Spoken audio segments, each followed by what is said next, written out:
back to another cool project in React Native. So in this project, we'll be building a full stack Playo app in React Native using the MongoDB as backend. So it's going to be a lot of fun, implementing this app. So let's get started. So first of all, let's understand what exactly is a Playo app. So most people would have already, heard about it or even currently using it as well. So basically, Playo app is a kind of, sports platform that helps you connect with different kinds of sport lovers. So basically you can create games, you can add in different kinds of players who are requesting to join your game, and you can even find different kinds of events, you can book venues for playing your game, and even you can get some offers as well. So these are the basic functionalities that Playo has. So the main thing is you're going to connect with different kinds of people while playing different kinds of games on the application. Games in the application, in the sense we're going to show a bunch of venues in the app, and based on whatever venue is booked, we're going to play that particular game. That's how the app works basically. So you're going to build this up. So let's get started. So first of all, let's look into the demo of the application. So over here towards my right is the first screen that's being shown, that is initially your home screen. So here this basically contains some basic details at the top, that is a location, and towards the right hand side some icons and the image of the currently logged in user, right? And below that we have this nice looking design, and below that we have the calendar being shown. So if at all you have any game, we're going to show that particular game over here. Okay, so after that we're going to have two images, one is for the play and one is for your booking. So apart from that, we have this random design which says groups and then game time activities, and below that we have the spotlight component being rendered, where we have a bunch of unique images with the descriptions on the image. So just like that, this is looking good. So after that we have the Playo image and then a basic text. So that was it about the initial home screen, which is being rendered currently, which is looking good. So now let's look into the next part, that is the play screen. So if at all I press on this image or on this particular icon, we would automatically be navigated to the play screen, that is this one. So basically in the play screens, we're going to have a bunch of tabs, that is calendar, my sports, and then other sports. So currently by default, your my sports is selected. So if at all my sports is selected, over here in this particular screen, we're going to show all of the sports that are going to be played in the future, right? So we're not going to show all of the games that are already completed. So we are basically going to show all of the games that are going to be played in the future. So let's say today is, let's say, 29th of August. So all of these games, as you can see, this game is hosted and is to be played on 4th September. So as you can see, all of the games are in the future. So basically inside of your My Sports tab, we're going to show all of the games that are going to be played in the future part. Okay. So the next part we have is the calendar part, that is this one. So in the calendar part, we're only going to show those games that the current user who's logged in is a part of. So the user can either be an admin of the game, or the user can either be a player of any other game where the user is not a host. Okay, so as you can see, the user is a part of this game where the user is not a host. So the user is me myself, because that's my profile image, and this is my game where I am the host and currently no one has not yet joined the game. Okay, so here in the calendar tab, basically we're going to show all of those games where the user is a part of. It can either be a host, or the user can either be a random player in any other person's game, just like this one. So let's say this is Ria's game and I am a part of it because I have joined the game. So that reason we are showing this particular game over here in the calendar tab. So the next one is my game. Currently I have hosted the game, that is from 6 to 7 p.m. and currently no one has joined. So as you can see, we're able to see currently one is going. So this is the basic implementation of your play screen. So now let's look into the book tab. So over here in the book tab, we're going to show a bunch of venues that are basically coming directly from your backend itself. So all of these venues that are coming over here is stored in the MongoDB backend. So over here, each venue card is being displayed and each of it has a unique detail, that is the image, the venue name, and the basic address of the venue, and some basic details or design at the bottom part over here. So let's say if I press on any one of your venue card, I would be automatically navigated to your venue detail screen or the venue info screen. So inside this, we again have a bunch of unique information. So here we are basically interested in the sports available in that particular venue. So as you can see in this venue, we're going to have badminton, cricket, and then tennis available. And below that, we're going to show some other design as well. and we have the book now button over here. Okay, so that's the basic implementation of your venue info screen or the venue detail screen. And finally, we have the profile screen. So in the profile screen, basically this includes all of your design part itself, no implementations done. So basically we have two view containers. For the top one, we're going to have the icon and just two text being shown towards the right hand side. For the second container, just we're going to have icon being initialized and towards the right hand side some basic text being shown. So that was it about your profile screen or your profile tab. So this was basically, related to your design itself, nothing related to the implementation part. So now let's further more look into your other designs as well. That is what exactly is going to happen if at all I press on any one of the game. So let's say if I am a new user who is currently logged into the app, and if at all I press on any one of the game to join a game. So let's say I'm going to join this particular game, that is Rishi's game. I'm going to press on this game. So here we would be taken to the game setup or the game info screen, whatever you may call it.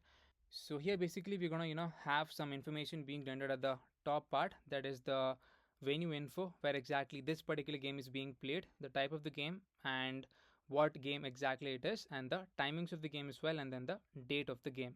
And this is basically some design part over here with the image being rendered.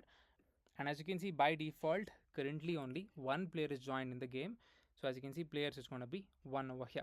If at all I press on all players over here, this should take me to the all player screen and then show me all of the players for that particular game. So currently the host is only joined, so that's the reason we are able to see only one host being shown over there, right, in the player screen. So currently there are no queries yet, so that's the reason I'm not able to see anything over here.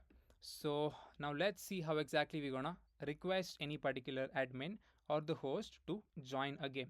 So let's say I want to join this game. I'm logged in as my current user profile. So I'm just going to say join game, and you can also send a message for the host for you to accept it. So let's say, hi, can I join this game? Okay, so once I press on send request, so as you can see request sent, please wait for the host to accept. So once I press on OK, the model should be closed, and this particular message whatever I've sent should be gone into this particular user profiles requests array, that is for this particular host. So I'll also be showing how exactly the requests are going to show up for the admin side. That is, if at all let's say this person is logged in, and if at all they go into that particular game and just see the request part, we should be able to see the people who has sent the request. So this was it about the design. If at all you press on this, so as you can see, if you can just notice something, as soon as we came back to this particular screen, since we had sent the request for this particular game, we're going to show that over here saying that we have requested to this particular game. So once the host accepts our request, this should automatically go. So currently we have requested to join for this particular game, that is Rishi's game. So that's the reason we are able to show over here saying that it is requested. Okay, that's a good way to show some information to the user saying that we have requested to the admin to accept our request. So now currently I have logged in with my user profile. I also have my own game, that is this one. If I press on view my calendar, so this is my own game. So let's see if at all we have any kind of requests for our particular game. So if at all I press on this, we're going to go to the game setup screen, that is just this one. So here again we have the same kind of basic details about the game, that is where exactly it's going to be played, the time duration of the game, as well as the date of the game. So if at all you're the admin of the game, we're going to show some different design just like this one. So we're going to have different kinds of features for the admin of the game who has created the game. So let's say if you just come back one step and then go to this game, that is this one. As you can see, I myself am not the admin of this particular game. This person is the admin, so that's the reason I'm not able to see the design I was able to see a while ago, that is this design. So all of these features will be only available to the admin. So since I'm not the admin for this particular game, I'm only able to see all the players, right? So that's the reason we're going to implement in that way, right? So based on whether or not you're the admin or not, we're going to show designs specifically. So I am the admin over here. So as you can see, we have two requests over here. As you can see, manage and then two. If at all I press on manage, automatically we would be taken to this particular screen, that is the manage request screen. So as you can see, two people have sent me request, and this is the message that we receive. Okay, So we just saw how exactly, a request is being sent to a particular admin for joining the game. So pretty much this is how a request is being shown to the admin, okay, for the admin to accept any kind of people for the game. So let's say if I press on accept for this particular user profile, so currently playing is 1. So once I press on accept, this particular user profile should be filtered from the requests array, and over here we need to be showing it as 2 because currently playing is 1. Once I add this player to my list, automatically playing should become 2. So let's press on accept. So as you can see, that got filtered out, and automatically over here we are seeing 2 players, which is good. I'm going to say okay. And if at all I go to the playing over here, you need to see my user profile as well as this person's user profile who is currently added to the list. So I'm going to say playing. So as you can see, there you go, my user profile as well as this particular user profile is being added over here. So as soon as I come back over here, let's say back over here, and if at all I go to my sports, automatically even this should be updated. That is for my game. Currently there were only 1 players. As soon as I go over here, as you can see, my game, there are 2 players going over here. So that's the way we're going to implement it. And over here towards the right hand side, we're going to show how many slots are left. Okay. So let's say over here, totally 3 have joined, and let's say if the total number of players are 5, so that's the reason we are able to see only 2 slots are left. So now the next step is, first of all, let's understand how exactly we're gonna create a game. Okay. So we have the create game button over here. So once I press on this, we would be navigated to the create activity. So let's start, creating a game. I'm gonna say sport. I'm gonna create a badminton game. So badminton. Let's say area. If I press on area, I will be navigated to this tag venue screen because we need to, tag any particular venue before proceeding while creating a game. Let's say I want to play at this particular venue. So all of these venues are coming directly from the backend part itself. So let's say I'm going to choose VIN badminton. So as you can see, this is selected. Let's pick a particular date. So for the date part, let's say we're going to show the dates from today to the next 9 days. I'm going to choose on 4th of September. Let's say for the time, I'm going to come to the next screen, that is the select time screen. Here I'm going to say start time. Let's say I want to choose from 5 p.m. to 6 p.m. in the evening. I'm going to say 5 p.m. So let's confirm. End time, let's say for a 1 hour duration, so 6 p.m.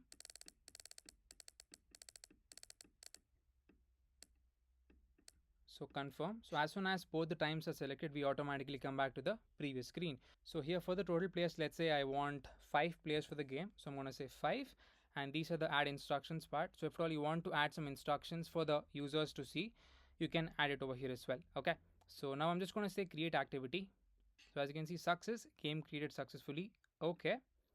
So as soon as I come back to the previous screen, as you can see, my game is created over here.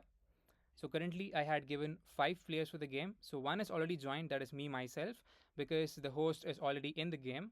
And over here you're able to see only 4 slots are left. So that's the way we create a game in this particular app. Okay. So now let's look into the booking part. So you can either book from here itself, that is from your game itself. Let's say if you go to view my calendar, that is this one. You can book from going over here as well, or you can directly book from this booking screen as well. So let's say if I come to my venue info screen and press on book now, you would be automatically taken to the slot screen to book your slot. Okay. So let's look into the same thing in the other way. That is, let's come to home and then let's go to play. Let's select the calendar, and I'm going to go into my game and then currently book for this. Okay. I'm going to say go over here, and I'm going to press on this. So if at all I press on this, I would be automatically navigated to the slot screen. Okay. So as you can see, currently this is your slot screen, and there you go. These are pre-filled because this is our slot time, 6 p.m. to 7 p.m. Okay. So currently Batman is selected. So our game is going to be played on 4th of September. That is this one, Wednesday. So as soon as I select on this, currently this is selected. Time duration is by default 60 minutes. That is good. And our game is between let's say 6 to 7 p.m. So we're going to select that duration over here. So let's choose in the date, that is Wednesday, that is 4th of September. These two details are pre-filled because we are coming directly from the game itself, so it is taking up the correct data. So our game is from, let's say 6 to 7 p.m. So I'm going to choose 6 p.m. Okay. So we need to choose any kind of synthetic code. So based on whatever sport you select over here, automatically this is being changed, right? So let's say by default badminton is selected. Let's say I select cricket over here. So as you can see, for cricket we have different codes, full pitch 1 and then full pitch 2, and for tennis we have code 1 and then code 2. Let's choose badminton, that's our sport. Okay, and I'm going to choose, let's say, standard synthetic code 1, and then I'm going to press on next. Okay, so here we're just going to show the basic details, whatever is required, that is basically which code was booked and when is the game going to be played, the time duration, the price over here, the code price, some convenience fee, and then the total amount. So over here, once I press on proceed to pay, automatically this particular venue should be booked for this particular time slot and then for this particular date, and that particular booking information is going to be stored in the bookings array of this particular venue, that is whatever we have chosen, right?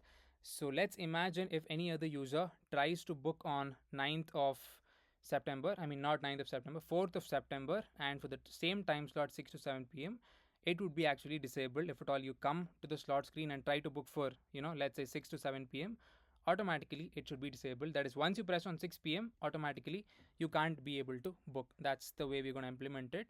So I'm just going to say proceed to pay over here. So automatically we come to the main screen, and basically this particular venue is booked. So now if I check out my calendar, automatically we should be showing that that particular venue is booked. So I'm just going to say view my calendar over here.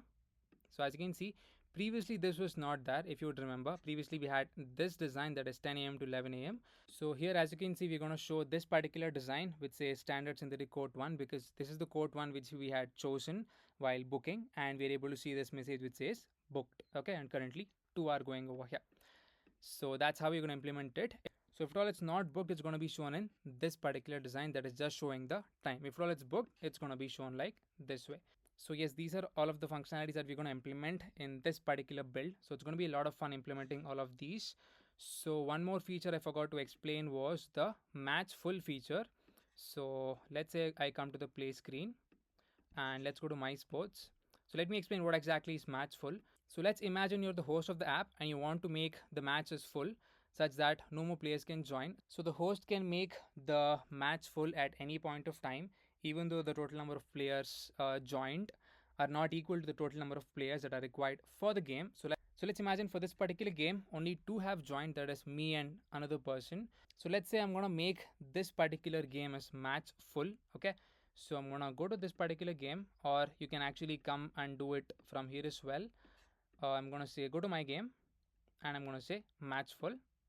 So as you can see, success match full status is updated, and I'm going to say okay, and even the toggle is on. So once I come back to the previous screen, automatically we should be seeing that image saying that it is match full. So I'm just going to come back over here and I'm going to go into my sports part. So as you can see, just like that, we are able to see this is set as match full. So once any game is set as match full, we won't be able to send any kind of request to the host. So basically we just need to disable that join button if at all any kind of game is set to be match full. So that's the basic implementation of it.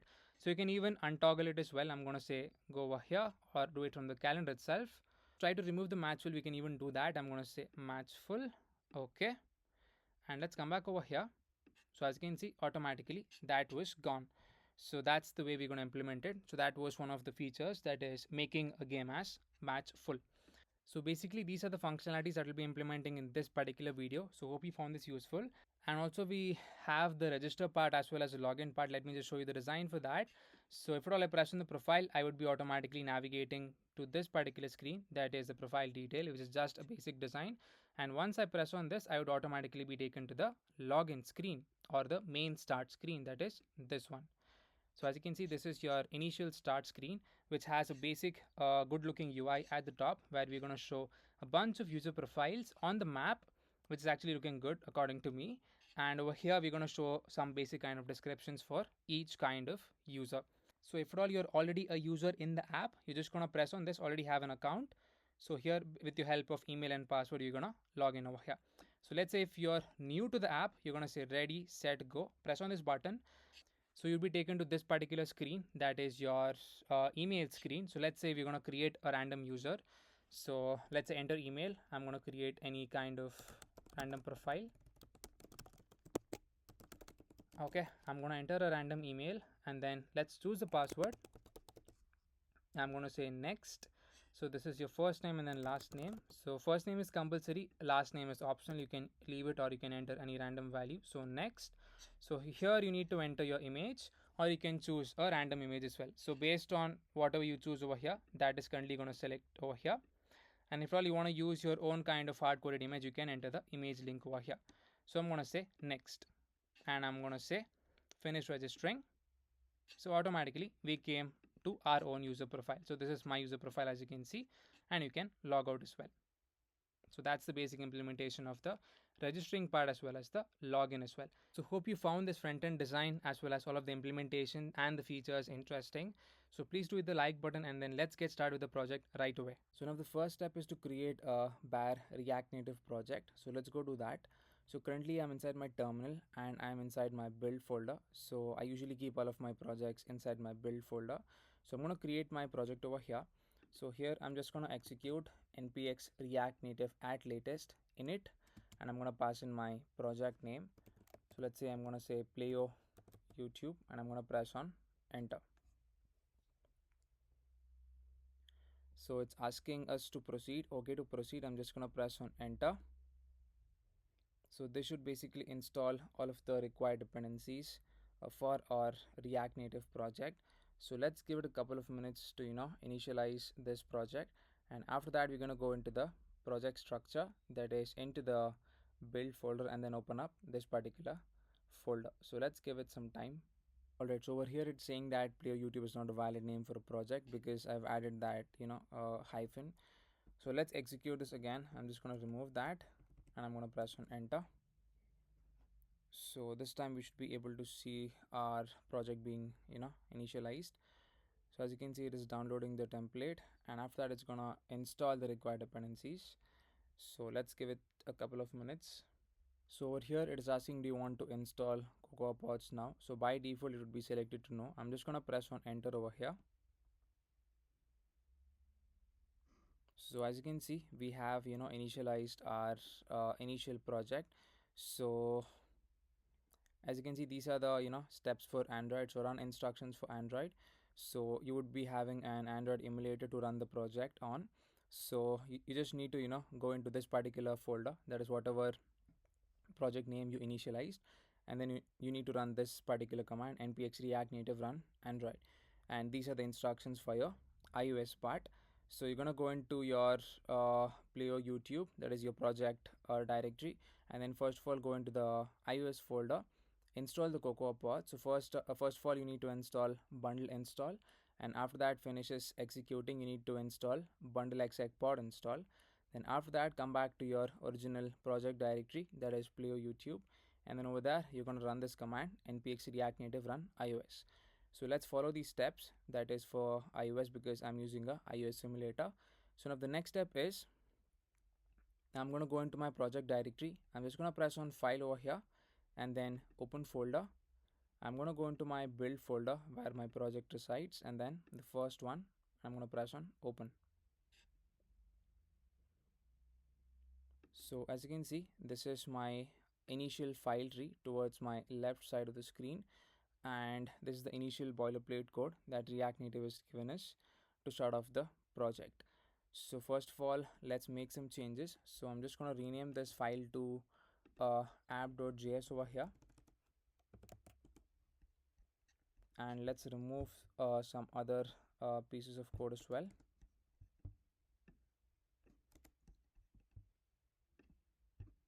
So all of this is currently not required.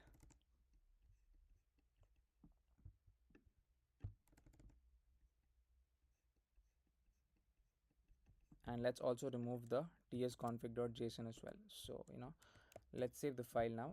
So let's follow the instructions for iOS. So for Android you can directly execute the command, that is npx react native run Android. So for iOS I'm just going to say terminal, new terminal. First of all go into the iOS folder, and I'm going to say bundle install. So let's give it a couple of minutes to initialize this, and let's execute this command.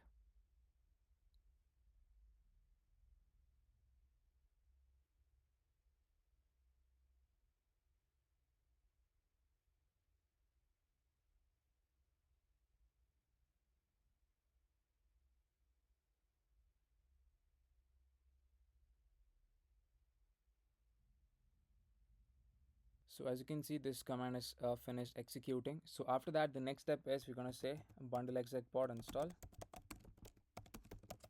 and then enter.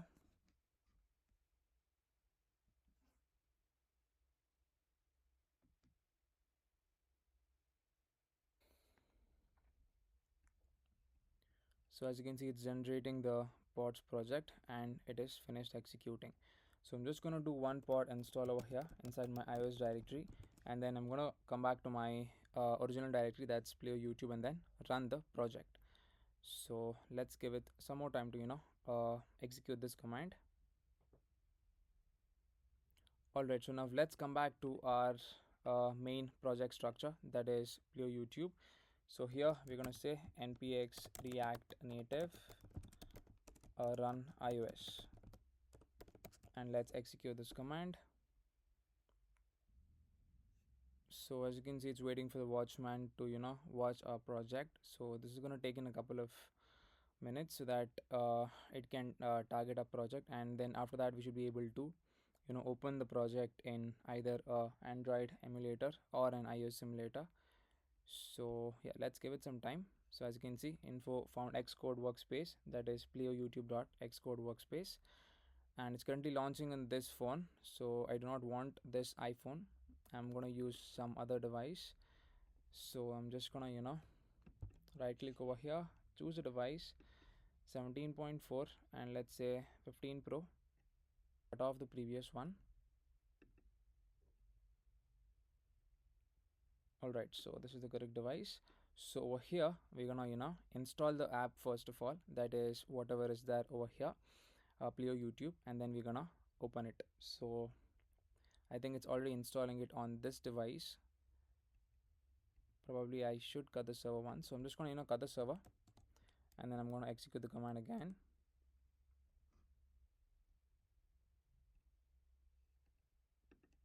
So hopefully we should install it on the other device, that is 15 Pro.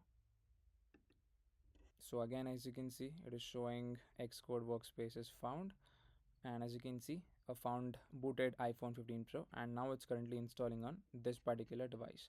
So this is going to take in about, let's say, 5 minutes to install the application onto the phone. So let's give it some time, and after that we're gonna continue building it up.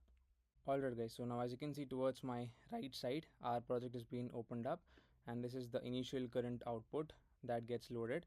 So basically whatever is there inside of our app.js, the same thing is being rendered over here. That is basically in the return block, whatever design is there, the same thing is being rendered onto the output over here, that is towards the right part of the screen. So let's first of all do some cleanup, and let's remove kind of everything, and whatever change I make over here, the same thing is going to get reflected towards my output screen.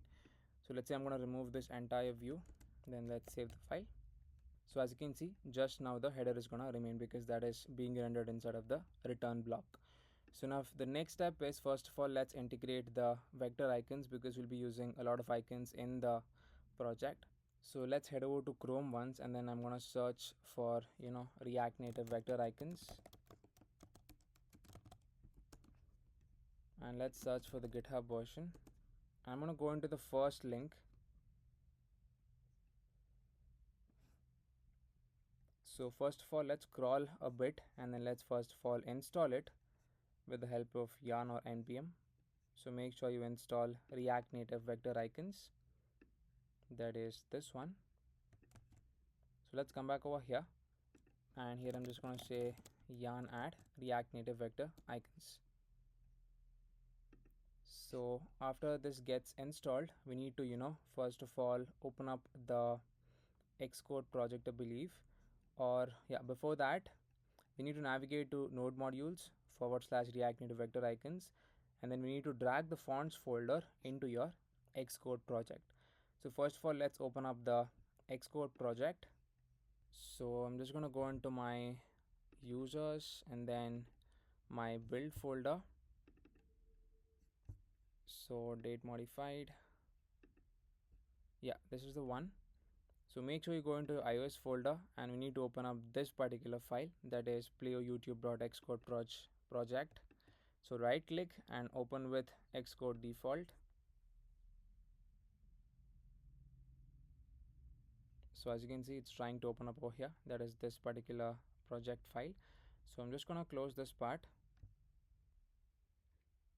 So as you can see, we are able to see the project being opened inside of Xcode.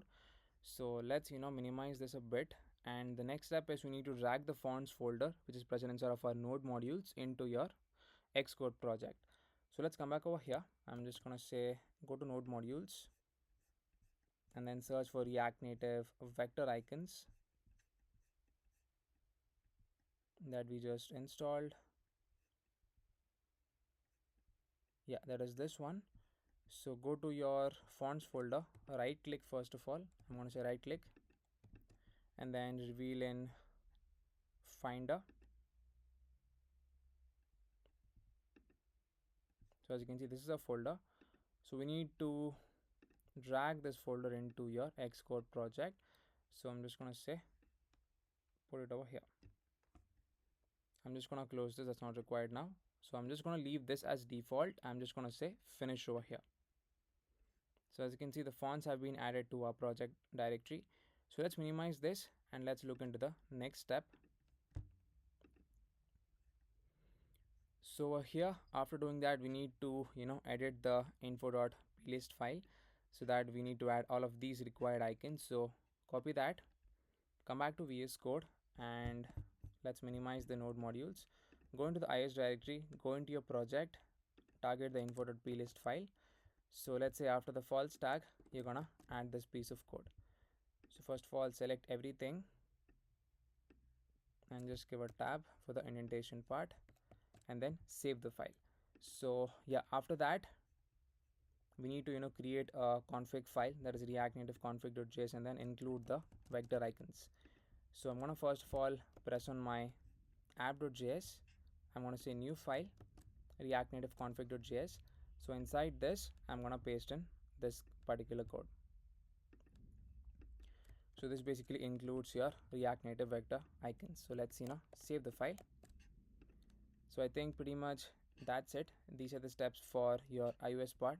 You can actually go through the steps for Android as well. It's pretty simple itself. So now the next step is we need to again first of all try if at all everything is done correctly. So I'm gonna search for React Native vector icons and go into the first one. So these are all of your set of icons you can choose while implementing it. So let's say I'm just gonna choose a random icon and then I'm gonna render it on the screen first just to check if everything's working fine. So let's say below the header I'm gonna render this icon, that is iron icons, and we also need to import the icon family at the top part of the screen. So here I'm just gonna say import iron icons from React Native vector icons / iron icons. So now before saving the file, let's do a pod install because we've installed the dependency, that is React Native vector icons. So here I'm just gonna say pod install and then enter. Alright, so I'm just gonna clear off the app and then I'm gonna save the file and then I'm just gonna reload my application to build it off from the start, so that hopefully we should be able to see our icon if at all we have done everything correctly. So I'm just gonna say terminal and then open on iOS simulator.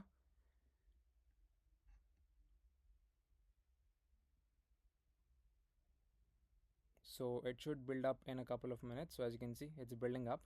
So once the app loads, since we have rendered the icon over here, if at all we have followed all of the steps correctly, we should be able to see this icon being shown onto the app. So let's give it some time to load the application. So as you can see, the app has been loaded and we are able to see the icon, that is the search icon, onto the header part. So this part is done. So we have set up this correctly. So now the next step is first of all let's look into the setup of the navigation part. So we're going to install all of the required dependencies for navigation and we're going to design the bottom tabs where we have a bunch of tabs, and we're going to look into that. So first of all let's head over to Chrome and then let's install all of the required dependencies for your React navigation.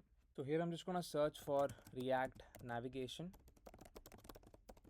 and I'm going to go into the first link. So here I'm just going to press on read docs and then let's start installing it. So the first thing we're going to install is React navigation / native. So you can install it with the help of npm or yarn. I'm going to use yarn. So copy that and let's come back to the main project directory and then we're going to install this. Press on enter. So after you install that, we need to install the React Native screens and the React Native safe area context. So this is the command to install if at all you're using Expo. So for a bare React Native project, we're going to make use of this command. So let's install this as well. And after that, let's move on to Hello React Navigation. So here we need to install the native stack. So copy that piece of code and we're gonna install this as well. So after doing that, we need to install one more thing, that is for your bottom tabs. So I'm gonna search for React Native bottom tabs and I'm gonna go into the first link and let's install with the help of yarn over here. So let's press on enter. Alright, so we have installed all of the required dependencies for the navigation part. So just to check that once, let's check out the package.json. So all of the required dependencies have been installed over here. So now the next step is I'm going to create a fresh project, a fresh folder for your navigation part. I'm going to press on app.js and then new folder. I'm going to say navigation. So inside this, I'm going to create my stack navigator. So I'm going to say stack navigator.js. So rnfes to get the shorthand code snippet, then save the file. So to get the shorthand code snippets, you need to have installed ES7 inside your systems. So if you check out the extensions tab over here towards the left hand side, you need to install this one, that is ES7 React Redux or React Native snippets. And apart from that, you can also install IntelliCode for all of the AI suggestions, that is when you enter your code or when you start writing your code. And you can also install Prettier as well, that is for code formatting, even that is useful. And you can also install tab9 as well. So these are some of the important extensions that are required for coding. So let's close this and let's start initializing our navigation part. So inside the stack navigator, first of all I'm going to initialize two things. One is for your stack and one is for your tab. I'm going to say const stack equals to create native stack navigator. So import that from the required dependency, and I'm going to initialize for my tab. Const tab equals to create bottom tab navigator, and again import that from the required dependency. So now I'm going to initialize my bottom tabs function, which are going to contain all of the tabs that will be used while building up the project. So I'm going to say function bottom tabs. So here I'm just going to say return. It's going to be tab.navigator, and inside the tab.navigator we're going to have all of the tab.screens. So let's initialize the first one. I'm going to say tab.screen. So for each screen we're going to provide a name, right? So I'm going to say name over here. It's going to be home, everything in capitals. And first of all, let's create our screens folder so that we could render it over here, because this is going to take in a component to render. I'm going to press on my app.js, new folder. This is for the screens. I'm going to again press on app.js, new folder. This is for your components. So for the screens, I'm going to say new file, home screen.js, again rnfes to get the shorthand code snippet, save the file. So similarly, I'm going to create a bunch of screens now, that is for your bottom tabs. Again press on screen, new file, it's going to be the play screen. I'm going to say play screen.js rnfes, and then save the file. The next one is for your book screen. I'm going to say book screen.js, so rnfes, and then save the file. Apart from that, we're going to have one more tab, that is for your profile screen. So I'm going to say profile screen.js, so rnfes, and then save the file. So we have all of the initial 4 screens set up to design the bottom tabs. So let's come back over here. So this in turn is going to take in a component to render. I'm going to say component, and this is going to be your home screen. So make sure to import the home screen from the screens folder correctly. And we're going to provide some options to this particular tab. So the first option is going to be your tab bar tab bar active tint color. So if at all it's active, it's going to be in green color, just like this. And apart from that, we're going to pass in the tab bar icon as well. So this in turn is going to take in a prop known as focused. So based on whether that particular tab is focused or not, we're going to show some icons. So I'm going to say focused. So we could write that down in the next line. I'm going to say if at all it's focused, render some icon, else render some other different icon. So if at all it is focused, we're going to show the home icon. So I'm just going to get it from the Stack Navigator itself, because it's from the same family, I mean from the app.js.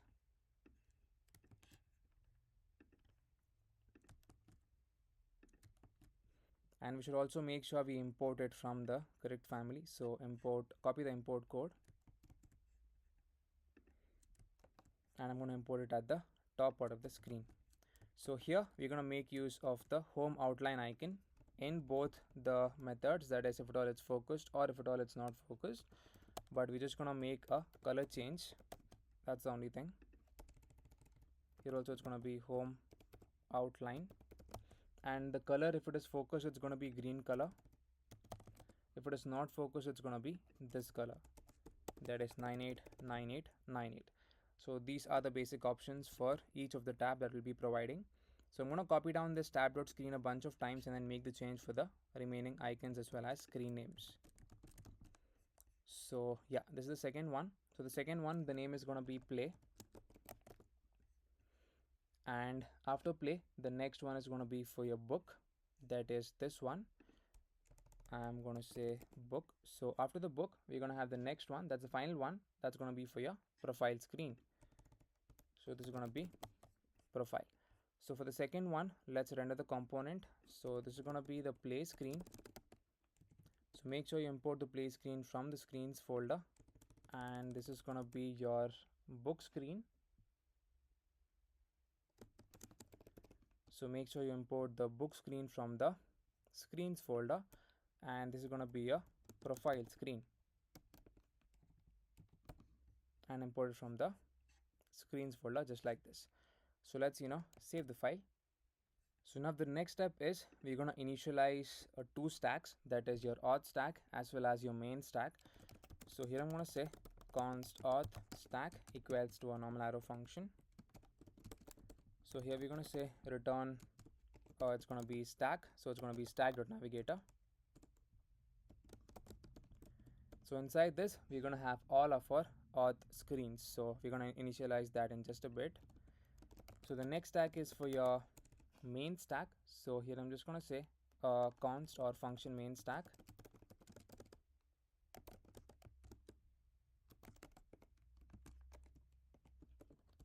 So here I'm going to say return your stack.navigator. So here let's initialize our first screen. So it's going to be stack.screen, and we're going to provide the name to it. So the name is going to be main, and we're going to pass in the component. So the component that we're going to render over here is the bottom tabs that we just initialized, so that we're going to show all of the tabs. So here I'm going to say bottom tabs, and we're going to provide the options, that is header shown should be false.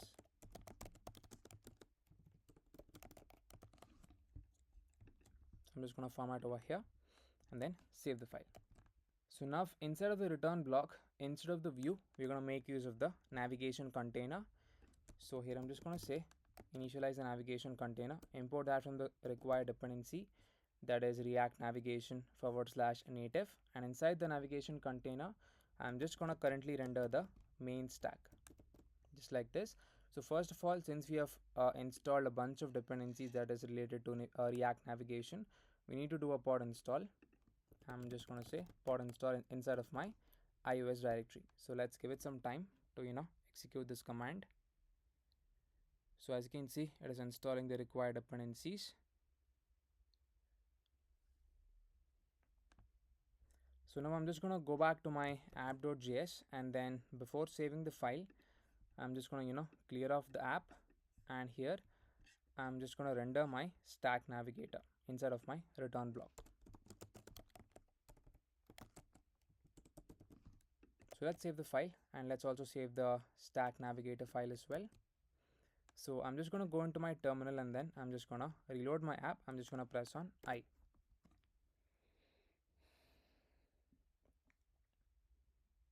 So as you can see, it's going to start off, the build. So it's currently building it up. So let's give it some time. So once the app loads, if everything we have done is correct, we should be able to see all of the 4 bottom tabs being shown on the screen, because we are currently rendering the main stack, and the first screen is the bottom tabs because that's the component which we have rendered. So the bottom tabs consists of all of your tabs that are rendered. So we should be seeing the bottom tabs. So let's give it some time. It's currently, building it up. So as you can see, we're able to see the correct bottom tabs being shown at the bottom part of the screen, but we forgot to make one change, that is for the icons. So let's make the change now.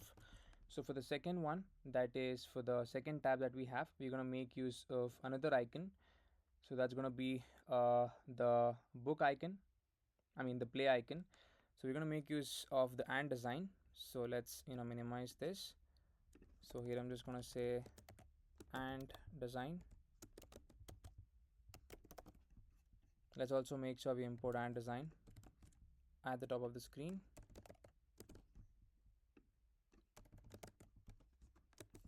So the name is going to be add user group. Okay, so it's going to come over here.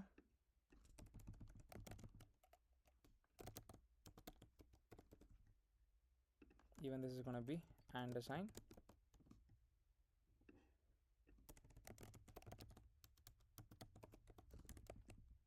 As you can see, this is the icon for your second tab. So the next one is going to be from simple line icons. So let's first of all import the icon.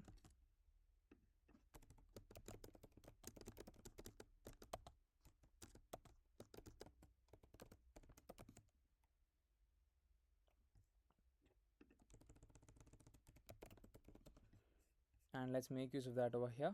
The third tab, that is for the book tab.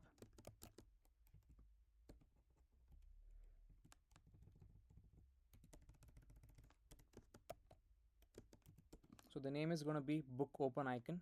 That's the icon which we'll be using. So book open, and the same thing over here as well. So book open, and then save the file. So as you can see, this is for your next tab, and for the final tab you're going to make use of iron icons itself. So the name is going to be person outline. So let's save the file. So as you can see, we have set up all of the icons required for the bottom tabs, and as you can see, if at all any kind of icon is in focus state, we're gonna show that in green color. So the same thing goes with the tab bar label as well. We have provided the tab bar active tint color is going to be green. So if at all the tab bar label is active, it's going to be in green color. So as you can see, we're able to switch between each kind of tabs, and we're able to see that particular screen being rendered. So I think we also forgot to give one more thing, that is the header shown of false for each of the tab. So here I'm just going to say header shown is going to be false, because we need not show the header in every tab. So just copy that, and I'm just going to paste that for each of the tab, just like this, and then let's save the file. As you can see, just like that, the header is not being shown, so which is working correctly fine. So now the next step is, let's start looking into the design part first. Let's design a few screens, starting off from the home screen as you saw in the demo part of the video. So the home screen basically contains a bunch of unique design that's going to start off from the top part, and it's going to also have some scrollable lists as well at the bottom part. So let's get started with the design of your home screen. So I'm just going to head over to my home screen.js file, that is over here, and here I'm just going to start designing the home screen. So first of all, let's import the scroll view from React Native, and I'm going to make use of the scroll view instead of the normal view that is present over here.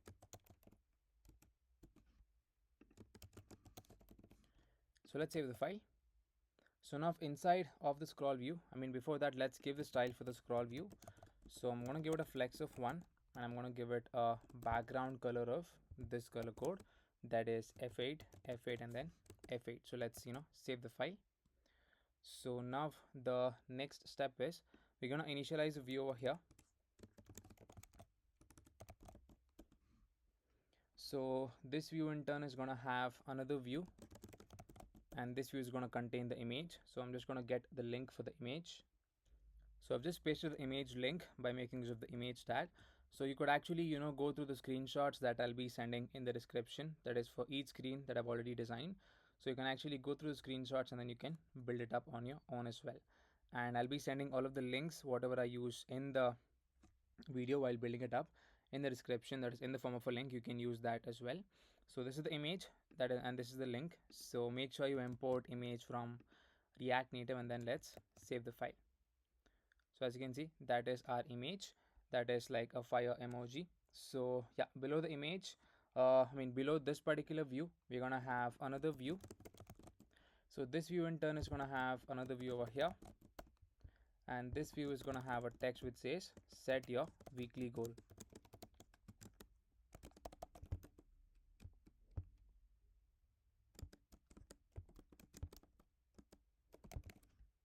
And then let's save the file. So yeah, below the text we're gonna have another image. So I'm just gonna get the link for that image as well. So I've just pasted the image and the link as well. I'll be sending all of the links of the images that I use in the application, that is in the description. You can use that up. Alright, so this is the link and this is the style for the image: width of 20, height of 20, and then a border radius of 10. And this is the style for the first image that we rendered: a width of 40, a height of 40, and then a border radius of 25. So let's save the file.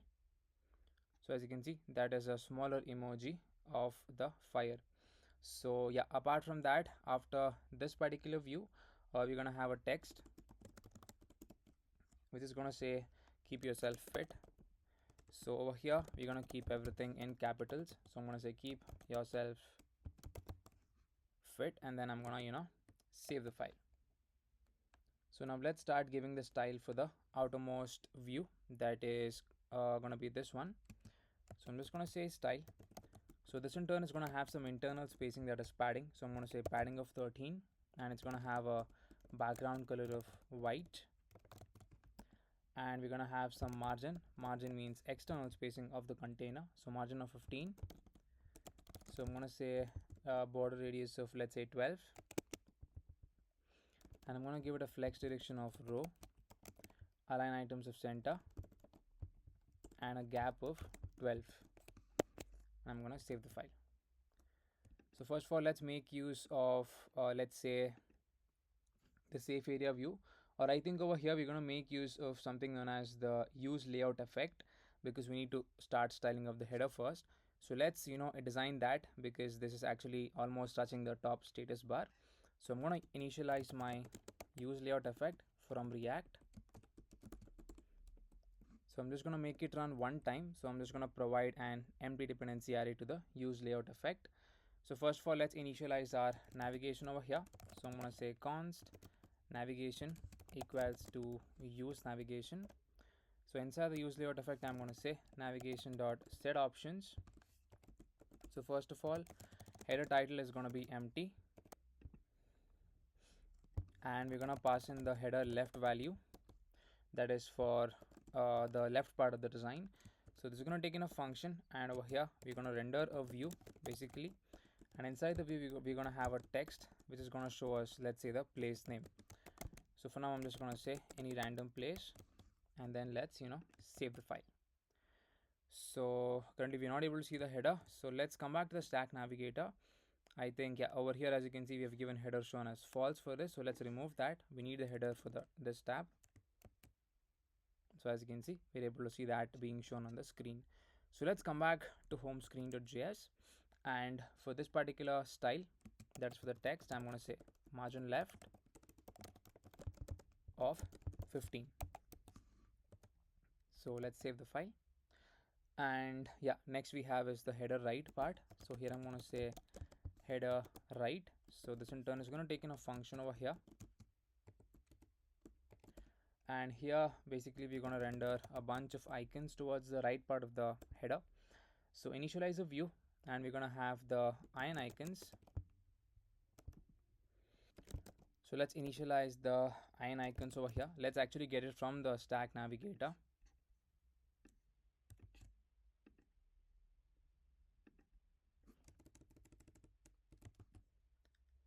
Let's also import the import statement at the top of the screen, and here it's gonna be the chat box outline icon. And yeah, below this we're gonna have again another icon. This is gonna be notifications outline. So color is gonna be black for both of them. And yeah, after this we're gonna have a pressable. So this pressable in turn is gonna have the image of the user who's currently logged in.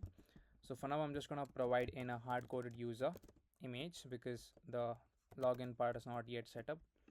So initialize a source, taking the URI. I'm just gonna use my own image, that is my Google image. So right click, copy image address, and then I'm gonna paste it over here. So let's initialize the style for this. So this is gonna take in a width of 30 and a height of 30, and it's gonna have a border radius of 15. So 15, and then let's save the file. So as you can see, we have all of the icons as well as my image coming towards the right part of the screen. So now let's target this particular view over here. I'm going to say style. So it's going to have a flex direction of row, and then align items of center, a gap of 10, and it's going to have a margin right of 15. So let's save the file. So as you can see, that's looking nice. So now yeah, let's save again. So now as you can see, we have the header being set up for the initial home screen. Okay, so now after that, so now let's continue designing the return block, right? That is this part. So first of all, yeah, this part, this design is done, that is for the style.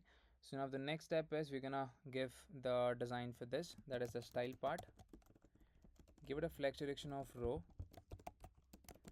align items of center, and a gap of 4. So let's save the file. So as you can see, that's looking nice. And for this particular text, we're going to give the style margin top of 8 because it's almost touching the top text. So I'm going to say margin top 8. Color is going to be gray color. So yeah, as you can see, that's looking nice.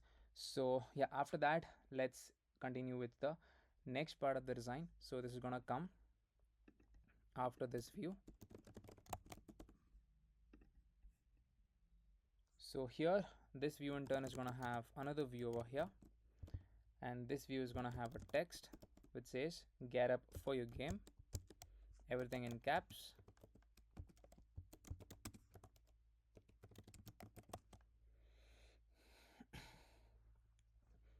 So let's give the style for this. So I'm going to say style over here.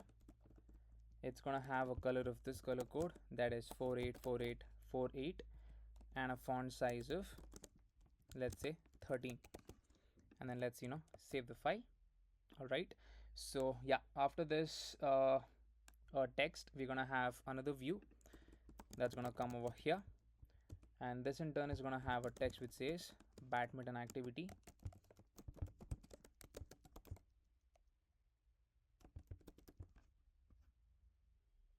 And below the text, we're gonna have another pressable which is gonna have a text which says view.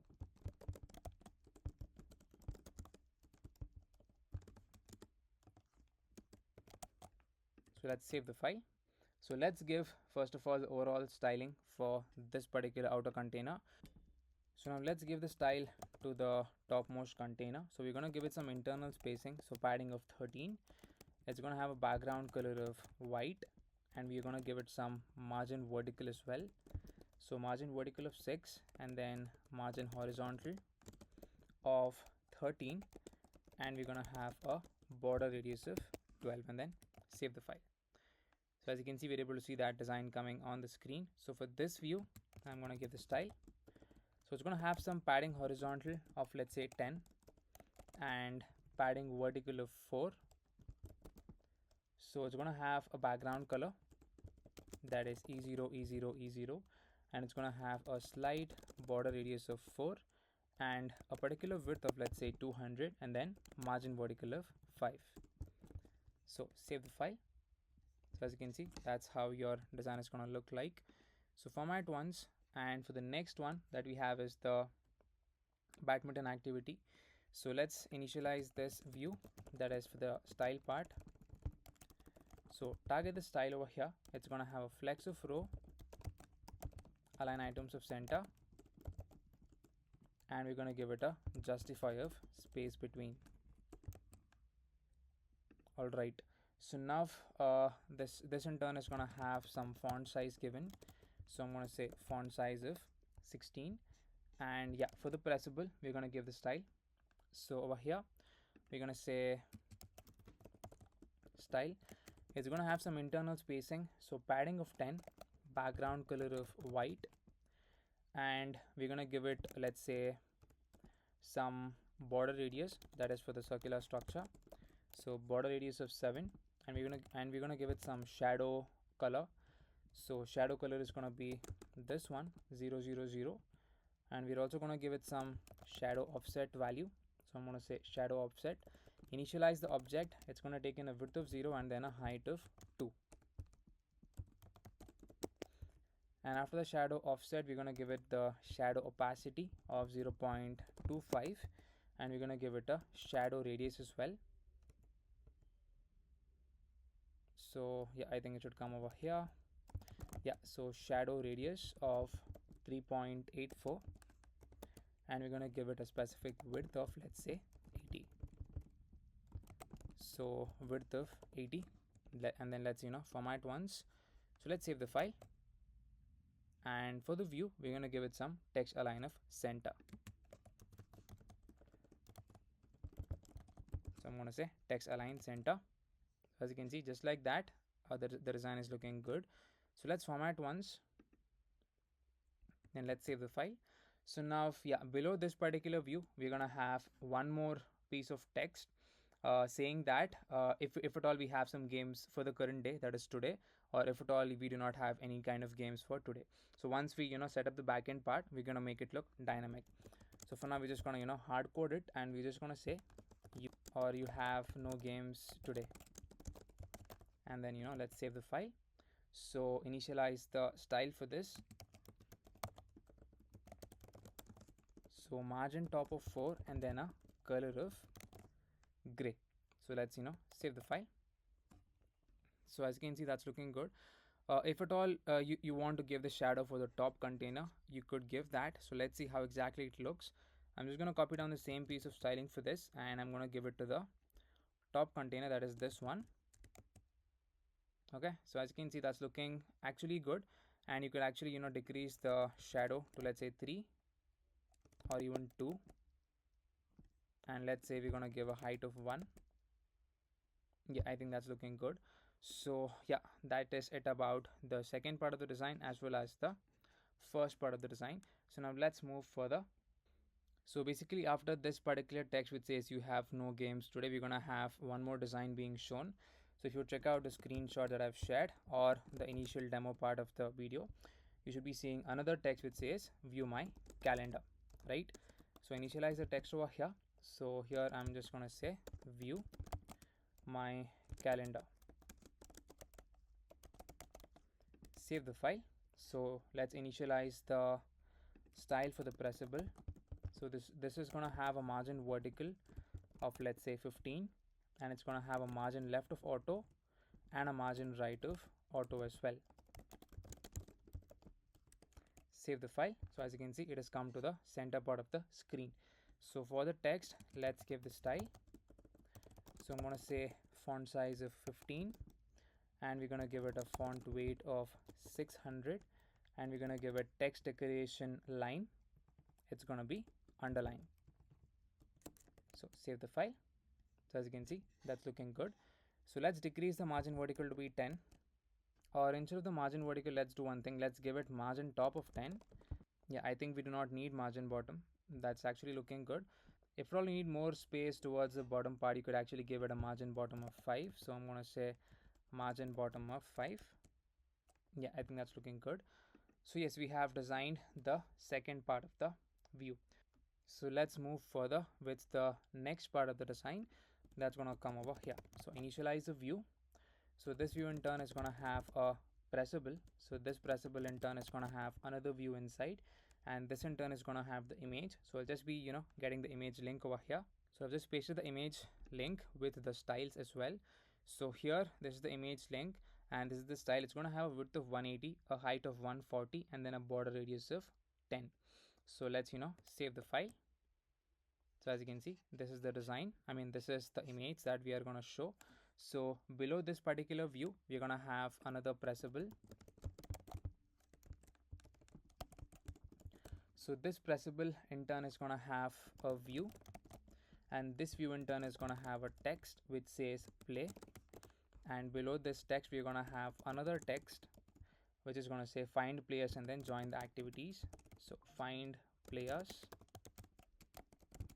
and join their activities. So let's save the file. All right, so let's give the style for this pressable. I'm going to say style over here. This in turn is going to have a background color of white, and it's going to have some internal spacing, padding of 12, and then a width of let's say 180, and it's going to have a border radius of 10. Save the file. So as you can see, we have the design being shown, and for this particular view, that is the one which contains the image, we're just going to give it a border radius of 10.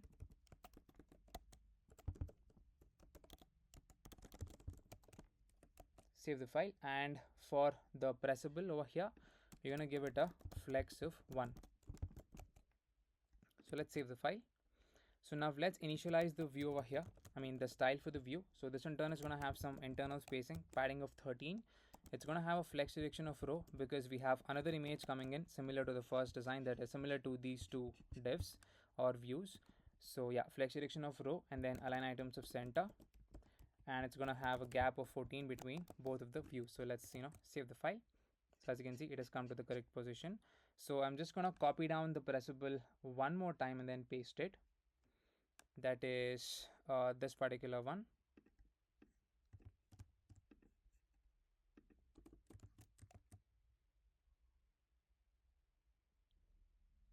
So as you can see, we're able to see that second image also coming onto the screen. So I'm just going to make the change for the second image. I'm just going to get the link for this particular image. So as you can see, we're able to see that image being changed. So this in turn is going to say book for the text, and this is going to say book your slots in venue nearby.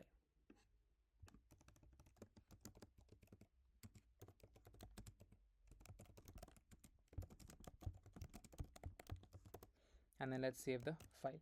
So let's give the style for this for the texts that are present. So I'm just going to give it a font size of let's say 15, and I'm going to give it a color of gray, and we're going to give it a margin top of 7. So let's save the file. And for the first text, font size of 15 and then a font weight of 500. So here I'm going to say font size 15, font weight of 500, and then let's save the file. So I'm just going to copy down the same piece of styling for the first pressable or the first view, that is this one, as well as this one too. So let's save the file. So if at all you find the height a bit large for this particular entire container, you could actually reduce it to let's say 120, and let's see how exactly it's looking. Yeah, I feel 120 looks good. So let's change it to 120. Yep, I think that is looking nice. So yeah, that was it about this particular design. If at all you want to increase the gap just to provide more spacing, let's do that, because I think it is kind of having less space now. So let's give it a gap of let's say 20 for now. Okay, yeah, I think 20 looks good. All right, so we're gonna stick with 20 for now, and we're gonna continue designing the next part. So here first of all, I'm gonna have my another view for the next design. So initialize another inner view. This in turn is gonna have another view which is gonna have the ant design icon. So I'm just gonna get the iron icons, and then let's make the change for the ant design. First of all, let's import it over here. I think we already have that in the Stack Navigator. So let's just copy that down and let us, paste it over here. So let's first of all copy any iron icons over here that is inside of the view. So this is going to have the and design icon. So this is going to be the add user group.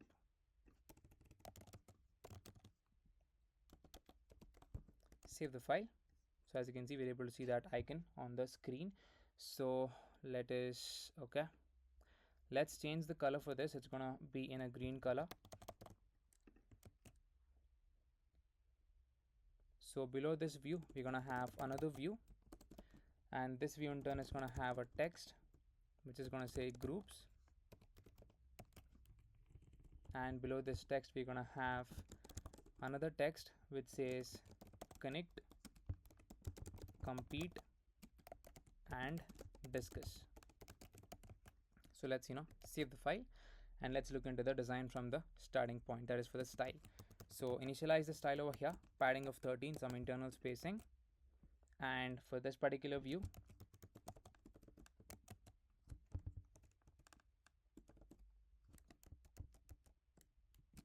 so style, some padding of 10, internal spacing, background color of white. It's gonna have a border radius, so border radius of let's say 10, flex direction of row, and we're gonna give it a gap of 10. So let's save the file. So as you can see, the design is looking good. So for this particular view, I'm gonna give the style. So this in turn is gonna have a width of 30, a height of 30, a width of 50, not 30. So let's make the change for that, and a border radius of 25 to make it look exactly circular. And we're gonna give it a background color of this color code, that is 29AB87, a padding of 10, and we're gonna say justify and then align items of center.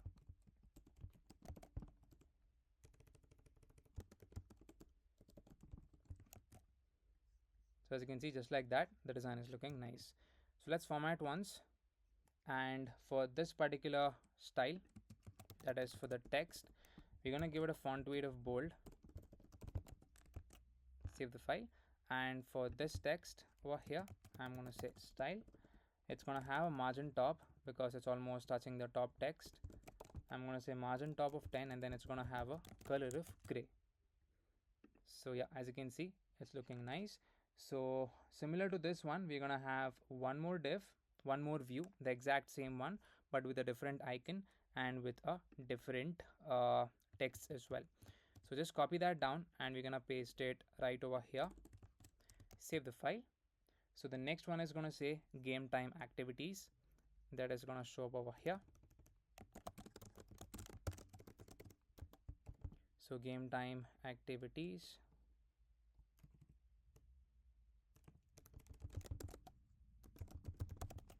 Save the file, and yeah, below this we're just gonna say 355 player hosted games.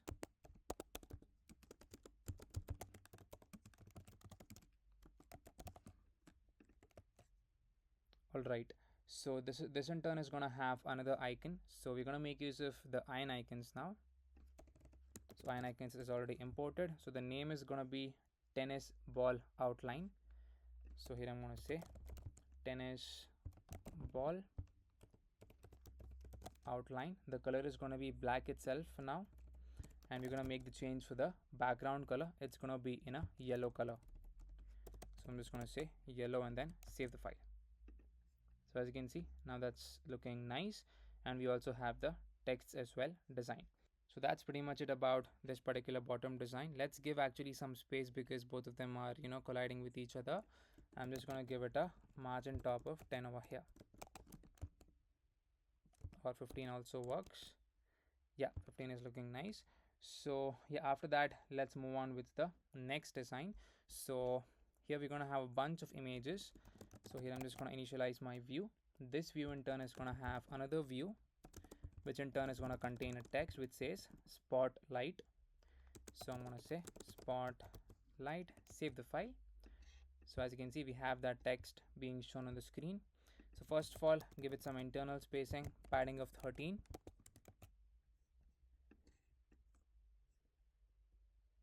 And for this view, I'm going to say style. So it's going to have a padding of 10.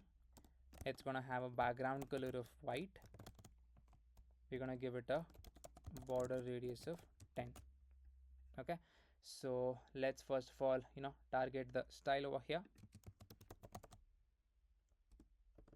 So we're going to give it, let's say, font size of 15, and we're going to give it a font weight of 500.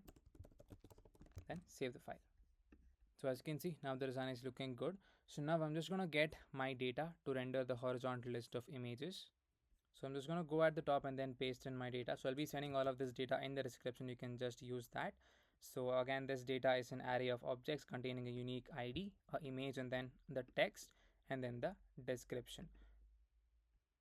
So let's come down over here, and after the text of spotlight, here I'm going to make use of my scroll view, and I'm going to map over my data. So I'm going to say data.map for every item, and then the index over here, I'm just gonna render a image background. So make sure you import image background from React Native as such, and this image background is gonna take in the source. So I'm gonna say source over here, which in turn is gonna take in the URI. It's gonna be item.image. So let's provide the style so that we could see it on the screen. So I'm gonna say style over here. Each image is gonna have a width of 220, a height of 280, and it's going to have a resize mode of contain.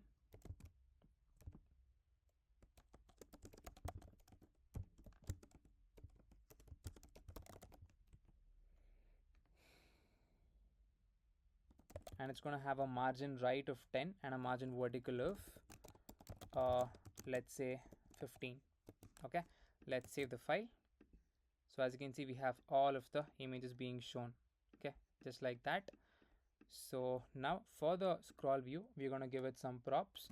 We're going to say I need it to be in a horizontal fashion, so just write horizontal over here, and I'm going to say show horizontal scroll indicator, and we're going to set it to be false. So let's save the file. So as you can see, just like that, all of our images are looking really good. So yep. So for the image style, that is going to be applied to the image background to give a background, to give a border radius, not background. So I'm going to say border radius of, let's say, 10. So as you can see, we have the border radius being applied to each of the images, and it is looking good. So yes, that was it about the horizontal list of the images. So let's look into the final part of the design in the home screen at the bottommost part. So here, this view in turn is going to have another view, and this view is going to have the Playo image. So I'm just going to get the link for the image. So I've just pasted the link for the icon, for the Playo logo. So I'll be sending all of the image links, whatever I use in the application, in the drive link that is in the description. You can check that out and then you can use it. So the style for this image is a width of 120, a height of 70, and then a resize mode of contain. So for the view, I want the image to come towards the center part of the screen. So for that, I'm just gonna say, first of all, target the style. We're gonna give it a margin left of auto and a margin right of auto. So it's gonna be pushed towards the center part of the screen. So I'm gonna say margin left and then margin right auto. Save the file. So as you can see, we have the image being shown, and below the view, we're gonna have a text which says your sports community app.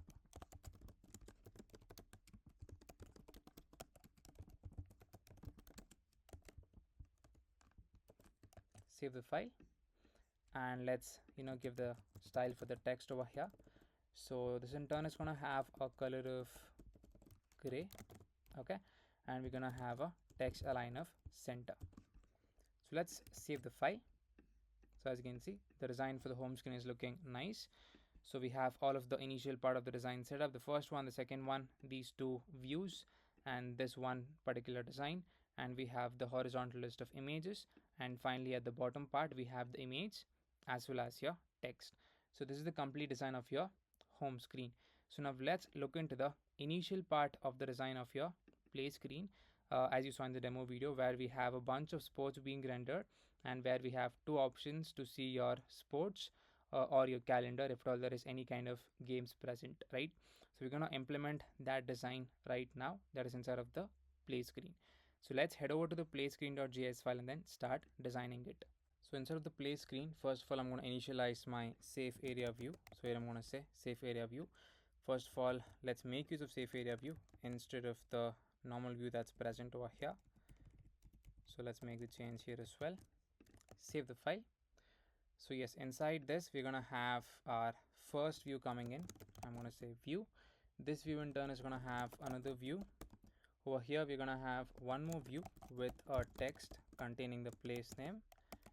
So I'm just gonna hard code that for now. So let's save the file. So as you can see, we have that text being shown on the screen. Next is we have the icon, that is the material icons. So first of all, take in any icon from the previous screen, make the change. Here I'm going to say material icons, and over here also material icons, and let's get any one of the icon over here. So over here, just below the text, we're going to make use of the material icon. So the icon name is going to be keyboard arrow down.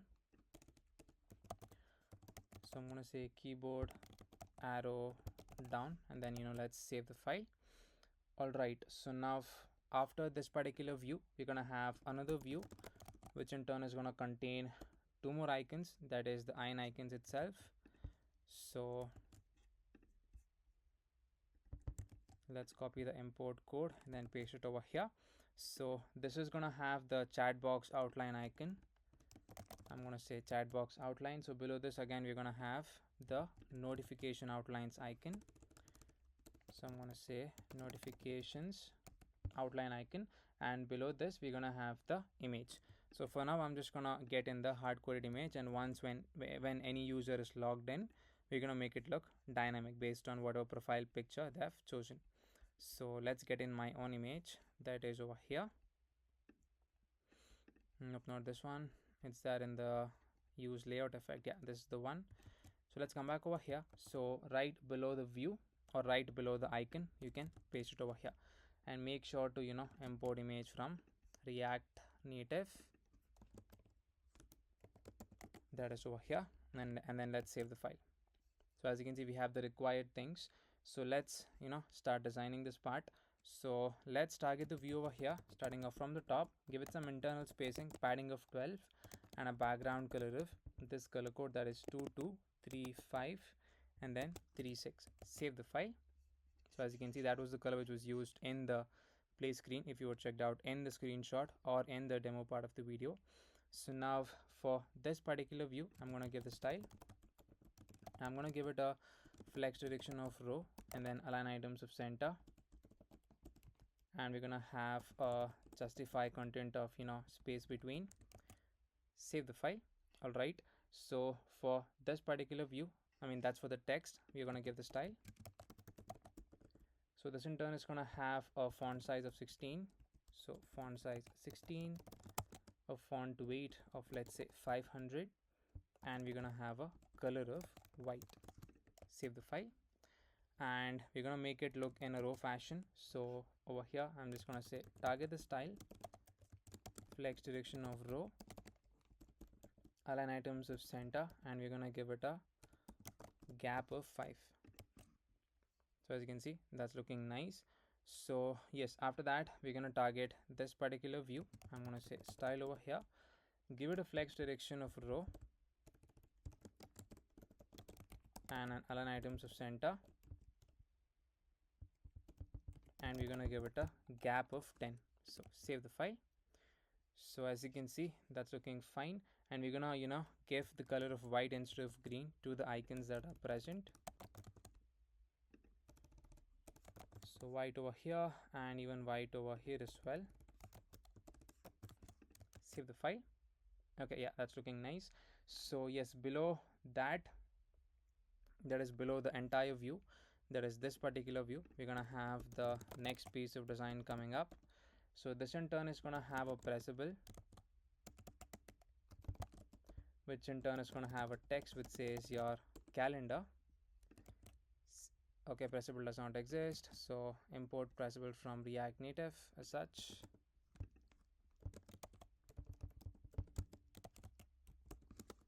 Save the file. So play. So as you can see, we have the calendar option coming up. So below the calendar, we're going to have my sports and then other sports. So copy this down a couple of times. So this in turn is going to say my sports, and this is going to say other sports.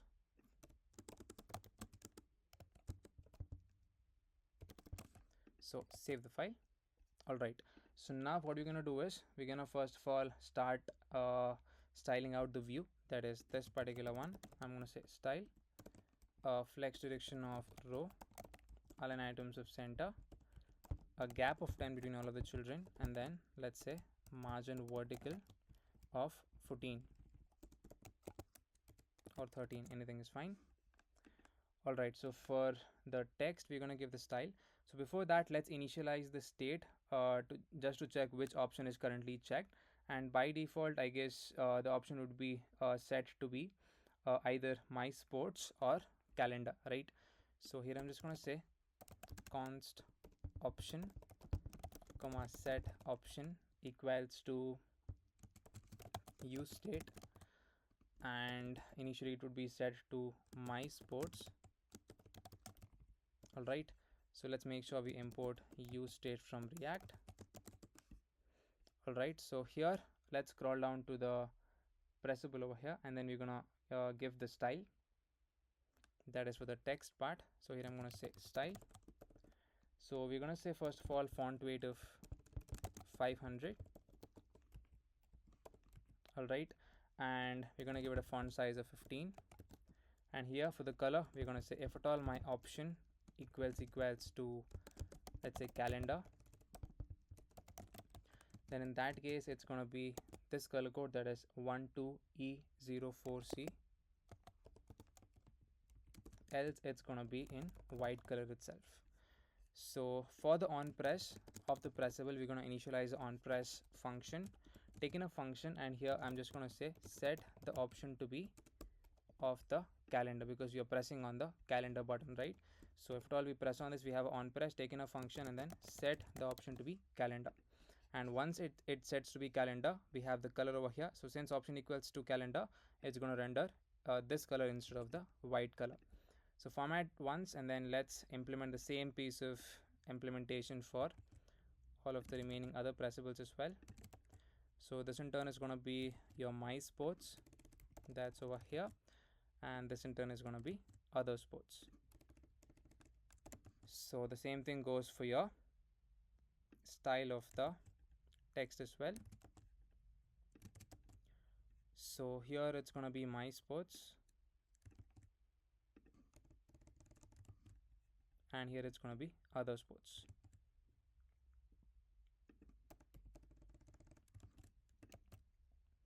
So as you can see, by default in the option we have set it to be my sports. So since we have written the condition over here saying that if my option equals to my sports, which is true, so it is showing this shade of green color. Else by default for the other options, that is calendar and other sports, since option is not equals to that particular value, it is automatically going into the else condition, and it is rendering in white color.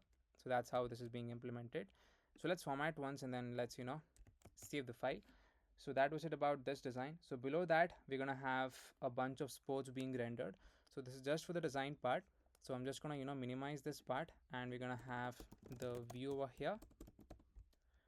So now inside this view, we're gonna have a scroll view. So make sure to import scroll view from React Native. And inside the scroll view, first of all, we're going to give the option saying that we need it in a horizontal fashion, and I'm going to say show horizontal scroll indicator. I'm going to set it to be false. So inside the pressable, we're going to have a bunch of sports options provided. So here initialize a pressable, and in each of the pressable provide a different kind of new sport. So I'm just going to copy down this pressable a couple of times. So we have badminton, we have cricket, we have cycling, and then we have running. you can add your own sports. So badminton, cricket, and then let's say cycling, and then this is going to be for running. Save the file. So as you can see, we have all of the 4 options being shown. So for each of the pressable, I'm just going to write the style once and then copy down it for the other pressables as well. So it's going to have internal spacing, padding of 10, border color of white. Alright, and we're going to have a margin right of 10, and we're going to have a border radius of 8, and we're going to have border width. So first of all, let's initialize the state to see which sport is currently selected. So here I'm going to say const sport. So I'm going to say const sport comma set sport equals to use state. Alright, initially let's say we're going to set it to be badminton. So I'm going to say badminton over there. So here in the condition, first of all I'm going to say if at all my, let's target the border width. So if at all my sport equals to badminton, which is true in this case, then I want the border width to be 0, else I need it to be 1. So let's format once, and then similarly for the background color, we're going to add this up. So I'm going to say background color if my sport equals to badminton, which is true in this case because by default we have set the state to be badminton. In this case it's going to be this color code, that is 1D F and then 22. I mean it's going to be 1D F F22 1db F22, else it's going to be transparent. So transparent, save the file. Okay, not sure why the background color is not being applied, so let's check out the spelling. Yeah, spelling over here is wrong, badminton.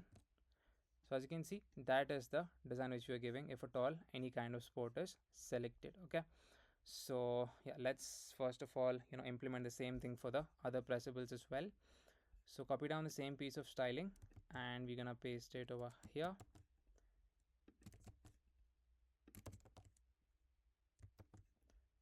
So let's make the change for the state name. So instead of badminton, it's gonna be running. This is gonna be for cycling, that's for the third one.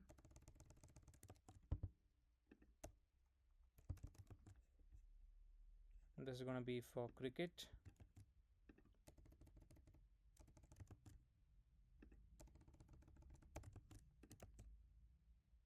Okay, and for the text color, we're gonna make it as white. So here I'm gonna say color is gonna be white. We're gonna give it, let's say, a font size as well. I'm gonna give it a font size of let's 600, just it to bold out a little bit, and then font size of, font weight of 600, my bad. So font weight 600, and then font size of, it's gonna be 15. So as you can see, that's looking nice. So just initialize the state, the style, and then paste it for all of the other text attributes in the pressable. As you can see, just like that, it's looking good. So if you want, you could decrease the size if you feel it is kind of big. Let's give it padding vertical and horizontal. So let's say padding horizontal is 10 and padding vertical we're going to decrease it a bit. I'm going to say padding vertical of, let's say, 5 or 6. Okay, let's give justify center and then align items of center. Alright, I think that's looking fine. Let's give it 4. Yeah, I think 6 looks good.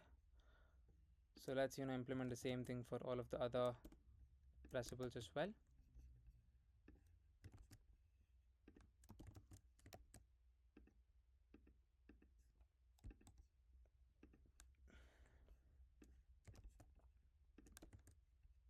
So here as well as over here too.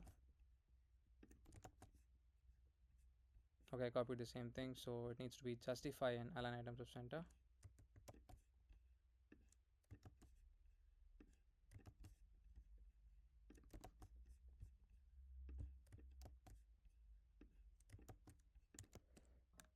So let's save the file, and yes, once when we press on any kind of a pressable, we need to first of all set the state. So I'm going to say on press, taking a function, and here we're going to set the sport to be whatever we pressed on. So set sport to be badminton. So initialize the same thing for the remaining pressables as well, and make the change for the state. So this is going to be for running, and this is going to be for your cycling, that is over here. And we're going to have this for, this is going to be for cricket, and badminton has already been set. So let's save the file and then let's check it out. So okay, so currently everything is getting selected. So let's look into that. Probably there is some issue in the state, I guess. So we are actually able to set the state correctly, but not sure why it is showing the background color for all of the pressables. So it should only show the background color for the one which is currently selected. So the background color sports equals to cricket, and then it's going to be this, else it's going to be transparent. So let's reload once and then let's look into it where we've gone wrong. So play. So okay, badminton is by default selected. If I press on cricket, okay, my bad, I think the spelling of transparent is wrong. That's the reason it's not working correctly.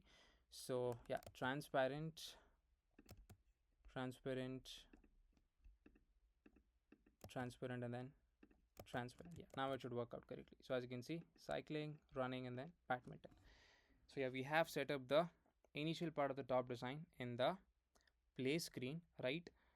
So now the next step is we're just going to design the initial part of this particular design. If you have checked it out in the initial demo video, where we have the create game button, and towards the right side we have the filter and then sort. So let's design this. So this is going to come right after this view. I'm going to say view over here, taken a pressable. This in turn is going to have a text which says create game. Save the file. Okay, so after this we're going to have another view, which in turn is going to have a pressable within a text. So inside the pressable we have a text which says filter, and this is going to say sort. All right, so now for this particular text I'm going to give the style font weight of bold.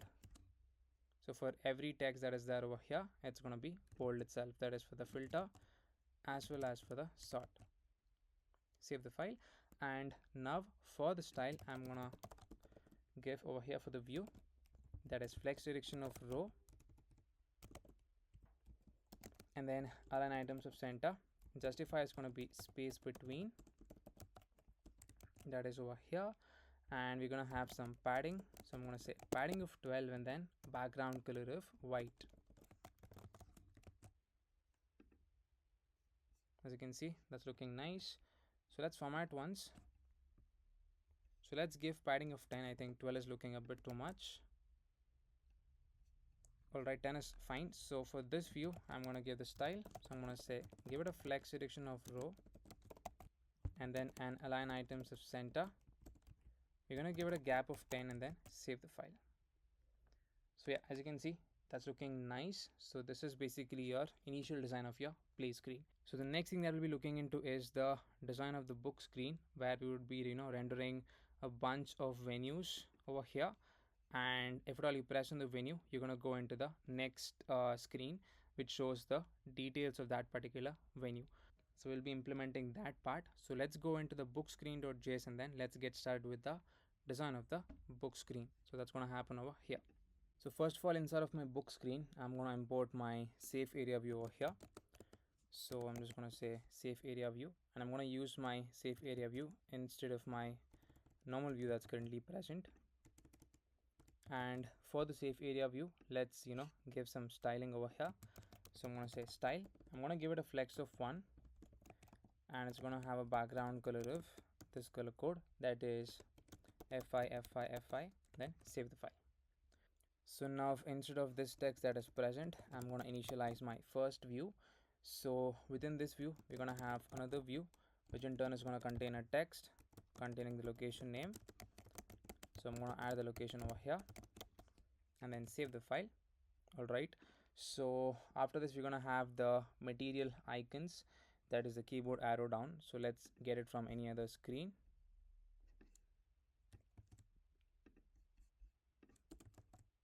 So first of all, let's import it, and later we're gonna copy the icon. So let's say we're gonna choose material icon. Yeah, this is the one. So I'm gonna paste it over here. So the icon is gonna be keyboard arrow down. This is the correct icon itself, and the color is gonna be black. So let's save the file. So as you can see, we're able to see the text as well as the icon being shown onto the screen. So now for this particular view, I'm going to give the style because we want it to come in a row fashion. You can check out the screenshot of this screen as well as the demo part of the video, that is in the initial part. So we're going to say flex direction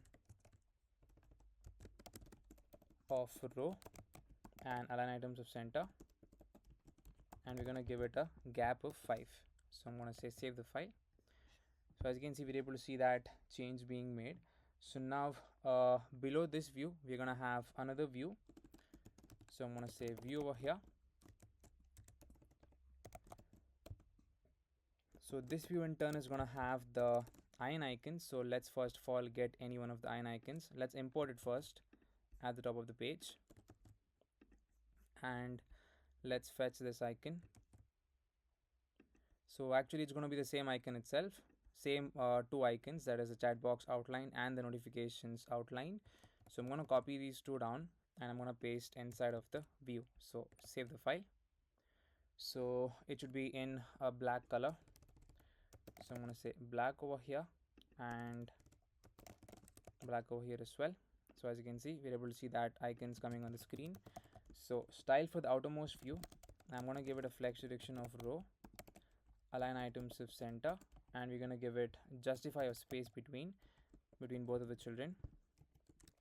So as you can see, the icons went towards the rightmost part, and we're going to give it some internal spacing, some padding of 12 to the outermost container.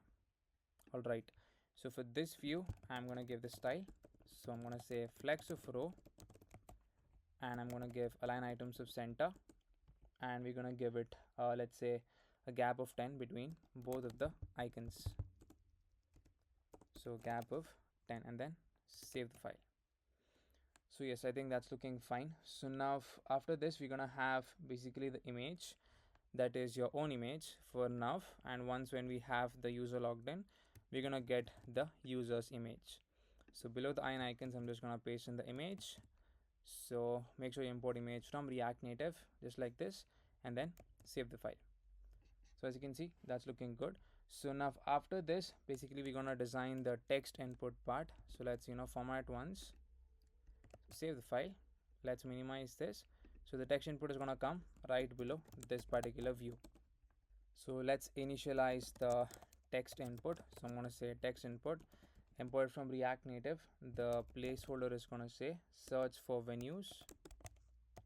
So I'm gonna say search for venues, and we're gonna have the iron icons, and the icon is gonna be the search icon. So here I'm just gonna say search, and then let's save the file.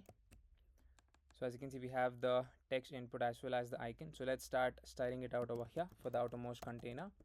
So I'm gonna say style over here, it's gonna have some margin horizontal of let's say 12, and we're gonna give it a background color of this color code E8 E8 E8, and we're going to give it some internal spacing, padding of 12, and we're going to give it a flex direction of a row, align items of center, and we're going to give it, let's say, justify of space between, and we're going to give it a border radius, let's say borders radius of 25 to make it look circular. So let's save the file. So as you can see, just like that, our text input is looking good. And if at all you want to change the color of the icon, we could change that to gray actually. Okay, so as you can see, that's looking nice. So let's format once. So below this, we're gonna have another piece of design saying different kinds of UI components.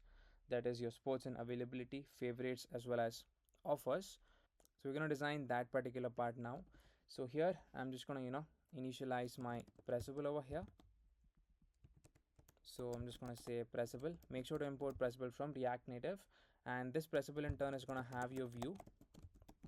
So here we're going to have a text which says sports and availability. So I'm going to say sports and availability.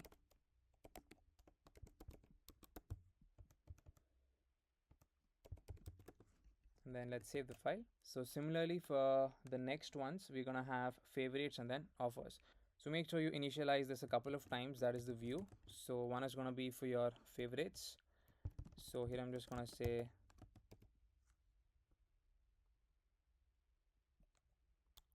favorites, and then this is going to be offers.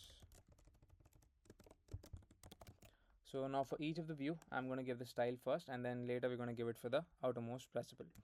So target the style over here. So this in turn is going to have some internal spacing, padding of 10, a slight border radius of 10. Okay, and we're going to give it, let's say, border color of this color code E0 E0 E0, and we're going to give it a border width of 1. So save the file. So similarly, I'm just going to copy this same styling for the other views as well.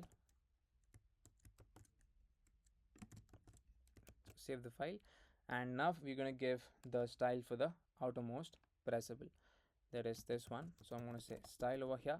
So this is going to come in a row, so I'm going to say flex direction of row and align items of center, and we're going to give it, let's say, gap of 10. So gap of 10, and then some internal spacing, padding of 13. So as you can see, now that's looking nice.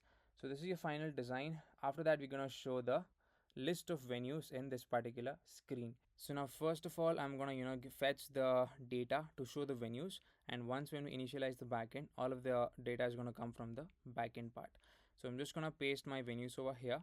So currently I've just pasted in the venues list. So this is an array of objects. So currently there are about, let's say, 6 to 7 venues. So I'll also be sending all of the venues for a particular city, and if at all you want to increase the number of venues, you can add it over here for this particular list. Okay, so each venue is going to contain the name, the rating, the defo link, the full link, average rating, the latitude, longitude, and the sports available for that particular venue. And apart from that, the image of the venue, the location, the address, and the bookings for that particular venue for that particular date and for a particular time slot. So yeah, the bookings would be useful once when we initialize the backend part. So with the help of all of this data, we'll be styling out the book screen now. So I'll be sending all of this data in the description. You can check that out. So let's minimize this, and now right after the pressable, that is over here, I'm going to initialize my flat list. So make sure to import flat list from React Native. So this in turn is going to take in two props, that is a data prop. So in this case, it's going to be the venues, because that's our data. So we need to render item. So before that, I'm going to create my component to show each kind of venue.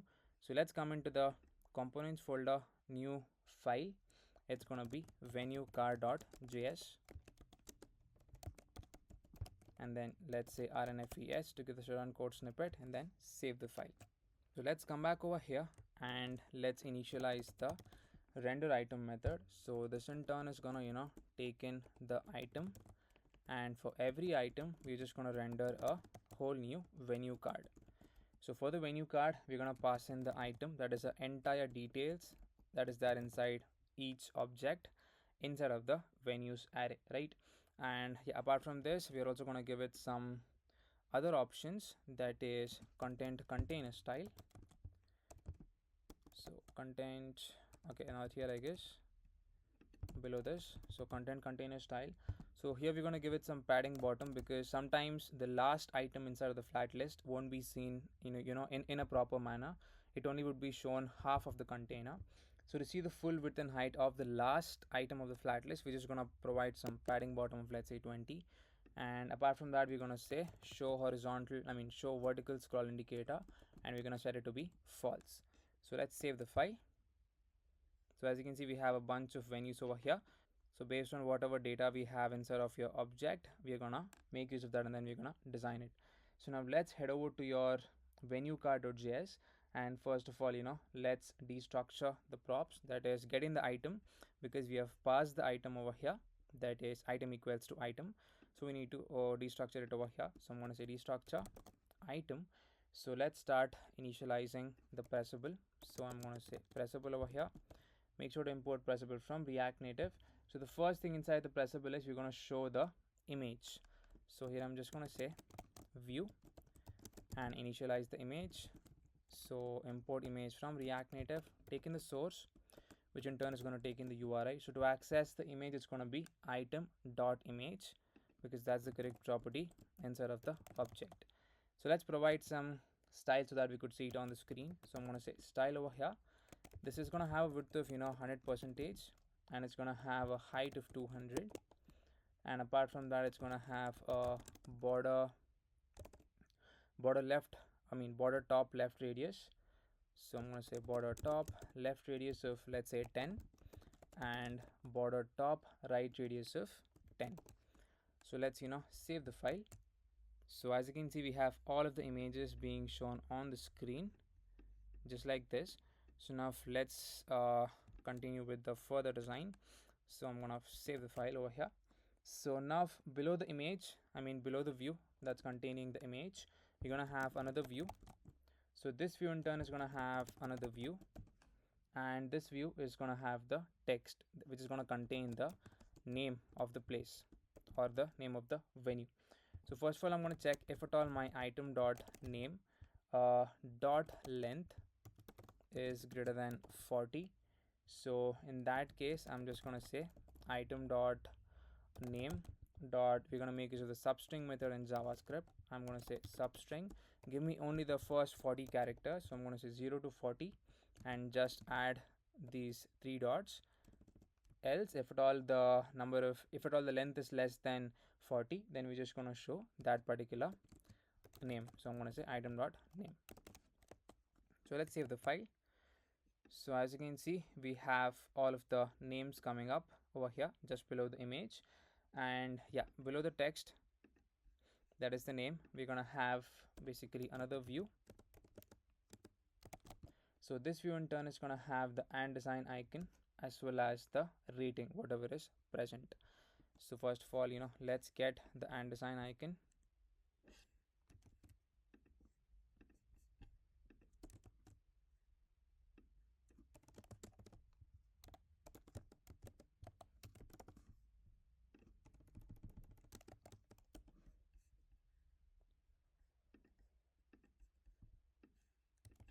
And let's make use of any of the icon, and then we're gonna change it to and design. So here the name is gonna be, let's say, star, and the color is gonna be in white color. It's gonna be white, not black, because you're gonna have a different background. So for the text over here, I'm just gonna show the ratings part. So here I'm gonna say item dot rating, then save the file. So yeah, let's first of all target this off, that is the view, because we're not able to see the icon because it is in white color. I'm going to give it a flex direction of row. Let's say align items of center. I'm going to give it a gap of 6 between both of the children, and then background color is going to be green, and we're going to give it some internal spacing, let's say padding of 6, and then border radius of 5. Save the file. So okay, item dot rating is not being shown. Not the rating, the star icon is not being shown. Okay, wrong spelling for star, so let's write it correctly. Save the file. Okay, so we have that being shown onto the screen, and then after that, below the view, that is below this particular view, we're gonna have another text which is gonna show us the address. So it's gonna be again similar to the first thing that we wrote, that is for the name. So here we're gonna say if at all my item dot address dot length is greater than 40, then it's going to be item dot address dot substring, else it's going to be item dot address itself. So let's save the file. So as you can see, we're able to see that on the screen. So let's format it once and then let's save the file. So now below that, we're gonna have another piece of design that's gonna come up over here, that is below this text. So I'm gonna say view over here. So this in turn is gonna have a text which says up to 10% off,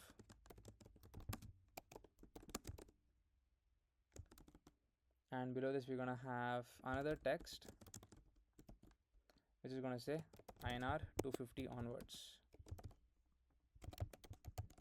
So let's save the file. So we have all of the design set up. We need to style it out properly, starting off from the first view, that is the first pressable. So first of all, as you can see, everything is stacked on each other, that is each kind of container. So for that, I'm going to go to my outer view and then provide it some external spacing, some margin of let's say 15. So as you can see, just like that, everything is kind of spaced out, and it's looking fine. So now for the pressable, I'm going to say style over here. So it's going to have a background color of white for each container, and it's going to have some border radius. So border radius of let's say 5, and we're going to give it border top left radius. So I'm going to say border top left radius of 10, and then border top right radius of 10 as well. So let's save the file. So as you can see, we should be able to see that being applied. As you can see, border top left radius and then border top right radius is being applied. So format over here, save the file. So now after that, we're gonna give the style for your inner view. That's gonna happen after this particular view. So here we're gonna give it some padding vertical as well as padding horizontal. So padding vertical of let's say 12, and we're gonna give it padding horizontal of 10. So let's say save the file. So as you can see, we got some space inside of the container. That's looking good. So now after that, we're going to give the style over here. So I'm going to say style. So we're going to say flex direction of row, because we want the rating part to come towards the rightmost part. I'm going to say align items to center and then justify of space between. Save the file. So yes, as you can see, that's looking nice. Let's decrease the size of the icon to be 20. And for the rating part, we're going to give the style. So here we're just going to say style.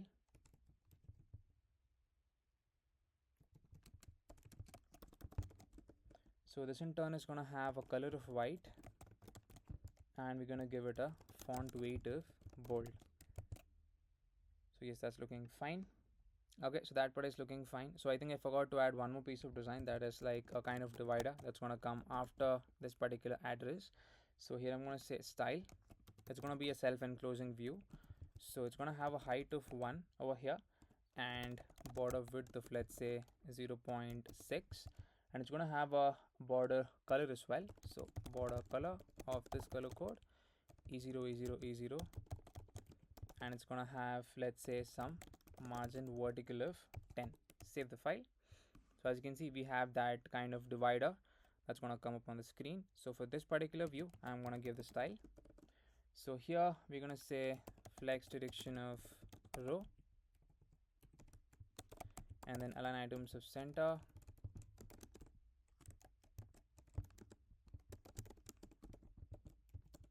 and we're going to give it justify of space between. Save the file. So yes, as you can see, that's looking good.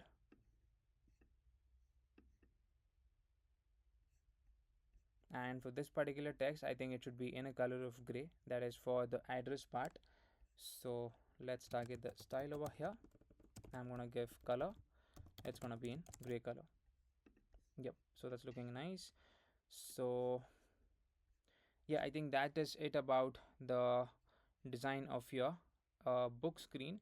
So we have a bunch of venues designed over here, and yeah, everything is looking good. So now the next step is, if at all we press on this particular component, that is any kind of component, we should be navigated to the detailed screen of that particular venue. Okay, and we need to start designing that particular venue screen. So let's get started with that part. So now to initialize the venue screen, first of all we need to create a new screen for that. So I'm going to go to my file tree, press on screens, and then new file. Here I'm going to say venue info screen .js. So rnfes to get the shorthand code snippet and then save the file. So we need to include the screen inside of our stack navigator. So let's head over to the stack navigator over here, and inside of my main stack here, I'm just gonna copy this down one more time. So the name is gonna be venue, and the component is gonna be venue info screen. So let's say format, then save the file. So let's come back to the component over here, that is your venue card. So first of all, let's initialize our navigation. So I'm going to say const navigation equals to use navigation. So import that from the correct dependency, and we're going to initialize the on press event on the pressable. So I'm going to say on press. So taking a function over here, and here I'm just going to say navigation dot navigate to the name of the screen we want to navigate to, that is the venue, because that's the name which we gave inside of the stack navigator. And along with that, we're going to pass in a bunch of information to the venue info screen, that is basically the name, the image, the sports available, and the rating, the timings, the address, the location, and then the booking. So to get each of the values, it is just going to be item dot that particular correct value, whichever is there inside of the object, right? So let's save the file, and then let's come to the book screen, and then let's press on the first one. So as you can see, we are coming correctly to the venue info screen. So now let's head over to the venue info screen, and then let's start designing it step by step. So let's go over here and then start looking into the design of the venue info screen. So first of all, instead of the venue info screen, I'm going to import my safe area view over here. So let's make use of the safe area view. So here for the safe area view, I'm going to give it a style. So I'm going to say give it a flex of 1, and then give it a background color, or let's leave it as is for now. If at all we need to change for the background color, we're going to make it. So let's save the file, and let's initialize the scroll view over here. So I'm going to say scroll view. So inside the scroll view, first of all, I'm going to initialize my fragment over here. So apart from that, I'm going to initialize my view.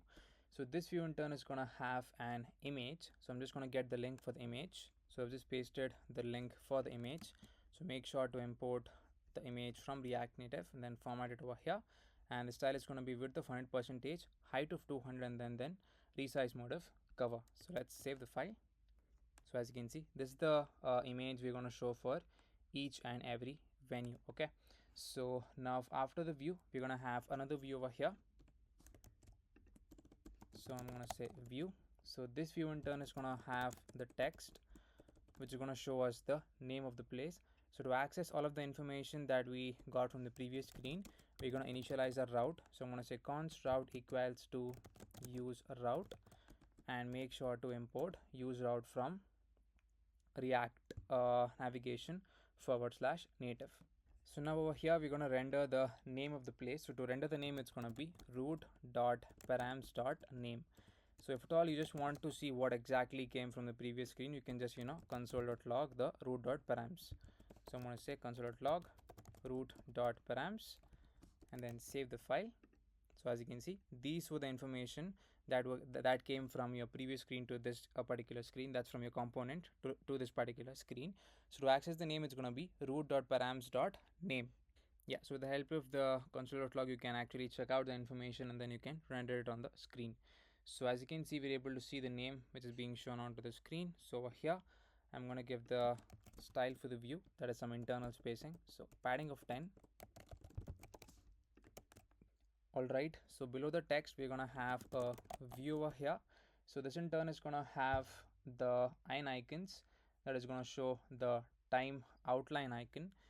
So here, first of all, let's get the icon from any one of the other icons. So I'm going to say ion icons, and then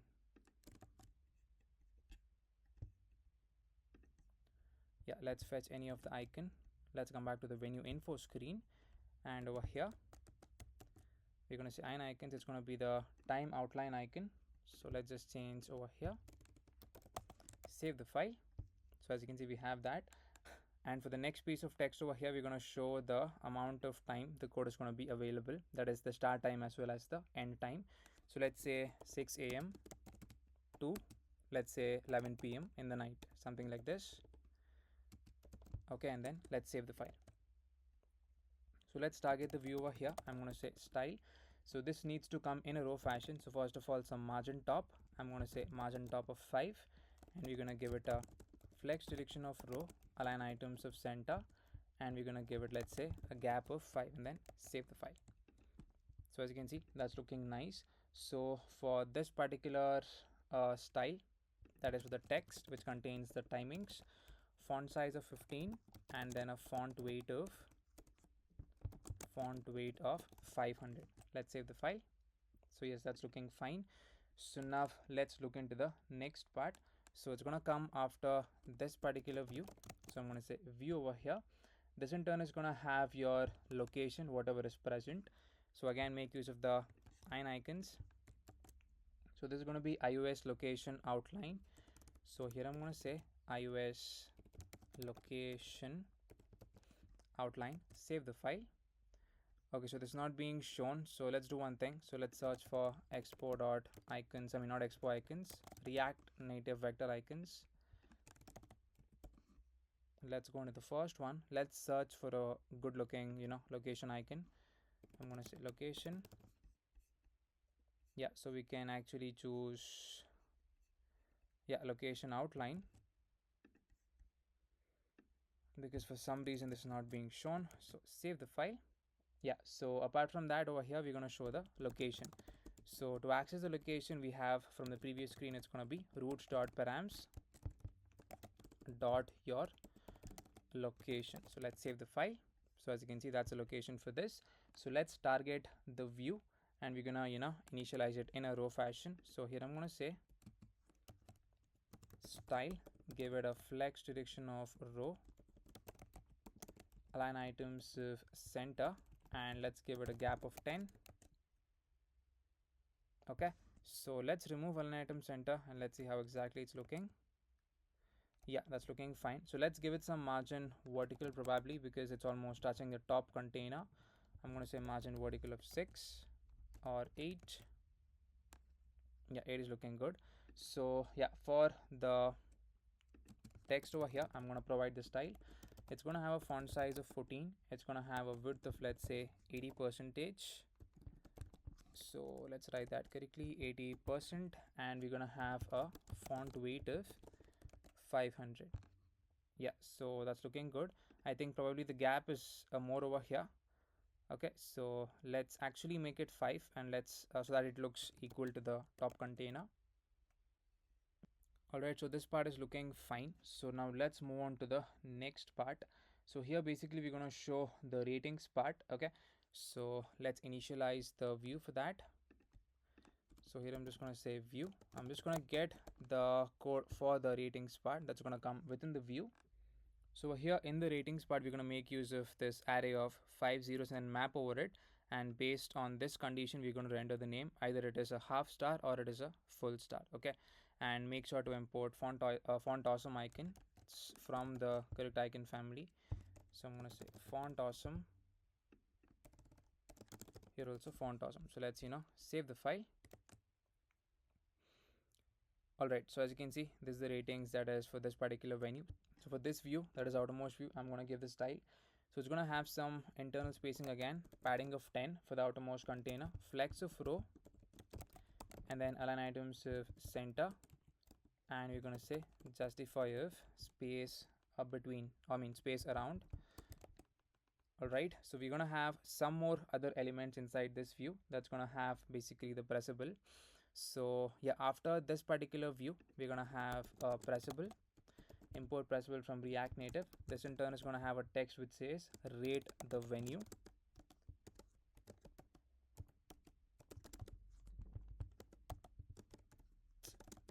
So rate venue, save the file.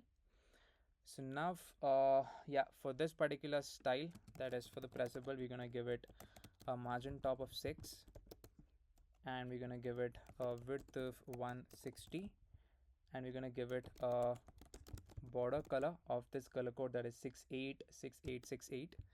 So I'm going to say 686868, and we're going to give it, let's say, a border width. So a border width of 1 and a border radius of, let's say, 5. Justify content of center, and we're going to give it align items of center as well. and we're going to give it some internal spacing, that is padding of 10. And then let's save the file. So as you can see, that's your design for your rating of the venue part. So let's format once. So now after that, we're gonna have another piece of design coming up. So let's first of all, save the file. So now after this part over here, we're gonna initialize our next view. So I'm gonna say view over here. So within this view, we're gonna have another view. So this text is gonna contain the total number of activities. I'm gonna say 100 total activities. Save the file. And yeah, below this we're gonna have another pressable. So here I'm gonna say pressable. So within this pressable, I'm gonna have a text which says one upcoming. So this is just for your design part. So let's style out the pressable over here. So it's gonna have pretty much the same kind of design that is similar to this one. So I'm just gonna copy this down, and then I'm gonna paste it over here. That is for the style part.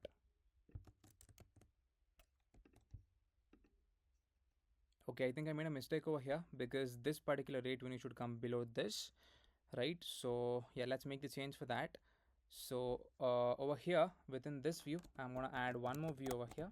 Okay, so this view in turn is going to contain these two designs, that is your ratings as well as your rate venue design. So let's format once.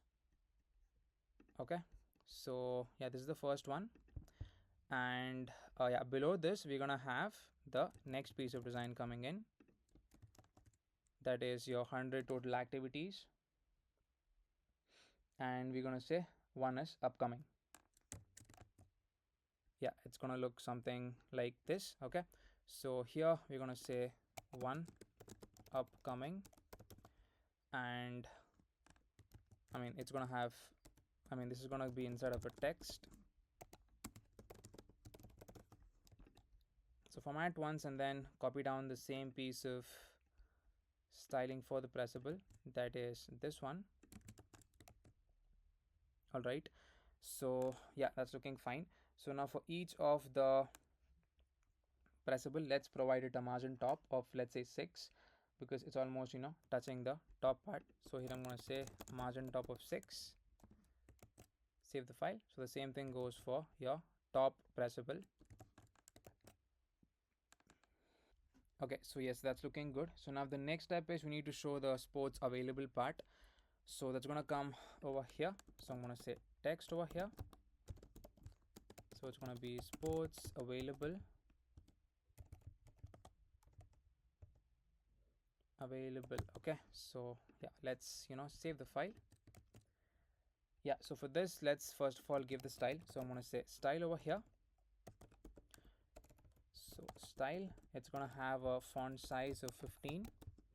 It's going to have a margin horizontal of, let's say, 10, and it's going to have a font weight of 500. Let's save the file. So yes, that's looking good. So now we're going to map over the available sports, because we have already have access to that is from the previous screen. So here I'm going to say scroll view, and here I'm going to say root dot params dot your sports available dot apply the map function for every item and then the index. So here I'm just gonna show my view, and within the view we're gonna have the material community icons. So I'm just pasting my material community icons, and the style is going to be text align center, and the name is going to be item.icon itself. So if you check out the data, whatever I've sent, in that you would be seeing the correct icon name. So here I'm just going to say material community icons, and over here as well it's going to be material community icon. So let's save the file. So as you can see, we have 3 sports for this particular venue, that is badminton, cricket, and then I think that is tennis. Yeah, so now below the material community icons, I'm going to initialize my text. So this is going to show us the sport name. So to access the sport name, it's going to be item.name. So as you can see, badminton, cricket, and then tennis. So now let's start styling out the topmost view. So it's going to have a border color of this color code 686868, and it's going to have some external spacing margin of 10, some internal spacing padding of let's say 20. It's going to have a width of let's say 130, and we're going to give it a specific height of 90, and border width is going to be 1, and we're going to give it a slight border radius of 5. So save the file. So as you can see, that's looking fine. So now we're gonna make it look in a horizontal fashion. So for that, target the scroll view, and then we're gonna give it horizontal, and we're gonna say show horizontal scroll indicator, and we're gonna set it to be false. So save the file. So as you can see, that's looking fine. So now for the text, let's give the style. So I'm gonna say style over here. So this in turn is gonna have a font size of let's say 13. It's gonna have a font weight of bold, text align of center, and a slight margin top because it's almost touching the icon that is present. So I'm going to say margin top of 10. So as you can see, just like that, this is looking nice. So that was it about the horizontal list of sports available. So after that, we're gonna render the amenities available for this particular venue. So this is going to be actually similar for everything. So I'm going to go into my components folder, new file, amenities.js, rnfes to get the Sujan code snippet, and then save the file. Let's come back over here, and here I'm just going to render my amenities component. So now let's head back to our amenities.js, and then let's start styling this out. So first of all, I'm going to get my data that is required to design the amenities component. So I've just pasted my amenities data. So it is an array of objects containing a unique ID and then the name of the particular amenity. So here I'm gonna initialize my text which says most popular facilities. So most popular facilities, save the file. So first of all, for the view, I'm gonna give it some styling. So padding of 10, all right. And yeah, for this particular text, I'm gonna give it a particular font size that is pretty much kind of large, that is 17, and then a font weight of 500. Yeah, so that's looking nice. So now we're just gonna map over our services array. So I'm gonna say view over here. So I'm gonna say services dot apply the map function in JavaScript. So for every item and then the index. So here what we're gonna do is I'm just gonna render my view for each item that is present over here inside of the services array. So here I'm just going to render my text and then show the particular item. So to access the item, it's going to be item dot the name. So to access the ID, it is going to be item dot ID. So currently we are accessing the name, it's going to be item dot name. So as you can see, we have all of the names being shown onto the screen. So I'm going to say key is going to be equals to index, and then save the file. So for the style of the view, let's give it over here. I'm going to give it some external spacing, margin of 10. So background color is going to be of this color code, that is 17B169. All right, and we're going to give it some padding horizontal value of let's say 11, padding vertical of 5, and we're going to give it a border radius of 25. So let's save the file. So as you can see, that's looking nice. So now for this particular view that is gonna have the map function part, we're gonna give a flex of row because we want it in a row fashion. I'm gonna say align items to center, and now we're gonna give flex wrap of wrap. So this says that if at all the space completes in a particular row, then come on to the next row and then take up the remaining space. So I'm gonna say flex wrap of wrap. So as you can see, just like that, we're able to see the first three items in the first row. And as you can see, this space is not enough for change rooms to be fit in. So change rooms automatically comes into the next row and then takes up the remaining space. So that's how your flex wrap is going to work like. So now let's target the style over here. We need to give it a different style. So it's going to have a text align of center, and we're going to give it a color of white. So let's save the file. Let's format once and then save it. Yeah, so this was it about your amenities part. So let's move further. That is the next part of your design in your venue info screen. So after the amenities over here, I'm going to initialize my view.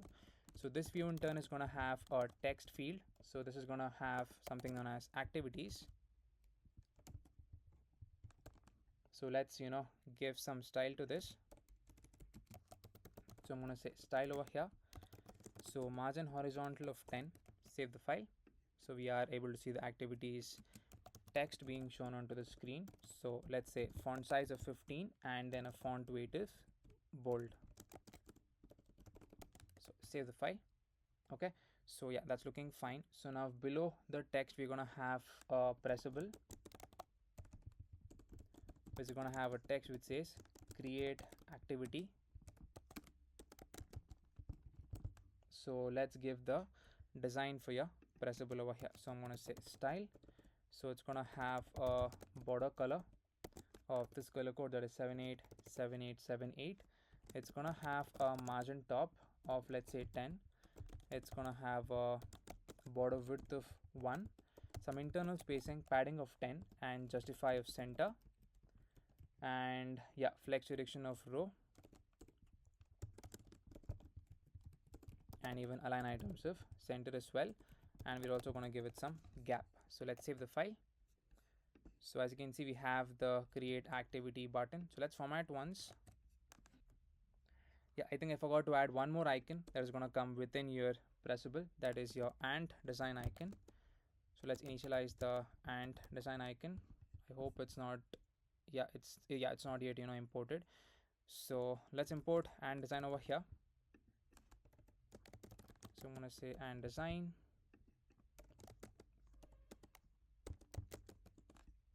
Okay, so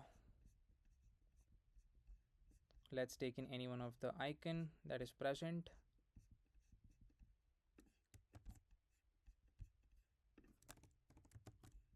Yeah, so this is going to be your ant design icon. So the name we're going to use over here is the plus icon. So as you can see, we have the create activity button, and after all, you want to give a border radius a slight curvy structure. So let's give it, let's say 5, then save the file. So that's pretty much it.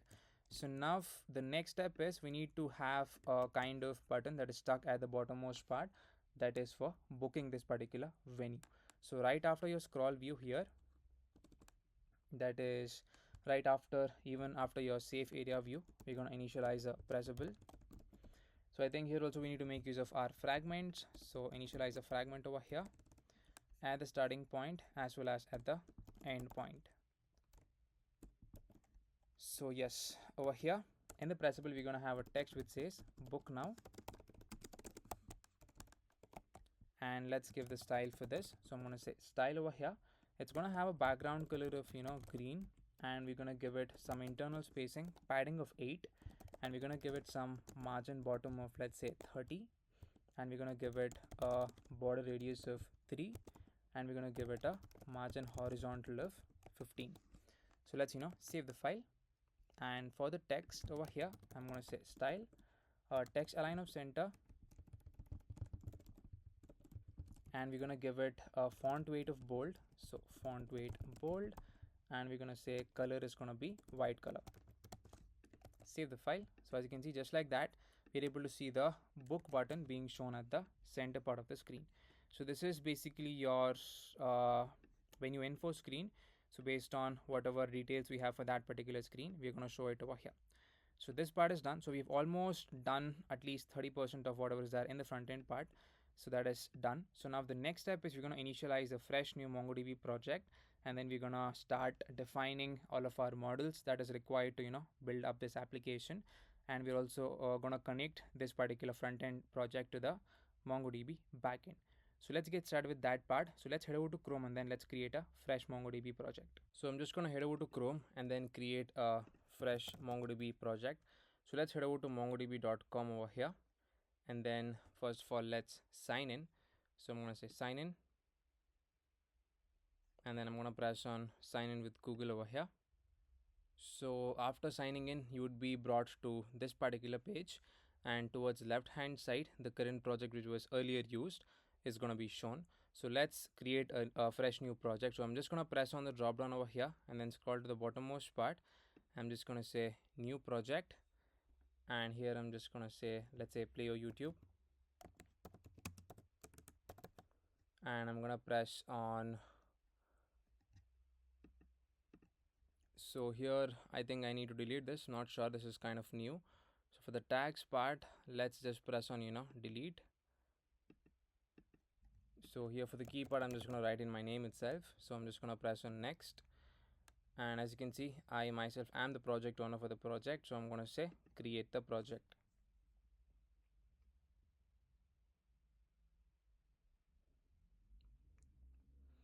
So it's currently initializing our Playo YouTube project, and as you can see, currently our project is selected.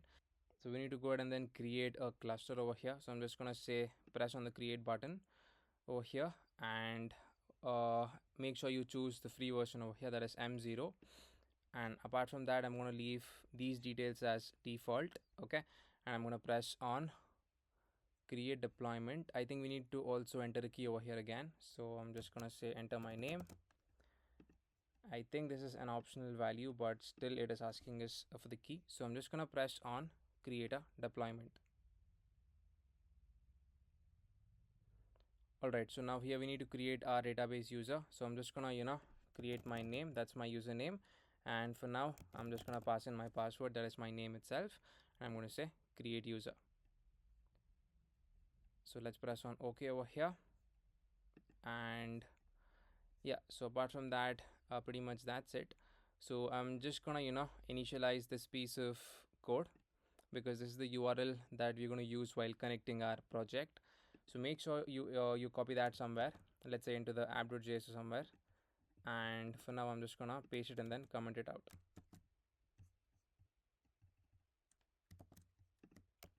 So let's save the file, let's come back over here, and I'm just gonna say press on close. So as you can see, we have our backend part almost set up, so we need to connect it over here. So now first of all, let's head back to our VS code, and then let's initialize our backend folder. So I'm just gonna press on app.js, I'm gonna say new folder API, and here I'm gonna say cd API. Here first of all, let's initialize our package.json. I'm gonna say npm init. So it's gonna ask us a bunch of questions. So for description, I'm gonna press on backend, and pretty much for all other questions, I'm just gonna press on enter. So if you would check out our API folder, as you can see, our package.json is being created. So now let's install some dependencies that we'll be using while building up the backend part. So make sure you're into the API folder. So here I'm going to say yarn add cors, and then we're going to use express, the JSON web token, and we're going to make use of moment, and we're going to make use of mongoose, and let's say node mailer, and finally node mon. So let's press on enter. So currently not sure why we're not able to add all of the required dependencies into the backend folder. Probably the yarn.log is not being initialized. So I'm just going to create a own yarn.log file over here. So I'm going to say new file, I'm going to say yarn.log. So now I'm just going to execute the same command. So let's see if at all it's going to work out. So as you can see, now it is working. So we are able to install all of the dependencies, and hopefully we should be able to see them in the package JSON.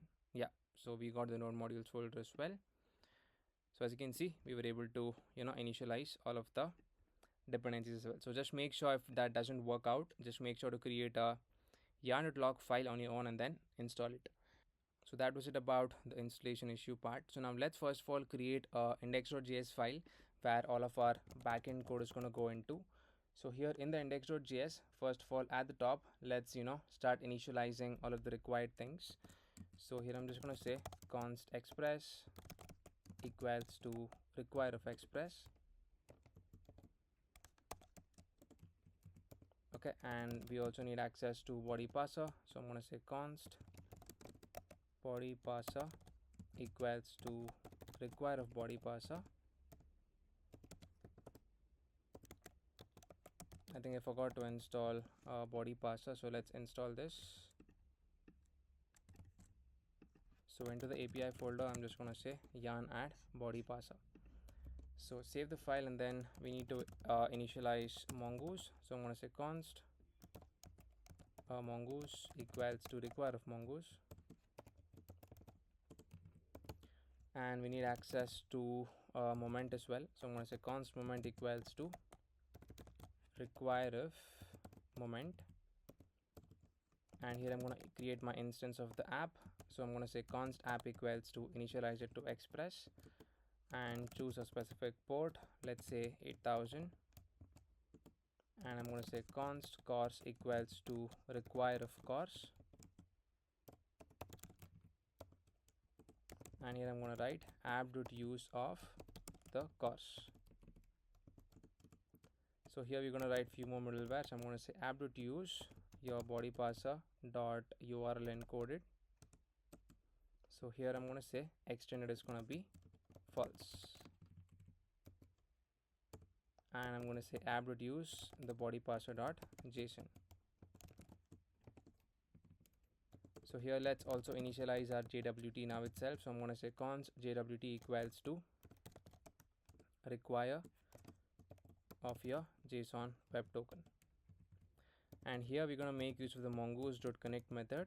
So this connect method is going to take in the URL that we just pasted into the app.js. So that is this one. So make sure you copy that, and I'm going to paste it over here. So here, if at all there is any kind of mismatch, so towards the left hand side your username should come, and towards the right hand side your password is going to come. So this is my username and this is my password. So make sure you enter it like that. And yeah, after executing this, we're going to apply the .then method. I'm going to say .then. So for now I'm just going to say a console message. So console.log connected to MongoDB.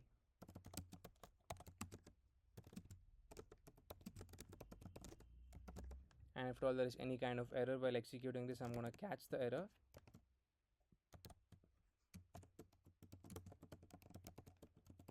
So here I'm just going to say console.log error connecting to MongoDB, and we're going to show that particular error. Okay, so that's it, and we're going to make use of the listen method finally. So we're going to say app.listen. So this in turn is going to take in the port that we just chose, that is 8000 in our case. So this is going to take in a function, and here I'm just going to say console.log server running on port 8000.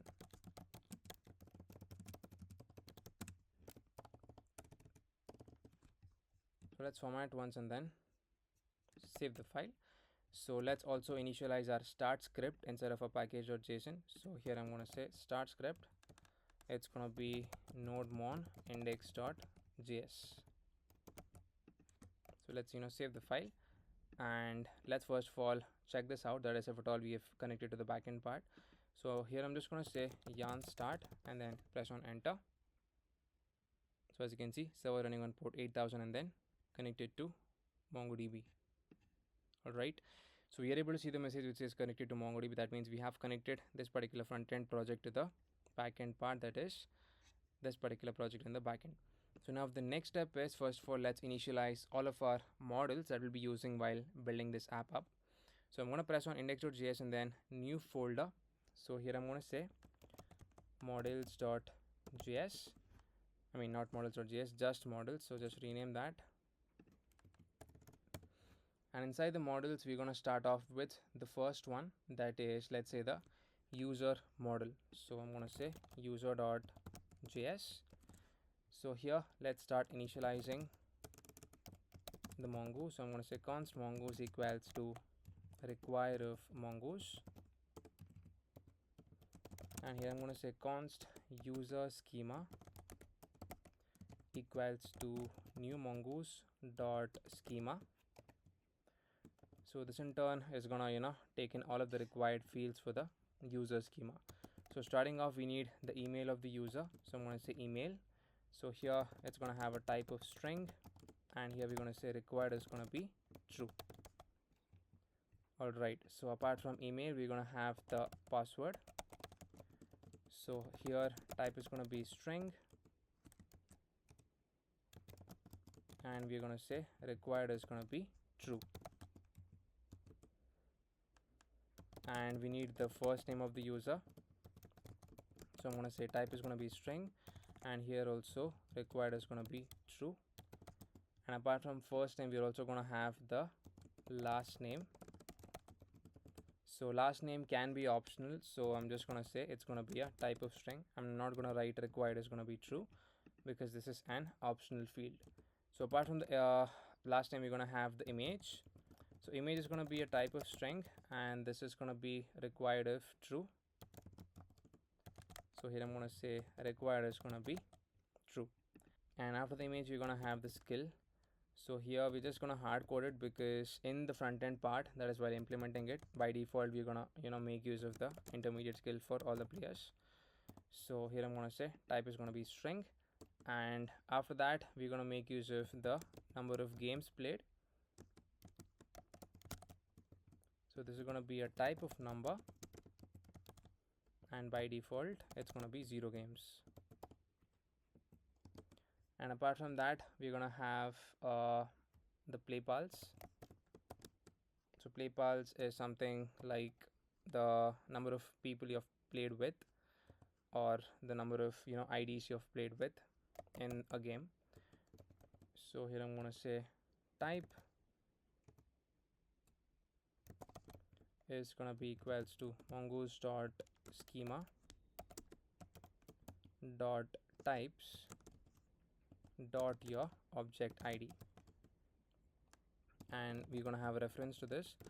It's gonna be to the user itself, and here we're gonna have the sports array as well. So it's gonna be a type of string.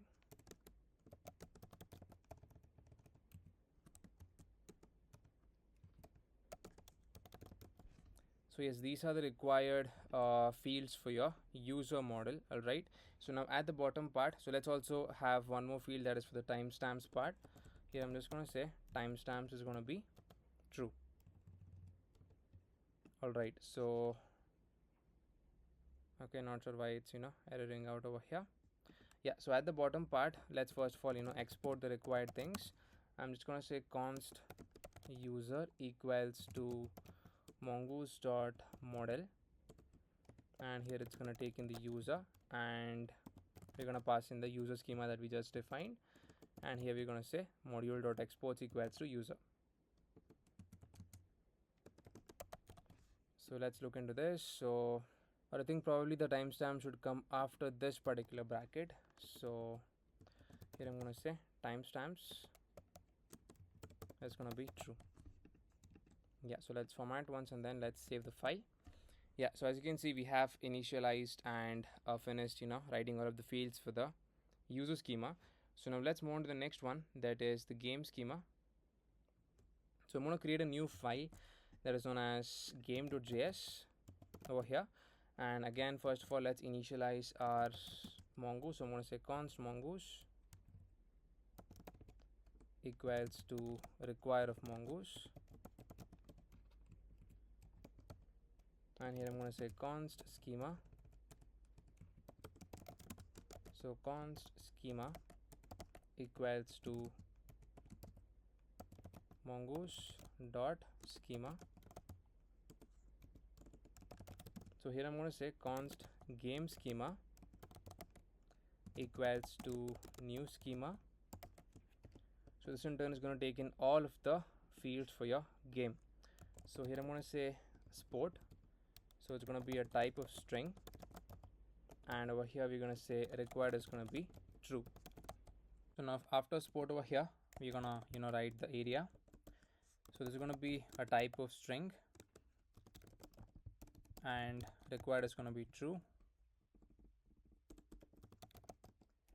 And yeah, apart from area, we're going to have the date, that is for which the game is created. So date is going to be type of string, and required is going to be true.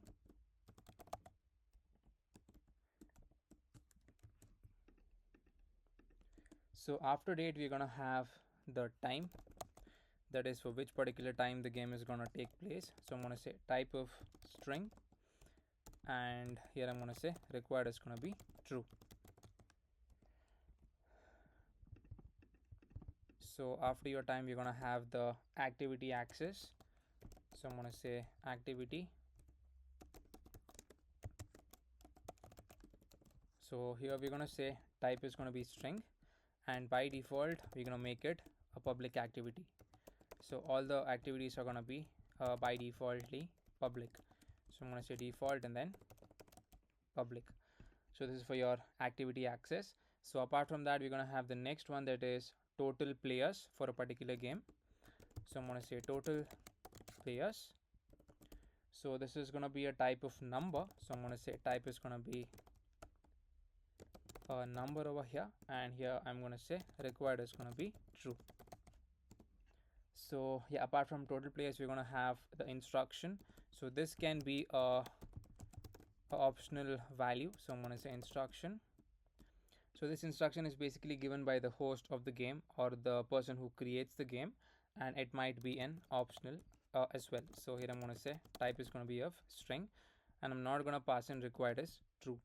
So apart from instruction, we're going to have something known as an admin for a particular game, that is the owner or the person who has created the game. So here I'm going to say admin, type is going to be mongoose or dot schema dot types dot your object id, and here we're going to say reference is going to be to the user, and here we're going to say required is going to be true. And apart from the admin, we're going to have the players who join any particular game that is created. So here it's going to be a type of the same thing, that is this one, mongoose.schema.object, mongoose.schema.types.object id, and this is inside of an array, as you can observe, because you can have n number of players for a specific game. So again, I'm going to say reference is going to be users. So apart from players, the next thing is your queries. So a game can have n amount of queries. So a query is going to be in the form of, let's say, a question and an answer. So the question is being posted by some other user in the application who wants to join the game, and the answer is of course being answered by the admin, that's the person who has created the game. So here I'm going to say again array of objects. So here we need two things, question.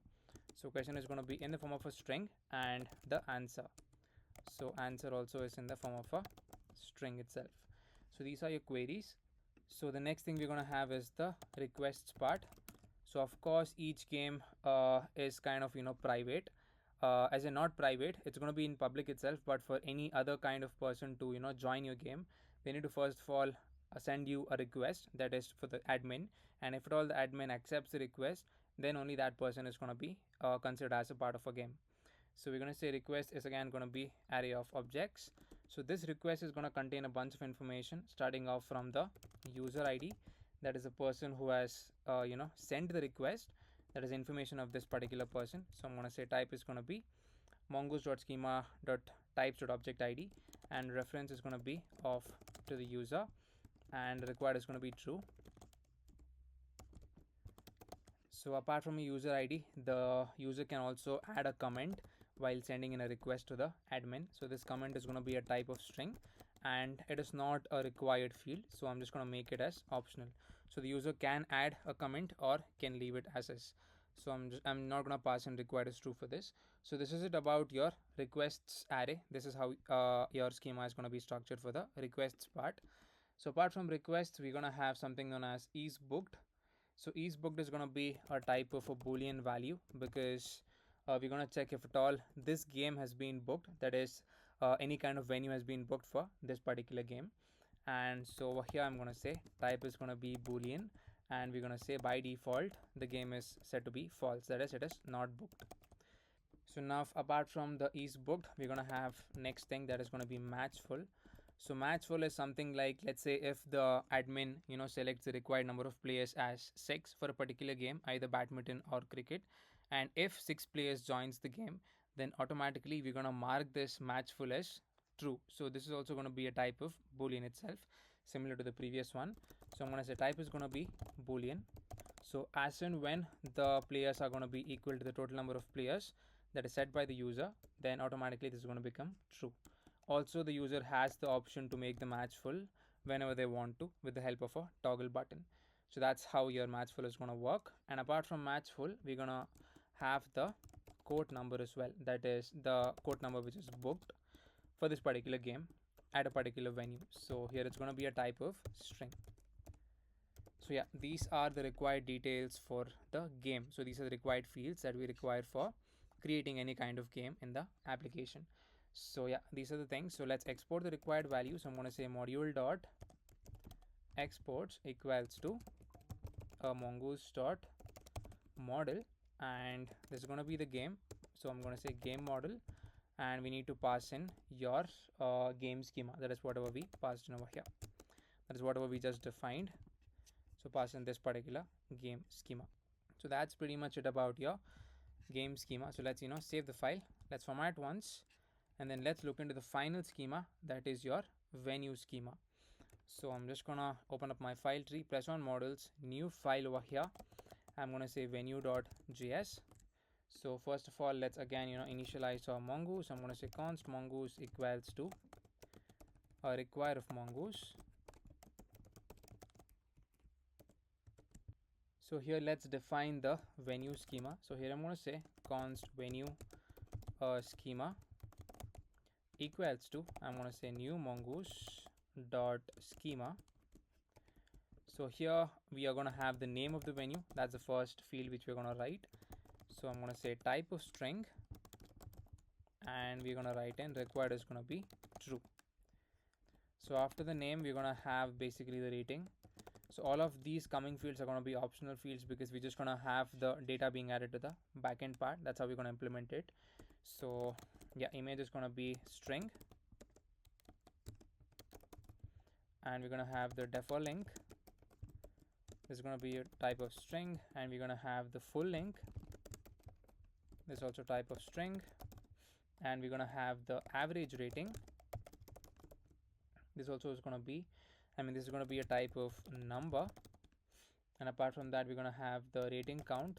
So I'm going to say rating count, it's going to be of type number, latitude type number, longitude, it's going to be lng, it's going to be type of number. And apart from that, icon, it's going to be string. We're going to have filter by values. So I'm going to say filter by, it's going to be a string. Okay, so yeah, apart from filter, we're going to have the next one, that is your sports available. That is for that particular venue. So I'm going to say sports available. This is going to be an array of objects. So each sport is going to have a unique string, a unique ID that is of type string, and it's going to have a name of the sport. So string over here, and icon. So this is also string. And apart from that, we're going to have the price for that particular sport. I'm going to say number. And apart from that, we're going to have the codes available for that particular venue. So I'm going to say codes, again array of objects. So each code is going to have a unique ID. So I'm going to say string over here, and it's going to have a name for a code. Let's say code 1, code 2, code 3, something like that. So I'm going to say name is going to be of type string, and we're also going to have the code number. So I'm going to say number is going to be number over here. All right, so apart from that, so that is it about your sports available. So after sports available, we're going to have the next one, that is your location. So I'm going to say location is going to be of type string, and we're going to have the address. So this is going to be of type string, and this is a required value. So I'm going to pass in required is going to be true. And apart from address, the next thing we're going to have is your bookings. Bookings for a specific venue. That's what we're going to write now. So I'm going to say bookings. So we can have n number of bookings for a specific venue at n different intervals of time, right? So this is going to be an array of objects. So it's going to have the court number which is booked. So I'm going to say court number. So this is going to be a type of string. So I'm going to say type string. And this is going to be a required field. So I'm going to say required is going to be true. So apart from court number, we're going to have the next one, that is going to be your date. That is for which specific date the game was booked or the venue was booked. So I'm going to say type of string, and required is going to be true. So after the date, we need access to the time as well. So I'm just going to copy this down. It's going to be same thing, type of string, and then required of true. And we need the user, that is the admin who has booked the venue. So this is going to be type, and it's going to be mongoose dot schema dot types dot your object id. Okay, and here we're going to say reference to the user, and required is going to be true. So I'm going to say required is true over here. So this is the user, and apart from that we also need the game id, that is for which specific game we have booked this particular venue. So I'm going to say game, it's going to be type, again it's going to be mongoose dot schema dot types dot your object id, and here reference is going to be to the game. Alright, so these are basically all of your fields for your venue schema. So you can look at it right from the start once again.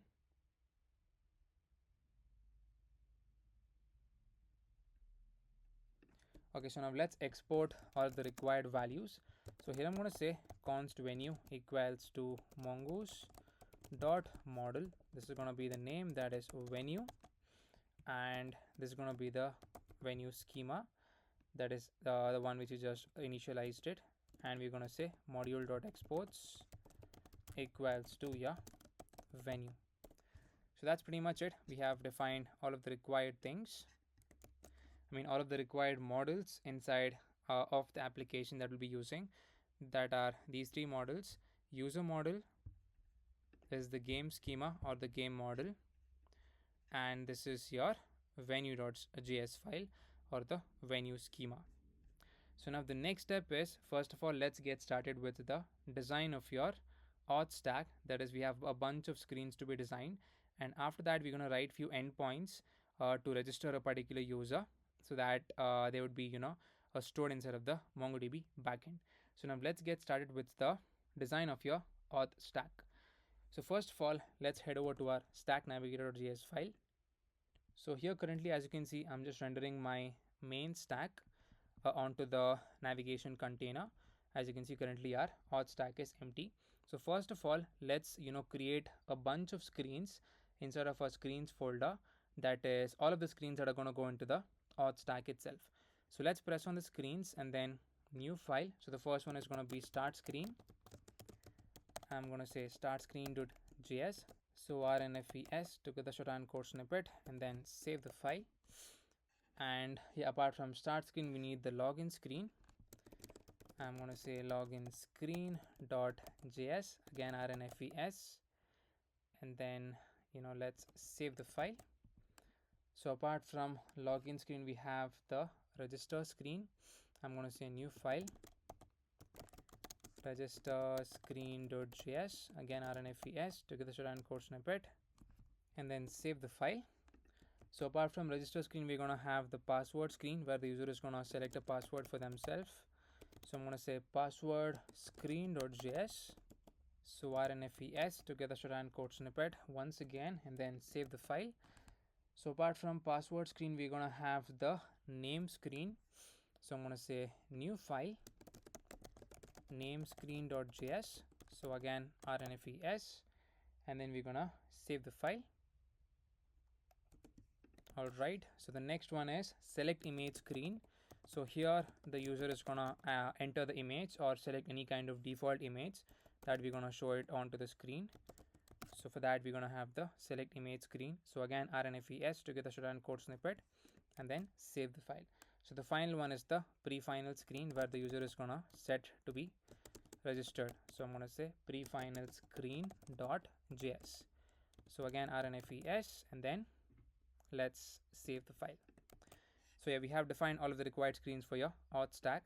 So let's start importing all of them into our stack navigator. So the first thing that we'll be designing is your start screen for the application. I'm going to say stack.screen. So here the name is going to be start, and we're going to have the component to render for this, that is going to be your start screen.js. So yeah, we're not getting the suggestion. Let's import it manually over here. I'm just going to say start screen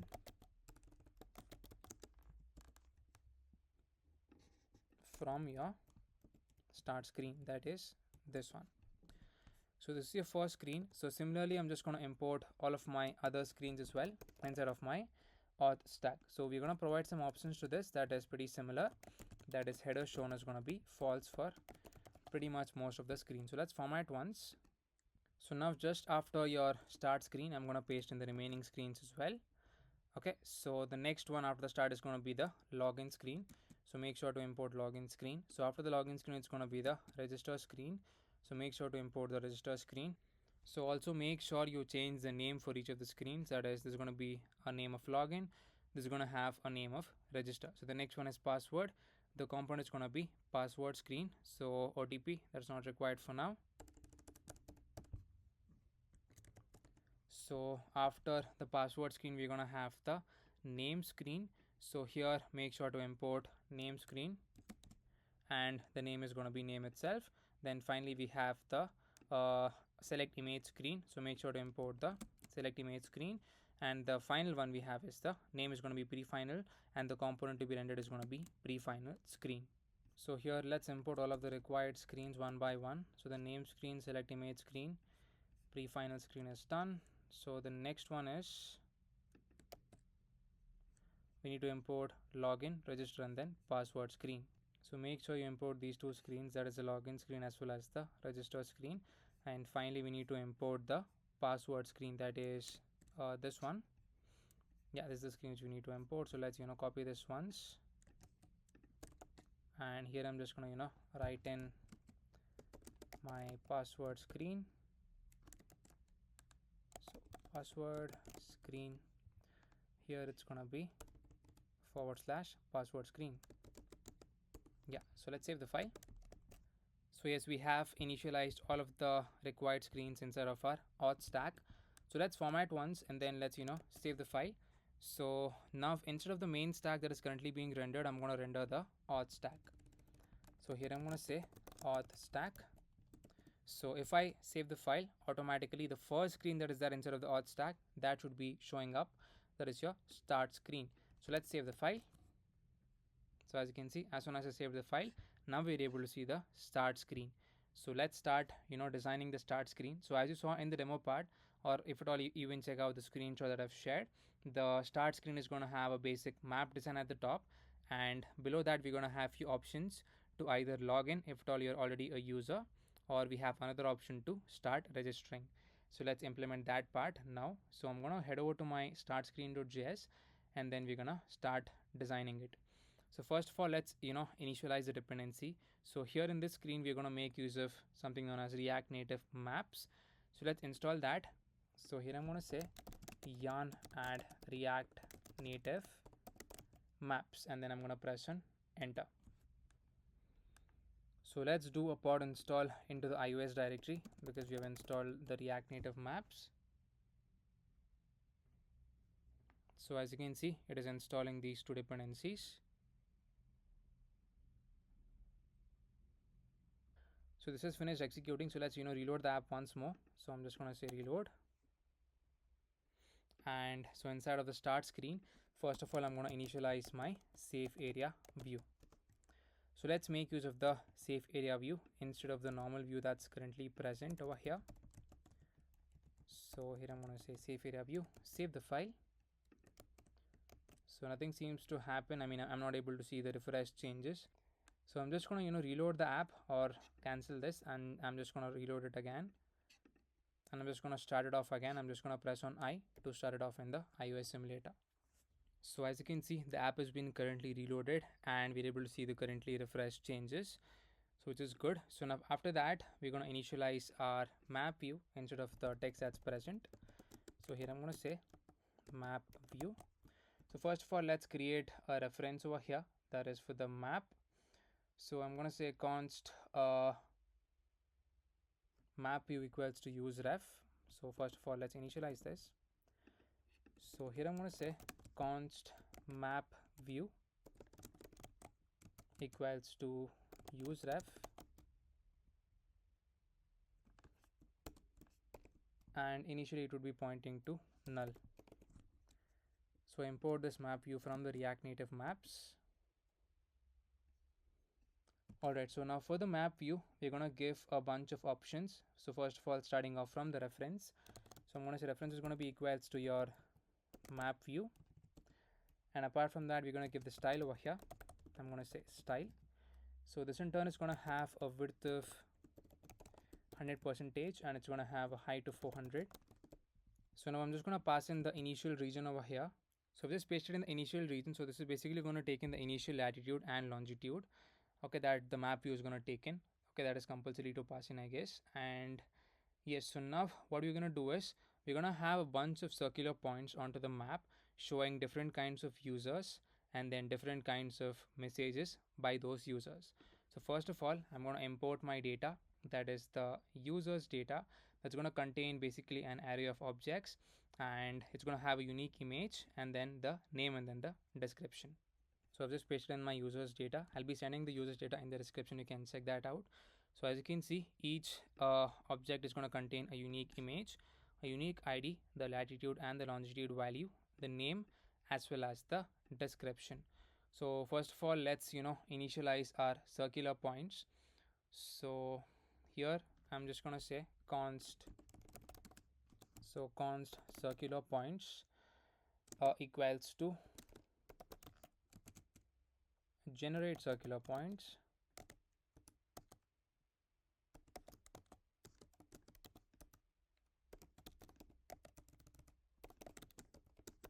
so generate circular points. So this is going to take in basically your coordinates. So I'm going to pass in the value, that is Bangalore coords, and apart from that we're going to have the radius also passed in. I'm going to say radius, and we're going to have the number of points. So here let's first of all define the Bangalore coord. So I'm just going to paste in the data over here. So this is going to be an object containing the latitude and the longitude value. So now let's define the function that is generate circular points. So currently in this case we're going to generate 6 circular points. So I'm going to say const generate circular points equals to, so here in the function we're going to pass in 3 parameters, that is all of these 3. So the first one is going to be the center point. I'm going to say center over here. This is going to be your radius.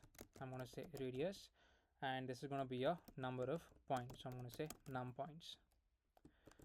Alright, so over here first of all I'm going to initialize my points array. So I'm going to say const points is going to be equals to an empty array. So let's write the arrow correctly over here.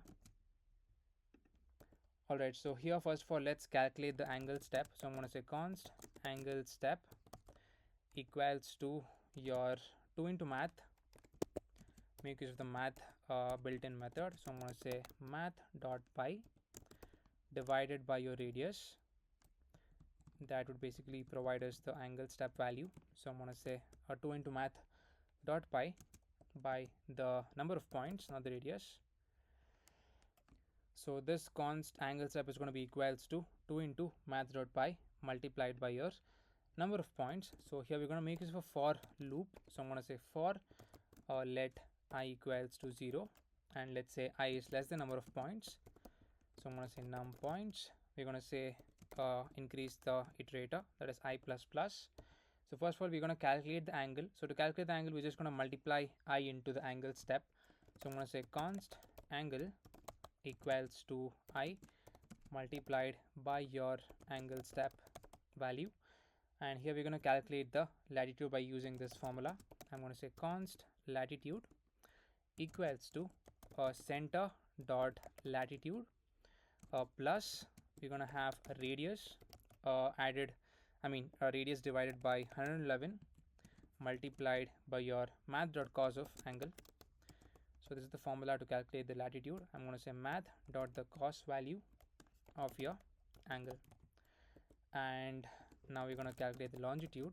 I'm going to say const longitude equals to center dot longitude plus it's going to be radius divided by 111 multiplied by your math.cos multiplied by your center dot latitude. That's going to be your formula for this, and this whole is going to be multiplied by your sine of angle. So I'm going to say math dot sine of angle.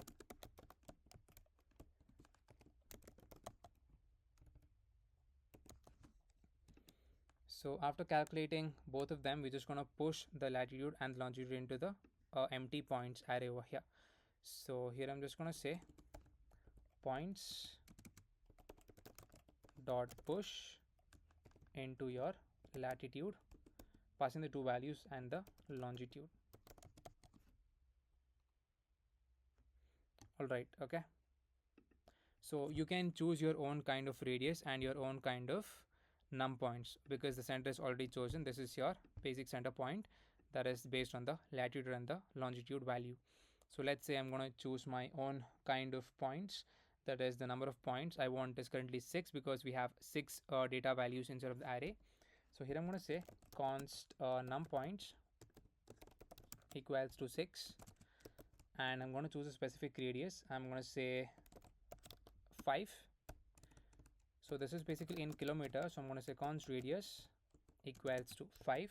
So this is basically referring to the radius of the circle in degrees. That is basically approximately equals to 1 kilometer. So these are the required values. Okay. And so these are the coordinates. Let's write that correctly. Bangalore cots. Yeah, let's write the correct spelling. That's the reason it's not taking the value. So now if at all you can just console.log the circular points, you should be having 6 circular points containing your latitude as well as the longitude. So let's check that out over here. I'm going to say console.log your circular points, and then let's save the file. Okay, so we are able to see the map, but we're not able to see the circular points because for some reason it's showing as undefined. So let's give it with a message. I'm going to say points. Alright, so it is currently undefined. So let's look into it why we have gone wrong. Oh, okay, I think I got to know where the issue is over here. So inside of the function, so before that over here, we are actually trying to equate the function to a variable. But in the function, if you would observe, you're not actually returning anything, right? So that's the reason it's showing as undefined. We need to return the points array. So that's the reason it's not giving us all of the required coordinates or circular points. So we need to return the array because we have posted it over here, right? So let's save the file and then let's check it out over here. So as you can see, once we are returning it correctly, we are able to see all of the required points. So each point is going to contain an array of object. So each object is going to contain the latitude value and then a longitude value. So number of points is going to be 6, and within each point we're going to have a radius of 5. So that's how it's just going to work. So now with the help of this particular data, we're going to start designing the map that we saw in the initial point of the video. So here, now inside of the map view, that is over here, we're going to map over the circular points. So here I'm just going to say circular points dot map for every point and then the index over here. So here inside the map function, so for each particular point, we're going to show each user image and then the each user description as well. So for that, I'm going to say const user equals to access the users array that we just imported, that is this one. So it's going to be users of the index modulus the users dot length. So just for writing a comment over here, we're going to say cycle through the users array if more points is going to be present, if there are more points than the users. So let's format once, and then over here we're going to return it. So here I'm going to say return a marker. We're going to return a marker for each user. So here within the marker we're going to have a view and we're going to have an image. So make sure to import image from React Native.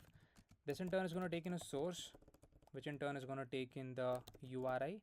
So this is going to be user.image. So let's pass in the style so that we could see it on the screen. So I'm going to pass in the width and height. So I'm going to say width is going to be 70 and a height is going to be 70 as well. And your resize mode is going to be cover, and we're going to give it border radius of 35 to make it look exactly circular. That is the image. So I'm going to say border radius of 35. So image is not yet imported. Yeah, image is imported. So let's save the file. So currently not sure why we're not able to see all of the images. So let's try to reload the app once. So I'm just gonna press on R over here.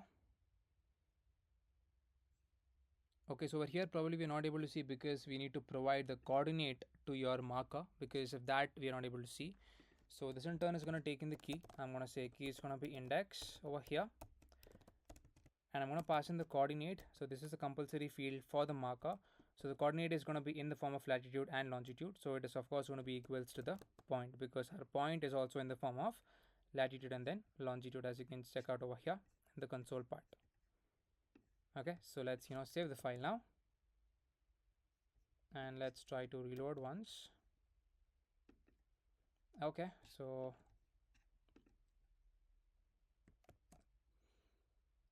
let's give the style for the view, and let's look into this part why exactly it's not showing up. Let's first of all style everything up. So I'm going to say justify content of center, and then I'm going to say align items of center. Then let's save the file. So let's also provide the use effect, that is basically the edge padding, so that we could see it on the screen. So here I'm going to initialize my use effect. We're going to make use of the fit to coordinates method. So here I'm going to make it run one time. So here I'm going to say access the map view dot the current dot, I'm going to say fit to coordinates of your circular points. So I'm going to say circular points. All right, so here we're going to pass in the edge padding value. So I'm going to say edge padding. So from the top I want it to be 70, that's the padding value, and from the bottom left and right as well we're going to provide 70. So I'm going to say bottom 70, or left is going to be 70, and even right is going to be 70 as well. So yes, that's it. So let's format once and then make sure to import use effect from React, and let's save the file. So as you can see, just like that, because of this we are able to see all of the user images at that particular circular points. And because of the edge padding, we have a top of 70 padding, bottom 70 padding, left and right 70 padding, so that we're able to see all of the images, that is all of the circular points, in a single viewport, which is good. So make sure you add this use effect, and then it should work out correctly. So now after your image, we're going to have the next piece of design coming in, that is after this particular view. So this view in turn is going to have a text, which is going to have your user description. So here I'm going to say access the user, and it's going to be dot description. So let's first of all target the text over here, that is to give the style. So this in turn is going to have a text align of center. So text align of center, and we're going to have a font size of 13. Okay, and we're going to give a font weight of 500. So let's save the file. So as you can see, we have the description coming onto the screen, which is looking nice. So let's provide the view, that is this particular container, the style. It looks even more better. So I'm going to give it some padding horizontal of 10. So I'm going to say padding horizontal of 10, and then some padding vertical as well. So padding vertical of 7, and we're going to give it a border radius of 7, and we're going to give it a background color of white. So just like that, as you can see, all of them are looking nice. So this is your initial design for the map part. So now after the map view, let's continue designing. So this in turn is going to have a view, and this view is going to have a text over here. So this text, we're going to say find a player, or find player in your neighborhood.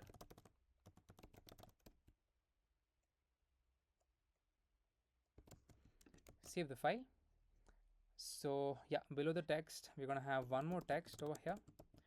So this text in turn is going to say just like you did as a kid. All right, so first of all, let's target this view. I'm going to say style over here. So we're going to give it some margin top of, let's say, 35, we're going to say justify and then align items of center, because I want the text to be positioned towards the center part of the screen. So I'm going to pass in both of the values. And for the text, let's give the style. So I'm going to say style over here. It's going to have a font size of, let's say, 20, and we're going to have a font weight of 500, and we're going to give it a width of 50%, and we're going to give it a text align of center. So save the file. So as you can see, that design is looking nice. So for the next one, we're going to give it a margin top, because it's almost touching the top text. So I'm going to say style over here. So margin top of, let's say, 20, and this is going to have a color of gray. All right, and we're going to have a font size of 15 for this. So save the file. So as you can see, that's looking nice. So now after that, we're going to have a pressable over here. So not reach final screen. Make sure you uncomment that. Yeah, let's remove this. We had to import pressable. So here I'm going to say pressable, import that from React Native. So this in turn is going to have a text field that's going to be already have an account. Then we're going to say login. Okay, so for the pressable, let's provide the style. So I'm going to say style over here. It's going to have a margin top value, so margin top of 40, and justify content of center, and we're going to say align items of center. So let's format once, and then let's save the file. All right, so for the text, it's going to have a font size of 15 or 16 and a color of gray. So I'm going to say font size of 16, and the color is going to be gray for this. So let's save the file. All right, so that's looking good. So now below the pressable, I'm just going to get the image that is to be displayed. So I've just pasted in the image. So we're going to have a view, and the design for the view is going to have a justify content of center, align items of center, and then a margin top of 25. And we're going to have the image link, that is basically the Playo logo itself. It's going to have a width of 110, height of 60, and then a resize mode of contain. I'll be sending the link in the description. You can check that out. So let's save the file once. So as you can see, we're able to see that logo being shown onto the screen. So that was it about the initial part of your start screen design. So now we need to initialize the register button. So first of all, let's initialize our fragment, because this design is going to come right after your safe area view. So let's initialize it over here, and here I'm going to say initialize my view, and within this view we're going to have the pressable. So I'm going to say pressable over here, not profile screen, pressable,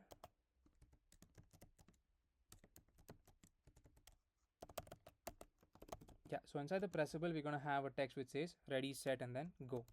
If all you press on this, we're going to start off the registration process for a particular user. So here everything is going to be in caps. So I'm going to say ready, set, and then go. So yeah, for the view, I'm going to provide a style. So we're going to say padding of 10, and then background color of white, and it's going to have a margin top of auto. And for your pressable, let's provide the style over here. I'm going to say style. We're going to have a margin top of auto for this as well, and we're going to give it a background color of this color code, that is a green shade of CSS, that is going to be 1EC and then 921. Okay, and apart from that, some internal spacing for the container, so padding of 12, and we're going to give it a slight border radius. So let's say border radius of 7, and we're going to give it a margin bottom value as well, so margin bottom of 20, and let's save the file. So this is your design for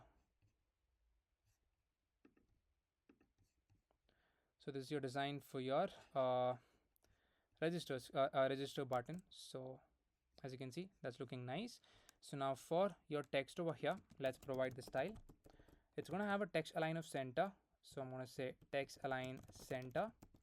The color is going to be white, and we're going to give it a font weight of, let's say, 500. So as you can see, that's looking nice. So basically this is your design for your start screen. So if at all the user is already having an account, then they're going to press on already have an account and then login. So this would navigate us to the login screen. And over here, if at all the user is fresh and new to the application, they're going to press on ready set go, and then they will be navigated to all of the remaining screens for the registration process. So now the next step is we're going to start looking into the design of the register screen. That is, we're going to first of all initialize the navigation over here, and if at all the user presses on ready set go, we would be navigated to the register screen. So first of all, let me initialize my navigation inside this particular screen. So for that, I'm going to say const navigation equals to use navigation. So make sure you import use navigation from React navigation, and here I'm going to initialize the on press event on your pressable button. So here I'm just going to say navigation dot navigate to the name of the screen we want to navigate to, that is the register screen. So let's press on save and then let's press on the button. So as you can see, we're coming correctly to the register screen. So here let's start designing the required design. So you can check out the screenshot, or you can check out the initial part of the demo video that is at the starting point. So let's make use of safe area view instead of the normal view that's present. Save the file. So here let's initialize the style, not for this one, that is for the inner view. So here I'm going to have the view. This view in turn is going to have a text which says you're almost there. So I'm going to say you're almost there. Save the file. So for this particular view, I'm going to give it some padding. So I'm going to say padding of, let's say 20, not 20, 13. Okay, so for the text, I'm going to give the style a font size of 16, and it's going to have a font weight of 500. So save the file. So that's looking nice. So now below the text, I'm going to have another view. So this view in turn is going to have a text which says enter email, and yeah, below the text we're going to have a text input field. So make sure to import text input. So the placeholder is going to be email. Okay, so I'm going to say placeholder email, and over here we're going to have the style for this. I'm going to say style. So it's going to have some internal spacing, padding of 15, and it's going to have a border color. So border color of this color code, that is D0 D0 D0, and a border width as well. So border width of 1, and we're going to give it a border radius of 10. So I think this particular placeholder is not required because we have already given a message saying that we need to enter the email. So as you can see, that's looking fine. So now the style for this particular view, that is the outer container, we're going to give it a flex direction of column. So I'm going to say flex direction column, and we're going to give it a gap of 16, and we're going to give it a margin vertical of 40. Save the file. Alright, so that's looking fine. So let's initialize the state to hold the mail, that is to access whatever the user is typing instead of the email, instead of the input box. So I'm going to say const email comma set email equals to use state, initially an empty string at the initial state. So make sure you import use state from React as such, just like this. And let's come down to the text input and let's initialize the value. So value here is going to be email, that is whatever is stored inside of state, and we're going to have something known as the on change text. Here I'm just going to say set the email. So automatically we're just going to set the email, that is whatever the user is typing inside of the input field. So let's format once and then save the file. So now below this, that is below your text input, I'm going to have a pressable. Make sure to import pressable from React Native. This in turn is going to have a text field. We're going to have something known as just the next button over here. So for the pressable, I'm going to say padding is going to be 15, and we're going to say background color. So this is going to be a conditional statement. So I'm going to say if at all my email.length is greater than 4, then in that case I want it to be this color code, that is hashtag 2dc f30, else I want it to be in this color code, that is E0 E0 E0. So as you can see, that's looking fine. So for your text, let's give the style, that is your text align of center. So I'm going to say text align center. Save the file. So let's also provide some border radius for the curve structure. I'm going to say border radius of 8 and then save. So as you can see, that's looking nice. So now the next step is, after this particular view, we're going to have another view, which in turn is going to have a text field, which is going to say I agree to receive updates over WhatsApp. All right, so save the file. And yeah, below this we're going to have one more text that is also for your UI part itself. So I'm going to say, by signing up, you agree to the terms of services and privacy policy. So let's save the file. So as you can see, we have both the texts being shown on the screen. So now for this particular view, I'm going to start giving the style. I'm going to say justify of center. So justify content center, and I'm going to say align item center, align items of center. So save the file. So now for this particular text, that's the first one, we're going to give it a text align of center. So here I'm going to say text align center, and we're going to give it a font weight of 500, and I'm going to give it a font size of 15. For this particular text, I'm going to say style over here. So initially font size of 15, and I'm going to give it a color of gray. And apart from that, I'm going to say text align of center, and it's going to have a slight margin top because it's almost touching the top text. So I'm going to say save. So as you can see, just like that, this is looking nice. So save the file. So this is your initial design for your register screen. So now let's press on next, and then we're going to design the next screen, that is your password screen.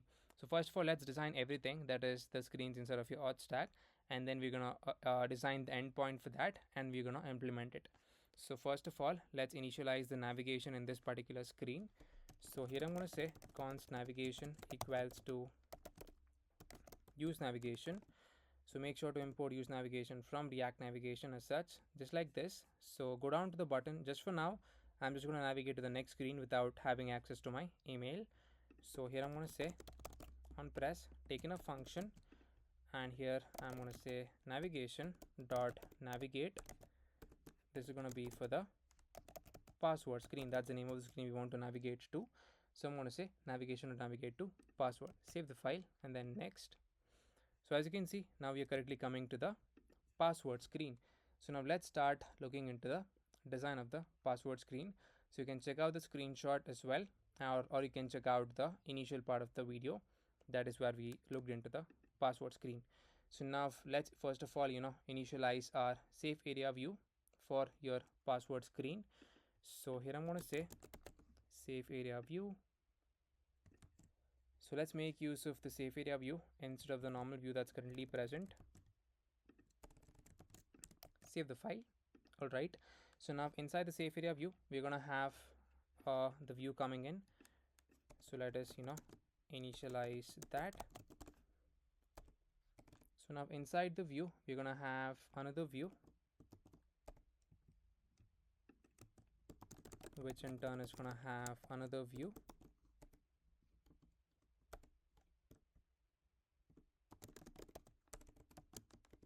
So yeah, so this view is going to have your and design icon, that is your log icon. So I'm just going to paste in the icon over here, and let's format once. So let's make sure we import the and design icon from any one of the screen. So let's say we go to the stack navigator. Let's see if and design is imported. Yeah, and design is there over here. So copy that down, come back to the password screen, and then we're gonna paste it over here. Save the file. So now we're gonna give the style to the view.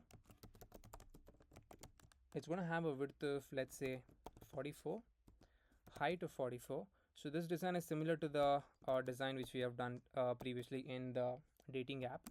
So it's going to be the exact same thing. So if at all you want to write the code sooner, you can actually copy it down from the GitHub link, that is from the previous videos, but I'm going to code it out right now. So for border radius, we're going to pass in 22 to make it look circular, and yeah, border radius is already given, so we're going to pass in border width after that. So border width is going to be, let's say, 2, and I'm going to say border color is going to be green, and we're going to have justify of center, and then we're going to give align items of center. So here I'm going to say align items and then center. So let's format once and then let's save the file. So as you can see, we have that icon being shown onto the screen. So let's make it 24, that's the size. Okay, so now after this we're going to have the image being shown. So I'm just going to get the link for the image. So I've just pasted in the image link, you can just copy that down. So I'll just be sending the image link in the description, you can check that out. It's going to have a style that is width of 100 and then a height of 40. Save the file. So as you can see, that's looking nice. So now below the view, we're going to have another text which says please choose a password. So let's save the file. So for this text, we're going to give it a larger font size.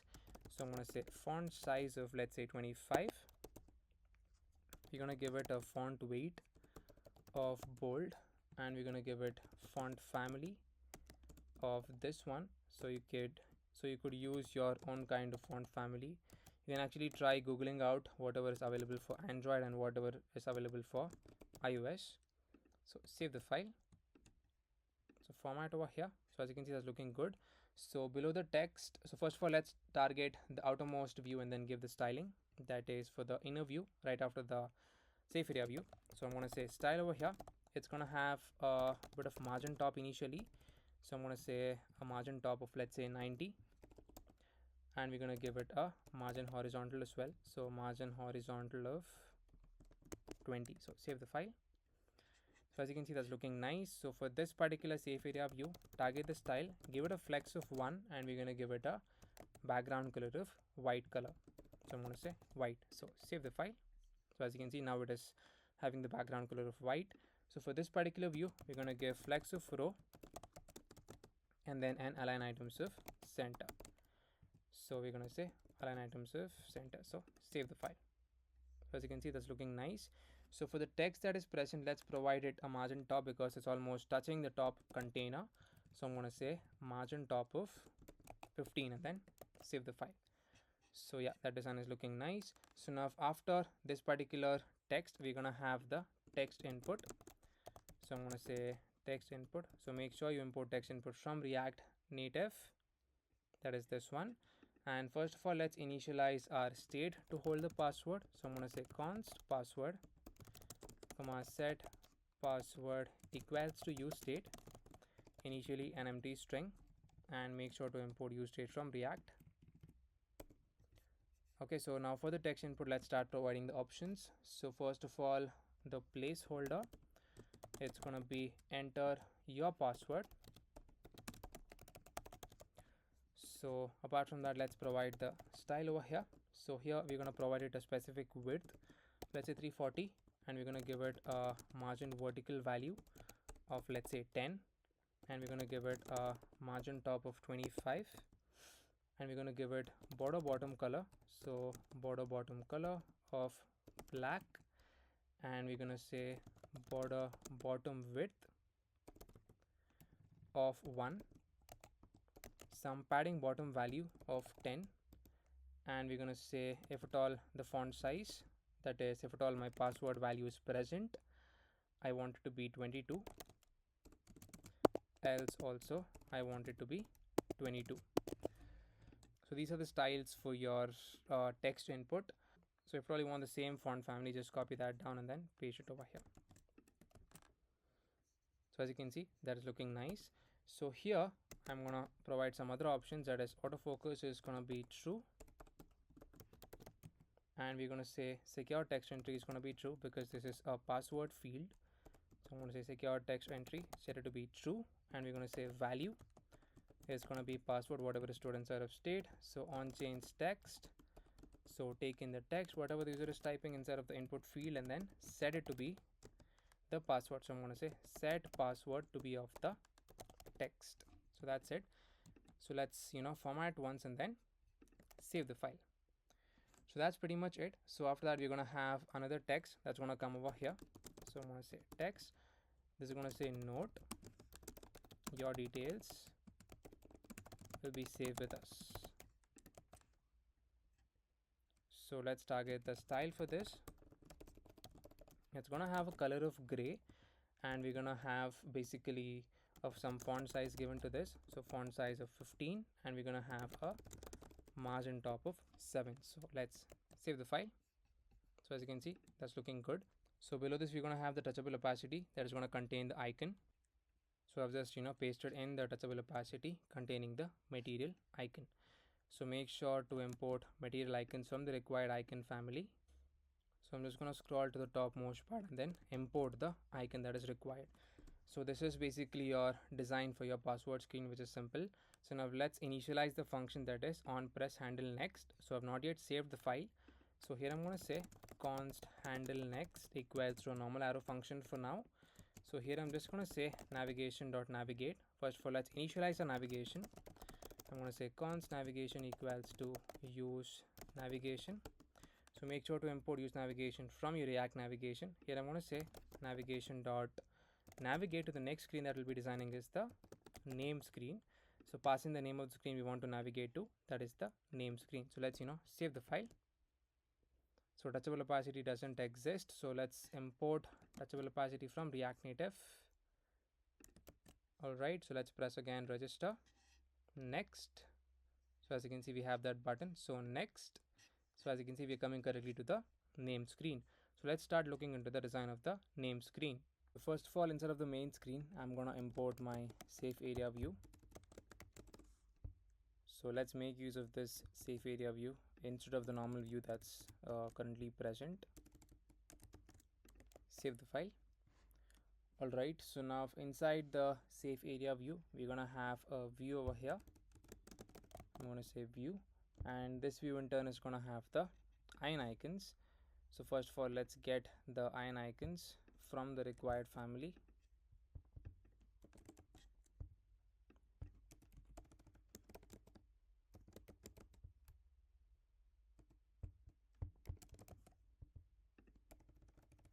So let's import that over here as well, and let's get this icon and then make the change.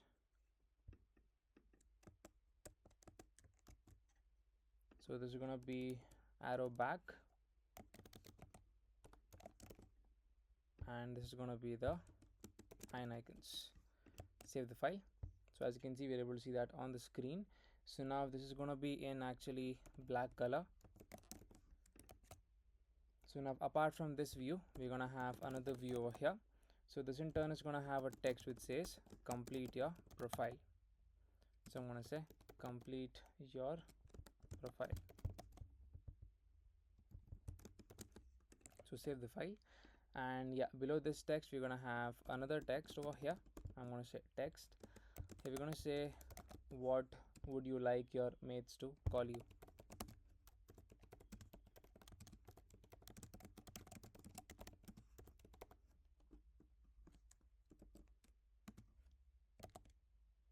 And you can add a heart symbol over here and then save the file. So as you can see, we are able to see that text being shown onto the screen.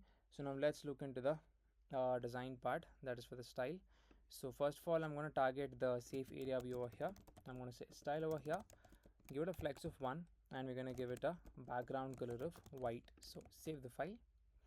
And for the second view, that's this one, we're going to give it a margin horizontal of, let's say, 10, and then margin vertical of 15. Yes, so that's looking nice. So target the text over here. I'm going to give it, let's say, font size of 20, and then a font weight of bold. Alright, so that's looking fine. So for this particular text, let's give the styling. So here I'm going to say margin top because it's almost touching the top text, and I'm going to give it a color of gray for the second text. So save the file. So yes, as you can see, that's looking nice. So let's save the file once again, and now let's look into the next part of the view that's going to come over here. So this view in turn is going to have the input where the user is going to write in the name. So here I'm going to say first name. I'm going to write in a star because this is a required field. After that, I'm going to initialize my text input. So make sure to import text input from React Native as such, and for the text input I'm going to give it a value. So value here is going to be, let's say, first name. So first of all, let's initialize the state to hold the first name as well as the last name. I'm going to say const first name comma set first name equals to use state of an empty string, and here I'm going to say const last name comma set last name equals to use state, and this also is going to be initially empty string. So let's come down over here. So let's start writing the value. So this is going to be first name, and we're going to say on change text. We need to access whatever the user is typing instead of the input field. So I'm just going to say set first name, and let's give some style to the input field that's present. Some internal spacing first of all, padding of 10, border color of this color code d0 d0 d0, and then we're going to give it a border width of, let's say, 1, and we're going to give it a border radius of 10 and some margin top value of 10. So let's format once and then save the file. So as you can see, we are able to see the text input being shown onto the screen. So now first of all, let's initialize another view within this, and we're going to put in these two values inside the view. Let's format once, and I'm going to copy this down one more time, that is for our next input field. Yeah, so this is going to say last name, and this is not going to have a star because this is an optional field. Alright, so let's save the file. So now for this view, that's the outermost container, we're going to give the style. So here first of all, we're going to give it, let's say, background color of white, and we're going to give it a margin horizontal of 10, margin vertical of, let's say, 25, and we're going to give it a gap of 20, and flex direction is going to be column. Okay, yeah, so that's looking nice. So let's format once, then save the file. So after this, basically we're going to have the pressable so that we can go to the next screen. Okay, so before that, we forgot to give the styles for the text that is present over here. So here I'm going to say font size of 16 and then color of gray. So save the file. So the same thing goes for the next one, first name and then over here last name. Save the file. Alright, so now first of all, I'm going to initialize my fragment over here because we're going to have the button after the safe area view. So here I'm going to say pressable, import pressable from React Native as such, and let's initialize our text field. This is going to have our next button, so write in next over there.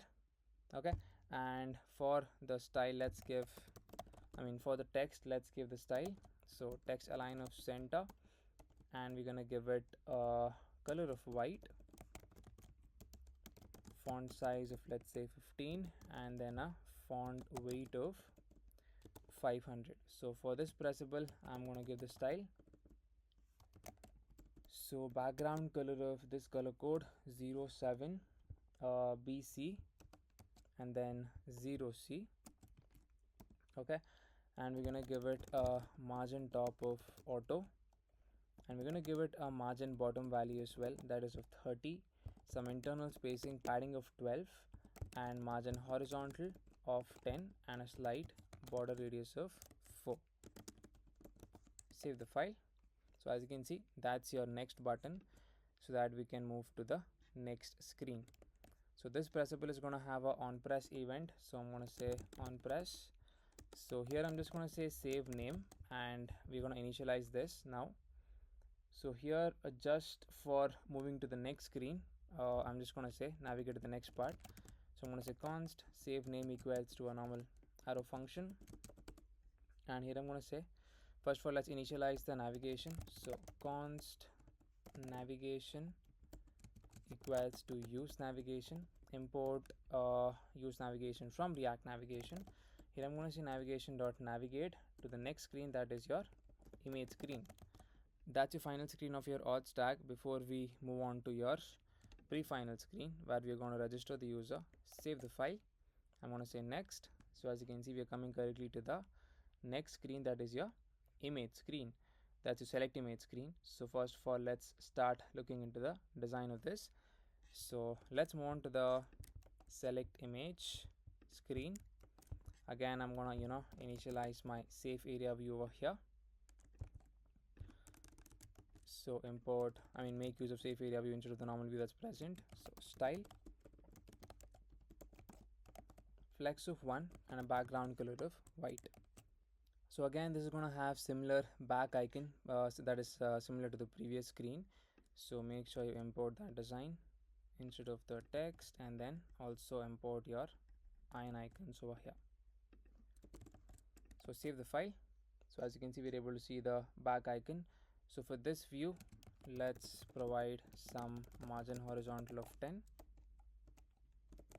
and then save the file.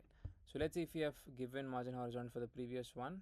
We have not given, so let's give that because it's almost gone to the left part of the screen. So let's provide it some margin horizontal. Yeah, so as you can see, that's looking nice. So here in the select image screen, after your icon, we're going to have few text fields for the UI part. So here I'm going to say view, initialize your text, which says complete your profile, and again it's going to be super similar itself. I'm going to just copy down the same things because we're going to have the same pieces of text over here as well. Okay, yeah, so that's looking nice. So now let's initialize our next view. That's going to come up over here. So this view in turn is going to have another view, which in turn is going to have the image. Okay, so here I'm going to say image.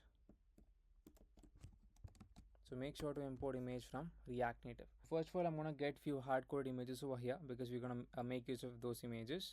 So as you can see, I've just pasted my images array as well as my image state.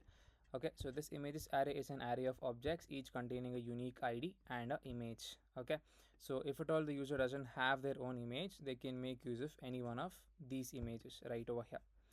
So now for this particular image, so this is the image that's going to be shown at the centermost part, and if at all the user selects their own image, then it's going to show up over here. And if at all the user doesn't select any one of the image, by default the first image is being selected. So that's how we're going to implement that. So taking the source over here, URI. So here first of all we're going to check if at all my image value is present, then it's going to be image. If at all it's not present, then it's going to be images of 0 dot image. So let's give the style for this so that we can see it on the screen.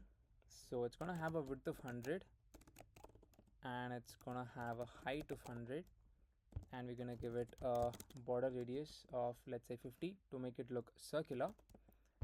And apart from that, border color is going to be green, and we're going to give it a border width of, let's say, 2. Resize mode is going to be cover.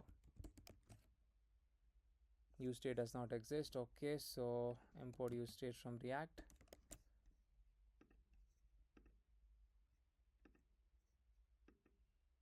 As you can see, we're able to see that image onto the screen. Okay, so let's format once. So for this particular view, we need to give the style. Actually, we need the image to be shown onto the center part of the screen. If you check out the screenshot or the initial demo part.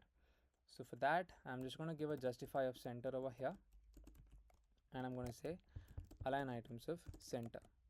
So as you can see, just like that, we're able to see that come to the center part. So for this, we're going to give it a margin vertical. So I'm going to say margin vertical of 25 and then save the file. So yeah, that's looking fine. So now below this image, if at all the user wants to select, let's say, the second, third or fourth image, we're going to give the option for that. Okay, So for that, just below this particular view, we're going to say view, and here actually we're going to map over the images. So for that, I'm going to say images dot map for every item and then the index. Over here I'm just going to return a pressable. So make sure to import pressable from React Native, and then initialize the image inside the pressable. Take in the source, pass in the URI. So URI is going to be item.image. Okay, and let's provide the style for the image over here. So I'm going to say style. We're going to pass in the width, it's going to be 70, and we're going to pass in the height, it's going to be 70 as well, and we're going to pass in the border radius, that's going to be 35, and we're going to say border color. This is going to be a conditional styling. So we're going to say if my item.image is present, okay, that means it's going to have a green color, else it's going to be transparent. Okay, I've written the condition wrong. Here we're going to select if my image, that is this particular value, that is whatever students are of state, if that value equals to your item.image, then in that case it needs to be green, else it's going to be transparent. So let's format once. Apart from that, we're going to give it a border width of 2. So border width of 2, and then we're going to give it a resize mode of contain. So let's save the file. So as you can see, we're able to see all of the remaining images, including the first image. So now we're going to give the style for this particular view. So I'm going to say style over here.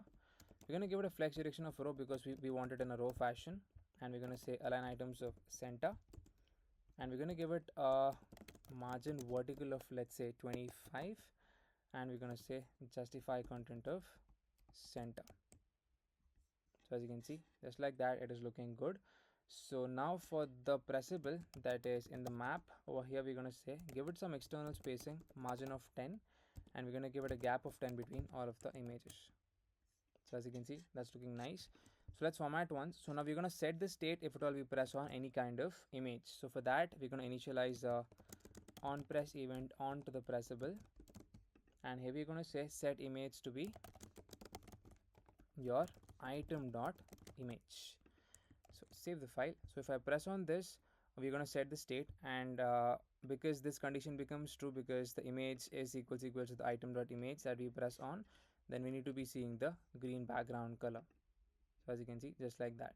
So now if I press on the second image, so the image state is going to be set to this image, and since this image is going to be equal to the second image, over here also we need to be able to see the change being made. So as you can see, based on whatever I press, that is being shown onto the screen. So yeah, that's how we're going to implement this. So now if at all you do not want to choose your these images, that is the animated ones, you also have the option to enter your own image. So for that, here first of all, let's initialize a text with the or message. So let's give the style for this. I'm going to say style over here. It's going to have a text align of center, and we're going to give it a color of gray. Okay, and apart from that, we are going to give it a margin vertical of 20. Save the file. So as you can see, that's looking nice. So below that, we're going to have another view. This view in turn is going to have another view, which in turn is going to have a text which says enter your image link. So below this, we're going to have the text input being shown. So I'm going to say text input. So this also is going to have pretty much the same styling as the previous one. So I'm just going to initialize that and then make the change. So copy that over here. So this is going to be image, that's the value. This is going to be set image on change text, and then save the file. So as you can see, currently this image was selected, so that reason we are able to see this onto the screen. Okay, so let's format once, and then let's save the file. So now for this particular view, we need to give some styling, that is some margin horizontal, because it's almost touching the left and right part of the screen. So margin horizontal of 20, and then a margin vertical of 20. Save the file. So as you can see, that's looking nice. So now if at all I reload the app and then again come from the first part, So I'm going to say next and then enter. So as you can see, by default it is empty.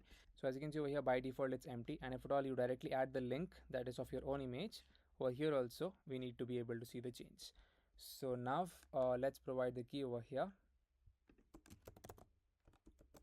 Yeah, so I'm just going to initialize my next button. That's going to be pretty much the same thing as this one from the name screen. So initialize your fragment over here. Okay, not over there, just inside the return block.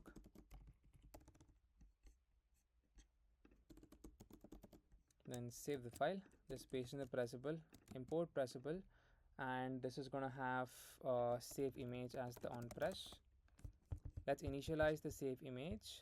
I'm going to say const save image equals to a normal arrow function. So here we're going to navigate to the final screen, that is your pre-final screen.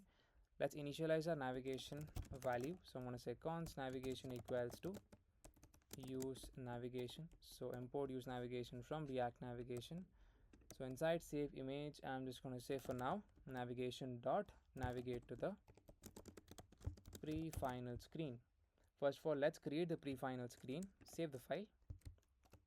So I'm going to say pre-final screen.js. So here screens and then new file, pre-final screen.js. Okay, so not able to enter. Okay, it says pre-final screen is already existing, so my bad. So let's come back over here. Yeah, pre-final screen is already there. So I hope this is already imported into the Stack Navigator as well. So yeah, pre-final is already there. So now I'm just gonna initialize the design for the pre-final screen. First of all, let's press on next. All right, so I'm just gonna get the design for the pre-final screen. It's gonna be super similar and simple as well. Alright guys, I've just imported my design for the pre-final screen, so it's going to be super simple. Initialize a safe area view, give the same kind of design, that is the flex of one and background color of white. Initialize a view, have a margin top of 80, and we're going to have a text with a large font size which says all set to register, and setting up your profile for you. And below that we're going to have a final pressable that is going to have a text which says finish registering, and we have given a margin top of auto. So that's the reason it's coming to the bottom part of the screen. And this is the background color with this color code and then padding of 15, and this is the style for the text part. So yeah, we have designed the entire auth screens for registering any kind of particular user. So now the next step is, first of all, we're going to set up the auth context so that we can have some variables accessible through any point of our application. So for that, let's create our auth context.js file. So here I'm just going to say app.js and then auth context.js. So here first of all I'm going to import my create context from React. Okay, so here I'm just going to say const auth context equals to, taking the children over here, and here we're just going to say return the auth context.provider, not prototype. Okay, provider, and this is going to take in all of the children. Yeah, here I forgot to write in const auth context equals to create auth context. Yeah, so this is going to be auth provider, not auth context. Alright, so here let's define all of the required states. So the first one is for your token. So I'm going to say const token comma set token equals to use state. Initially it's going to be empty, and the next one is for your user ID. So I'm going to say const user ID comma set user ID equals to use state. This also initially is going to be empty, and apart from that we need access to our upcoming games as well. So I'm going to say const upcoming games comma set upcoming games equals to use state, and it's going to be an empty array. All right, So now after that, we're going to initialize our use effect. So I'm going to say use effect. I needed to run one time, so passing an empty dependency array. So here I'm just going to initialize my fetch user. So before that, make sure you install core.js and then jwt decode. So here I'm going to say yarn add core.js and then jwt decode. Okay, so let's press on enter.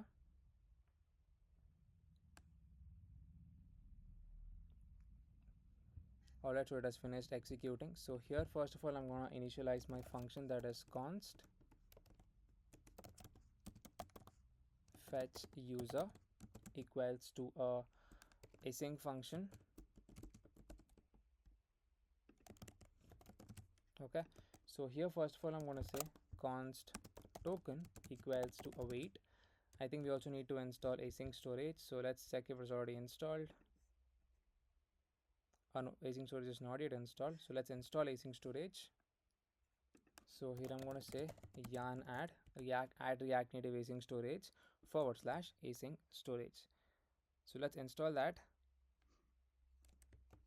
and over here I'm going to say await async storage dot get item.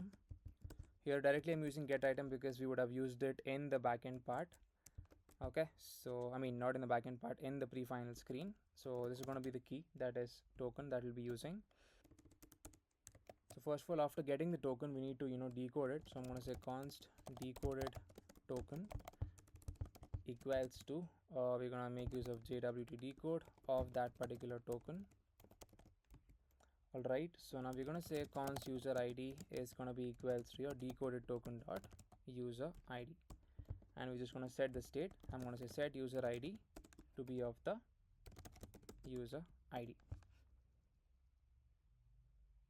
So yeah, that's it. So similarly, I'm just going to initialize one more function, that is for your is logged in. This is also going to be super similar. So here we're just going to say const is logged in equals to an async function. Initialize a try catch block, again access the user token and then set the token to be of the user token. So let's initialize the use effect and then call the function. So here for this I'm just gonna initialize the function over here itself. So fetch user, call it within the use effect, and for the next one I'm going to say use effect, initialize it a single time, call it a single time, and here initialize a function is logged in. So yeah, that's it. Let's save the file. So now we're going to pass in a bunch of values over here to the provider. I'm going to say value starting off from the token. We're going to say set token user id, set user id, then we need the upcoming games and then the set upcoming games. So let's format once, and these are all of the required things for your auth context or provider. So with the help of this we can access all of these values in any point of our application. So the next step that we'll be looking into is we're going to define a registration utils.js file, so that we could actually get the registration progress as well as save the registration progress as we move from one screen to the next screen in the auth stack screens. So for that we're going to initialize this, and we're going to store each saved data inside of your async storage with the help of a key, and whatever data was present inside of that particular screen, so that we can save the progress. And if at all the user refreshes the app, let's say after coming to the third auth stack screen, after entering all of the details and then coming to the third auth stack screen, and then if they reload the app or refresh the app, and again if they open the app, we should be able to store all of the details from the first screen to the third screen, such that the user need not enter the details again. So we're going to implement that. For that we're going to initialize the registration utils.js and then start defining the functions over there. So I'm just going to open up my file tree, and then I'm going to create a registration utils.js at the root level. So I'm just going to press on new file. I'm going to say registration utils.js file. So we have already done this in the previous application, so it's going to be super similar. So here first of all I'm going to say export const, we're going to say save registration progress.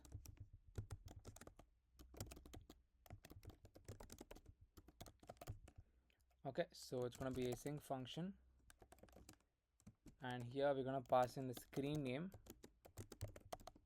and the data for that particular screen, whatever is present, either the name, password, or even your image link as well. So here I'm going to initialize my try and then catch block. So try and then catch of error. So here I'm just going to say console.log error, saving the progress and that particular error. And inside the try block, first of all we need the key. So here I'm going to say const key equals to, make use of backticks, I'm going to say registration underscore progress underscore, we're going to make use of the screen name. This is going to be your key for each screen name. And here we're just going to set the data. So to set, we're going to make use of async storage dot set item method. I'm going to say async storage dot set item. We're going to pass in the key, and the value is going to be, of course, the data that is going to come from each specific screen. So first of all, we're going to say json.stringify of your data. So that's pretty much it. This is how we save a progress for a particular screen after we press on the next button. So here I'm just going to say console.log progress is saved for screen.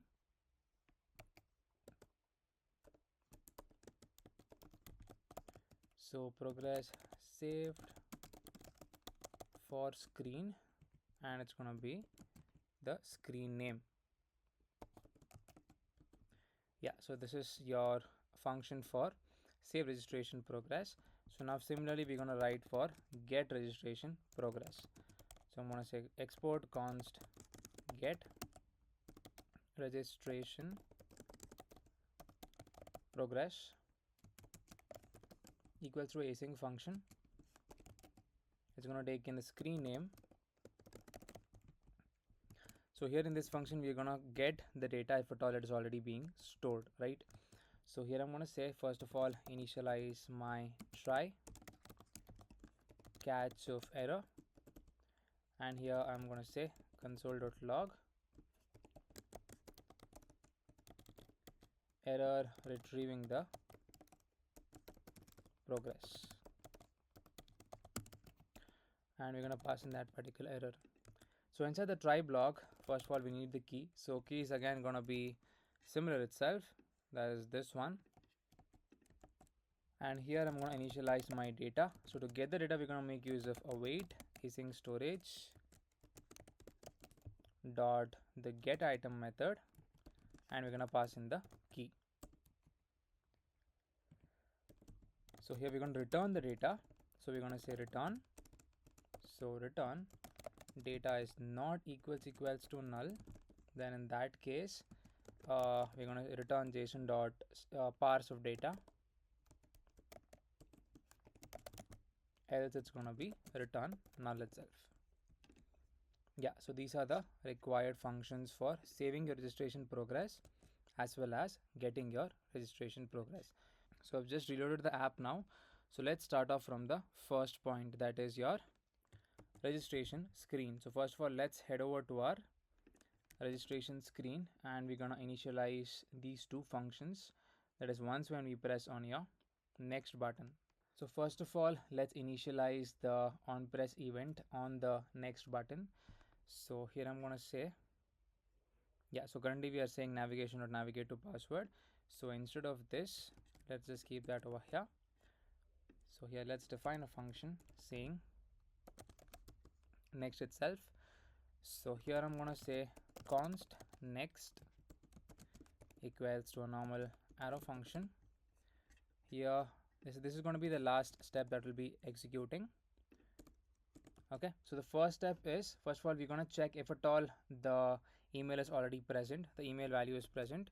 So here I'm going to say if my email dot trim is not equals to an empty string, and here then we're going to say save registration progress. So we need to pass in two things if you would remember for this function, that is the screen name as well as the data. So for this I'm going to pass in my screen name as register, and the data is going to be of course your email, because we need to enter the email over here, and email is of course stored inside of state. Okay, so that's it. So format once. So let's also initialize the use effect such that if at all the user reloads the app and then again comes back, we need to store the data as is whatever they had entered previously. So here I'm going to say get registration progress of the screen name, because this takes in only one parameter. I'm going to say register, and here we're going to apply the dot then method, which would give us the progress data. I'm going to say progress data. So here I'm going to say if at all my progress data is present, I'm just going to set the email to be the progress data dot email, because that's the name which we passed over here. So to access also it's going to be the same thing, progress data dot email or empty string. So yeah, that's pretty much it. So this would give us the data if it is already present. So save the file. So now cannot read property get registration progress of undefined. Okay, I just tried to reload the app and then we got another error, that is async storage is null. So because since we have installed that some dependencies, that is JWT code as well as core.js and async storage, we need to do the pod install into the iOS directory. So let's do that, and after that we're going to try reloading the app. Hopefully we should not see that error again. So as you can see, it's currently installing that package. So I'm just going to reload the app. So now let's give this a try. Okay, so still we have that same kind of error. So let's come back over here, that is get registration progress. Yeah, so we are exporting that correctly. So let's do one thing. First of all, I'm going to refresh the app, that is cancel the app, and then I'm going to reload it again. I'm going to press on I over here. So currently the app has been loaded, so let's press on next. So as you can see, now we're not able to see that error, which is good. So now let's enter our email and we're going to check if at all it's working fine or not. So I'm going to say next over here. Okay, so we do have error. It says error saving the progress, reference error, data doesn't exist. All right. So first of all, let's check out the function once more, that is the registration utils.js file. So over here, okay, the wrong spelling of data, that's the issue. So data. So I'm going to come back to the previous screen and I'm going to press on next once again. So register over here. Yeah, and then next. So as you can see, progress saved for screen register. So now that's working fine. So now let's do the similar thing for your password screen, that is this one. So in the password screen again, where we have the handle next. Yeah, so this is going to be the final step. So here I'm going to say first of all, if my password is not equals to an empty string. So here I'm just going to say save registration progress of two things, the password, the screen name, that's going to be password, and it's going to be your data, that is password itself. So yes, that's it. So I'm going to save the file. So let's say I'm going to enter the password and I'm going to press on next. So as you can see over here, progress is saved for screen password. So now let's move on to the next screen, that is your name screen, that is this one. So we have it initialized over here. So here in the save name, I'm going to say if at all my first name dot trim is not equals to an empty string. So here I'm going to say save registration progress of the screen name, that is going to be name, and we're going to pass in the data, that is two things, first name as well as the last name. Also let's initialize our use effect over here. I'm going to say use effect. I'm going to initialize it one time, that is run it one time, so pass in an empty dependency array. Initialize get registration progress, pass in the single parameter, that's the name of the screen which you want to get the data from. So here after getting the data, apply the then method, which would give us the progress data.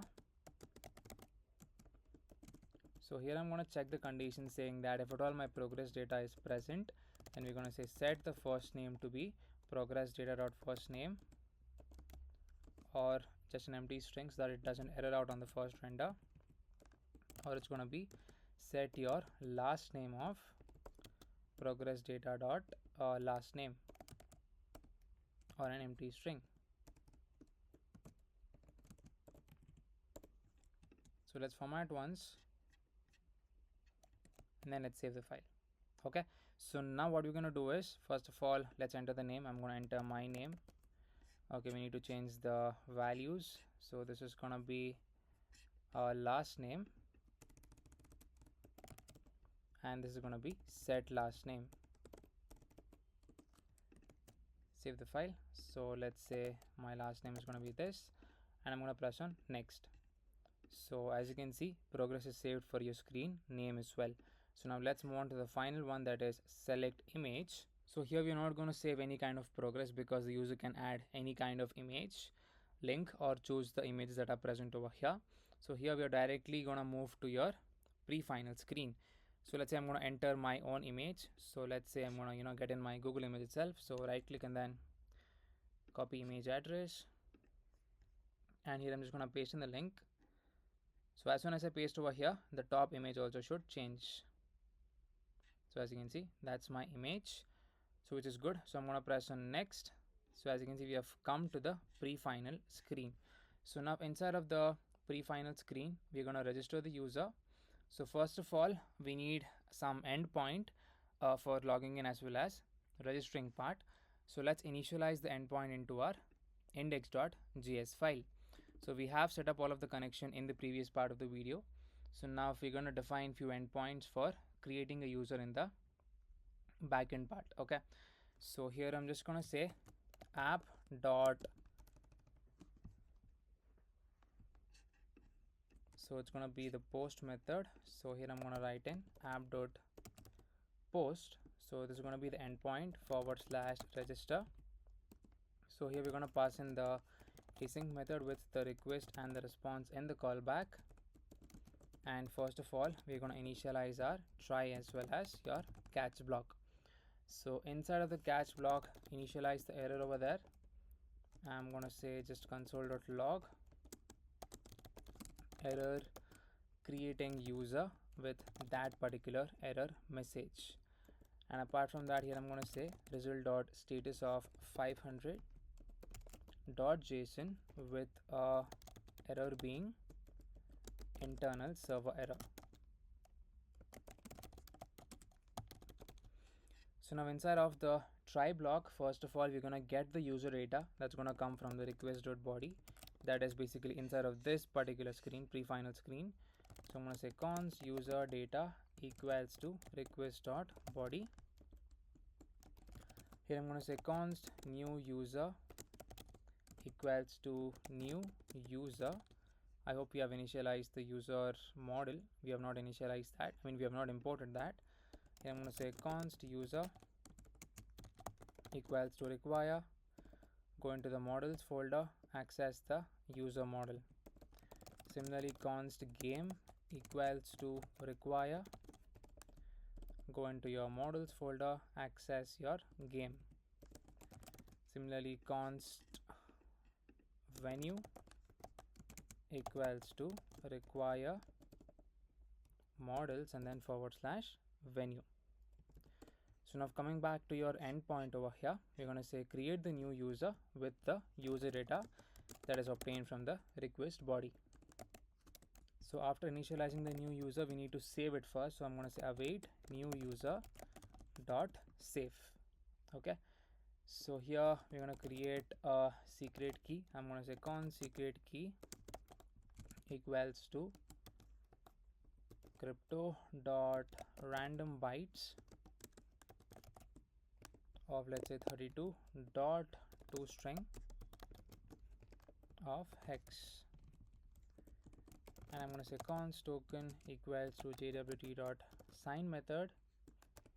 So this in turn is going to take in the user ID, that's going to be your new user dot underscore ID. That's how you get the ID.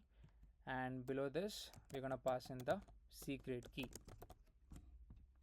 I hope JWT is initialized. Yeah, JWT is initialized over here. So let's format once. So basically, we're going to send the token to the front end part. So here I'm going to say result.status of 200.json of the token. So yeah, that's it. This was it about your registering user. So format once. So let's similarly write the endpoint for logging in a user. So here I'm going to say app.post. It's going to be /login. It's going to take in a async method with the request and the response instead of the callback. Here initialize the try as well as catch block. So catch of error, and here I'm going to say console.log of error,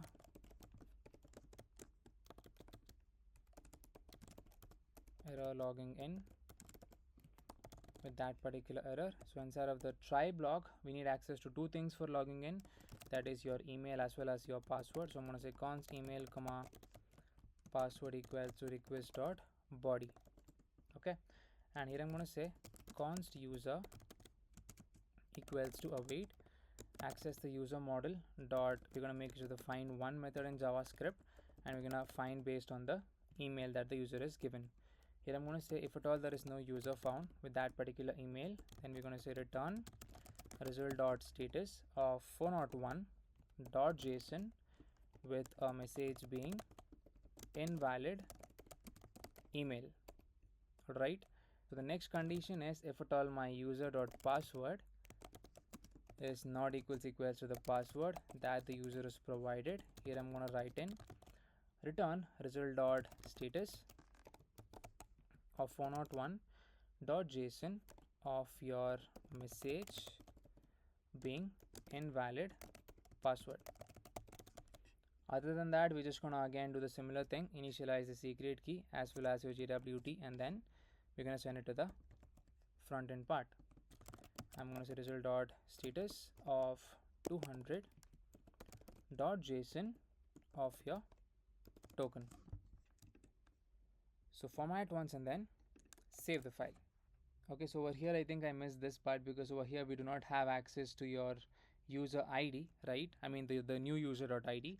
So here to access that, it's going to be user.id because we have access to this particular one. So here I'm going to say user._id. Save the file. So now let's come back to your pre-final screen, and we're gonna implement the endpoint. We're gonna make a API call to this particular endpoint, and then we're gonna register the user in the backend part. So I'm gonna head over to my file, that is pre-final screen, that is this one. So here the first thing we're gonna do is initialize our token. I'm gonna say const token comma set token equals to use context. So import use context, and this is going to take in the auth context. So we also need to import the auth context as well. Okay, we are not getting the import because I don't think we have exported the required values in the auth context file. So let's first of all export it. We're going to say export auth context as well as auth provider as well. Here I'm going to say export auth context and then auth provider. Save the file. Let's come back to pre-final screen, and now we should be able to get the import statement. So pre-final screen, import auth context.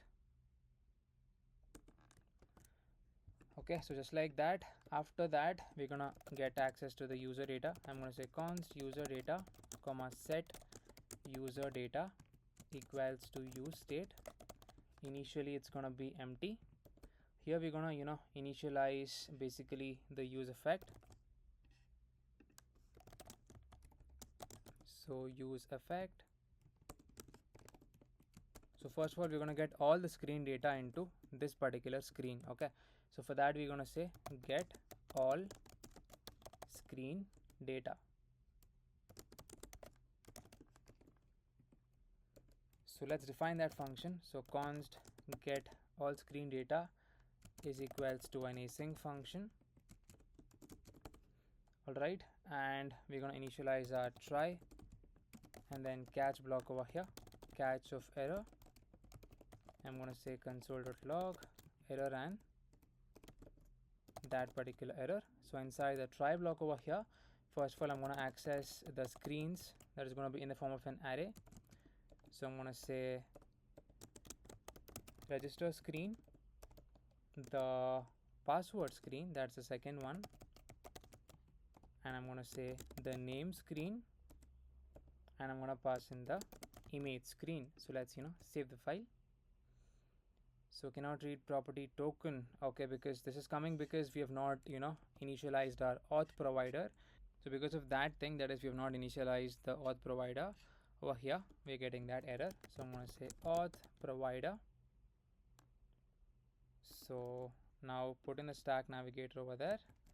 So now we should be able to access all of the required values. So format once and then save the file. So now as you can see, we again came back to the previous state itself. So now if I go to the first screen, automatically we should be able to see the values being set. So let's check that out once. So as you can see, my value is already preset because we had stored it inside of async storage, because that's the reason now we are able to see the value being fetched. So let's say next. Password is not set because we need to enter the password again. So next, this is also preset. Next, I'm going to get my image over here. So copy image address and then I'm going to paste it over here, and then next. Alright, so let's continue designing the pre-final screen.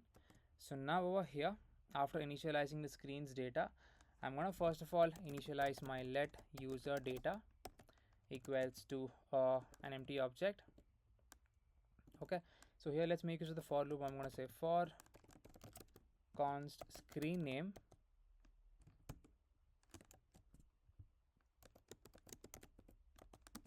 of your screens, that is from the array. We're going to say const screen data. We anyhow have the function that is get registration progress. We're going to make use of that, and we're just going to pass in the screen name.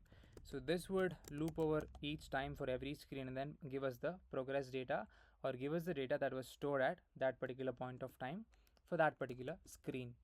So here I'm going to say if my screen data is present, if my screen data is present, here I'm going to say user data is going to be equals to access whatever was there in the previous user data, and we're going to add the new screen data for each particular kind of screen.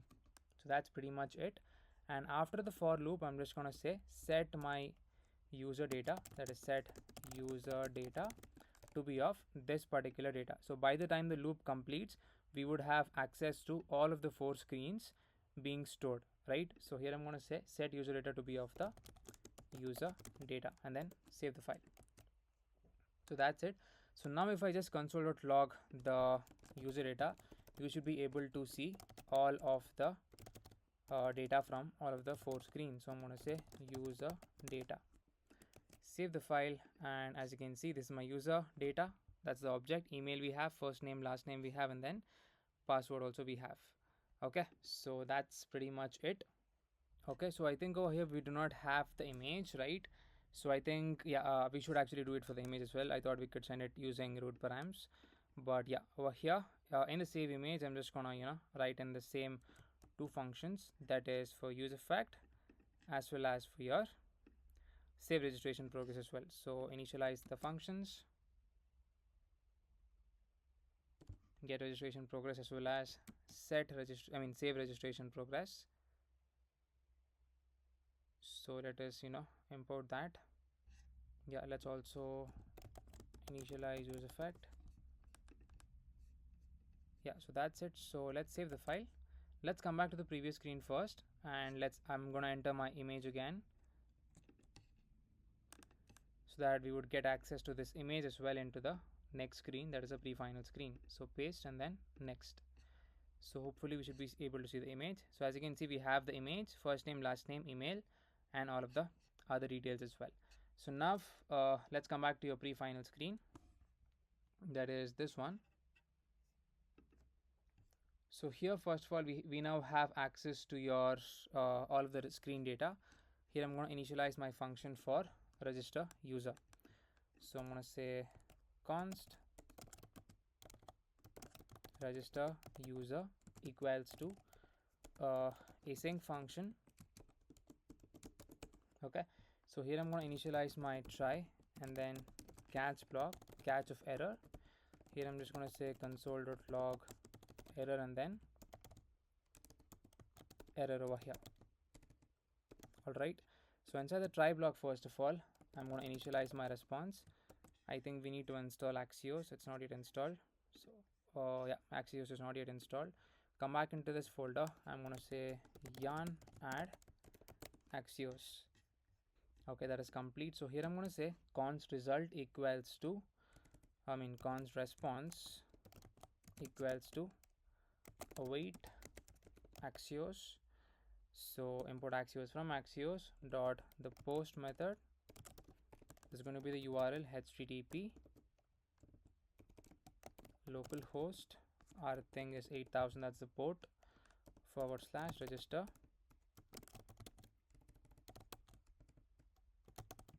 and here this is going to take in the user data that is stored inside of state.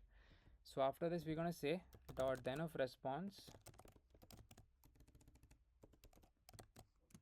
So here you can just console.log the response once. I'm going to say console.log of response.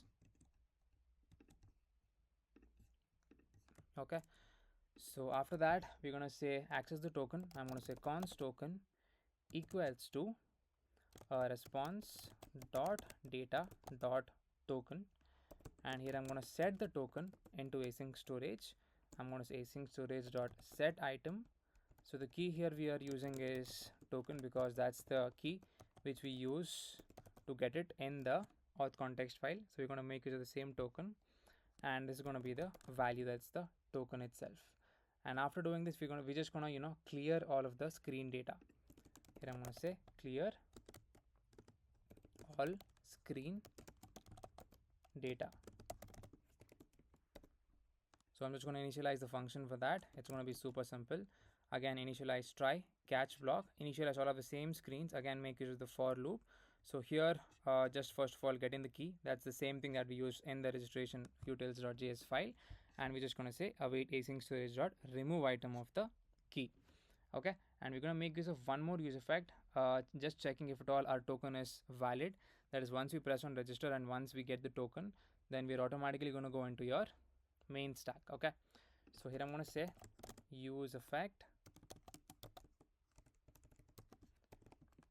So here I'm going to first of all check. So here we're going to pass in the dependency that is token, because by default token is empty, and once we press on the register button then only we're going to get the token. So for that reason we're going to pass in the token in the dependency array. So here we're going to check if my token is present. We're going to say first of all let's initialize navigation.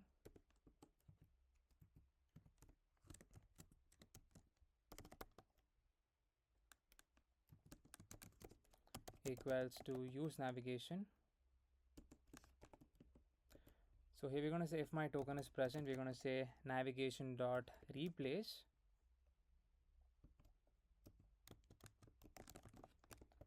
So it's going to be the main stack we're going to go into, and we're going to pass in the screen which we want to go into. So I'm going to say screen is going to be the main screen, that is basically the bottom tabs itself. So format once, save the file. So now we're going to make one more change inside of the stack navigator. So let's go over there, and at the top first of all I'm going to initialize my two values, that is const is loading comma token equals to use context of your auth context. So make sure to import use context over here. So let's import use context as well as your auth context. So this one as well as auth context as well. Okay, so as you can see both of them have been imported. So now at the bottom part currently we are displaying the auth stack. So here we're going to do a conditional display saying that if my token equals to null, if my token equals to null, or if my token equals to an empty string, then we're going to show the auth stack, else we're going to show the main stack. So that's pretty much it. So I'm just going to save the file, and then I'm going to press on register, not register screen, the pre-final screen. So now we're going to first of all try registering the user. So for that let's go into the API folder. First of all let's run this folder yarn start. As you can see, server running on port 8000, then connected to MongoDB. So let's press on next, enter your password, and then next. This is your first name, last name, and then next. This is your already image which is prefetched. Next. So first of all, let's check the required values inside of your models. Okay, email is there, password is there, first name is there, last name is optional, image is there. Apart from that, as you can see, all of them are optional. Skill is not required, number of games is of course optional, play pulse is not required as of now, sports also is not required, and hopefully we should be able to register the user. So I'm just gonna press on register over here. Okay, my bad, it's not gonna work because we have not yet set up the on click or the on press for any kind of button, so that's the reason nothing's gonna happen. So let's come back to a pre-final screen, go into the finish registering button.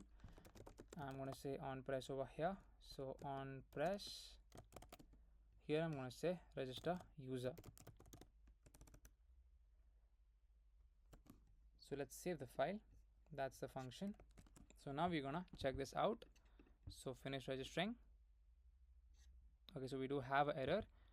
Okay, so over here it says error creating user type error, crypto.random bytes is not a function. Probably crypto is not initialized, that might be the issue. Yeah, crypto is not initialized, so I'm gonna say const crypto equals to require of crypto. Save the file. Let's give this one more try. I'm gonna say finish registering. So as you can see, the user is registered, but over here it says error, async storage doesn't exist. So I think the user is created in the backend, but since the token is valid over here but it is not set in async storage, we are not able to navigate to the main stack. So first of all, I'm going to head over to MongoDB, delete that user, and then I'm going to first of all import this as well, that is async storage. Yeah, so now it should work properly. So I'm going to head over to MongoDB once, go into my project, and then I'm going to delete the user that is created, because we need to first of all create the user as well as store the token inside of MongoDB. So I'm just going to say sign in over here. So let's move on to the database part, and we're going to say browse collections. So we should be able to see the user being created in the users collection. So as you can see, we have the users who was created 2 times, not sure why. So delete that, delete both the users. I think it even got created the first time as well. So delete. That is once, that is once when crypto was not initialized, I guess. So now let's give this a try. I'm gonna press on finish registering. Okay, still it's giving the same error, async storage doesn't exist. Okay, that's weird because we have imported that over here. So let's do one thing, let's again create, let's again delete it over here. So I'm gonna delete it once again, and I'm gonna try this out from the start, and let's see what exactly is the issue. So reload once, async storage doesn't exist. Okay, so it might be in any of the other screens as well. Let's see auth context. Yes, okay, it is imported over here. All right, pre-final screen. Okay, probably it was not saved, might be, not sure. So let's give this one more try. I'm gonna say next, next, enter your password, and then next over here. It's already prefetched. This also is prefetched. Next. So now let's see what exactly is the issue. I'm gonna say finish registering.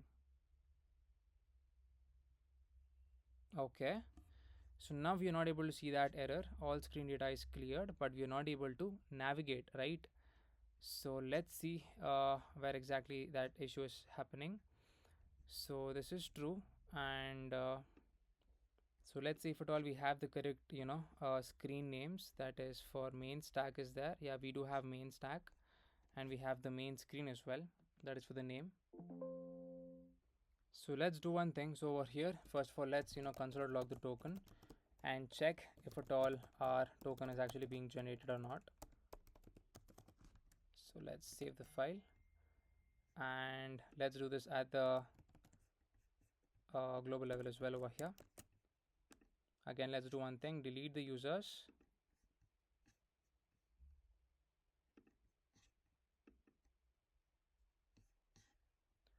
and let's try this out once more.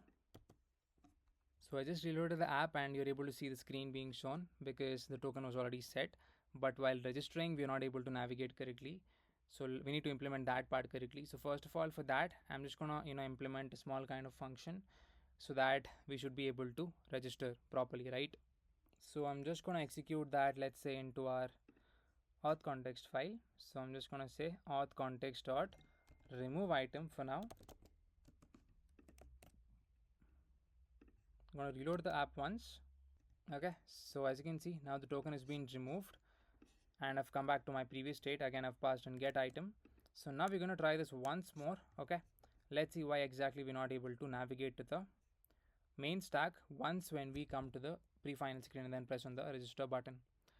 So yeah, that's it. So let's press on next, enter the email,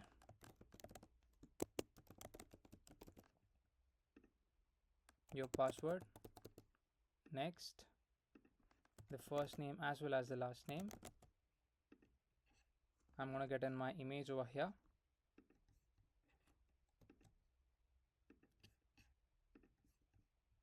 So let's paste that over here and then next. So let's see if at all everything is done correctly. So over here in the use effect, we're going to check if at all the token is present. Okay, I think my bad. I think I got to know what the issue is. We are not setting the token. That's the reason it's not working fine, right? So we need to set the token as well. Even after setting it into async storage, we need to set the token over here too. So initialize that set token over here. After initializing the async storage statement, we need to even set the token of that particular token, whatever was obtained. So now we should be able to navigate to the main stack. That is once we press on the register button, because we are setting the token, and once the token is set, we would have some value present inside of this variable. So since the values change from empty to some value, this use effect is again triggered off, such that we're going to check the condition if token value is present, which is true.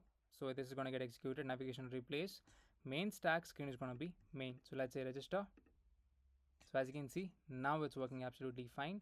So now we should be able to see the user being registered, as well as we're able to navigate to the main stack as well.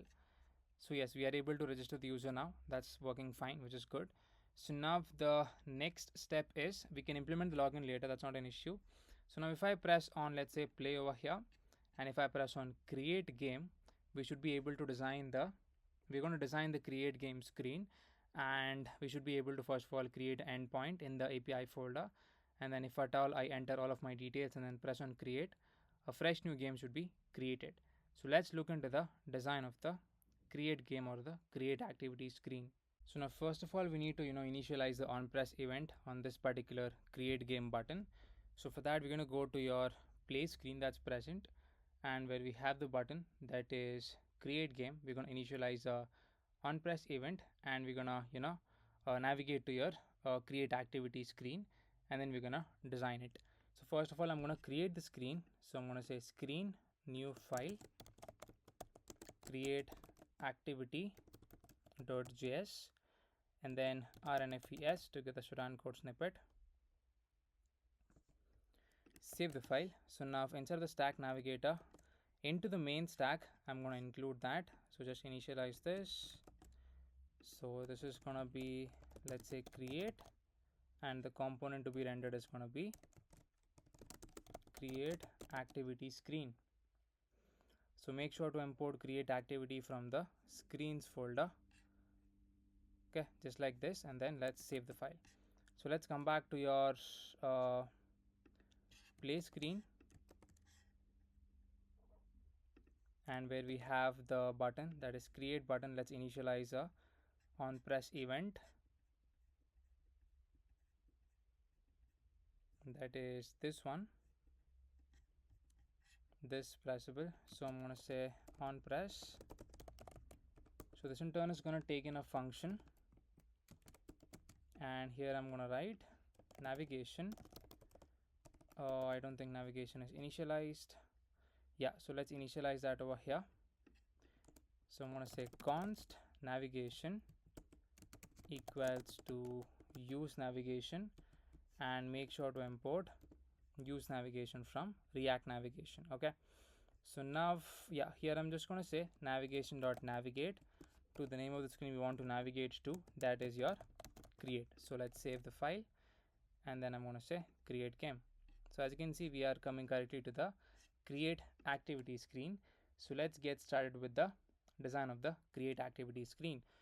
So again, here similarly, let's initialize our safe area view from the start, and over here I'm going to make use of my safe area view. Let's initialize the style over here, give it a flex of 1, and I'm going to give it a background color of white.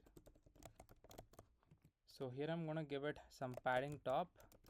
So this actually should give it to every safe area view that we use, because safe area view for some reason doesn't work properly in Android. It doesn't start off from the point where it has to start off. It is going to start off from the status bar itself in Android, but in iOS, just by writing safe area view, you should be able to see the design coming from the correct point. So for that condition, make sure you just add this particular line, padding top, to every kind of screen where you have initialized your safe area view. So first of all, for that I'm going to import platform. I'm going to check if my OS equals to Android. Then I want it to start off from a height of, let's say, 35 or 30. Else, since it is an iOS device, it is going to work as is. Okay, so I'm just going to leave it as 0. That is for padding top. So let's save the file. So for Android, it would work in the simulator, but in the real device, for some reason, it won't work. That is a safe area view. So for that, just give this padding top. Okay. So now, below this, we're going to make use of the scroll view, because this has a number of components. So I'm going to say scroll view and import scroll view from React Native. Inside the scroll view, initialize our first view, and this in turn is going to contain your back button. So you can initialize that from the previous screens where we have used that. Let's say the name screen, that is this one. Let's also import the icons. Save the file. So as you can see, we are able to see the back icon being shown onto the screen. So let's save the file, and icons has already been declared. Okay, we have declared it twice. Okay, so now below that particular view, we're gonna have a text which says create activity. You can actually check out the screenshots provided or visit the initial part of the video just to see how exactly the screen is looking. So here I'm gonna initialize a text which says create activity. Save the file. So as you can see, we're able to see that come on the screen. So now for this particular view, let's give it some padding. I'm going to say style over here, some internal spacing of 10. Okay, so for the text, let's give the style. So this is going to have a huge font size. So font size of, let's say, 25, and then a font weight of bold. So as you can see, that's looking nice. So now below the create activity, we're going to have a text. We're going to have a pressable. So make sure to import pressable from React Native. So this pressable in turn is going to have the icon towards the left, and towards the right we're going to have the sport. Okay, so from here we're going to start off the design. So here we're going to make use of the material community icons. So make sure to import that over here.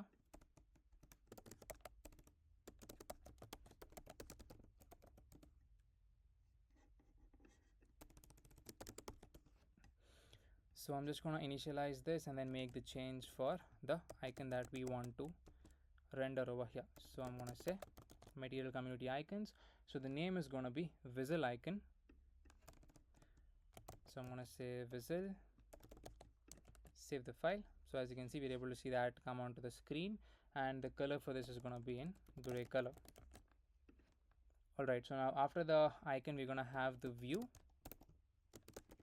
So this view in turn is going to have a text over here. I'm going to say text.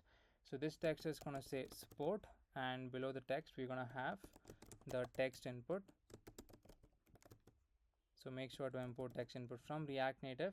So first of all, let's initialize the state to hold the sport. So I'm going to say const sport comma set sport equals to use state, and initially it's going to be empty string. Also, let's make sure we import use state from React. Okay, so let's come down over here. Let's start providing the value. So value is going to be your sport, and we're going to say on change text. because we need access to whatever the user is typing inside of this particular input field. So just by writing set sport, we would have the access, and that value would be stored inside of the sport variable, right? So now let's provide some style to this. I'm going to say style over here. It's going to have let's say some margin top of 7, and we're going to give it a font size of 15. So I'm going to say font size 15. Let's format once, and apart from that, we're going to give placeholder text color as well as placeholder as well. So this is going to be gray color, okay, and we're going to give the placeholder for this particular text input. So this is going to be example. You can write like badminton, cricket, or badminton, football, or tennis, or cricket, and then save the file. So as you can see, we have that input being shown onto the screen as well as the text. So now let's style this out. So first of all, for your pressable, I'm just going to give the style. So this in turn is going to have a flex direction of row because we want it in a row fashion. So flex of row, align items of center, and we're going to give it, let's say, a gap of 20, and we're going to give it a margin top of 15 and some margin vertical of 15 as well. Save the file. So as you can see, that's looking nice. So now for the next one, that is the view, we're going to give it a flex of 1. Save the file. And now for the text that is present over here, target the style, and here we're going to give it, let's say, some font size of 17, and we're going to give it a font weight of 500. Now apart from the view, that is this one, since we have given a flex of 1, we of course have something to be shown over here because we want that particular item to be pushed towards the rightmost part. So here we're going to make use of an icon, so that's going to come from and design. So I'm just going to import that at the top. I'm going to say and design. So and design over here as well. Let's take in any of the icon, and after the view, I'm going to initialize it over here. So this is going to say and design. So the icon we are using over here is arrow right. So I'm going to say arrow right. Let's write that correctly. Save the file. So as you can see, we have that being shown onto the screen. So that was it about the first pressable. So now below each pressable, we're going to have a kind of text that acts as a divider or a border to the bottom part. So it's going to be a self-enclosing tag. Initialize the style over there. I'm going to say border color is going to be this color code, and we're going to give it a border width as well, border width of 1 and a height of 1. Save the file. So as you can see, that's looking good. So let's format once and then let's save. So now after that particular pressable, again we're going to have similarly the next pressable. So I'm just going to initialize this pressable one more time and then make the change. So let's save the file. As you can see, that is being shown onto the screen. So the first one is for the icon. So we need the end typo icon now. So I'm gonna first of all import end typo onto the top of the screen, like here. That is right here. I'm gonna say end typo. So this is gonna be end typo icon, and the name is gonna be location over here. I'm going to say location. Save the file. As you can see, that's the correct icon, and here it's going to be area instead of the sport. Okay, so after the area, let's initialize the state for the area part. So I'm going to say const area comma set area equals to use state of an initial empty string. So let's come down over here. So this is going to be area instead of sport, and this is going to be set area. And apart from that, we need to change the placeholder. So this is going to be locality or venue name.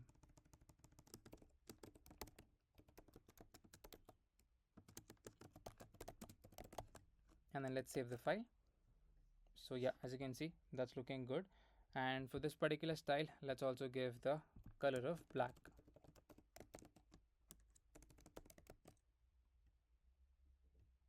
I think over here it is gray.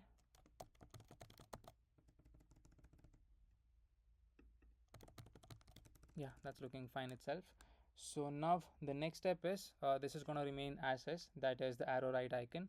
Again, I'm just going to copy down my divider, that is this particular text, and we're going to place it just below the pressable over here. Save the file. So now after that, we're going to have the next design coming up, that is for your calendar part. So make sure to initialize any kind of pressable, that is, let's say the second one, and after the text over here, paste it over here. Save the file. So as you can see, we have the third component coming up.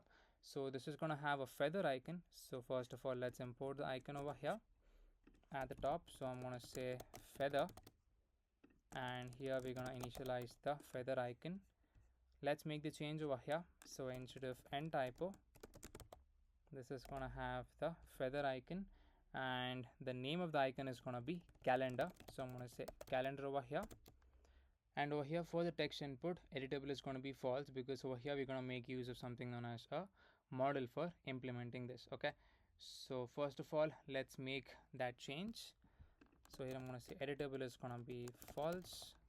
Okay, and first of all, let's remove the value as well as on change text over here, and let's initialize the state. So for this, we're going to have something known as date and then set date.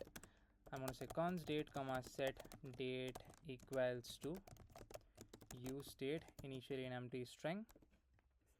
Let's come down over here, and for the text input, so first of all, for the placeholder text color, we're going to write it in the form of a condition. We're going to say if at all we have the date, it's going to be in a black color, else it's going to be in a gray color. And for the placeholder, if at all the date is present, we want the date to be shown, else it is going to be pick a day. I'm going to say if date is present, show the date, else just show this random text which says pick a day. So let's save the file. Yeah, so now we are able to see the correct gray color. So that's good. So now after basically the area part, I mean the date part, let's make the change for this as well. So this is going to say date over here. Alright, so now let's initialize again the divider part. That's going to come right after the pressable, and then save the file. So now after the date part, we need to choose a specific time, that is, it might be in the evening, morning, or let's say afternoon, something like that. So initialize your pressable over here, and after your text, I'm just gonna paste it. So let's make the change. This is gonna be time. I'm gonna say time over here, and yeah, let's make the change for the remaining things. So they're gonna have the and design icon. I'm gonna say and design. The name is gonna be clock circle EO. Clock circle O. So clock circle O. As you can see, that's the icon. And over here, let's first of all initialize, let's say, the state for holding the time, that is your time interval. So at the top, I'm just gonna say const time interval comma set time interval equals to use state, initially an empty string itself. So let's scroll to the bottommost part, and we're gonna initialize the text input. So over here we're going to remove editable as false.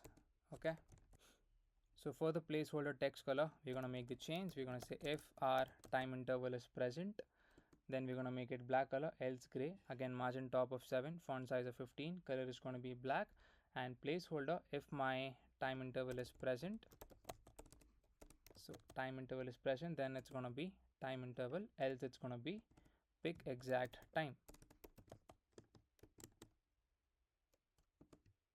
So here I'm going to say pick exact time. So actually we need this particular color, so let's remove that. Save the file. So as you can see, we have the next one, that is for your time. So actually towards the right hand side, we need the color to be gray, not black. So I'm going to make that change. So initialize that. So for everything, it's going to be in gray color.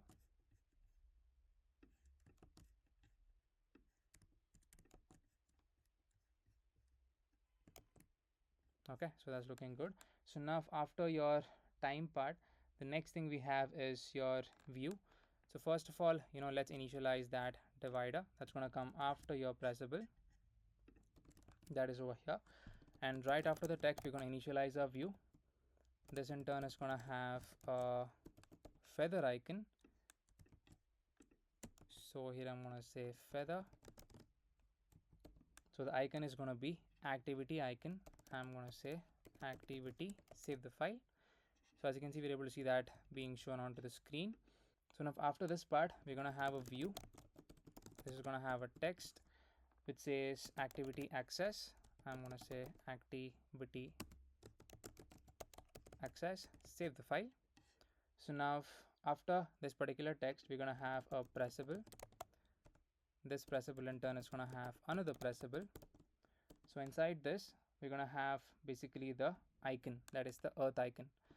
So I'm going to make use of the iron icons itself. So this is going to be having the earth icon. So this is just for the design part, and by default all the games are set to be public. Okay, so yeah, after the iron icons, we're going to have a text which says public, save the file. So now for the inner pressable, let's give the styling part. So now before giving the styling part, let's initialize the state to check which particular variable is selected. So here I'm going to say const selected comma set selected equals to use state, and let's say initially an empty array, and by default your public is selected. Okay, so let's save the file. So let's scroll to the bottommost part again. So here for the inner pressable, we're going to give the style. We're going to say if my selected dot includes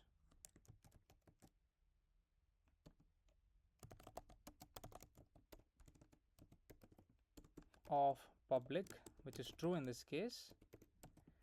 So here, if that's the case, we're going to give this style, else some other style. So if it is true, here we're going to give it a flex of row, align items of center,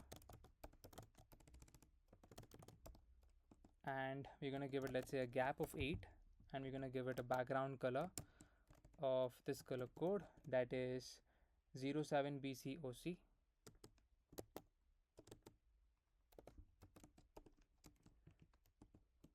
And we're going to give it a specific width of, let's say, 140, justify content of center,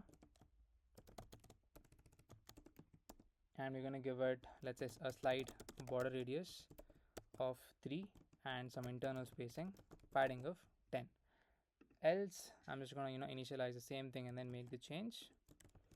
Else is going to be a flex of row, align items of center, gap of 8, background is going to be in a white color, width of 140, justify center, border radius 3, and then padding of 10. Okay, so over here also we're going to make the change, that is if my selected dot includes of public, that is for the icon color. So if it's true, I want it to be in white color, else I want it to be in a black color. So format once and then let's save the file. So before that, let's also finish off styling the text part as well. Yeah, so for the style over here, I'm going to write the condition, that is if my selected dot includes your public, then over here we're going to make use of this color code, this piece of style, else this one. So if it includes the public, then color is going to be white.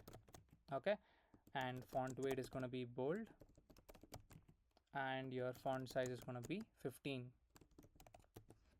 Else everything is going to remain same except for the color, it's going to be in black color. So in the else part, I'm just going to change it to be black color if at all it doesn't include public. So these are the styles, you can check them out again.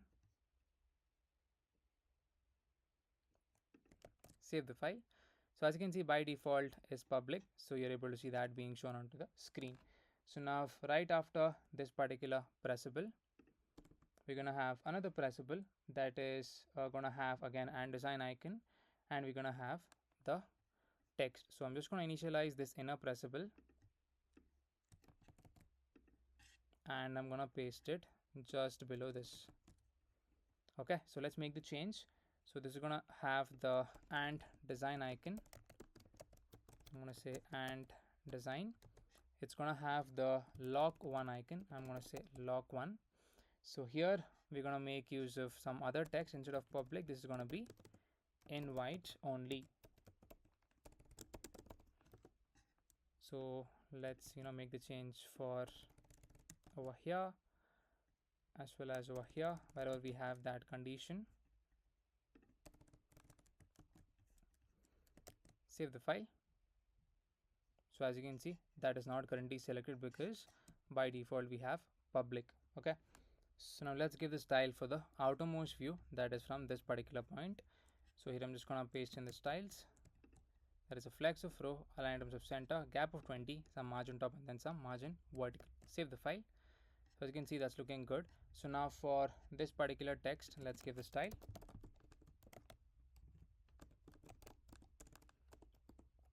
Margin bottom of 10, some font size of 15, and we're going to give it a font weight of 500.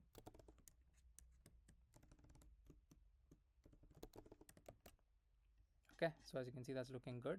So now for this particular pressable, give the style. So it's going to have flex of row and then align items of center.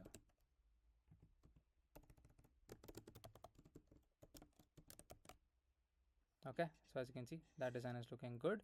So now we're going to initialize the onPress event on each of the pressable, such that if at all we press on that, we're going to set the state. Here we're going to say onPress taken a function. Here I'm just going to say set the selected to be public. Just copy down this, come to the second pressable that we have over here. Here I'm just going to say set the set selected to be of invite only. So now currently by default public is selected. If I press on invite only, as you can see, just like that, it's shifted to invite. So this is just for the UI part. So because by default we're going to keep all of the games as public itself. Okay, yeah, so that's it about this particular design. If all you need some space towards the top part because it's kind of not looking that good, you can give a slight margin top. Let's give that and try it out. I'm gonna say a slight margin top of 10. Yeah, I think that's looking nice. Okay, so now after this particular part, we're gonna have again the text being shown, that is this particular one. So let's minimize this right after this view. Okay, so let's save the file. Yeah, so as you can see, that's looking good. So now after that, for this, let's also give some margin top because it is almost touching the top design. So I'm gonna say, let's say margin top of 7 for this. Yeah, that's looking good enough. So after that, we're gonna have a text which says total number of players. So initialize your text over here which says total players and initialize a view over here. Inside this view, we're gonna have another view, and within this view, we're gonna have another view, which in turn is gonna have your text input. So yeah, text input is already imported. So first of all, let's initialize the state for holding the number of players. Here I'm gonna say const number of players comma set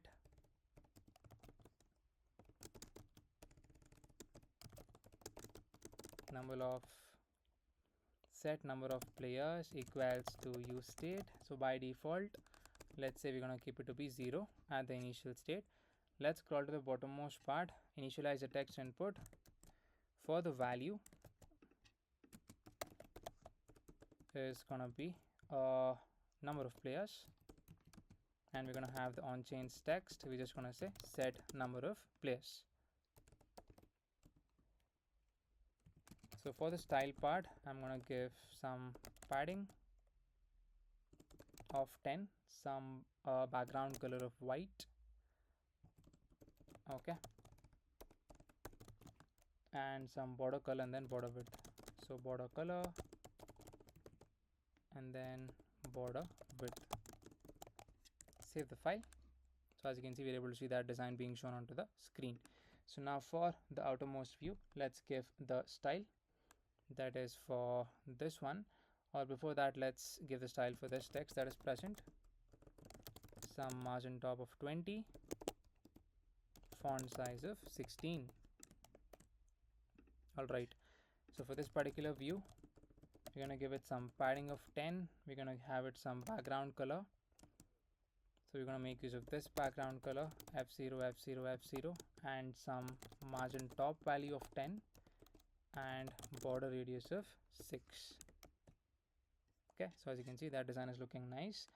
So for this particular view, internal view, give it some margin vertical just to space out in the internal container. As you can see, that's looking good. So yeah, within the text input, we need to provide the placeholder. Here I'm going to say placeholder. We're going to write in total players including you, and then save the file. So as you can see, that design is looking good. So if at all, you can give some margin horizontal as well, or you can skip it because we've already given that padding. Okay, and all are actually correctly aligned itself. So let's provide some border radius to this. Let's say a slight border radius of 4. Okay, yeah, that's looking fine. So now after the view, we're going to initialize this particular text. I mean, that's the divider.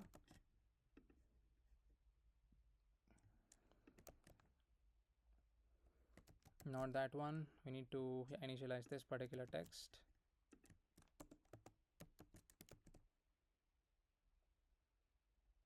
So we're going to have a margin top of 15. Yeah, so after this, we're going to have a text over here which says add instructions. So let's give the style for this, font size of 16, and then margin top of 20.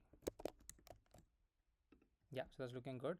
So below this, initialize your view. Within this, we're going to have another view.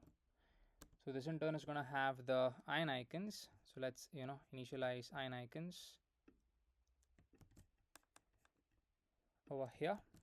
So color is going to be a red color over here for this.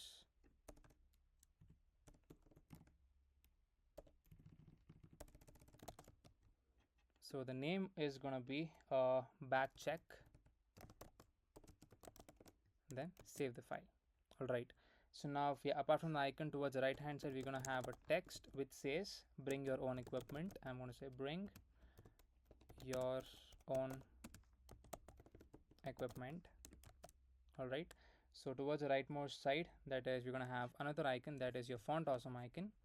So we need to first of all import that onto the top part of the page. So I'm going to say font awesome, and over here as well, that's going to be font awesome. So let's initialize this once and then make the change for the icon.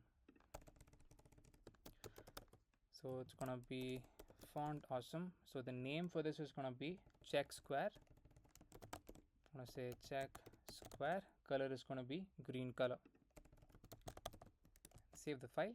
So now for the view, internal view, let's give the styling. We're going to give it a margin vertical of 5 and a flex of row, align items of center. So align items center, and we're going to give it, let's say, a gap of 8. All right, so let's format once, and for as you can see, that's looking fine. So now for the text, we're going to give the style. We're going to give it a flex of 1 because I want the icon to be pushed towards the rightmost part of the screen. So flex of 1 for that, and I'm going to give it a font size of 15 and then a font weight of 500. Okay, so font weight 500, and then save the file. So as you can see, it has been pushed towards the rightmost part. So similarly, we're going to have a bunch of designs like this. So initialize this view a couple of times. So yeah, let's save the file. So now the second one is going to have the material community icons, and this is going to have the directions fork icon. So I'm going to say directions fork. The color is going to be this time with a different color code, not red. that is FEBE10. Save the file, a light shade of gold color. And yeah, instead of bring your equipment, it's going to be cost shared. So here I'm just going to say cost shared, and this is going to be the same thing itself, that is your check circle icon. And for the final one, we're going to have font awesome 5 icon. So again, we need to import that. So import it at the top of the page. So here I'm going to say font awesome 5. Let's scroll down, and here this is going to be font awesome 5. The name is going to be syringe icon. So we're going to write in syringe over here, not over there, for this part.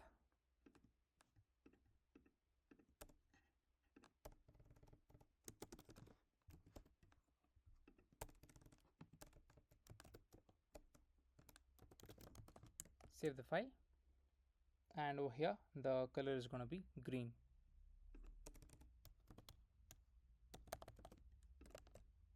Okay, yeah, so we have implemented that. So now let's give the design for the outermost view that's going to contain all of these 3 views, that is this one. So target the style over here, give some internal spacing, padding of 10 so that it spaces out. So I'm going to say padding 10, give it a background color. So background color of this color code F0 F0 F0, and then margin top of 10. So margin top of 10, and we're going to give it a border radius of 6. Save the file. Okay, so as you can see, that design is looking nice. So now let's format once, then save the file. Okay, so I think I forgot to change this one, the final text, that is this one. So this is gonna say COVID vaccinated players preferred. Okay, save the file. Yeah, and below the view, we're gonna have another piece of design that is for adding additional instructions. So let's say after this particular point, I'm gonna say text input. So here I'm just gonna initialize the style for this. So let's say style equals, so initially padding of 10, background color of white, and we're gonna give a border color of the same thing that we used previously, D0 D0 and then D0, and we're gonna give it a border width of, let's say, 1, and some margin vertical of 8. Okay, and we're gonna give it a border radius of 6. Save the file. So as you can see, we're able to see that being shown on the screen. That's looking nice. So yeah, this is going to have a placeholder which says add instructions, add additional instructions.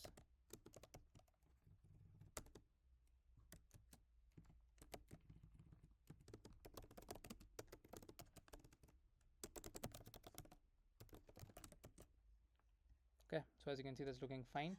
So now, yeah, below that we're gonna have another view that is right below this particular view, that's gonna have your design for the advanced settings. So initialize the view over here. This in turn is gonna have your and design icon. So I'm gonna say and design. So the name is gonna be setting. Color is gonna be black color, not green. Save the file. So as you can see, it's coming below over here.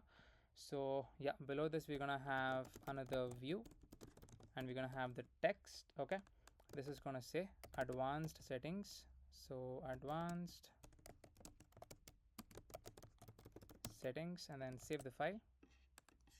Okay, so yeah, below the view we're gonna have the icon, that is the arrow right icon. You can copy it from any one of the previous principles that we have designed. Let's say this one, and we're gonna paste it after over here. So now let's give the design for the view, this one. So style,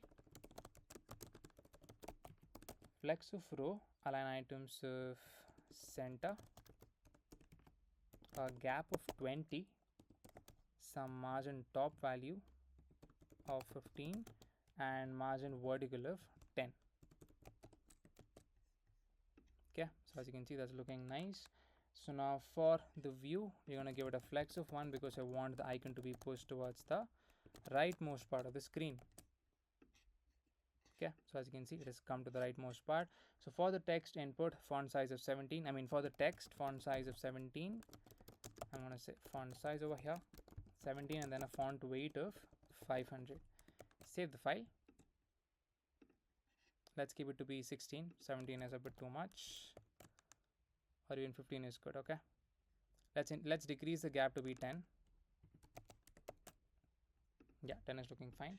Yeah, so this is your entire design for your create activity screen. So now let's see how exactly this works. So for the first component, that is sport, you're going to directly enter your sport. It can be anything, badminton, cricket, or football. That can be any kind of sport. And after that, for the area, if at all you press on this icon or on this particular icon, you would be navigated to your next screen, that is, let's say, your venue screen. Over there, you're going to show a bunch of venues that are available on the application. So let's say just after you choose any kind of venue, you're going to come back to the screen, and automatically the chosen venue should be pre-filled over here. So the next one is for the date, and if at all you press on the day over here or this particular component, we should be able to see a model, and we're going to show the days from the current date to the next 9 days, so that the game can occur on any kind of day, that is from today to the next 9 days. So they can choose any kind of day over there. Okay, that is about the date part. Next one is the time. So if at all they press on the time icon, or basically this kind of pressable, they would again be navigated to the next screen, let's say the time screen. Over there we have given the user option to choose the correct specific time, that is by making use of our dependency. And once they choose both the time, that is your start time for the game as well as the end time for the game, they would automatically be navigated back, and this data should be pre-filled again. Okay, and this, as I told, is just for the UI part. By default, all of the games are set to be public itself, and this is again a required field. So for every game, we need to write the total number of players required. So let's say for badminton, we're going to write 6 or 8 or 11, or for cricket, we're going to write in 12 or 15. So something like that. And this is for your add instructions part. If at all you add any kind of instructions, it should be stored inside of the backend part. So this we can implement it as well. Okay, so this is how your create activity is going to work like. So now the next step is, first of all, let's set up this completely. That is, this is already set up. So if at all I press on the area, we need to navigate to the next screen. As I told, we need to set up that. And similarly, that goes the same thing for your date as well as for your time. We need to set up these three things, and after that we can write an endpoint in the API folder, and then we're gonna implement that. So let's start off by designing the first part, that is your area. So the first part is set up, that is for the sports, that is completely set up. That is, the user is just going to enter the name and then come to the next component to choose the area. So for the area, we're going to have a new screen set up. So I'm going to create the screen first. So I'm going to go into my file tree, screens folder. I'm just going to say tag venue screen, and I'm going to say tag venue screen.js. So RNFES, and then save the file. So now let's include the screen into our stack navigator, that is basically into our main stack. So here this name is gonna be tag venue, and over here we're gonna have the component being initialized, that is the tag venue screen. So make sure to import the venue screen from the screens folder correctly. And now let's head back to our create activity, and where we have the area, that is the second component basically. So we have the date, and this is your area. So I'm going to just initialize the onPress to the topmost container. I'm going to say onPress, taking a function. So here we're going to say navigation dot navigate. I just hope navigation is initialized. It's not initialized, so let's initialize that first. I'm going to say const navigation equals to use navigation. So make sure to import use navigation correctly from the right dependency. And over here where we have that function that is for the date, yeah, over here, not for the date, for the area, yeah, here I'm going to say navigation dot navigate to the name of the screen we want to navigate to, that is your tag venue screen, right? So I'm just going to save the file and then let's press on area or this part. So as you can see, we're coming correctly to the tag venue screen. So now inside of the tag venue screen, we're going to have a bunch of venues that is actually going to come from the backend part. Okay, so here I'm just going to say const venues comma set venues equals to use state. So initially it's going to be an empty array, not an empty string, because we can have n number of venues. Okay, I'm just also going to initialize my navigation. So I'm going to say const navigation equals to use navigation, and then yeah, let's make use of the safe area view at the top. So first of all, let's import it, and also remember that sometimes your safe area view doesn't work correctly in the Android part. So for that, you can actually check the condition, that is if your platform.os equals to Android, then you can give a padding top of, let's say, 25 to 30. Else if it's iOS, it's going to work correctly. As you can see, that's working fine. So now let's do one thing. Let's first of all head over to our index.js and then just directly implement it. That is, we're just going to push all of the venues into the backend part. So that is, if I open up my MongoDB over here, so once I save my backend file, automatically all of the venues that are there inside of the venues array should be pushed into the venues data, that is into our backend part. So after logging in, we're going to come to this particular screen. So make sure to press on database over here and then browse collections. So as you can see, we have games, users, and then venues. So once I save my venues file after adding all of the documents that is for your venues, we should be able to see all of your venues being shown over here. So for that, let's come back to the index.js file once, that is to the API folder, this file. Okay, so here I'm just going to get in all of my venues and then paste it over here. So I've just pasted in my venue. So as you can see, each venue is a kind of a large document containing lots of information. So if I minimize once, you would be able to see what each document contains. Okay, so again, it is an array of objects. So each document is going to contain, that is, each venue is going to contain a name, the rating for the venue, the default link, the full link, and then average rating, rating count, the latitude and the longitude. This is the icon. These are the sports available. So currently I've just given the same sports available for all of the same venue. That's going to be badminton and then cricket and then your tennis. And for each sports, that is for each type of sports, we're going to have the price and then we're going to have the codes available for that particular venue. And for each code, we're going to have the ID, the name of the code, and then the code number. So pretty much that's it. And apart from that, we're going to have the image for the venue, the location of the venue, the address, and then the bookings array. By default, it's going to be empty. So with the help of this information, we're going to push it into the backend part. So for that, I'm going to say async function add venues, and we're just gonna initialize it like this. And first of all, we're gonna make use of the for loop. So I'm gonna say for my const venue data of your venues array, that is just at the top, this one. So first of all, we're gonna check if at all any kind of venue already exists in the backend. So the main reason we are checking if the venue already exists is, so let's say if we are going to make use of the for loop and we're just going to add the venue with the help of the new method, we're just going to say const new venue equals to new venue, that is by making use of this, and we're going to pass in the data that is coming from the for loop, that is this one. So of course it's going to work correctly for the first time, and let's say after that you add some more endpoints or you add some other functionalities into your index.js file, and then again if you save the file, of course even this piece of code is going to run again, and again your for loop is going to run, and again your data is going to be added to the backend. That means we're going to have duplicate venues because we are running the for loop for the second time with the same venues. So first of all, to prevent that, we're going to check if the venue is already existing in the backend part. Okay, so here I'm going to say const existing venue equals to, I'm going to say await, I'm going to make use of the venue model.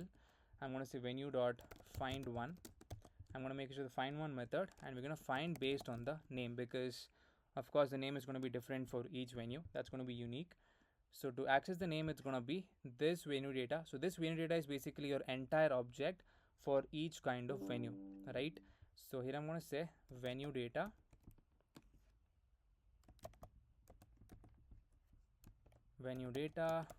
dot the name. So let's format once.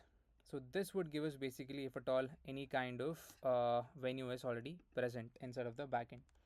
So here I'm going to say if my existing venue is already present, I'm just going to give a console message so that it would be useful to the user, saying that venue, I'm just going to make use of backticks because I want to show the venue name as well.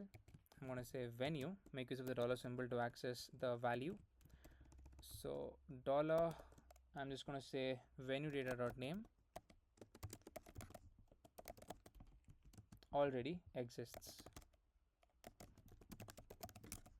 And after that, I'm just going to say skipping it, because if a venue is already present inside of the backend and again this is running, then we should not add that venue into the backend. It should be unique, right?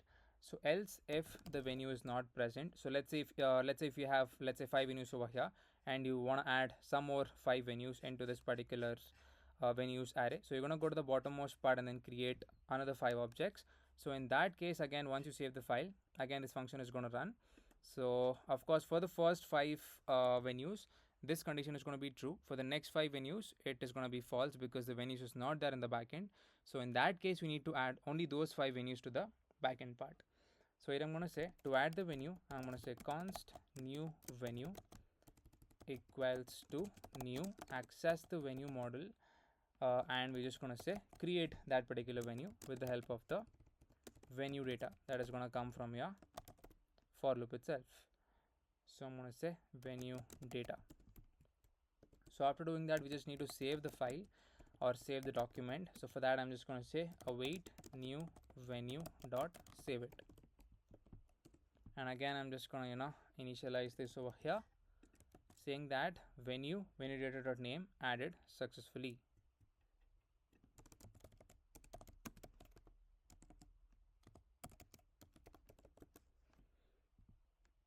Alright, so now I'm just going to execute this function. That is, I'm going to call the function that is add venues. I'm just going to catch if at all there is any error. So catch of error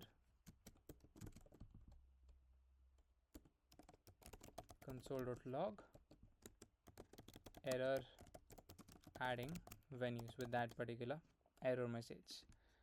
Okay, so now once if I save the file, all of my venues should be added to the backend part if at all there are no errors. So let's go to the API folder over here. So as you can see, it's currently running on port 8000 and then it's connected to MongoDB. So once I save the file, this function is going to get triggered off and we should be able to see this message. So let's save the file.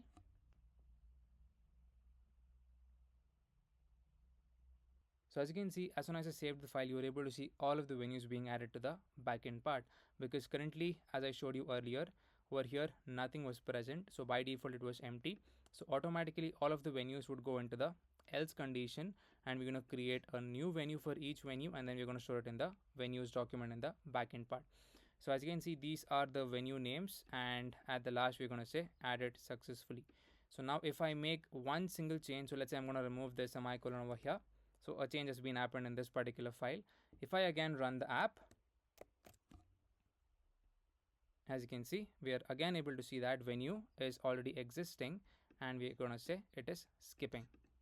So as you can see, for the same kind of venues which are present, we're going to say venue for that particular venue name, we're going to say it already exists in the backend part, so we are skipping it. So if I just reload my venues part, you should be able to see all of the 5 or 6 documents being added over here. So as you can see, all of the documents are added to the backend part. So now let's make use of a get endpoint. Let's initialize that first, and then we're gonna call that over here, and then we're gonna show all of your venue screens. So let's initialize app.get over here. It's gonna be /venues, and here I'm gonna make use of my async function, initialize your request and the response instead of the callback first. And over here, I'm gonna first of all, import or initialize my try catch block. So catch of error over here, I'm just gonna say console.log of error, and over here we're gonna say result dot status of 500 dot JSON with a message being failed to fetch venues.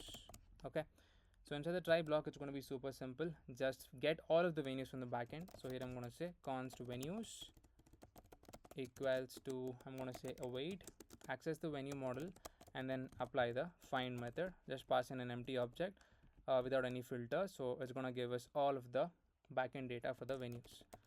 Here, if you want, you can just console.log it. I'm just going to skip that part, and I'm going to send it to the front end part. So I'm going to say result.status of 200 dot JSON of my venues. So let's save the file.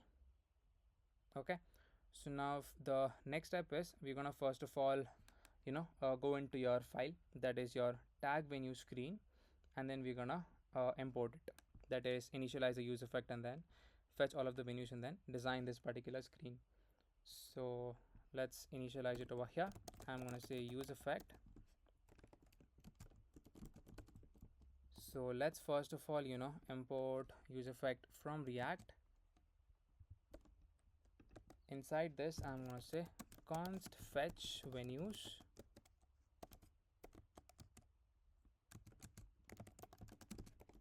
equals to a async function. Initialize your try and then catch block over here, catch of error. Here I'm just going to say console.log error with any particular error message that is going to come from the catch block itself while executing. So inside the try block, I'm going to initialize my response. So I'm going to say const response equals to await, initialize Axios. So let's also import Axios from Axios. Make use of the get method. This is going to be the URL, that is http localhost 8000, that's a port number, and it's going to be /venues, that was our endpoint. Okay, and after that I'm just going to say set the venues to be response.data.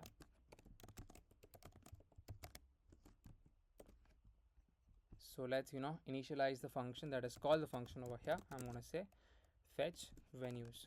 So let's also console.log the venues and just check if at all we're getting the correct results or not. I'm going to say venues and then venues. So let's save the file and then let's open up it over here, and then let's open it up over here.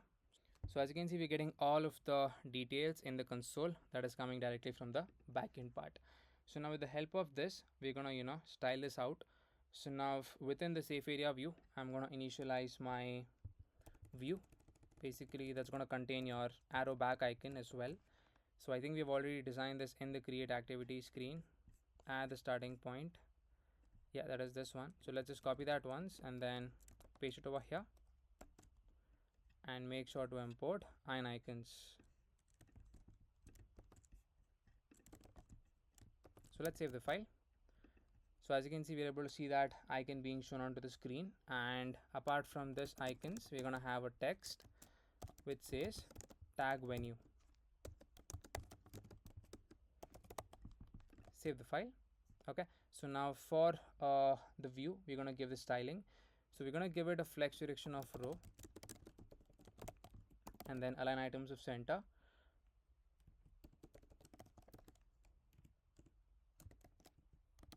And we're gonna give it a gap of 10. So save the file. So as you can see, that's looking nice. So now within this, we're gonna have another view actually. So let's initialize the view over here, and we're gonna put in this view over here. So format once and then save the file. So for the text, let's pass in the style. So this in turn is gonna have a font size of 15, and it's gonna have a font weight of 500, and we're gonna give it a color of white. Alright, so now for this particular view, I'm gonna give the style. So this in turn is gonna have some padding of 10, a background color as well of this color code, that is 294461, and then some padding bottom value. Save the file. So yes, as you can see, that's looking nice. So let's format once.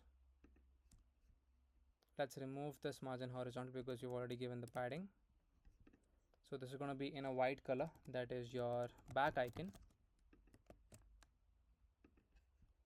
So let's keep the padding bottom to be 10. Yeah, so that's looking fine. So now, yeah, within the view, that is, after the view, we're going to have the flat list being initialized, that is over here. So make sure to import flat list from React Native. So this in turn is going to take in two things, your render item as well as the data to be used, that is to render the flat list. So data is of course going to be the venues because we have all of the venues stored in the state. Initialize the render item method over here.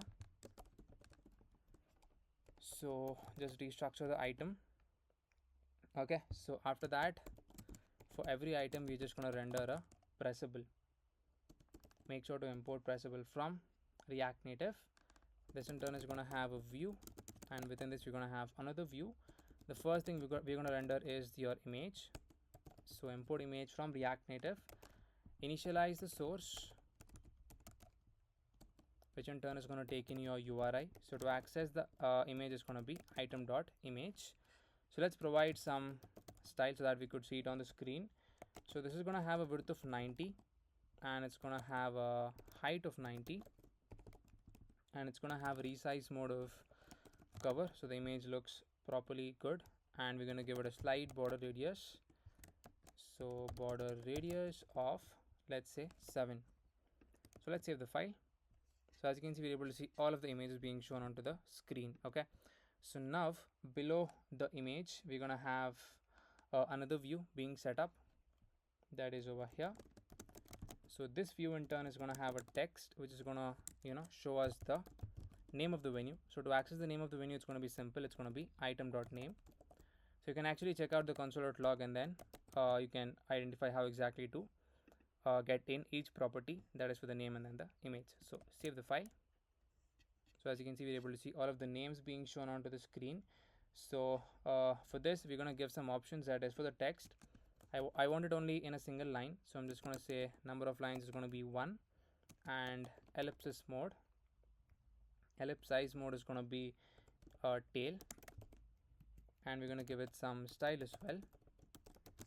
So font size of 15, some margin top, some font weight. So let's say font weight of 500, and we're going to give it a width of full, that is width of 100%. Okay, so let's format once. That's looking nice. So now below the text we're going to have another text, and here we're going to render the address or the location. So I'm just going to say item.address. So as you can see, we're able to see that being shown onto the screen. So this is going to have a margin top and then a color of white, not white, gray. So I'm going to say margin top of, let's say, 6, color of gray. And apart from that, we're going to have the ratings also being shown. So here I'm just going to hard code the rating. If at all I wanted dynamic, I think we already have the rating. Yeah, as you can see, we have the average rating. You can make use of that, but over here I'm just going to hard code a given value, that is, let's say, 4.4, and within this I'm just going to say 120 or 134 ratings.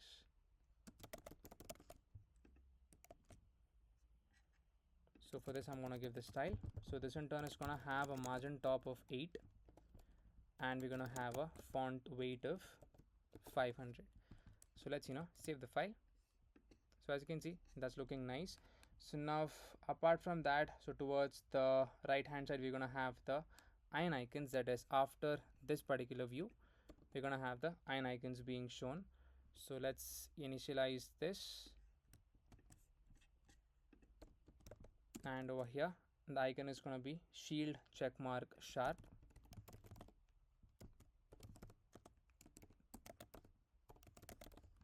So the color is going to be in green color, and then save the file. Okay, So first of all, let's start giving the style for the pressable. That's the outermost container. So I'm going to say style. Currently it's not looking good. So over here I'm going to give it some internal spacing padding because it's currently not spaced out, and we're going to give it some margin vertical between each of the children, and we're going to give it a border color as well. So border color of this color code E0 E0 E0, and a border width of 1 and some horizontal spacing as well, that is the margin horizontal of 10. So save the file. So just like that is looking nice. So we need to style it a bit more. So for that, initialize the view over here, that is with this particular view. We need to style that out. So here I'm going to give it a flex direction of row and then align items of center, or we could remove that. Let's say gap of 10 between both of the children. Okay, so yeah, as you can see, that's looking fine. And for this particular view I needed to give a flex of 1 because I want this icon to come towards the rightmost part. So I'm going to target the style over here. I'm going to give it a flex of 1. So as you can see, just like that, it's looking really nice, and we're able to see the icon as well towards the rightmost part. And we also have one more design, that is which says bookable at the bottommost part. So this design, that is which says bookable, is going to come right after the view, that is over here. Initialize a view, pass in a text over here which says bookable, everything caps. So bookable, and then save the file. So for the text I'm going to give the style over here. It's going to come to the centermost part. So for that I'm going to say style, initialize the text align of center, and color is going to be of gray. And then let's save the file. Alright, so yeah, let's try to give it some margin top, that is to the view. So I'm going to say style over here. So margin top of 5. Okay, so let's decrease the margin top over here. So let's say 4 over here of 5. Yeah, 5 is looking good. And for this let's give 7. Yeah, 7 is looking nice. Okay, so that is it about this particular design, that is for your tag venue screen. So now we need to initialize the state to check on which particular venue we pressed on. So here I'm going to say const tagged venue comma set tagged venue equals to use state. Initially it's going to be null. Okay, so here we're going to make use of a use effect. I'm going to say use effect. Here we're going to pass in the dependency array. Here it is going to be dependent on your navigation as well as your tagged venue. So I'm going to say tagged venue. Okay, so yes, that's it. So now we're going to check first of all if at all tagged venue is there. So this would become true if at all we press on any kind of venue. We're just going to initialize the on press in just a bit. So here I'm just going to say navigation dot go back to the previous screen, that is the create activity screen, and while going back just pass in the tagged venue, that is take this information to the previous screen. So that's it. So now let's come to the pressable, and then we're going to initialize the on press event. Okay, so here we're going to say pressable on press, taking a function. Here we're going to say navigation, here we're going to write in, so here we're going to say handle select venue of your item dot name, because that's how we get the name of the venue. So let's come back over here, that is for the function. Here I'm going to say const handle select venue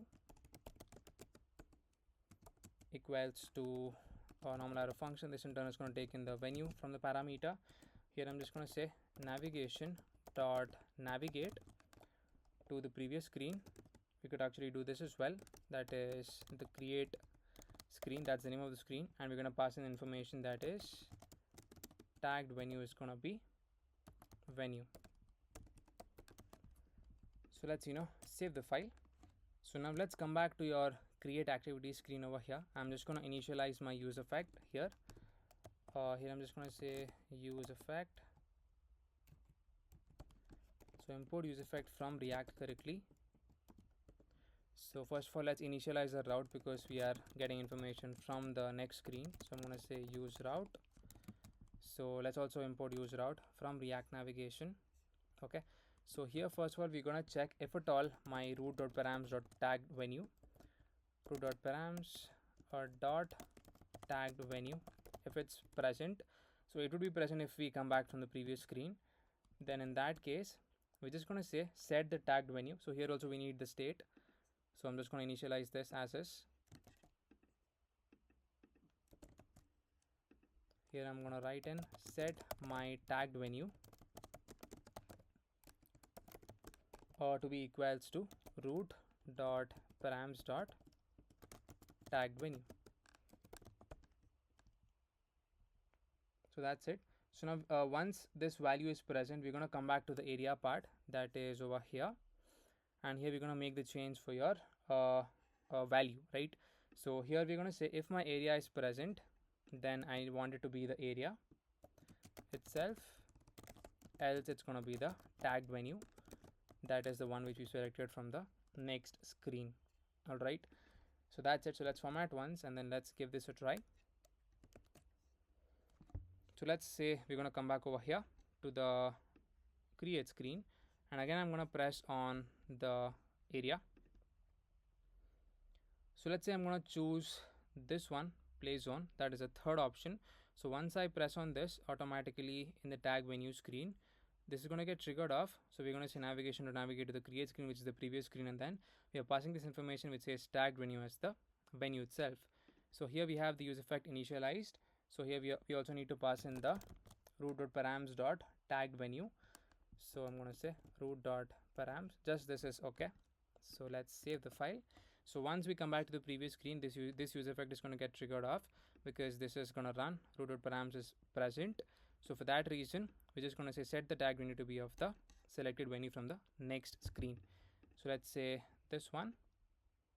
So as you can see, as soon as I pressed on that and we automatically came back to the previous screen, and we have set the location over here because that's the one which we pressed on, that is the third option, that is play zone. So as you can see, that is how we select a location from the previous screen and then fetch it to your original screen, that's the create activity screen, and then display it in the input field. So that part is working fine. So now the next part is setting up the date, that is to choose any specific date for playing the game. So for this we're going to make use of model actually. So let's initialize the state, or before that let's initialize the React Native bottom models. I mean not bottom models, React Native models. So let's first of all check if all it's already initialized in the package.json. So yeah, it's not added. So let's add this. Come over here to the terminal. I'm going to say yarn add React Native models and then enter. Alright, so now we have installed React Native models. So for the React Native models to work correctly, we need to initialize the model portal into the main app.js. So here I'm just going to say model portal. So make sure to import model portal from your React Native models, and then let's head back to our create activity screen. So here basically let's start designing the model. So once when you press on this particular date, we need to display the model to the user so that they can select any kind of option for the date. So here first of all, let's initialize the state for the model. I'm going to say const model visible comma set model visible equals to use state. By default it's going to be set to be false. Okay, so let's scroll down and then initialize the bottom model. Before that, let's initialize the fragment over here.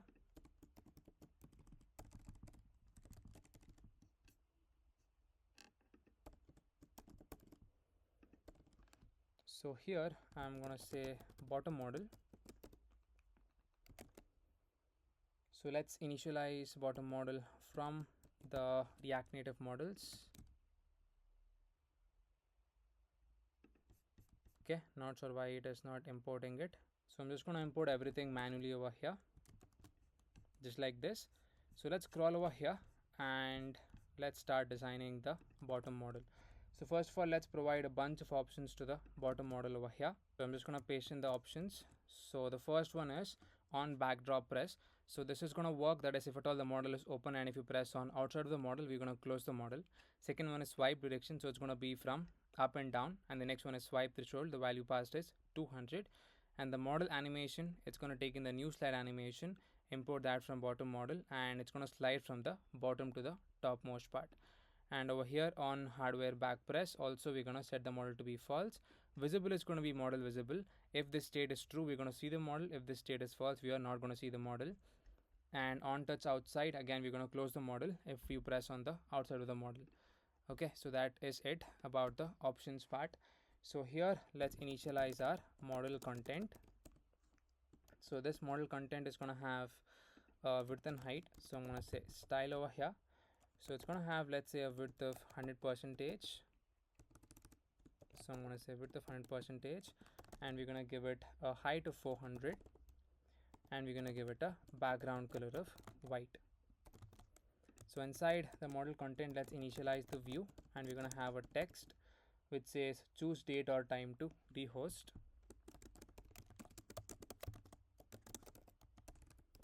I'm just going to say host over here, and then let's save the file. So first of all, let's check it out, that is the design of the model. So for that, let's head back to our component where we have rendered the date, that is this one. Here I'm just going to say on press, take in a function, and we're just going to say set your model visible to be the opposite of model visible. So by default, it's going to be in the false state. So once when we press on it, we're going to make it to the true state. So since it's true, we're going to be able to see the model onto the screen. So let's scroll to the bottommost part and then press on date over here. So as you can see, we're able to see the bottom model being shown onto the screen. So now below the text, we're going to initialize the view, and here first of all I'm going to get all of my dates. Okay, so now inside the view we need to initialize the dates, that is basically generate the dates starting from today to the next 9 days or the next 10 days. So let's generate the dates over here. So for that, we're going to make use of the moment library. So I hope moment is already initialized. So let's check that once more. So yeah, moment is not added. So let's add moment over here. I'm going to say yarn add moment and then enter. And then let's come back to our screen, that is the create activity screen. So here we're going to initialize a function saying that const dates equals to generate dates. So generate dates. So let's define this function at the top over here. I'm going to say const generate dates equals to a normal arrow function. So here first of all, I'm going to initialize my dates array. So by default, it's going to be an empty array. Okay, so next over here, I'm going to make use of the for loop and then run it from 0 to 10. So here I'm going to say for let I equals to 0, I is less than 10, and then I plus plus, increment the counter over here. So first of all, I'm going to say const date equals to access the moment. So import moment from moment.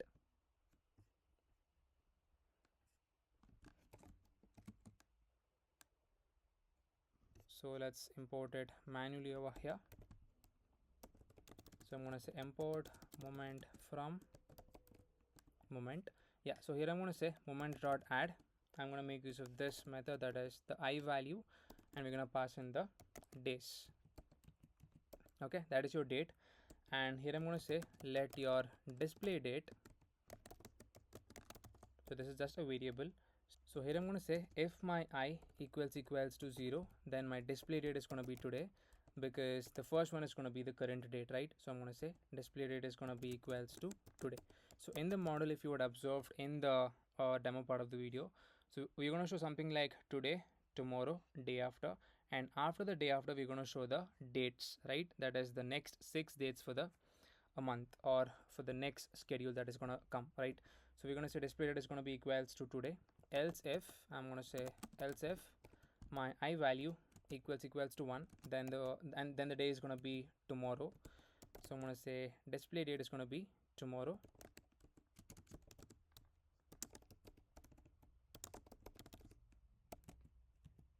else if my I value equals to 2, then it's going to be day after tomorrow. So I'm going to say display date equals to day after. Okay, else we're just going to format it into this particular value. That's from the 4th day onwards. We're just going to say display date is going to be date.format into this particular value, that is do, and then we're going to pass in mmm.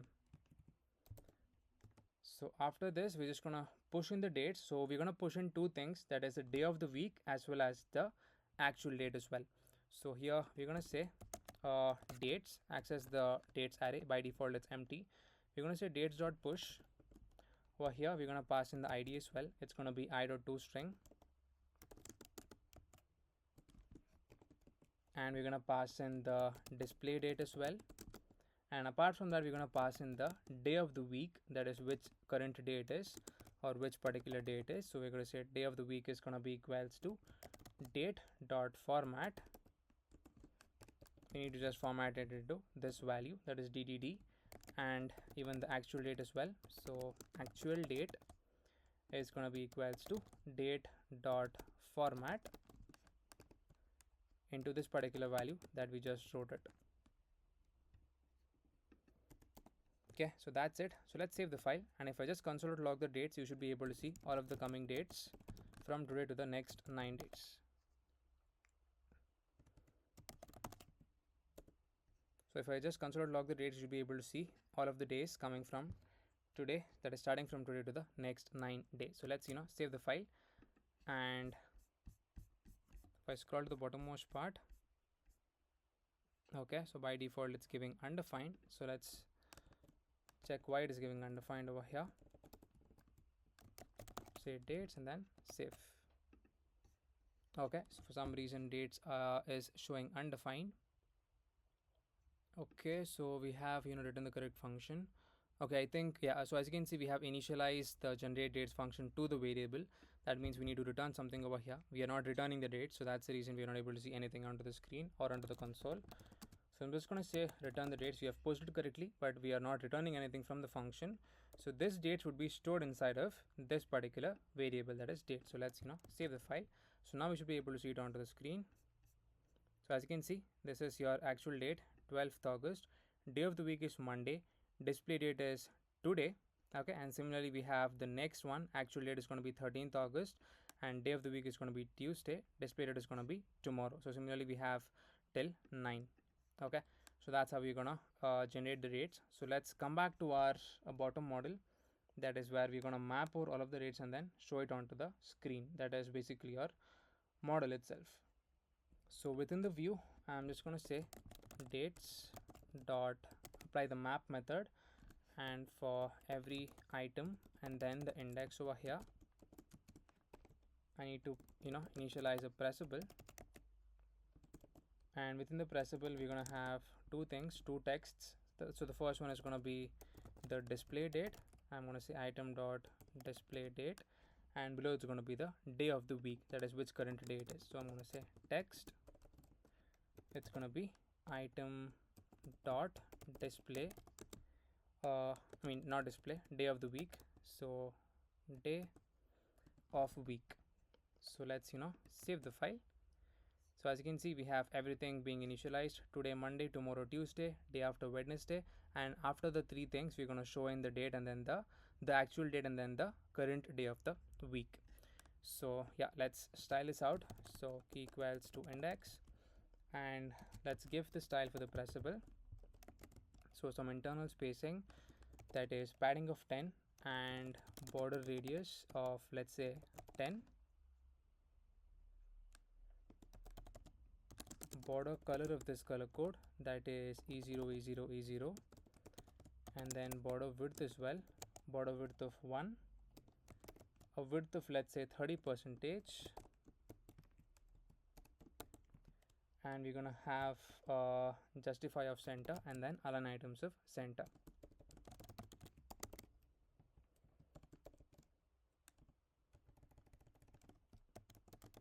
So these are your stylings for your pressable.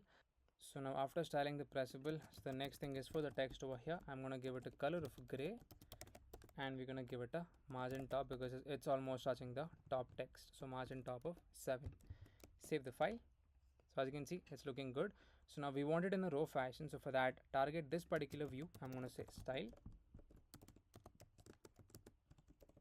a flex direction of row, and then align items of center.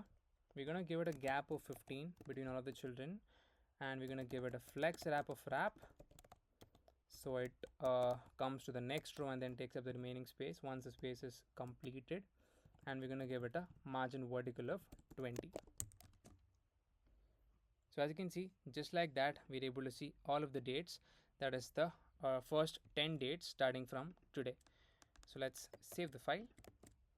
So now let's first of all initialize the state to hold the date. I think it's already initialized. Let's check that once. So it's going to be const date comma set date.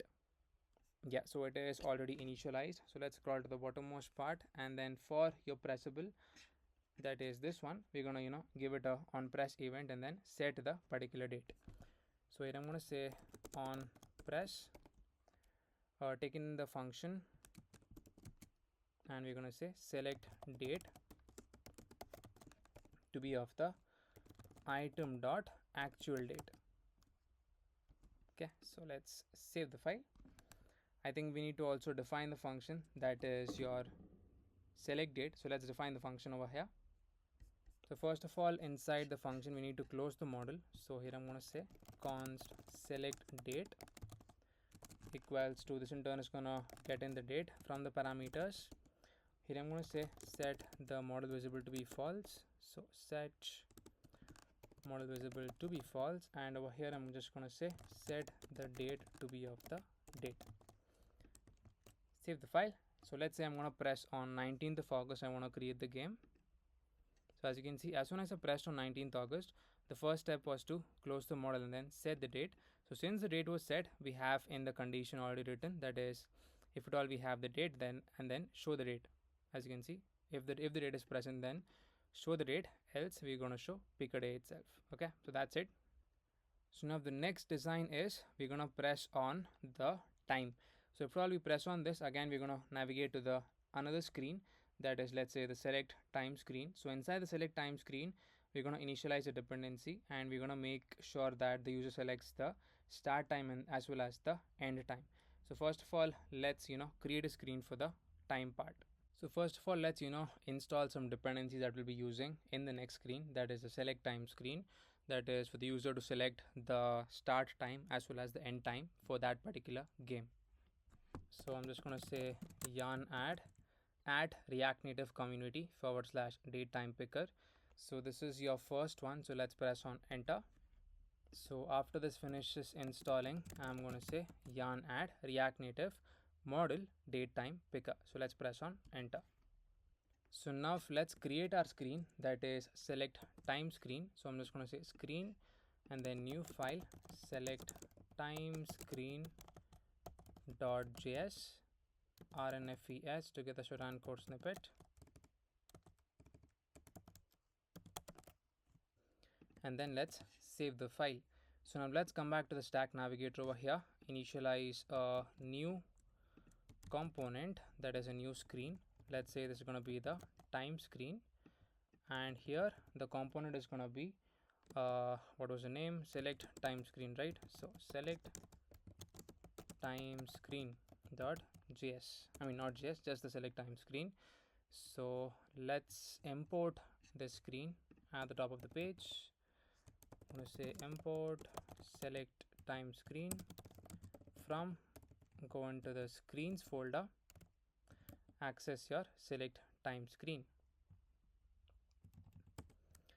So save the file. Let's come back to our create activity where we have the time being set up. So here on press, taking a function. Here I'm just going to say navigation dot navigate to the name of the screen we want to navigate to, that is the time screen, and then save the file. So here in this particular select time screen, we're going to have the header being set up. So first of all, for that, I'm just going to initialize my use layout effect. So let's initialize the use layout effect just like this. So import it from React as such, and let's also initialize our navigation. I'm going to say const navigation equals to use navigation. So make sure to import use navigation, and we also need to make one more change. Let's come back to the stack navigator, and we need to remove the option that is header shown as false, because we need the header over here. That is for your time screen. Save the file. So as you can see, we're able to see the header being shown over here. So let's come back to the select time screen. Initialize the state for the time. I'm going to say const time comma set time equals to use state, and initially it's going to be a empty string. So I'm just going to initialize my state for the times array. So I'm just going to paste it over here. So as you can see, this is an array of objects, each containing the ID, the type over here, the timings, as well as the required icon. So first of all, let's look into the design part. So let's come into the return block. So within this, I'm going to have my pressable. So import pressable from React Native. So here I'm just going to map over my times. I'm going to say times.map. So for every item and then the index over here, I'm just going to return a pressable. So this pressable in turn is going to have two texts over here. So the first one is going to show the item dot type, and the second one is going to show the item dot timings. So this is just for the UI part itself. Alright, so not sure why we have this error. I think probably a bracket error. Alright, so let's save the file. Use state doesn't exist. Okay, so import use state from React. Play and then create game time, and icons doesn't exist. Okay, we need to import all of the bunch of icons, so let's import that. So I'm just going to import it over here. Save the file. So again, play and then create game time. So as you can see, we have the required times being shown, that is morning, day, and then evening, and as well as the night. Okay, so now let's start styling this out. So now inside of the pressable, I'm just going to have the style being initialized. So this in turn is going to have a background color of white, and we're going to have some margin of 20, and we're going to have, let's say, a specific width of 160, and we're going to give it a height of 120. So height of 120, and we're going to give it a slight border radius as well. So border radius of 5, align items of center, as well as justify content of center, and we're going to give it, let's say, a gap of 15, and this is going to be the shadow color.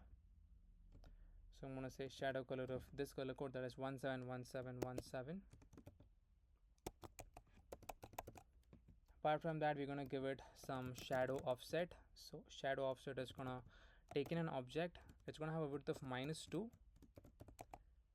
Okay, and we're going to give it a height of 3. And let's also give it some shadow radius as well. So shadow radius of 3. I'm just going to format once and then save the file. So as you can see, this is your design for your times part. So now first of all, let's give the style for the pressable over here. So this in turn is going to have a flex of row. So flex direction row, align items of center, and then flex wrap of wrap. So I'm going to say flex wrap of wrap, and apart from that, margin left and right of auto. So margin left of auto as well as margin right of auto. So format once and then save the file.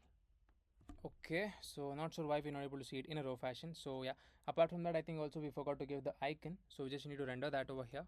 I'm just going to say item dot icon. Save the file. So as you can see, we're able to see all of the icons being shown now at the top of the container, except for the first one. So you can make the change for your own icon, whatever you want. and still currently we are not able to see it in a row fashion.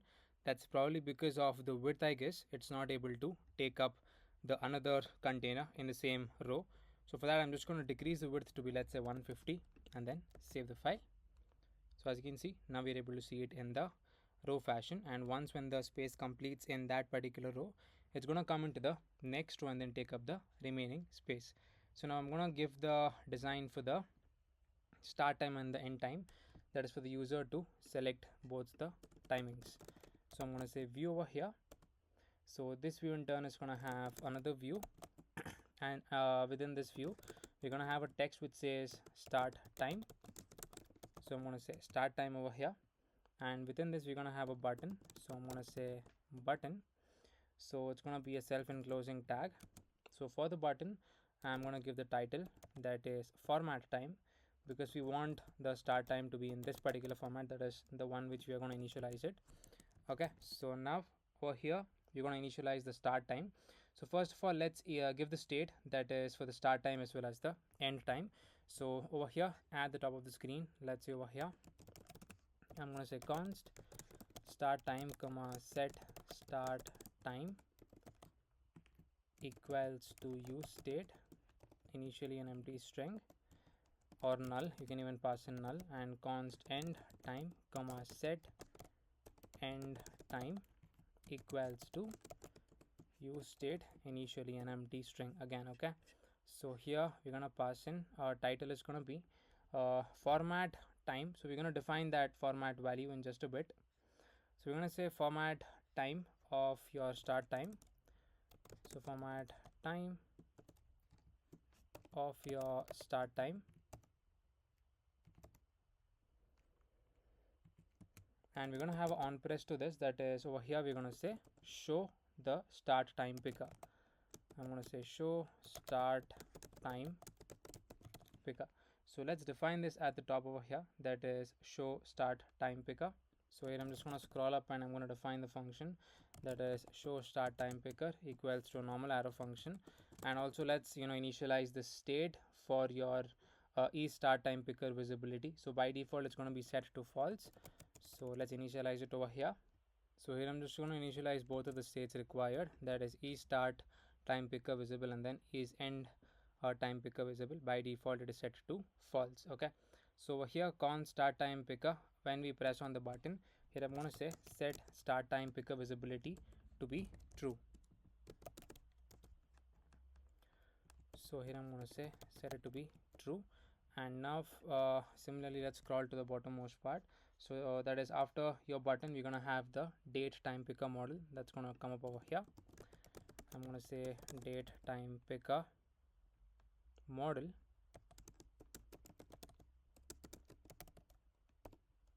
So this is going to be a self-enclosing tag. So let's import this package right at the top over here, and let's check if we are, if at all we have installed React Native model date time picker. I think we have installed this React Native model date time picker. As you can see, we have installed that.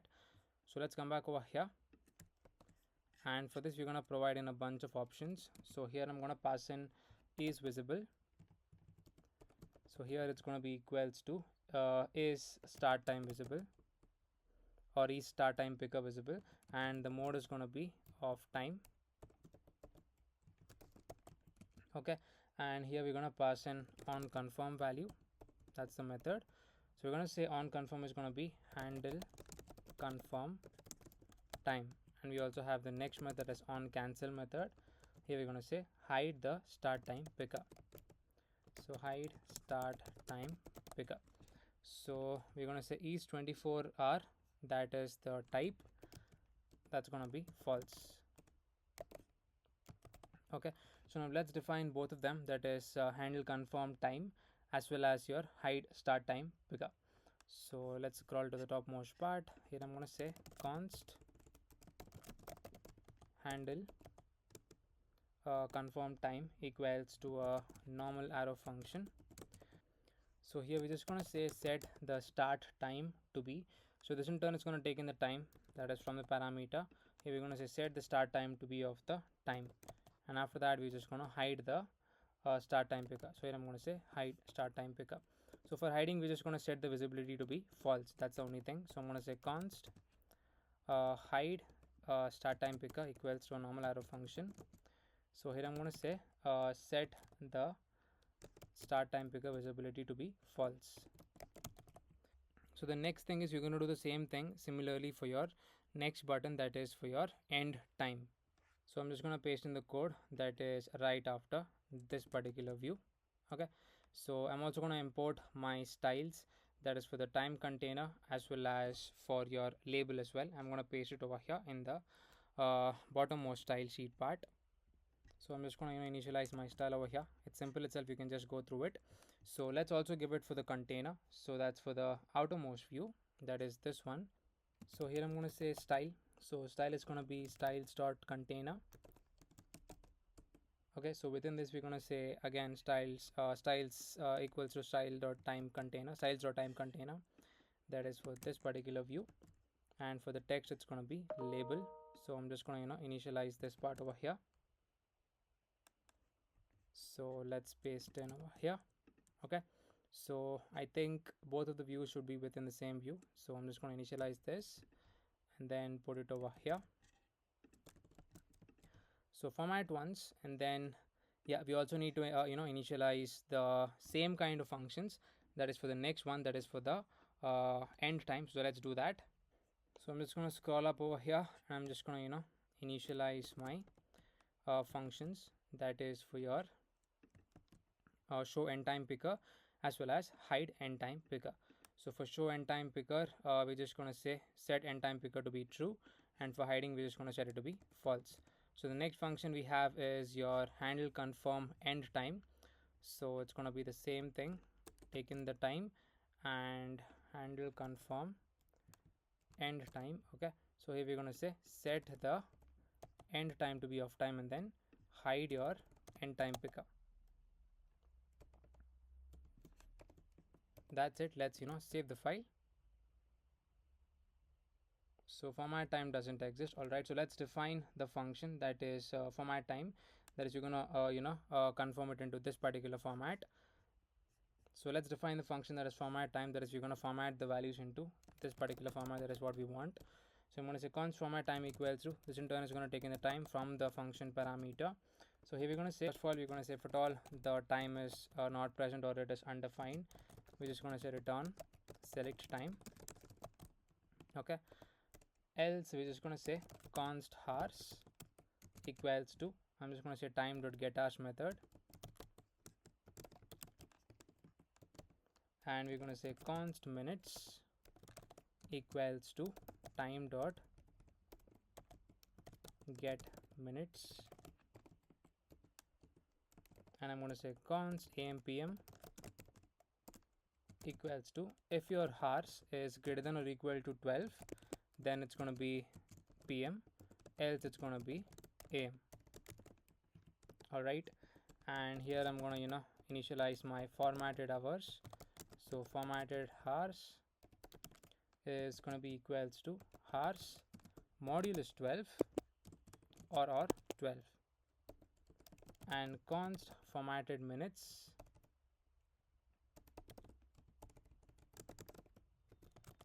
is going to be equals to, if my minutes is less than 60, if my minutes is less than 10 over here, then it's going to be, make use of the backticks over here, and I'm going to make use of the dollar symbol and access the minutes, and I'm going to make use of the colon, and it's going to be, else it's going to be minutes. So here I'm going to make use of the else and I'm going to say minutes over here. Alright, so here we need to return basically the formatted hours. So I'm going to say return dollar formatted hours and then formatted minutes. So formatted minutes as well as your AM PM, right? So here I'm going to say AM and then PM. So let's save the file. So let's give it one more try. Let's press on play and then create game and then time. So as you can see, we have the start time, end time, and we have the select time by default, because as you can see over here, that is where we have the button, we have the title, that is format time of time. So since currently there is no time present, we're just returning select time over here. Okay, so let's say I'm going to say select time.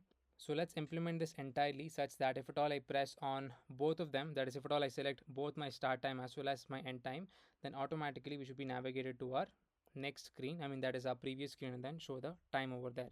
So we're going to implement that in the second function, that is handle confirm end time. So here first of all we're going to say set end time of time, and then we're going to hide the picker, and here I'm going to write the condition such that I'm going to say if my start time value is present, then here I'm going to say const formatted start time. So formatted start time equals to format time, just call the same function that we just wrote it now of the start time, and const formatted end time equals to, again call the same function, format time of your end time. Okay, so here we need the time interval, so I'm going to say const time interval equals to dollar formatted end time, I mean formatted start time, to dollar formatted end time. So this is going to be your formatted value that's going to come from the function itself. After doing that, I'm just going to say navigation dot navigate to your create folder, I mean not create folder, create screen, that's your previous screen, and just pass in this information as well, that is your time interval. So that's it. So let's save the file once, and let's select the time over here. Alright, so for this particular error, let's do one thing. Let's install the pods over here. So I'm just going to say pod install, because we've installed the dependencies for your React Native time picker. So let's give this one more try, and then I'm going to reload my app. So as you can see, it's installing that particular dependency, React Native date time picker. So once this installs, I'm just going to reload my application with the help of the terminal. So go to the terminal over here and then press on I. So it's currently building up the application, so let's wait for it. So now let's give this one more try. The app has been loaded, so I'm just going to say play over here, then create game, so time. So let's say start time. So as you can see, there you go, we are able to see the correct time being shown over here. That is basically your model. So let's say I'm going to select a specific time, let's say 10 p.m. So I'm going to say 10 over here, confirm. Okay, so yeah, that is working fine, but not this part. I think we have made some error in the formatting step. So the first step is const hours, time.get hours, and then time.get minutes. Then we're gonna select for AM PM. I think that is working fine. So const formatted hours, even that's fine. So for the formatted minutes, we need to then okay, I forgot to add the 0 over here. We need to pass in the 0. So save the file. So I've just currently reloaded the app after making the change over here, that is 0, because it is not working at that particular point of time. So just try to reload once, and then again I'm going to try this out. I'm going to press on select time. So let's say I'm going to select at 10. So it needs to be below 10 minutes because this part was not working fine. Okay, so I'm going to say 10 a.m. or yeah, 10 a.m. So confirm. So let's keep it to be 10 a.m. sharp. So 10 a.m. confirm. So as you can see, now we're able to see both the zeros occurring because we have passed in over here. Previously that was not passed, so only one single zero was occurring over there. So let's say the game is for 1 hour. I'm going to say 10 a.m. to 11 a.m. and then confirm. So as you can see, as soon as this function got triggered off, we actually set the end time, and even we were able to see that on the screen. And we also checked the condition that if the start time was present, format it into this particular value, format also the end time, and we need to navigate to the previous screen passing the time interval. So over here in the create activity screen, first of all let's check the state. As you can see, time interval has already been set. So here we're going to make use of the use effect similar to this one. We're actually going to check if at all there is any kind of time interval value that's coming from the previous screen. If it is present, then just set the state. Okay, so here I'm going to say use effect. So here I'm going to make use of the dependency that's going to be root.params, and here we're going to say if my root dot params dot my time interval, if this value is present, then we're just going to set the time interval to be a root dot params dot time interval. So let's save the file. So as you can see, just like that, we are able to see that particular text input being filled because we had the value, that is root or params or time interval, that came from the next screen, that is your select time screen. So by this way we have set up the entire create activity screen. So now let's also set up the state for this one, that is the total number of players. I think I've already done that. Let's check that once more. Yeah, so that part is done. So value is set and even the set number of players is set. So now this particular screen is completely done, the design as well as the implementation. So now we can focus on creating a API for this, that is by creating an endpoint so that we can create any kind of game, and then we need to store that in the backend part. So now the next step is, let's head over to our backend folder, that is the index.js file, and then we need to create a game. That is once after we enter all of the details, that is starting off from your sports, your area, your date, time, as well as activity access. This is by default going to be public for all the games, and then the total number of players. So I'm just gonna head over to my index.js over here. So let's say after this point, that is after adding the venues over here, I'm going to make use of the post method. I'm going to say app.post. It's going to be the endpoint, that is create game.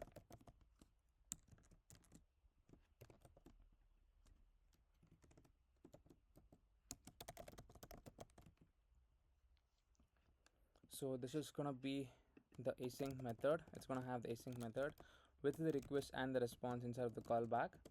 So first of all, I'm going to initialize my try and then catch block. So catch of error. So here inside of the error, I'm just gonna console.log of error. So console.log error with that particular error code. Okay, so here I'm just gonna say result.status of 500 dot JSON with a message being failed to create a game. Okay, something like this. So now inside of the try block, we need a bunch of details to create a game. So we can just look into the create activity screen. So we need access to the sport, that is compulsory. We need access to the area, that is where the game is being held. And we need access to the date, that is on which date the game is being held. We need access to your time, that is the time duration for the specific game. So activity access, by default we're making it public for all the games, and we need the total players for the games. And apart from that, we need an admin for the game, that is the person who is creating the game or the person who is hosting the game, that is known as the admin. So these are the required details for creating any kind of game. So for that, I'm just going to initialize all of the values. So I'm going to say const sport comma area comma date comma time. We need the admin, and we need total players. This is going to come from your request.body, that's from the front end part. Okay, so here we're going to say const activity access equals to public.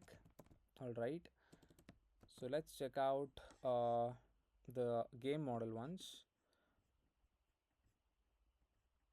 Yeah, I don't think we need to write that because by default we have given public, so we could actually remove that, or it's fine, we're not going to use that. Okay, so why it's giving this error, activities, yeah, it's gone.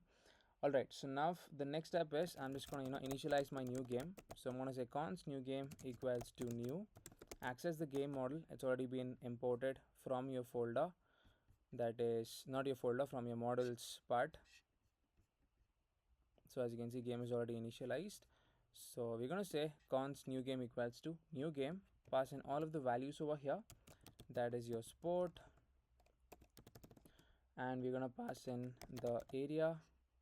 So let's write that correctly, area, and then we need the date.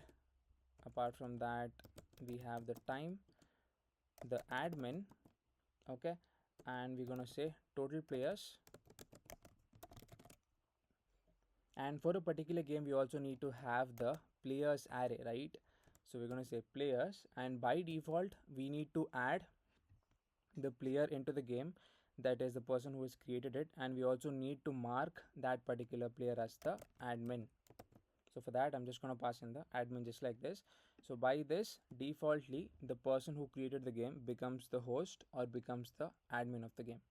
So after creating the game, we need to save the game to the backend part. So for that, I'm going to say const saved game equals to just new game dot apply the save method. So that's it. After that, I'm going to say result dot status of 200 dot json of the saved game. So that's pretty much it about this endpoint. So this is the endpoint to create a game and then save it in the backend part. So now let's head over to your front end part. I think I forgot to add the create button over here, that is for your activity. So let's go into your activity screen, and then we're gonna scroll to the bottommost part, and then we're gonna initialize the button that is for creating the activity. So let's say create activity. So after the safe area view, we're gonna initialize that. Yeah, let's say over here below the model or above the model. So pressable, this pressable in turn is going to have a text which says create activity. Okay, so we're going to have a on press over here. So I'm going to say on press equals to create game. Okay, and let's give some style to the pressable. So I'm going to say style. So it's going to have a background color that is a green shade of color. So we're going to say 07BC0C,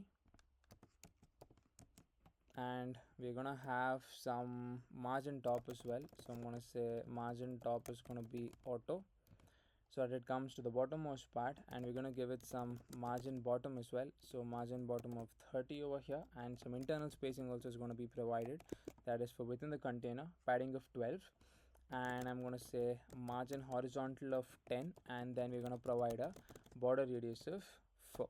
So first of all, let's create this function so that it doesn't error out once I save the file. So here I'm just going to say const create game equals to a normal arrow function, and then let's save the file. So as you can see, we're able to see that create button floating at the bottommost part of the screen, and let's give the text that is the style over here. So we're gonna give it a text align of center. So I'm gonna say text align center, and color is gonna be of white over here, and apart from that some font size, so font size of 15, and we're gonna give it a font weight of 500. So let's save the file. So as you can see, now that button is looking good. So now let's focus on initializing the function that is create activity. So here basically we're gonna hit that endpoint that is / create game, and we're gonna make the call. So let's come back over here. So first of all, initialize your try as well as your catch block. So catch of error, here I'm just gonna give a error message with a console log. I'm gonna say console.log of error with that particular error message. Inside of the try block, initialize the admin. So admin is of course gonna be your user ID. So here we do not have currently access to your user ID because we have not imported over here. So anyhow, we have access to your auth context. That is, if you check out your auth context, we are passing the user ID and the set user ID, so we can access this in any point of your application. So let's access this value because we've already set it. So here I'm just gonna import it over here. The response user ID equals to use context. So let's first of all import your use context as well as your auth context, and if you want you can just console.log of your user ID. So let's save the file, and as you can see, this is my user ID 66B ending with D22. Let's verify that in the backend part. So I'm just going to go to my users collection over here. So as you can see, 66B ending with D22. So here we have access to the admin, right? Because we have passed in the admin value over here. That is, we have access to your user ID as well. So after that, the next step we're going to initialize is the time. So I'm going to say const time is going to be equals to the time interval because it's already stored inside of state, right? So here let's initialize our game data to create a new game. I'm going to say const game data equals to we're going to say a normal object. We need to pass in the port, the area is going to be equals to the tagged venue, that is again stored inside of our state, and the date, all of this is stored inside of state, so date, and then the time admin value is initialized at the top of the function, and even total players is also initialized. So I'm going to say total players is going to be total players. So here let's initialize our response. I'm going to say const response equals to await axios. So make sure to import axios from axios, initialize the post method. This is our endpoint, that is http localhost 8000 / create game, right? Yeah, so this in turn is going to take in the game data, that is for your post method. Okay, so after that we're going to check if at all our response.status equals to 200. So I'm going to say if my response dot status equals to 200, then in this case over here I'm gonna just render my 2-button alert box. So I've just pasted in the code for the 2-button alert box. So you would get this in the React Native official documentation. Just search for alert button React Native and then you would be able to get this. So just import alert from React Native. So we're going to say alert.alert success and then game created successfully. And if at all you press on OK, we're going to go back to the previous screen, that is to the game screen itself, that is from where we came from. As you can see, we're going to go back to this particular screen, right? So let's format once and let's try creating a game. Unexpected reserved await. So yeah, we need to include async over here. Save the file. So now I'm going to create a game. So let's say sport. I'm just going to create all of my sports and badminton. I'm going to say badminton area. Let's press on area. Let's say I'm going to choose this one. As you can see, that is being set. Let's say pick a day. I'm going to choose on, let's say 24th of August. Time's already been set because we have already set that up, 10 a.m. to 11 a.m. And total number of players, I want it to be 5 players. Okay. So now after that, I'm just going to press on create game, create activity. So we have a function initialized for that. So we have access to admin time as well. So hopefully we should be able to create the game, and once if it's created, we need to automatically navigate back to the previous screen. So also after that, I'm just going to set all of my fields to empty. So here I'm going to say set sport to be empty, and then set my area to be empty, set date to be empty, and then set time interval to be empty, and set total number of players or total players. What was the name of that? Yeah, set number of players to be empty. So save the file. So now let's press on create activity over here. Okay, nothing seems to happen. I think we have already given the on press for that. That is over here. Yeah, we have given on press, but nothing seems to happen, right? Okay, let's do one thing. I'm just going to reload the app and then I'm going to again. Okay, so we do have an error over here. It says reference error, property total players doesn't exist. Okay, total players doesn't exist. Not sure why it's giving that issue. Okay, my bad over here. We need to add number of players, not total players, because that's the state name. So number of players, and then save the file, because this is the name which we have given, right? So this is the one, not total number of players. So now hopefully we should be able to create the game. Let's press on create activity. So as you can see, game created successfully. If I press on OK, automatically come back to the previous screen. So let's check out in the backend if at all we have created this particular game with all of the required details. So as you can see, there you go. We're able to see the game being created. Sport is badminton. This is our area which we choose. The date, the time interval 10 a.m. to 11 a.m. activity access is public, total number of players is 5. This is the admin, that is I myself am the admin. That is how we create the thing. And as you can see, by default the players array is created, and within that this is your object ID, okay, and this is your admin as well. So after that, your is booked is set to be false, and then match full is set to be false. So we're going to make match full is true once your total number of players is going to be equals to 5, okay. So that's how your game is created. So that's looking good. So now the next step is we need to import the game. I mean, we need to initialize the endpoint, so that we need to show all of the games that are being played in the game screen. That is your play screen, that is over here. So as you can see over here, we have two options, that is calendar as well as my sports. So let's say if you are part of any kind of game, that is if at all you're in the list of players in any kind of game, or if at all you're hosting any kind of game, so in that case we need to show those games in the calendar because you're part of that game, or either you're hosting that particular game. So the next condition is if at all you're not part of any kind of game, that means we're going to show it in the sports column. Here we're going to show all of the games that are being hosted, okay. Here we're going to show all of the games that are being hosted, be it whether you're not that particular part of the game or even if you're part of the game. Whereas in the calendar, we're only going to show the games that you are part of, okay, so that you can track the games that you need to play in the future that's going to be upcoming, right. So that's how we're going to implement it. So first of all, let's head back to our index.js, and then we need to initialize the games.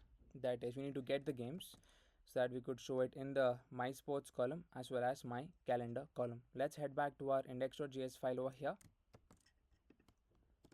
So here first of all, I'm going to make use of my app.get method /games, okay. That's going to be the endpoint. Initialize your request and response instead of the callback. First of all, try and then catch block. So catch of error, I'm just going to copy from the previous one. So here I'm going to say fail to fetch games. So now instead of the try block, so here this endpoint is for your my sports column. That means we're going to fetch all of your games that are there inside of the backend part, okay. So here we're going to say first of all const games equals to wait. I'm just going to get in all of my games in the backend. I'm going to say game, access the game model, apply the find method, and do not pass in anything over here. That is just an empty object. So this would fetches all of the games inside of the backend that is present. And apart from this, we're going to populate it as well. So we're going to say dot populate. We need access to the admin details as well. So I'm going to say admin, and we're also going to populate the players as well, because I need access to the image of the player, the first name of the player, as well as the last name of the player. So furthermore, apply again the populate method. Here we're going to populate based on the players. I'm going to say players, and here I need access to three things: image, first name of the player, as well as the last name of the player. So here we also need to initialize the current date as well. So hopefully I have imported moment. So yeah, moment is already there.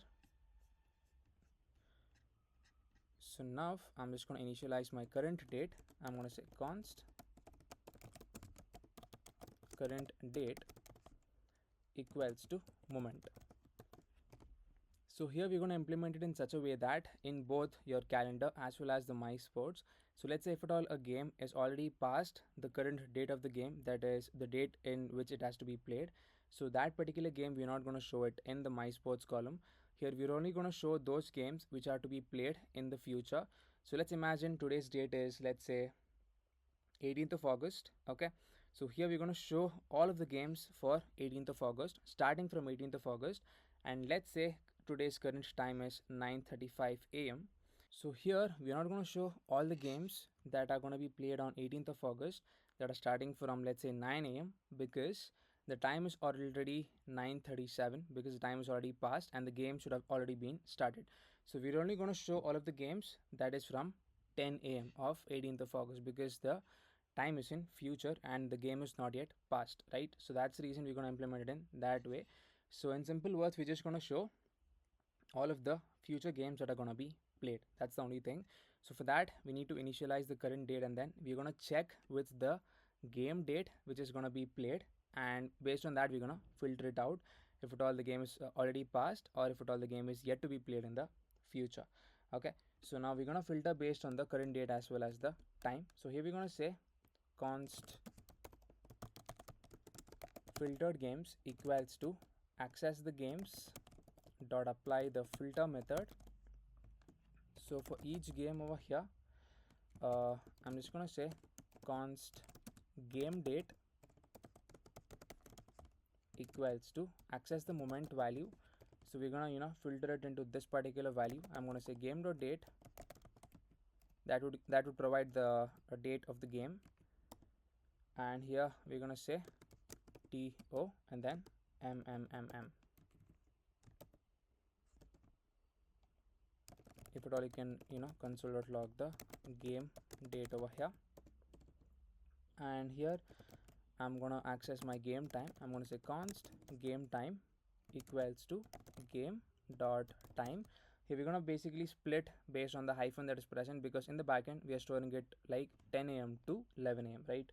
So I'm gonna say game dot time dot apply the split method. We're gonna split based on this particular hyphen, and then pass the 0 value over here. Okay, so here I'm just gonna say console.log. This is gonna be your game time.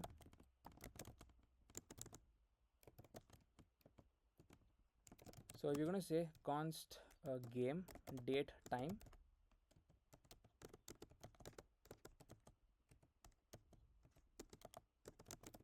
equals to moment. So here we're gonna access your game time, I mean your game date, dot format it into this particular value, that is year, and then month as well as the date. And here we're gonna pass in your $game time,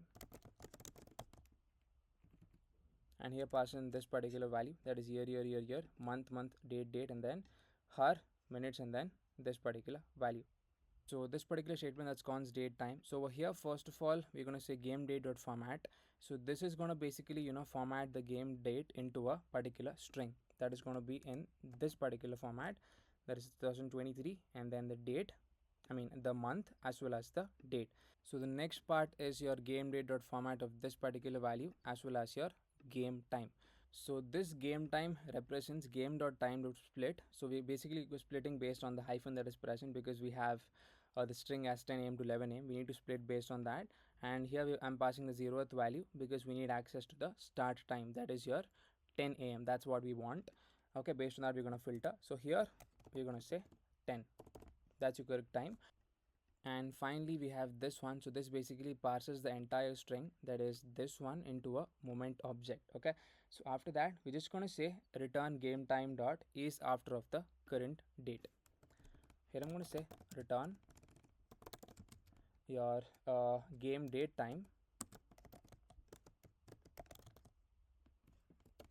is after the current date. So that's it.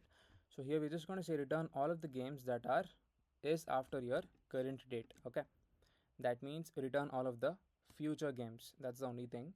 So after that we're going to initialize the formatted games, because we need some more details over here. So here I'm going to say const formatted games equals to the filtered games dot apply the map method. So for every game over here we need access to a bunch of details. All right, so the first one is the id. Id is going to be your game.id, game._id, and we need access to the sport. So it's going to be game.sport,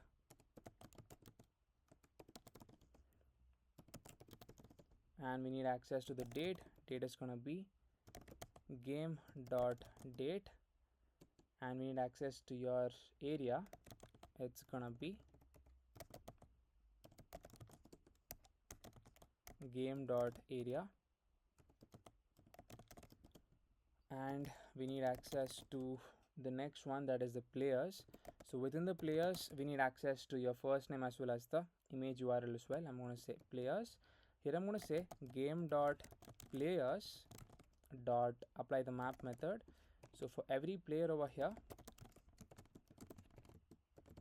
we need access to the underscore ID of the player. So I'm going to say this is going to be the player dot underscore ID. We need access to the image URL of the player. I'm going to say image URL. That's going to be just player dot image, because that's the correct name, that is this one. Okay, apart from that, we need access to the name. So this is going to be a concatenation of the player dot full name and then the player dot first name and then the player dot last name. Here I'm going to say player dot first name. Okay, and this is going to be player dot last name. All right, so let's format once. So apart from that, apart from the players, we need the total number of players. So I'm going to say total players is going to be game.total players.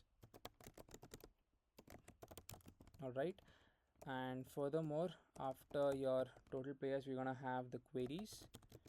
So queries is going to be game.queries, and we're going to have requests. That is, if any person wants to join the game, they first of all need to send the requests. I'm going to say game.requests. Apart from that, is booked is going to be game.isBooked, and game.isBooked. Okay, and we need the admin name as well. So admin name is going to be equals to game.admin dot first name, because we have populated it, we have access to the admin object. So game.admin dot first name, and then game.admin dot last name. That's going to be your admin's name, and we need the admin URL as well. So I'm going to say admin URL, that is the person who is hosting the game. So it's going to be game.admin.image, and we're going to say matchful, that's the final value. This is going to be game.matchful.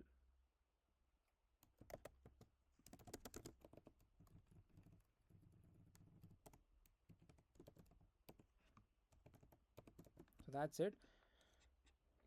So that's pretty much it. So these are your values for all of your details for the formatted games. So we're just going to send it to the front end part now. I'm going to say result.status or result.json of your formatted games. So that's it. So this was a lot of details to send, because we need all of the details in building up the application. Let's save the file. Yeah, so over here we have made a mistake. It needs to be player, not players. Okay, so now that's it. So now let's head back to our player screen, and then first of all, let's implement this, that is the use effect or any kind of function to render this. So now the next step is we have defined the endpoint. Let's go back to the player screen, or I mean the play screen over here, and we're going to define the function for getting all of the games. So here I'm just going to say const. First let's head over to the play screen. This is our play screen. So let's initialize the state for holding the games, right? So for that I'm just going to say const games comma set games equals to use state, initially an empty array, because we can have n number of games, right? Let's define the use effect over here. I'm going to say use effect, and also make sure to import use effect from React. I'm just going to call it one time, so pass in an empty dependency array. So here inside of the use effect, I'm going to say fetch games, call the function, and let's define the function over here. I'm going to say const fetch games equals to a async function. All right, so here initialize your try as well as your catch block, catch of error. I'm going to say console.log of error with that particular error message. inside of the try block, we need access to the response. Initialize your response. I'm going to say const response equals to await. Initialize your Axios method. Import Axios from Axios. Initialize the get method. This is going to be the endpoint. HTTP localhost 8000. That's our port number / games. And then just set the games to be your response.data. Okay, so that's it. Let's format once and then let's first of all console.log the games, console.log games, and then games. Save the file. So I think we do have error. Okay, request failed with status code 400. Even in the backend part we have the error. So let's check out the error. So console is not defined. Okay, I think the spelling is wrong. Index.js file. Okay, line number. Okay, I think at the start itself. Yeah, this one, console. Save the file. Okay, we still do have an error. So let's reload once. And play screen.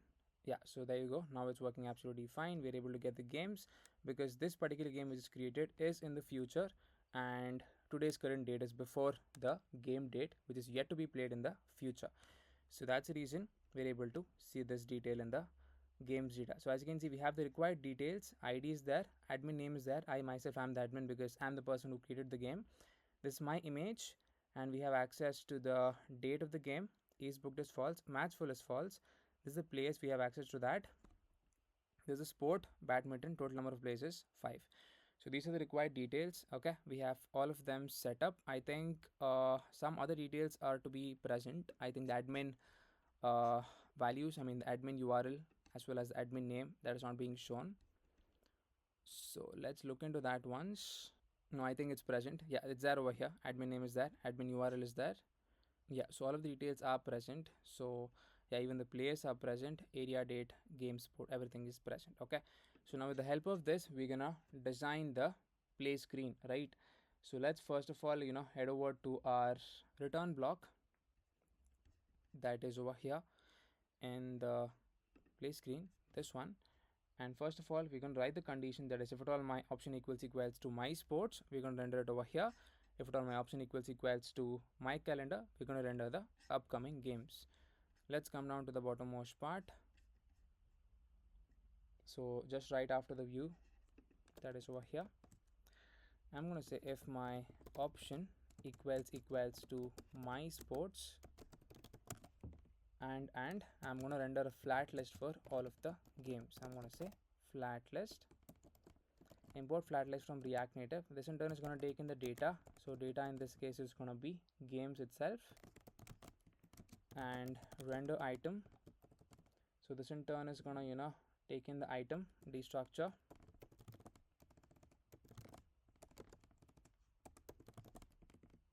and here render a component. So first of all I'm going to create a component, components folder, game.js rnfes to get the shorthand code snippet. Save the file. Let's come back over here. Here I'm gonna initialize the game component for each item that is there inside of the flat list. Import the game from the components folder as such and pass in the item to the game. Let's format once, and apart from the render item we need to pass in the key extractor. So this in turn is going to take in the item and it's going to be equals to item._id. So apart from key extractor, I'm just going to pass in content container style, some padding bottom of 20 because for some reason the last child won't be seen completely. So I'm going to pass in some padding bottom value and then save the file. Okay, not sure why we are not able to see the game because we do have the game being initialized, right? If option equals to my sports. Okay, the spelling is wrong, I believe. We need to provide a space. Yeah, a space is present. So now we should be able to see that. So as you can see, the game is being shown onto the screen. So now let's head over to the game component and then let's start designing that. So game.js, let's first of all destructure the item over here, and this is going to be a pressable because we're going to press on this. So pressable, import that from React Native as such. So first of all, inside this we're going to initialize the view, initialize a text which says this is a regular game. This is going to be a hard-coded value. I'm going to say regular, save the file. Okay, so now apart from that, we're going to have the feather icon, that is the bookmark icon. So I'm just going to import feather icon just like this, and let's import feather icon from any one of the screens.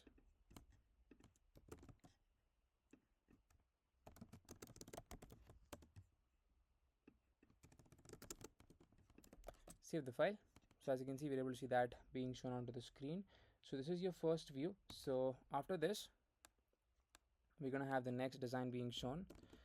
So here I'm going to say view. Okay, so this view in turn is going to have another view. This view in turn is going to have another view. This is going to have the image, that is the person who has created the game. So image is imported, pass in the source, initialize the URI. So the URI is going to be item.admin URL. I'm going to say admin URL. So format once. Let's provide the style so that we could see it on the screen. So style is going to be a width of 56 and a height of 56. So height of 56. Okay, and we're going to give it a border radius of 28 to make it exactly circular, and then save the file. As you can see, this is my image, that is the person who is currently logged in, and as you can see, I myself am the admin. So let's format once. So now the next step is, if you would have checked out the initial demo part of the video or even the screenshot, so right next to the admin's image, if at all there are any players that are joined, we're going to show even the images of the players as well, right? So let's do that. So here, after your image tag, that is over here, I'm going to initialize my view. Okay, so this view in turn is going to have the item dot access the players list. So here this players list also by defaultly includes the admin's image URL. So here we need to filter the admin's image URL because we are already showing the admin's URL over here. So next to the admin's URL, we are only going to show those images that are the images of the players who have already joined the game, right? So for that, first of all, we're going to filter the admin's URL. So here we're going to say admin, we're going to say item.players dot filter method. So apply the filter method. So for each value, I'm going to say the c dot name should not be equals to the admin dot name. So it's going to be item dot admin name. All right, so after that, I'm going to map over the player. So I'm going to say dot map. So for every player that is there inside the list, so initialize index over here. So here I'm just going to render my image. Okay, so this image is going to be a little small, so I'm going to say source, and then I'm going to pass in the URI. So it's going to be player.image URL. That's what we passed in the index file. So I'm going to say URI is going to be item.image URL, image URL. Let's pass in the style. So this image is going to be a slightly lesser one because this is not the admin and these are the players who have joined the game, right?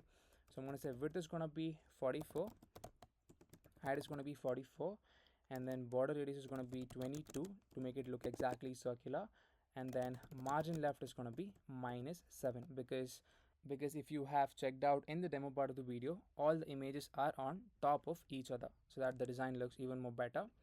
So let's save the file. So currently nothing would appear because only one player is there inside of the players list, and that is the admin itself, and that is not shown because we have filtered it out of this particular condition. Based on this condition, it is filtered out, right?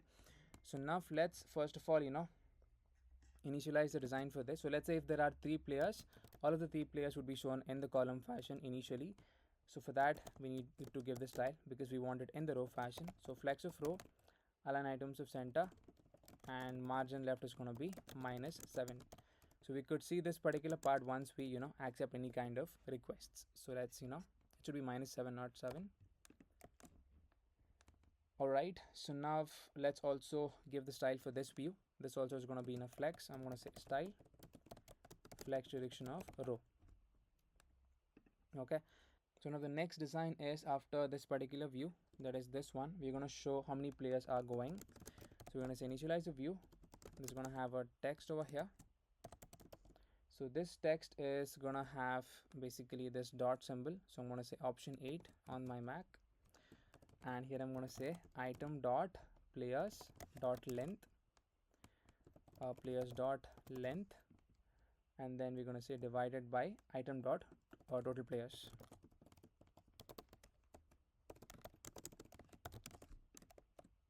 So as you can see, 1 of 5 players are going. That one person is me myself, that is the admin. So let's format once. So here I'm going to say going. Alright, so this needs to be in a row fashion. So target this particular view. I'm going to give it a flex of row and then an align items of center. Save the file, and this in turn is going to have some margin top value. So currently let's design the top pressable because the design is not looking good. Okay, so target the pressable over here. So style, so this in turn is going to have some margin vertical for each children, because if at all I add another game, it's going to overlap each other, and some margin horizontal of 14, some internal spacing within the container, so padding of 14, and some background color of white.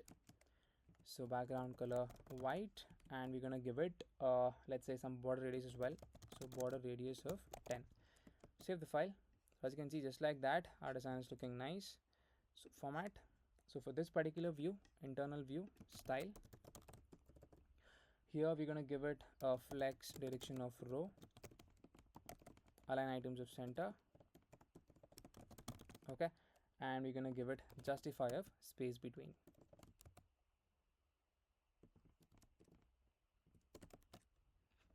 Okay, so as you can see, that design is looking good.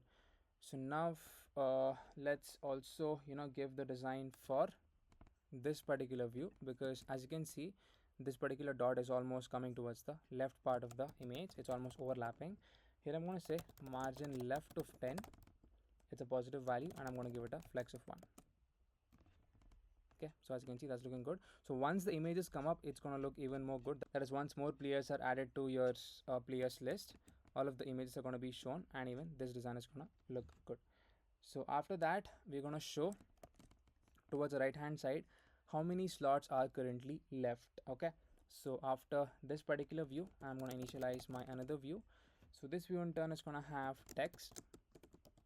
So here currently, as you can see, 1 of 5 are filled. That means 4 slots are left. So for other people who are viewing the game, we need to show that currently 4 slots are left for this particular game. So I'm going to say only item dot total players.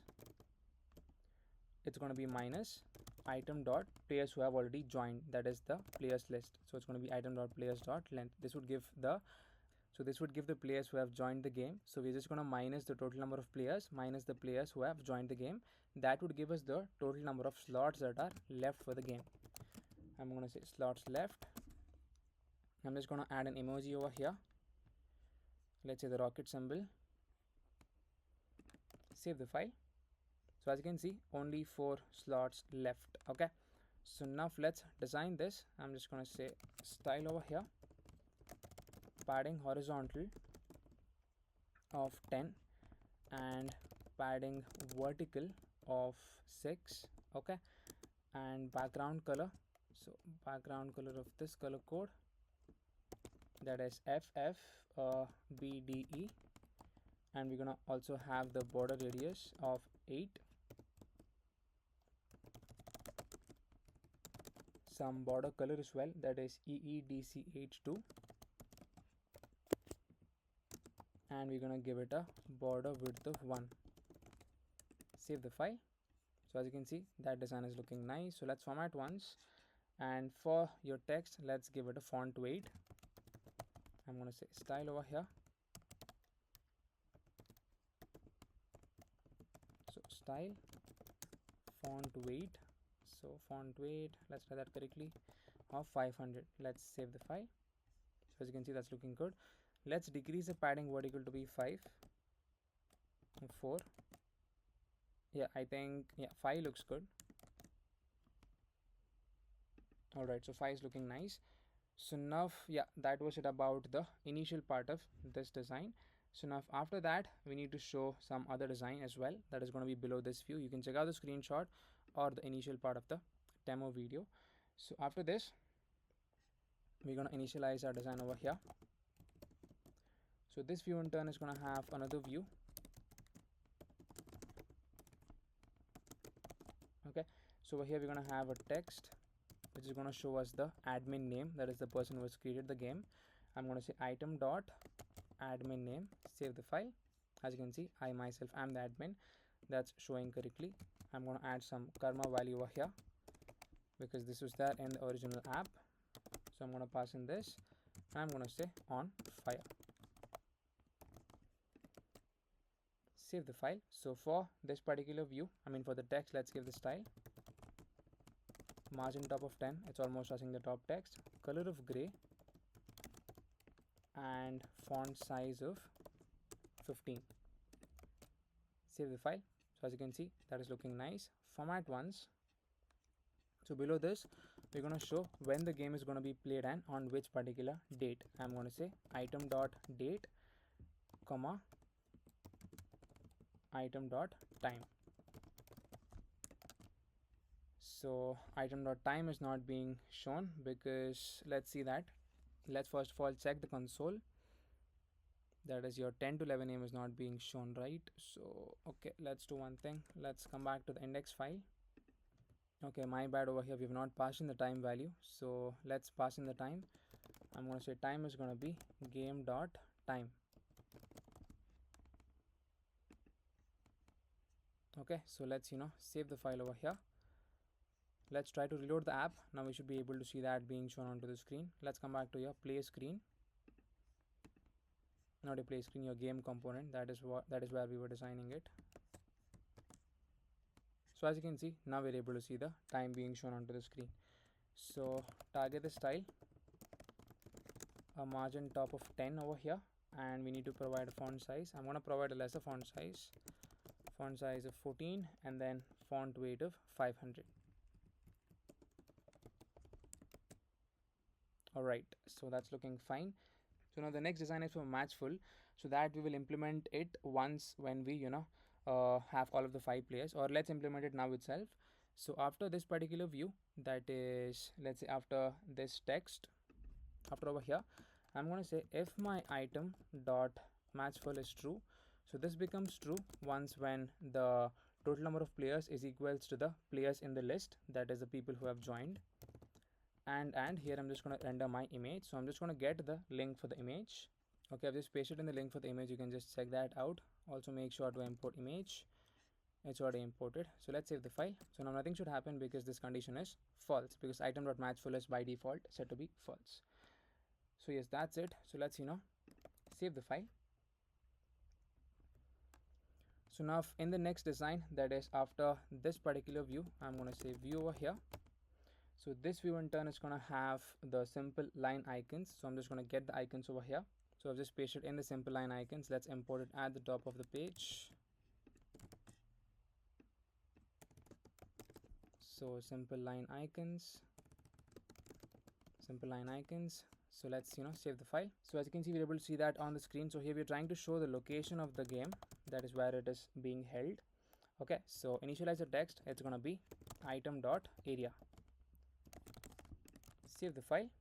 So as you can see, this is the area which we have chosen. So that's being shown correctly. Target the style over here.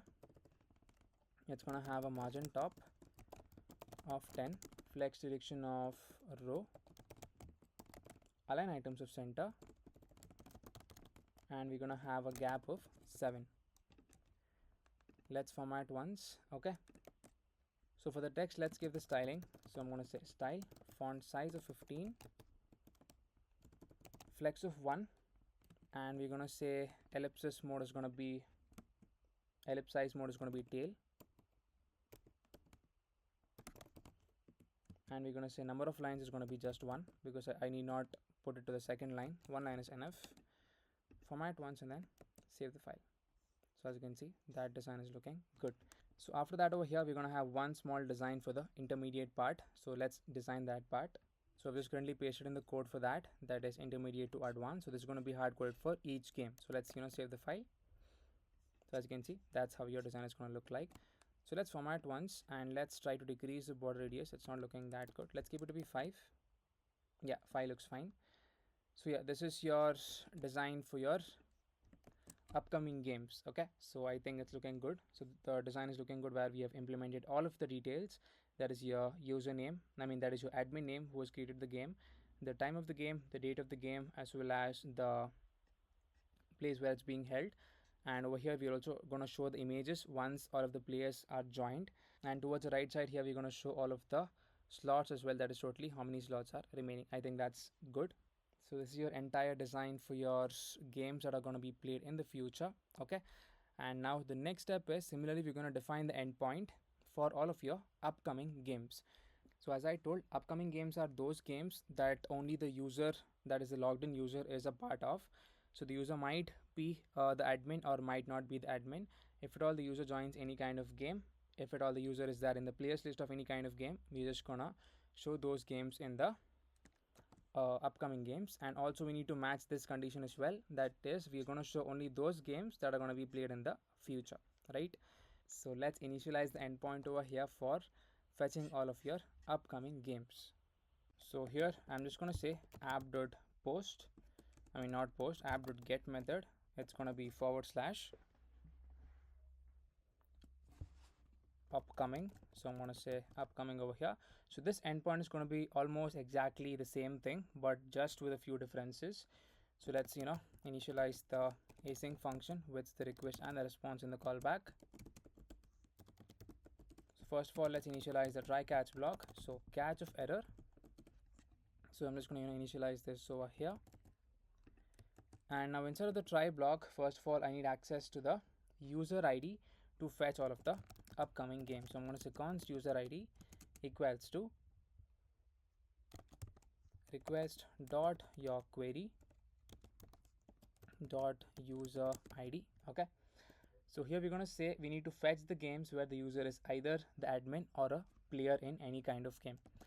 So I'm going to say const games equals to, I'm going to say await, initialize the game model. I'm going to say apply the find method, and here we're going to make use of the or operator. I'm going to say $or, and this is the condition we're going to pass through, that is either my user ID should be the admin, else my user ID should be present inside of the players array. So I'm going to say players and then user ID. So this is the condition to fetch all of the upcoming games for a particular user, right? So apart from that, again we're going to populate over here. I'm going to say populate. So we're going to populate for the admin and also populate for the players as well. So populate, it's going to be players. Again, I want 3 things from here: the image, the first name, and then the last name. Okay, so let's save the file once, format over here. And now I'm just going to copy the same exact thing that we have written it over here in the previous endpoint.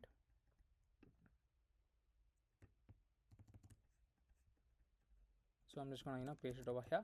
So instead of filtered games, it's just going to be games.map. I'm going to say games.map. Okay, so that's it. So we're just going to send it to the front end part over here. I'm going to say result.json of your formatted games. So format over here and then save the file. All right, so now let's head back to our play screen, and then we're gonna initialize the state first of all to hold the upcoming games, and then we're gonna initialize the function to implement this. Okay, so let's head back to play screen over here. So let's initialize first of all the state to hold the games. Scroll up, and then we're gonna say const upcoming games comma set upcoming games equals to use state. Initially it's going to be an empty array because we can have again n number of upcoming games for a particular user. So now let's initialize this. So first of all, I'm going to initialize my user ID as well. I'm going to get it from the context. I'm going to say const destructure it user ID equals to use context of your auth context. Okay, so make sure to import your auth context from the particular context file as well as your use context from React, just like this. So here I'm going to initialize my use effect. So here if at all we have the user ID, then only we're going to call the function that is fetch upcoming games. So I'm going to say fetch upcoming games. All right, so let's write the condition. If my user ID is present, then only call this function, because we have a dependency for the user ID over here. So for some reason, if the user ID is not present, automatically this function is going to error out.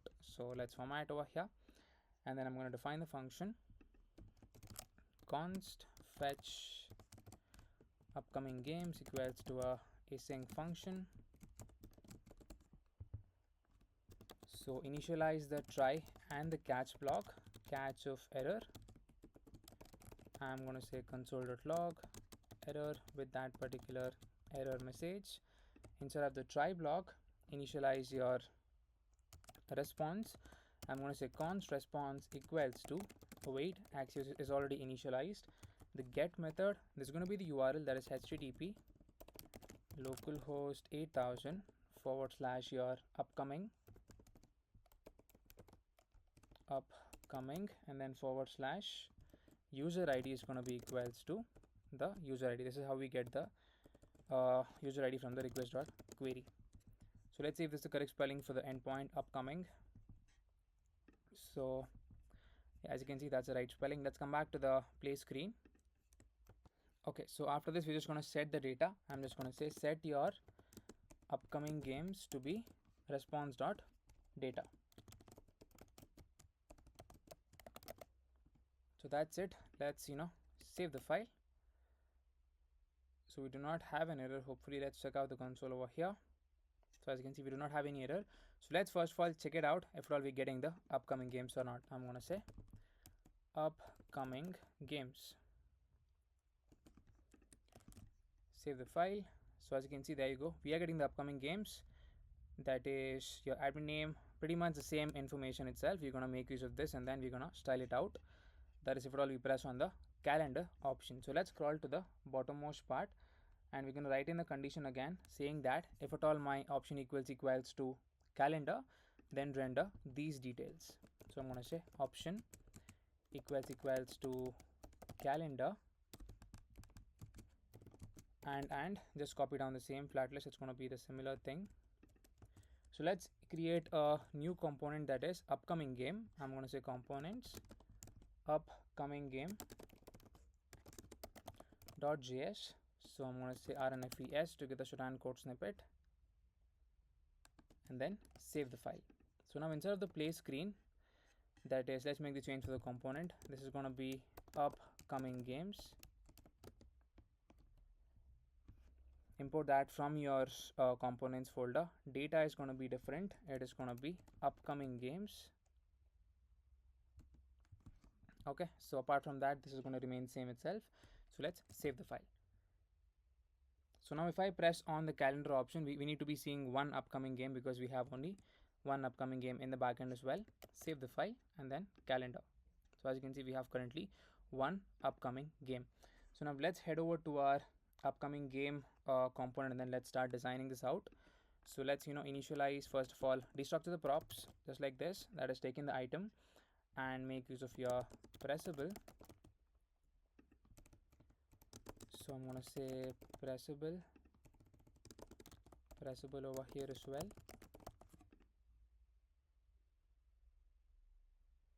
And then let's save the file.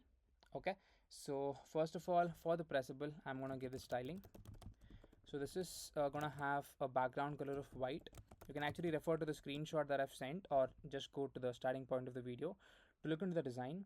So background color is going to be white, some internal spacing of let's say 12. Okay, and we're going to give it a border bottom color of this color code, that is E0 E0 E0, and then a border bottom width of 2, and we're going to give it a margin bottom of 20. Save the file. So as you can see, that design is looking okay. So now within the pressable, first of all we're going to show the date, that is for the game when it's going to happen. Okay, so I'm going to say item dot date. So as you can see, it is 24th of August. So let's initialize the style over here. So it's going to have a margin vertical value of 7, and then border bottom color. So border bottom color, this color code, and it's going to have a border bottom width as well of 2, and it's going to have a color of blue. Format once and then save the file. So as you can see, that's looking good. So now within, after the text, we're going to have another view being initialized, that is for your image. So I'm going to say view, initialize a view within this. This in turn is going to have the image. So make sure to import image from React Native. So here we're going to basically show the admin's URL, that is the admin's image. So taking the source, so source over here, and then the URI, it is going to be item dot admin URL. Okay, so now for the style, I'm going to say style, give it a width of 40, and then give it a height of 40, and I'm going to give it a border radius of 20 to make it look exactly circular. So format once and then my image would be seen over here. As you can see, that's looking good. So now after the image, that is after this view, we're going to show the main content. Basically, I'm going to have a view initialized. It's going to have a text, and here we're going to show whose particular game it is. So it's going to be the admin's game. So to access the admin's name, it's going to be admin name. So I'm going to say admin's badminton game. So here by default we would be creating mostly badminton games, so I'm just going to make it hard coded. If at all you want to make it dynamic, you could make it dynamic by accessing the sport as well. Okay, I'm just going to say game over here, save the file. You can actually make it dynamic as well, just access the sport. It's going to be item dot sport. Okay, so Sujan Anand's badminton game. So that's looking fine. So let's give the style for this. So this in turn is going to have some font size being initialized for this. Font size of 15 and a font weight of 600. Okay, and we're going to give it a flex wrap of wrap,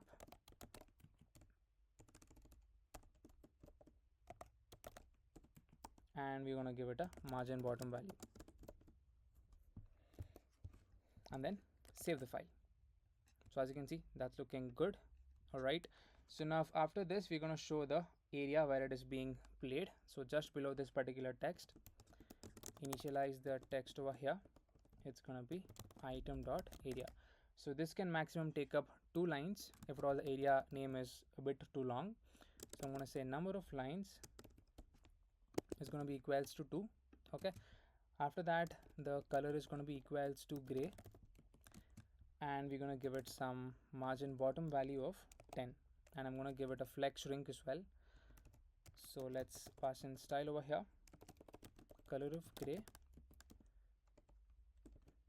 and let's remove this, it's not required. Margin bottom of 10, flex shrink of 1. Save the file. As you can see, that's looking good. So now let's target the top text. We need to give it a flex of row as well, that is this one. So give it a flex direction of row, and then align items of center, and we're going to give it a gap of 10.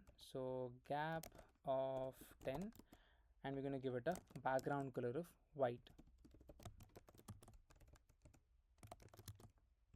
and margin top of 12. So save the file. So the next design is for basically to check if at all it's booked or not. So we're going to show that over here. So also make sure to add a flex of 1 to this particular view so that the second text is spaced out correctly. It's going to take up the required amount of space. So now the next step is below this particular text, that is the area, we're going to render basically whether to check if at all the code is already booked or it is not booked. If it is booked, we're going to show it is booked with the code name, and if it is not booked, we're just going to show the time for which the game is going to be selected. So I'm just going to say I've just pasted the code over here. Let's save the file. So as you can see, this is designed for your time. So by default it is not booked, so we're going to go into the else condition and then show the time, and this is the design for your view. It's going to have a margin vertical of 10, and padding is going to be, if all item dot is booked is true, then it's going to be 0, else it's going to be 15, and border is going to be 8, some border color, and then border width, and then width of 100%. If at all it is booked, first of all we're going to show which quote number is booked, and we're going to give a text message saying that it is booked, and we're going to have a slight green shade of color for the booked message. So that's how it's going to be implemented. And let's not provide align items of center for these two children, because it's almost coming to the centermost part. So I'm just going to remove that. That is this one. Yeah, so as you can see, that is looking nice. So let's format once. So this is your design for this thing. So below that we're going to have the player count being shown. That's going to happen right after this particular view. So I'm going to say view. Here we're going to show in the player count, so pass in the text over here, and here I'm going to say item dot players dot length. Save the file. So as you can see, there is one being shown over here. Currently there are only one players being added, that is the user itself, that is admin itself. So initialize the text over here which says going. Okay, so that, as you can see, that design is looking good. So now initialize the view for this. I'm just going to give it align and justify of center, align items center, and then justify content of center. I'm going to say justify center, and I'm going to give it a margin left. So margin left, let's write that correctly, margin left of 10. Save the file. So as you can see, that is looking good. So now target this particular text. This is going to have a huge font size, so font size of 20.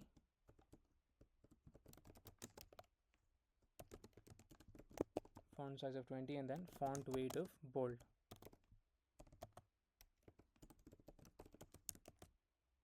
Okay, so for this particular text which says going, I'm going to say style over here. It's going to have a font size of 16, so font size of 16, and we're going to give it a font weight of 600. All right, and then margin top value, so margin top of 10. Save the file.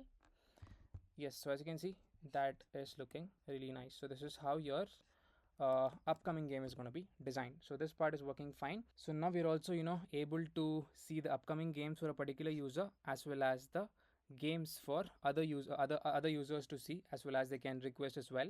That is if at all they press on this particular pressable.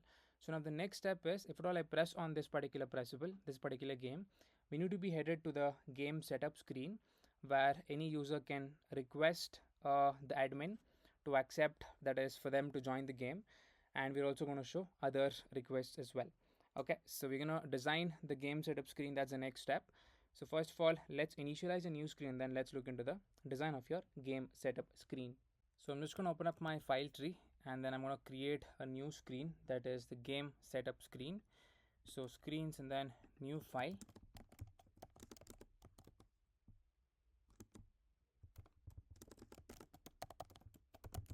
So rnfes to get the Sujan code snippet, and then let's save the file. Let's include the screen into our stack navigator, that is into the main stack.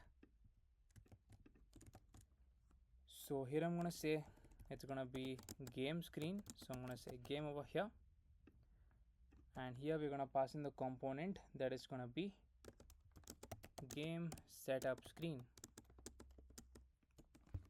So import that particular screen from the screens folder, then let's save the file. So let's also provide the options. I don't think header is being shown over here.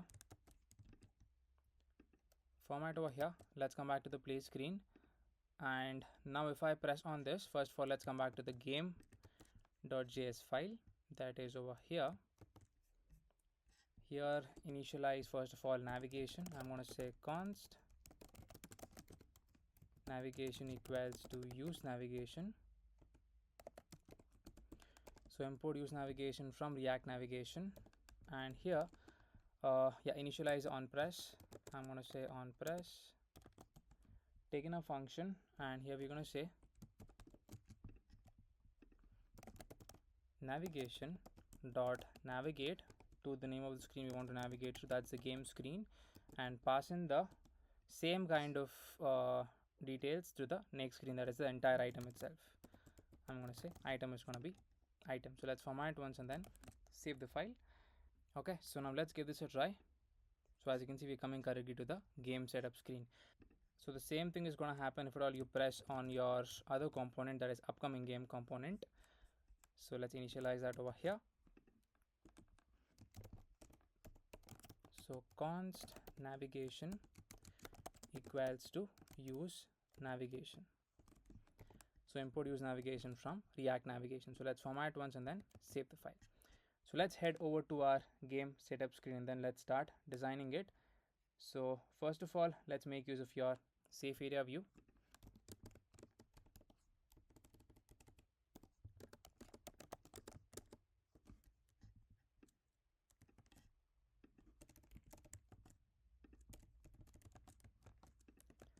Save the file, and then over here I'm going to initialize my scroll view. So I'm going to say scroll view, import scroll view from a React Native, and inside this we're going to have the first view being initialized, and here we're going to have the back icon. So first of all, let's get it from, let's say, any one of the other screens, and let's say this one.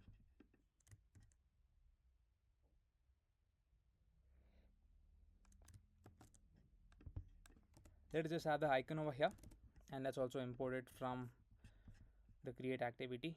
Copy this down and then let's paste it over here. So let's format once and then save the file. So as you can see, we're able to see the back icons being shown onto the screen. So let's initialize the view. So this in turn is going to have two more icons, that is the end typo icon. So let's just paste that over here and then format. Let's get the end typo icon, and I'm going to paste it over here. Save the file. So currently it is in white color, even this should be in white color. So before that, let's give the style for this. I'm going to say style. It's going to have a background color. So first of all, padding of 10, and then background color of this color code 294461.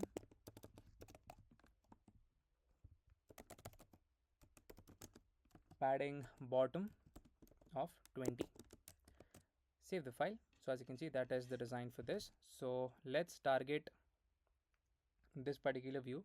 So within this, we're going to have another view, and we're going to paste in all of these things inside. Yeah, so for this view, I'm going to give the style.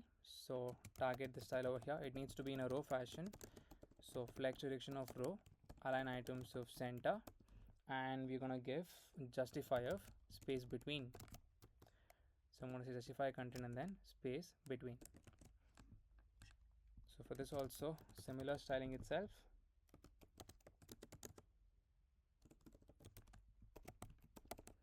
Some align items of center, and then a gap of 10. Save the file. So as you can see, that's looking good. So even for this icon, the color is going to be white color.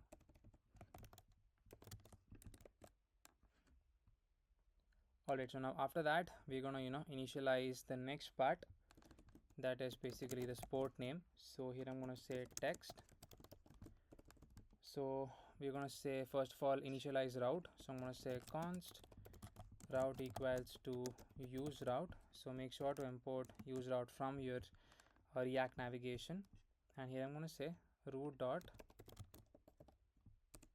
params dot your sport, item dot sport. That's the way we access it, because we have passed in the item as information. So as you can see, we're able to see that being shown onto the screen. So below this, we're going to initialize another view showing the type of game.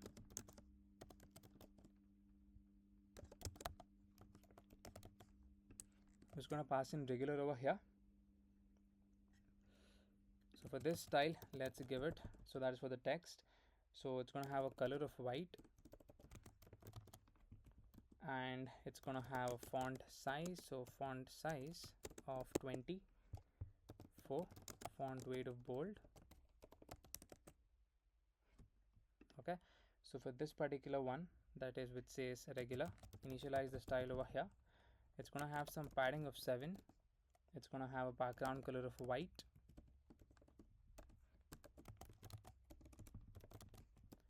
It's going to have a border radius of, let's say, 7, and align self of flex start. Format once. Okay, my bad. I think this style should be given to the view, not the text. So yeah, that's looking fine. So target this particular view, give it some margin top because it's almost touching the top design. Margin top of, let's say, 20. Flex of row, align items of center, and we're going to give it a gap of 14. Save the file. So yeah, as you can see, that design is looking good. I think 20 is a bit more. Let's give it 10. Yeah, I think 10 is looking good. So I think because of the padding bottom that's given, it's taking up more space. So 10. Nope, that's looking fine itself. But over here, yeah, I think that's fine. Let's go with this space itself. So after that, we're gonna have view over here. So here I'm gonna have a text which says match full. So the admin has the right to make match full whenever they want to. If at all, even there are 3 players and the total number of players required is 5. Even if they press on the match full toggle, automatically the match is going to get fulled. Okay. So here, first of all, let's initialize the font awesome icon. So I'm going to say font awesome. Let's first of all take in any icon. So we're going to implement this later. For now, we're just going to show the icon. So I'm going to say font awesome.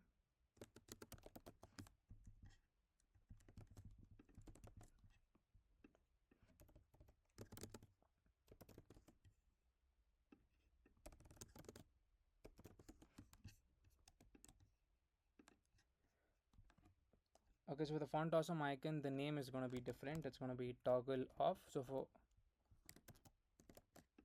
over here for the name change, we're going to keep it as toggle off by default. Once you implement it, we're going to make it the correct change. So as you can see, by default it is toggle off. Alright, so for this we're going to give it a flex of 1, I guess, because we want it to be pushed towards the rightmost part. Or you can actually give a margin left of auto as well. Even that might work. So let's target this view.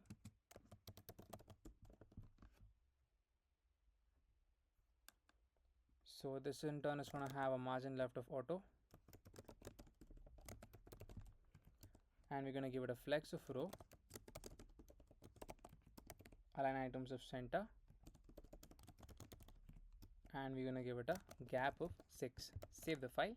So as you can see, that's looking good. So for the match full, I'm going to say style over here. So font size of, let's say, 15, font weight of 500, and we're going to give it a color of white. Yeah, so that's looking nice. So let's format once and then save the file. So now after that, the next thing is we need to show in the time as well as the date. So that's going to occur after this particular view. So initialize the view over here, and this in turn is going to have a text which is going to show us the root dot params dot your item dot time, and we're going to say option 8 to access the dot symbol. Here I'm going to say root dot params dot your item dot the date. Save the file. So as you can see, we're able to see that being shown onto the screen. So for the view, give it some margin top. It's almost touching the top text. I'm going to say margin top of 10. So for this text, let's pass in the style. So it's going to be font size of 15, and it's going to have a color of white. So color white, and we're going to give it a font weight of 500. So yes, that is how this is going to be designed. So let's format once and then save the file. So after this, the next step is we're going to show basically the area as well as the location icon. Okay, so here I'm going to say view, not a view. We're going to initialize a pressable over here. So make sure to initialize pressable. I think this is going to come right after this particular view. Let's initialize that one. So text and then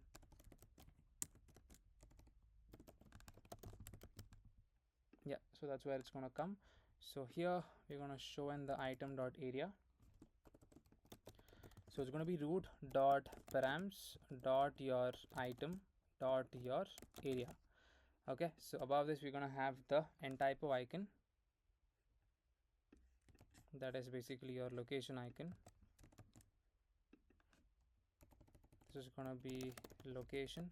Save the file, format once. Okay, so for the pressable, let's give the style. So flex of row,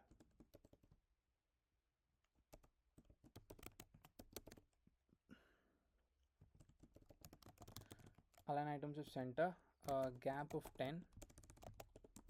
It's going to have a width of, let's say, 90%, and we're going to give it a background color of this color code. So I'm going to say background color. So it's going to be 280C752. So 280C752. And yeah, apart from that, we're going to give it some margin top as well. Margin top of 10. Justify center. And some padding vertical as well as padding horizontal. So I'm going to say padding vertical of, let's say, 6.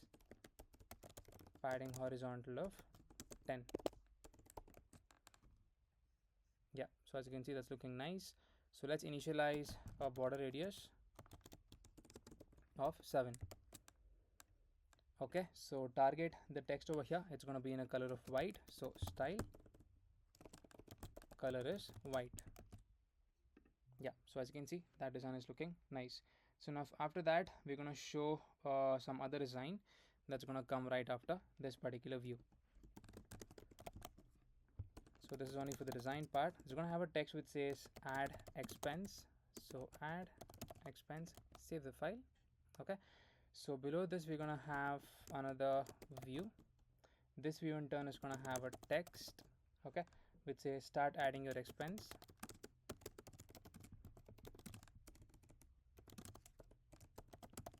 So start adding your expenses to split cost among players. Okay, save the file.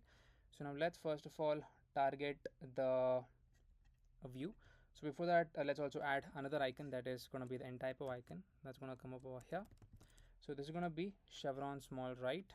So here I'm going to say chevron small right and then save the file. Okay, I think, yeah, spelling is wrong. So chevron, yeah, it is in white color. We should be able to see that once we design the view. So let's target the view over here which says add expense. So I'm going to say style.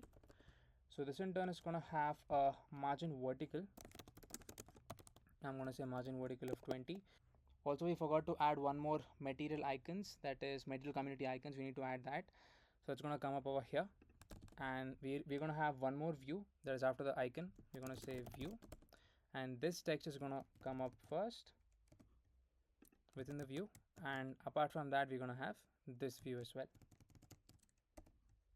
So I'm just going to paste in the icon over here that is going to come up firstly, that is your material community icons. The name is going to be directions fork. So this is going to be material community icons.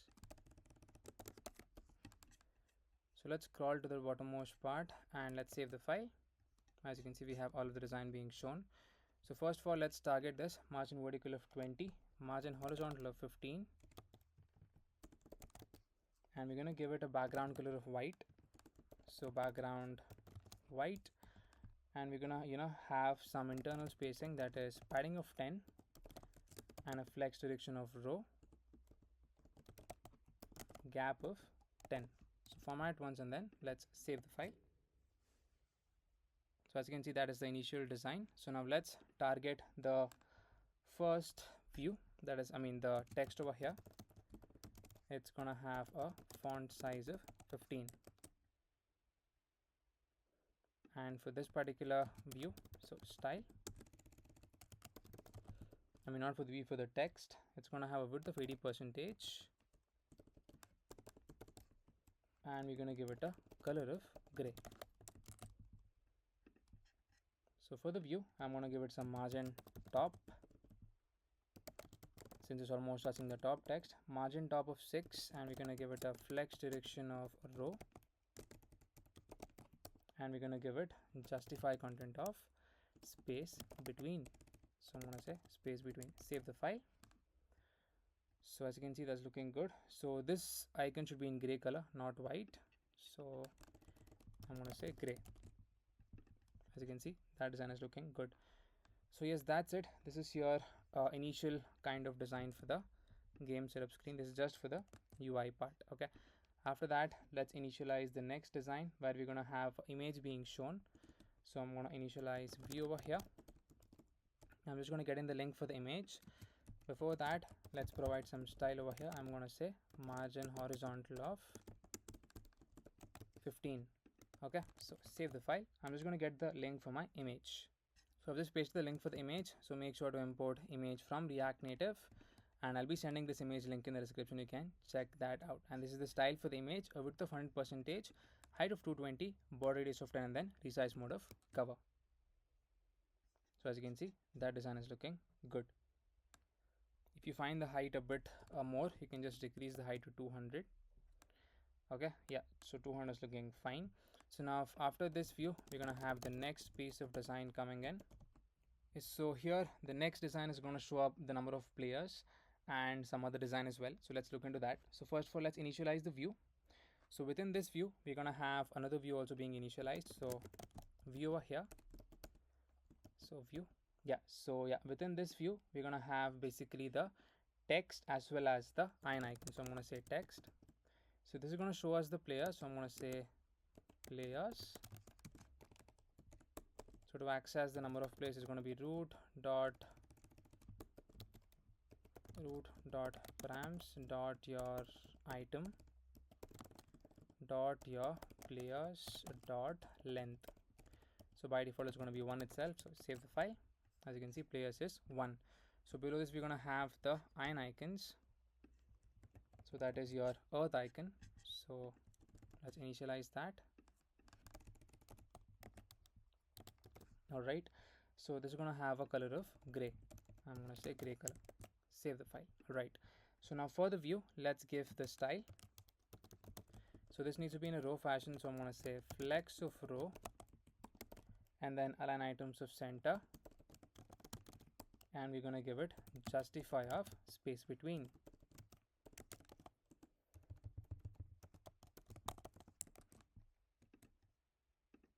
Okay, that's looking good. So let's target the outermost view and then provide the style for this. It's going to have a margin vertical of 17, and we're going to provide some margin horizontal, some external spacing of 15, and it's going to have a background color of white. So bg color white, and then some internal spacing within the container, padding of 12. Then save the file. So as you can see, that design is looking good. So format once. If you want to give some border radius, you can give that to the top container because it's almost looking in a form of a box. So let's say border radius of 3 or 4 or 5. Yeah, that's looking fine. So now after this particular view, we're going to have the next view being initialized, that is this one. Okay, so initialize a view, and over here we're going to have a text. This is also just for the UI part. I'm going to make use of an icon, that is the heart icon. I'm just going to say you are not covered.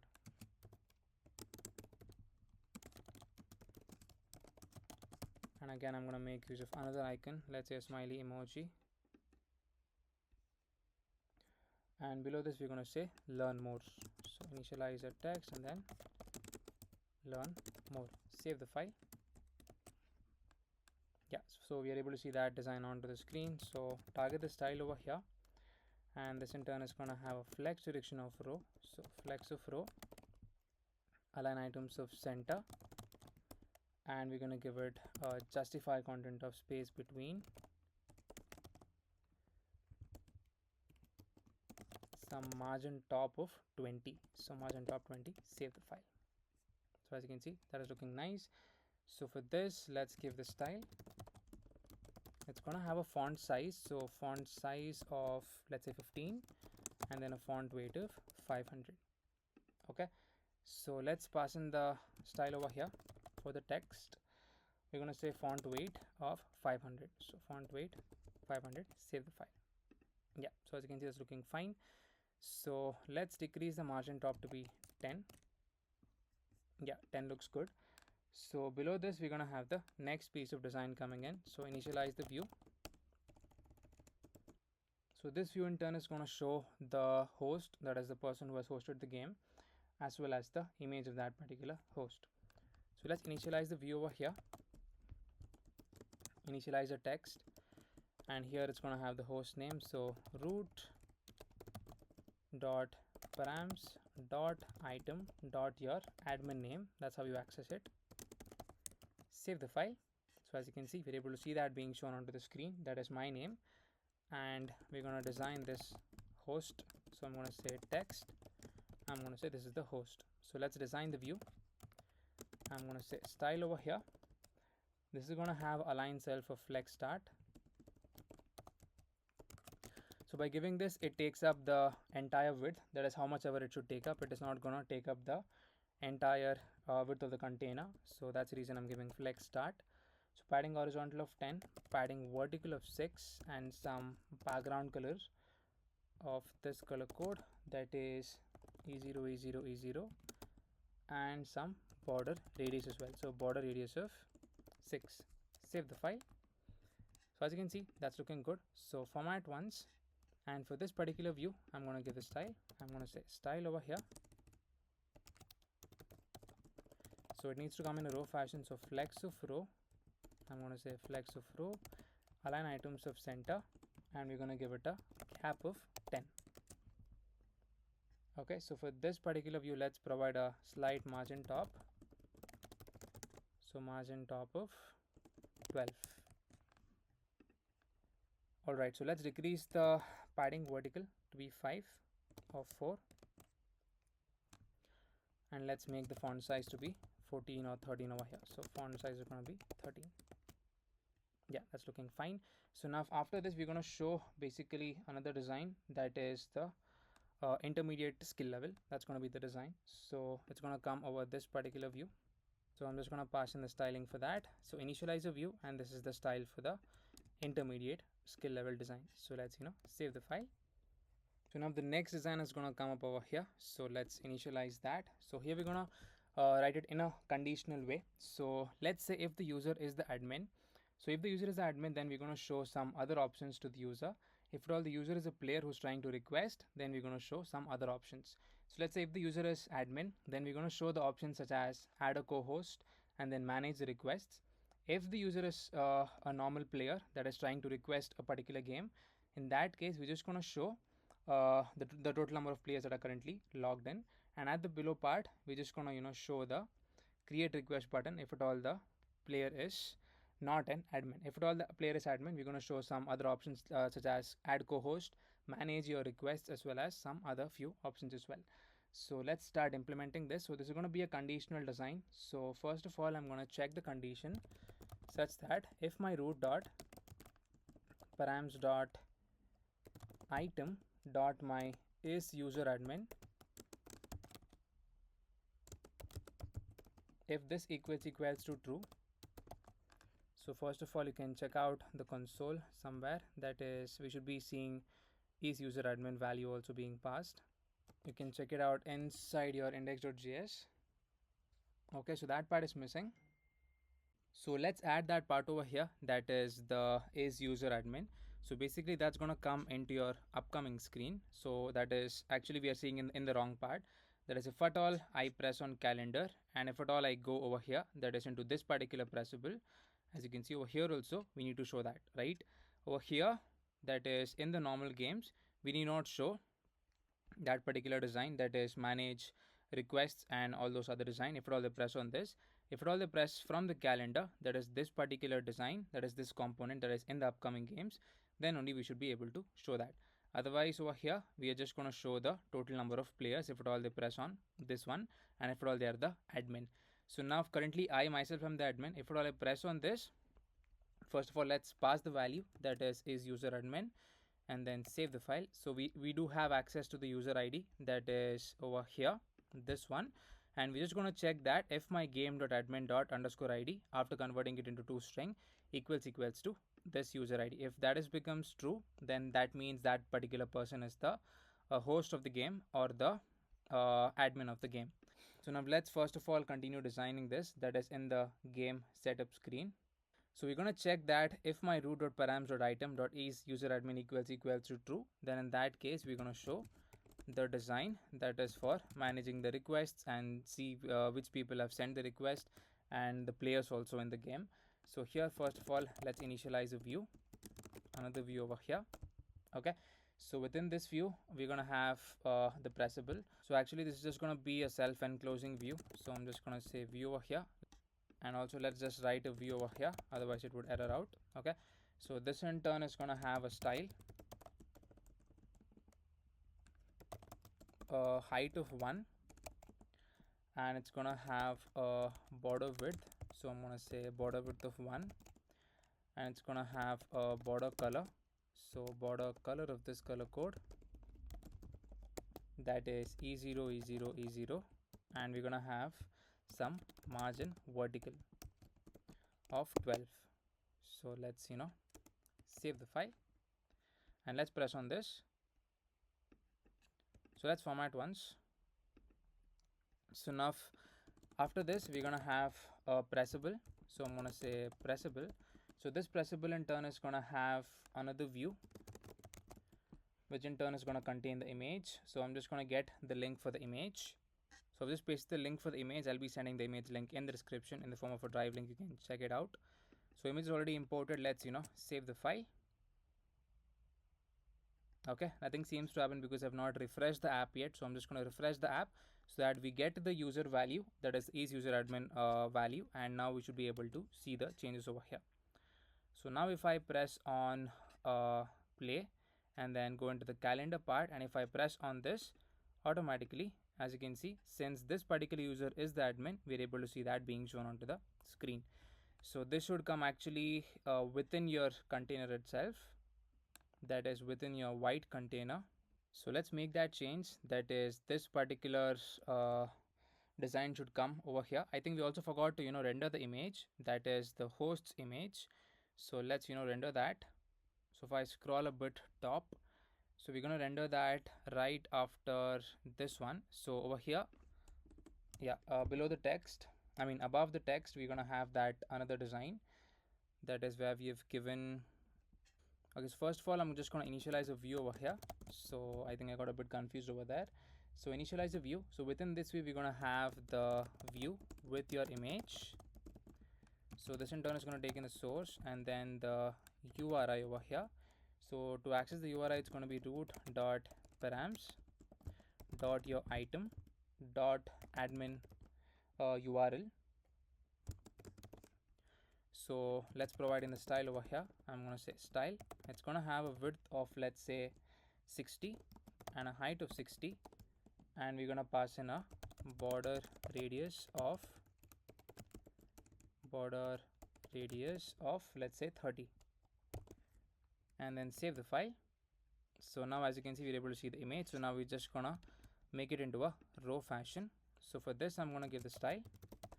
So it's going to have a margin vertical of 10, so margin vertical of 10 or 12, and then it's going to have let's say a flex of row, so flex direction of row, and then align items of center. Alright, so now within this view we're just going to paste in this one. Let's remove the margin top because we've already provided the margin vertical. So copy this down and this is going to come over here. Save the file. So as you can see, that's looking good, and you could also provide in a gap as well. So format over here, we're going to provide the gap over here, that is gap of 10, gap of 10 or 12. Yeah, so as you can see, that's looking nice. And also let's try to increase the space over here. 12 is a bit small, let's give it 20. Okay, yeah, so 20 is looking good. So now after that, as I told, this particular design, that is your cap as well as your icon, I mean not icon, the line, the horizontal line should come within the white container. So copy that entire design and we're gonna show it over here. So save the file.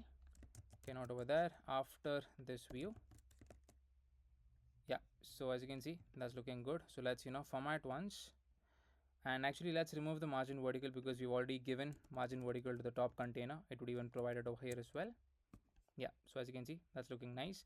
So now let's continue designing this. So we're gonna have the design for the co-host. Okay, so let's provide the style for the view. So this in turn is gonna have a width of 60 and then a height of 60. So height 60, and we're gonna have border width of 1, border width 1, border color of this color code E0 E0 E0, and then we're gonna provide a border radius as well, border radius of 30, and we're gonna say justify of center, and then align items of center. So align item center and then save the file. So as you can see, we're able to see that design being shown onto the screen. So format. So let's actually provide the margin vertical or margin top to this. I'm going to say style margin top of 15. Yeah, so that's looking good. Let's decrease the border width because it's kind of taking a lot of space, 0.65. Yeah, so just trying to make it as thin as possible. So yeah, after the view, we're going to have a text which says add a co-host. So this is just for the UI part. So I'm going to say add co-host and then save the file. So let's give the style for this. I'm going to say style. This in turn is going to have a font size of 15 and then a font weight of 500, and it's going to have a flex of 1. Okay, so now we're going to give the styling for the next part. Yeah, so before that, we're going to have the material community icons over here. It's already imported, so let's make use of that. That is material community icons. Yeah, this one, just copy that down, and right after the text, that is below the text, we're going to initialize that. So this is going to have a chevron right icon.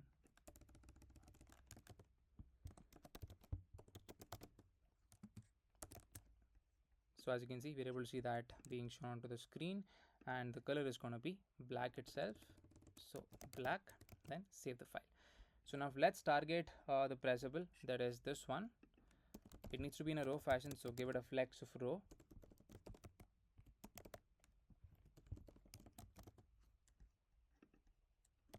So center, align items, and then gap of 14. So as you can see, just like that, it's looking good. And since you have given a flex of 1, automatically this icon got pushed towards the rightmost part. So that's it. So now after that particular design, that is after the pressable, we're going to have another view being initialized. So I'm going to say view. So this view in turn is going to have some more designs. That is, it's going to contain the design for adding players, the design for managing requests, and some other design as well. So within the view, first of all, I'm going to initialize my another view, and you could actually refer to the screenshot or to the initial demo part of the video to just see what exactly is going to come up. Okay, so yeah, so before this, let's also add another a divider, that is the same thing that we used previously, this one. So this is going to come right after the pressable, and after that we're going to have another view. So within that we're going to have a pressable, not a view. So I'm going to say pressable over here. Let's save the file. So as you can see, we have that divider. So for this, let's give a margin vertical. I'm going to say margin vertical of 12. Alright, so now within the pressable, we're going to have another pressable. So I'm going to say pressable over here. This in turn is going to have the image. So I'm just going to get the link for the image. So I've just pasted in the link for the image. So I'll be sending that in the description. So copy down the same piece of styling that we gave to the previous view, that is the cap thing. So we're going to paste it to the pressable. It's going to be similar. Width of 60, height of 60, border width of 1, border color of this color code, border radius of 30 to make it look exactly circular, and then justify and then align items of center. So let's save the file. So as you can see, that's looking good. So below the pressable, we're going to have a text which says add. That is over here. I'm going to say text and it says add. So format over here, pass in the same style that we gave to this one and remove the flex of 1. And we're going to give it a slight margin top as well. So margin top of 8. Save the file. So let's also provide text align of center.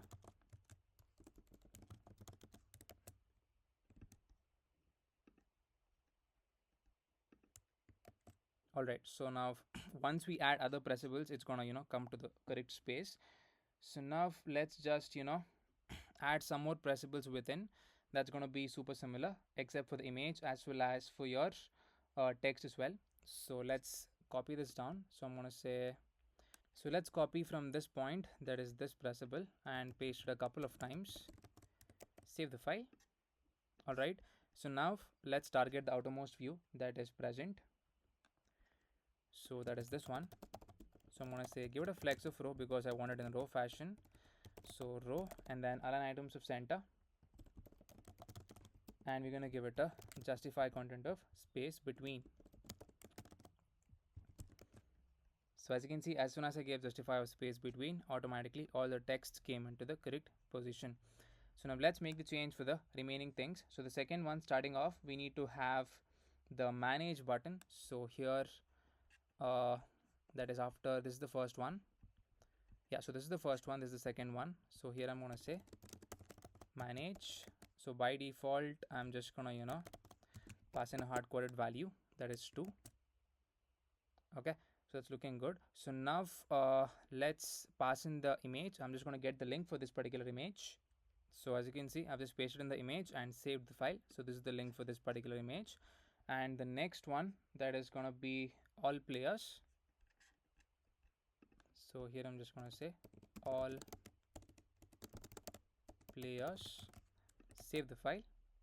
So here, instead of an image, we're just going to have the material community icons itself. Okay, so I'm just going to get that from the previous one, that is this one. It's going to be the same icon as well. So let's paste it in over here. Save the file. So as you can see, that's looking good. And for each of the text, it's not going to have a font size of 15. It's going to be small itself, that is by default 14. So let's remove that. So this one as well as this one. So that is pretty much about the design for all of these things, that is add, manage, and then all players. So if all I press on manage, we need to be seeing all of the requests, that is by going to the next screen. And if I press on all players, we need to see all of the players who have joined the game. So that was it about this particular design. So after that, again, we're going to have that divider. So I'm just going to, import that or just copy this once. And this is going to come right after your view. That is this one. Save the file. So as you can see, we're able to see that being shown onto the screen. And after this view, we're going to have another view. That's going to be the last part of the design. So view over here. Alright, so here let's initialize another view within. So this in turn is going to have the image. So I'm just going to get the link for the image. So I've just pasted it down. You can just, make use of the image link in the description so that you could get the same image. So as you can see, we're able to see that image being shown onto the screen. So copy down the same piece of styling for the container and paste it over here. So as you can see, that's looking good. So let's format once. So after this view, we're going to have a view which contains two texts over here. So I'm going to say text. So the first one is going to say not on player. Then we're going to say invite. And the next one is going to say text over here. We're going to say earn 100 karma points by referring your friend, and then save the file. So now let's give the style for this. I'm going to say style over here. So this in turn is going to have a margin top value, so margin top of 6, and a color of gray, and it's going to have a width of 80%.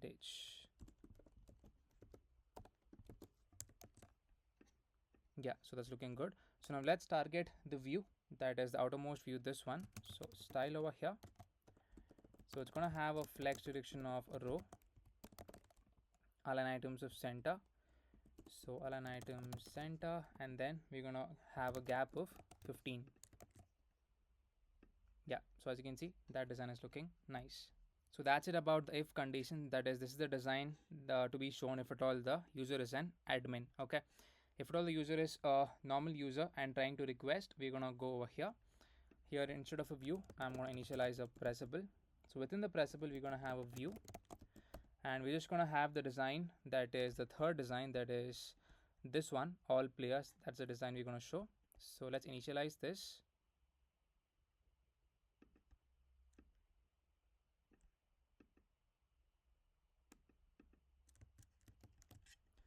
So yeah, within the view, we're gonna just paste it over here, or instead of the view, you can paste it over here as well. So format, and then save the file. So now we would not be able to see it because I'm not the other user, I'm the admin, so I'm able to see the first design.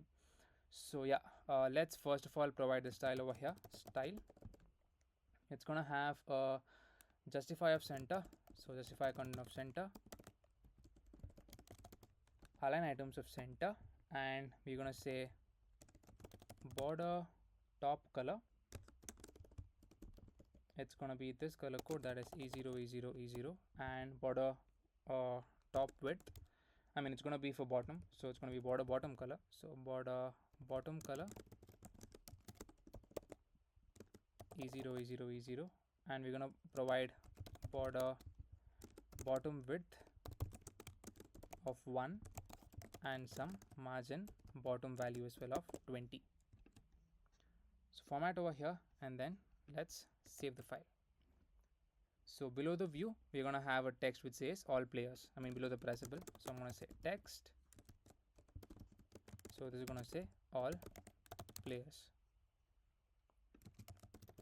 So let's provide the style for this. It's gonna be margin bottom of 12, and then a font weight of 600. I'm gonna say font weight 600, and then save the file.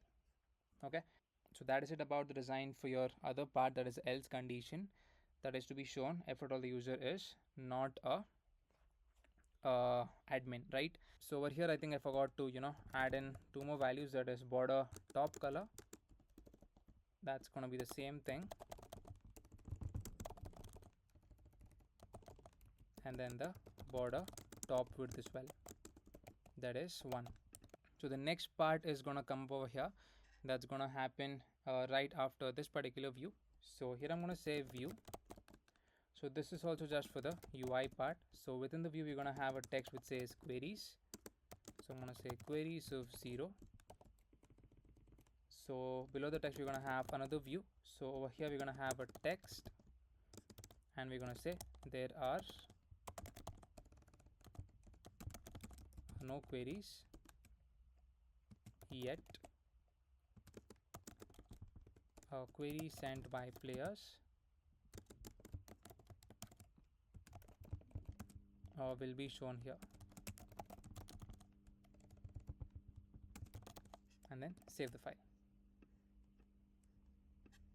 So as you can see, that design is being shown onto the screen. So let's start designing this. So first of all, style, so this in turn is going to have a margin horizontal of 15, again background color of white, some padding of 12, and then border radius of 6. Yeah, so that's looking good. So for this particular styling, that is for the text, we're going to give the style. So it's going to have a font size of 18, so font size 18, and we're going to give it a font weight of 600, and then save the file. So for this particular view, it's going to have a margin vertical just to give it some space. So I'm going to say margin vertical of 10. And for this, let's give the styling color of gray, and it's going to have a font size of 15, and text align of center. So text align of center. So as you can see, that's looking good. So let's format once. So this is your entire design for your game setup screen. So the next part of the design is going to come up over here, that is after your safe area view. So here below the safe area view, we're going to apply the condition, that is if the root.params.item dot is user admin equals to true, then we're going to show the game chat button, else we're just going to show the join game button. So let's do that over here. First of all, let's make use of the fragment.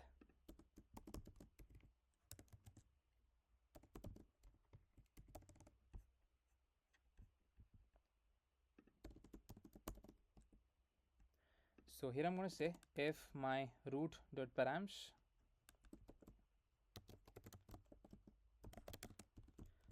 dot the item dot is user admin equals to true, then in that case we're just gonna show the design for the game chat.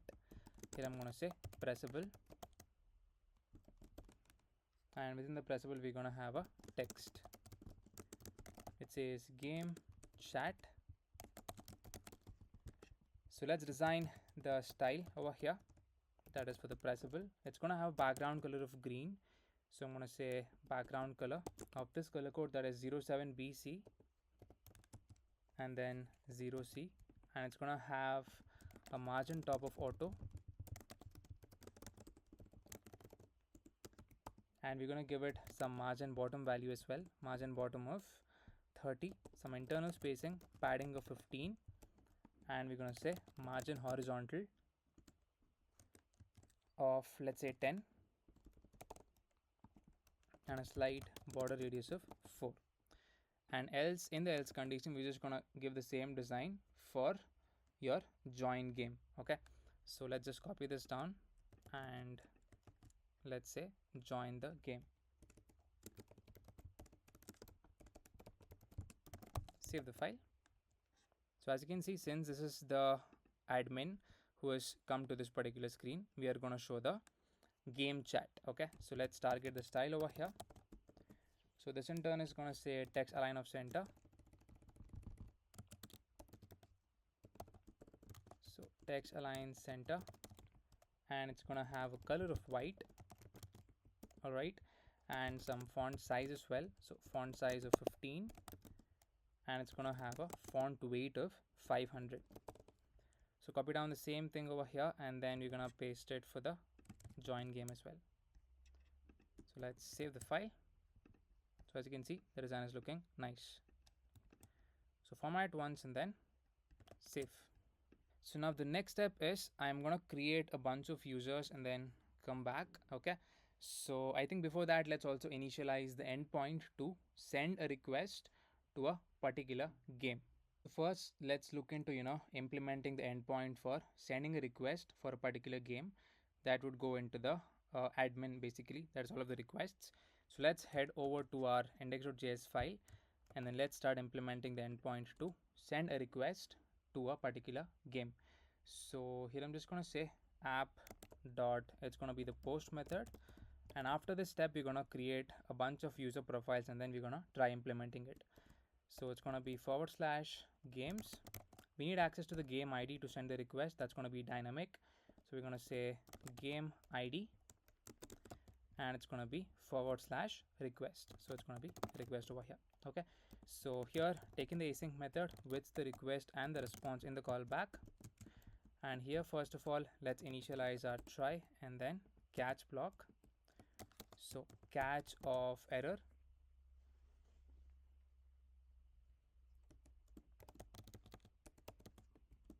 okay. So now let's just paste in the same thing. Here I'm going to say fail to send request. So now inside of the try block, to send a request we need access to two things, that is we need the user ID as well as the comment, which is optional. So if you would check out in the model, that is the game.js, as you can see over here, requests, we need a user ID that is true and comment is optional. So this is how your request is going to look like. So it's going to be an array of objects because we can have n number of requests. So each object is going to contain a unique user ID that's going to be required, and comment is going to be optional. So let's come back over here. Let's get in two things. So I'm going to say const user ID comma your comment equals to request.body, and after that we need access to the game ID as well. So I'm going to say const game ID equals to your request.params. Okay, so first of all we need to find the game by game ID. So I'm going to say const game equals to await game dot, we're going to say find by ID method, and we're going to pass in the game ID over here. Okay, so here we're going to write the condition that is if at all there is no game found, then we're going to say return result dot status of 400 dot JSON with a message being game is not found. Okay, and the next step is we're going to first of all check if the user has already requested to join the game. Here I'm going to say const existing request equals to, we're going to access the game, we're going to go into the requests array of the game, and we're going to apply the find method in JavaScript. We're going to say for every request that's present, check this condition saying that if my request dot user ID after converting it into toString is equals to my user ID that's coming from the front end part. If this condition is true, then this user has already sent the request to the game. So let's format once. So here we're going to say if existing request is present, then we're just going to say return result dot status of 400 dot JSON with a message being request is already sent.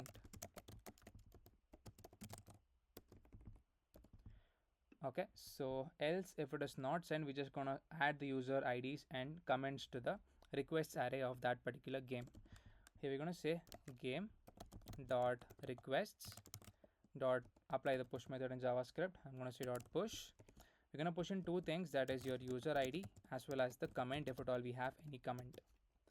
So let's format once, then save the file. So here we're gonna say await game dot save after making the change, and we're just gonna say result dot status of, let's say, 200 dot JSON with a message being request sent successfully, and then save the file. Okay, so that's it. So this is your endpoint to send a request to a particular game so that the user can accept it or the host can accept it. So let's also write the endpoint for the next one, that is to show all of the requests for the admin, right? So here we're going to make use of the get method. I'm going to say app.get, it's going to be / games. We need the game ID to get the request, so it's going to be dynamic game ID, and then the requests. Initialize the async method with the request and the response in the callback over here. And first of all, let's initialize our try and then catch block. So catch of error, let's initialize these two things and then paste it over here. We're going to say fail to get the requests. And now inside of the try block, first of all we need access to the game ID. I'm going to say const game ID equals to request dot params. Okay, so here I'm going to say const game equals to await, and then access the game model. We're going to say game dot find by ID of the game ID, and here we're going to populate, basically I'm going to say populate. So the path should be this one because we need access to the requests and then the user ID. So path is going to be requests dot user ID, and we're going to say select because we want multiple values from here. I'm going to say select, it's going to be email, we need the first name of the user, the last name of the user, image, the skill, number of games, the play pulse, as well as the sports. Okay, that's it. So let's format once. Here we're going to write the condition, that is, if at all there is no game found with the game ID, I'm going to say return result dot status of 404 dot JSON with a message being game not found. So yeah, let's save the file. So after that, we need access to the request with the user info. So I'm just going to initialize that. I'm going to say const requests with or requests with user info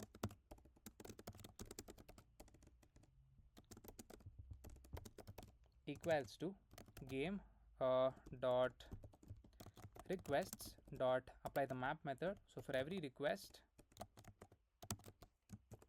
I'm just gonna pass in these values, that is these particular values, that is the user ID, the email, the first name, the last name, the image, the skill, number of games, play pulse, sports, and then the comment. Okay, because we are populating over here with respect to request.user ID, so we need to go into the user ID and then get all of the required values just like this. So after that, just send it to the front end part. So for that, I'm just going to say result.json of your requests with user info. So format and then let's save the file. So that's it. So this is your endpoint to get in all of the requests and then display it to the admin or the host. Now the next step is I'm going to go and create few user profiles so that we could implement this part, that is the requesting part and accepting of the request by the admin. Alright guys, so I've just created a bunch of user profiles in the backend and it is being stored as well. So I'll just show you that part. So if I would check out my MongoDB backend over here, so I'm just going to go to my users. So currently my user profile was added initially, and apart from that I've added two more user profiles. I've just added my own kind of link, okay, that is for the image, and then basic password and then the email.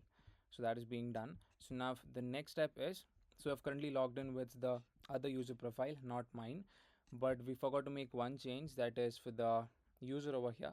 But currently, as you can see over here, my user profile is being seen because that is currently hard coded. So first of all, we need to give an endpoint to get the details of the currently logged in user, and if at all any user is logged in, we need to fetch that particular image and then show it over here. So let's make that change and then let's later look into the requesting part. Okay, so let's head back to our index.js. So right below this request, I'm just going to say app.get. So it's going to be /user /user ID. That's going to be dynamic. So here we're going to initialize our async method with the request and the response. So here first of all, let's initialize our try and then catch block. So catch of error, just copy these two statements and then make the change. Here I'm going to say fail to fetch user. Inside of the try block, so to get the information of the user, we need access to the user ID. I'm going to say const user ID. This is going to come from the request.param, so I'm going to say request.params over here. Alright, so apart from that, I'm going to make use of my find by ID. So I'm going to say const user equals to await, access the user model, apply the find by ID method, and we're going to pass in based on the user ID. So here we're going to write the condition saying that if at all there is no user found, we're going to say return result dot status of 200 dot JSON with a message being user is not found, user not found. Okay, so let's save the file. So apart from that, if the user is found with that particular user ID, we're just going to return that to the front end part. I'm going to say return result dot status of 200 dot JSON of that particular user. So that's it. So let's save the file. So this is your endpoint. So now if we're gonna define this into the main home screen, that is if the user logs in, we need to show the correct image, okay, of the logged in user. Let's come back to our home screen.js. And also I forgot to add one more thing, that is I've added one more function, that is clear auth token. Okay, so this method is basically used to log out a particular user. So I've just currently initialized the onPress event on this particular image, that's the profile image. That is, if at all you press on that, we need to log out and then we need to navigate to the initial start screen. So for logging out, we need to follow 3 steps. First of all, async storage should remove item of token. The token should become null, and then set the token that is stored from your context to null, as well as set the user ID to be empty. So all of these two values is going to come from the context, that is this one, use context of auth context. Okay, so yeah, that's what is being implemented.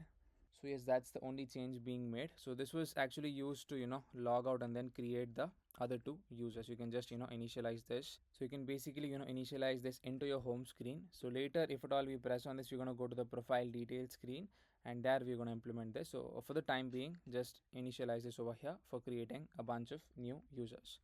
So here I'm going to initialize my use effect. So inside the use effect, we're going to write the condition saying that if at all my user ID is present, I'm going to say if my user ID, we could actually get the user ID from the context itself at the top part. So here I'm going to say user ID comma set user ID. Alright, so here in the function I'm going to check if at all my user ID is present, then only we're going to implement this function, that is fetch user, because the fetch user has a dependency to be passed, that is the user ID. And if at all the use effect runs very quickly, and if the user ID is not valid, it would error out, and we would not be getting the information. Okay, so set user ID is already defined, so let's remove that. So here let's define the function, that is const fetch user. So const fetch user equals to a async function. So here first of all I'm just going to initialize my response. I'm going to say const response equals to await. I'm going to initialize my Axios method over here.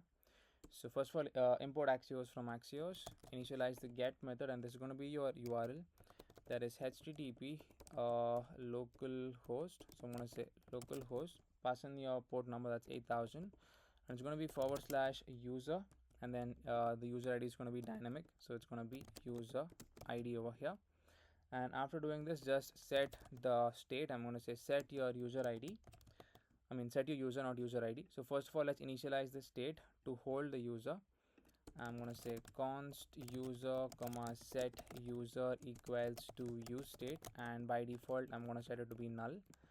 Okay, so here once we get the response, I'm going to say set user to be the response dot data. So let's save the file. UseState doesn't exist, so let's import useState from React as such, and then let's save the file.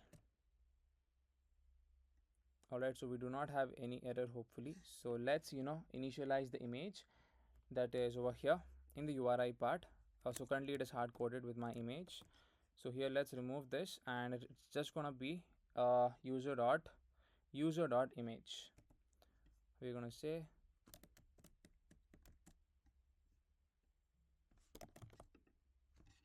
so use state, let's type that, and over here to the image part, let's remove this, and it's gonna be user dot image. You can actually console.log the user what value is present, and this is the correct value to target the image URI. So let's save the file. Okay, not sure why we're not able to see. I think because we have just passed an empty dependency array to the use layout effect, because by default it would not be shown. So we're going to pass a dependency saying that if my user is present, then also we need to render this again. So let's say user. So as you can see, just like that, the image over here is being changed. So this is the current user profile, and that's working fine. So that part is done. So now the next step is, let's look into the requesting part. That is, if at all I go to the play screen. So now as you can see, I've logged in with my other user profile, and this is the person who's created the game, that is me myself. So now if I move to the calendar, this game should not be shown because I am not the admin, or I'm not a part of any kind of game, right? So if I go to the calendar over here, it should be empty. because I'm not a part of any game or I'm not the admin of any game as well. So that's how we're going to implement it. So let's come back over here. Let's come to this particular one. So as you can see, we have the button which says join game because I'm not the admin. If at all we are the admin, we are going to show some other design that we just implemented, that is manage requests and all the players. Okay, so for this, let's provide some margin top. It's almost touching the top text. Let's head back to our game setup screen, and where we have that all players, that is in the else condition. This one, for this pressable, or for this one, we could actually give it some margin top. I think for this one, let's say margin top of 10.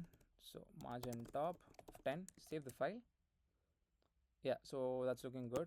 Let's give 12. Yeah, I think 12 is fine. And even for the text, let's give some margin top. It's almost touching the top circle. I'm going to say margin top of 10. Yeah, I think that's looking fine. That's looking good. So now if at all we press on the join game, we need to initialize first of all the design that's going to be in the form of a model, where we can actually give a request message to the host saying that we want to join the game. Okay, so for that, first of all, I'm going to initialize my bottom model over here. That is right after, let's say, the view, or we could initialize it at the bottom part as well. So let's say I'm going to scroll down and I'm going to initialize it over here. So I'm going to say bottom model.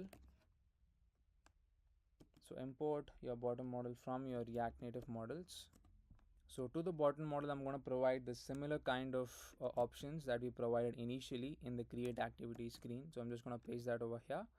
So first of all, let's initialize the state, that is to check if at all the model is open or in closed state. So I'm going to say const model visible, comma set model visible equals to use state. Initially it's going to be false. Import use state from React as such. Okay, it got imported. So let's come back over here. So these are the options, that is on backdrop press, set the model to be false. Swipe direction is going to be up down. Swipe threshold is going to be 200. Model animation is going to be a new slide animation, and we're going to slide from the bottom to top part. And on hardware back press, set model to be false. Visible is going to be model visible, and then on touch outside of the model, set it to be false. Okay, so now here let's initialize the model content. So make sure to import model content from your React Native models.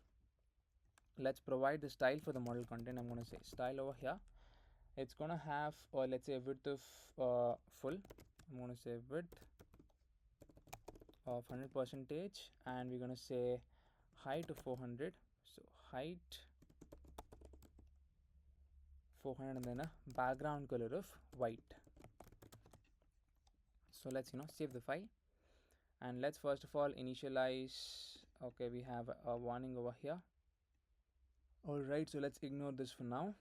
Okay, so now for your join game, we're going to initialize the on press, which is going to set it to be true, that is the model visible. I'm going to say on press, taken a function, and here I'm going to say set your model visible to be the opposite of model visible. So if it's false, make it true. If it's true, make it false. So by default it's false. If at all I press on this, it's going to become true. And since over here we have visible equals to model visible, if it's true, we're going to show the model. Save the file. Let's press on this. So as you can see, just like that, we're able to open the model onto the screen. So let's initialize the design to be shown for sending a request. First of all, initialize a view, and here I'm going to have a text field which says join game. So as you can see, we're able to see that onto the screen. Passing the style, some font size to be given. So font size of 15 and a font weight. So I'm going to say font weight of 500, and we're going to pass in a color of gray. Save the file. So as you can see, that is looking nice. So now below the text, we're going to have the text again. We're going to show one more message saying that root dot params dot item dot the admin name. Here we're going to say has been putting efforts to organize this game.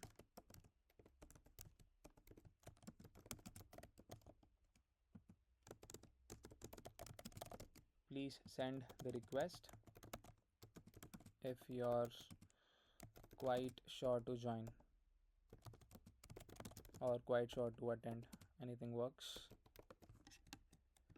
So format once and then save the file, join game. As you can see, I myself am the admin, so it's going to say admin name has been putting efforts to organize the game. Please send the request to. Please send the request if you're quite sure to join. So for this, let's give the style margin top of, let's say, 20, color of gray.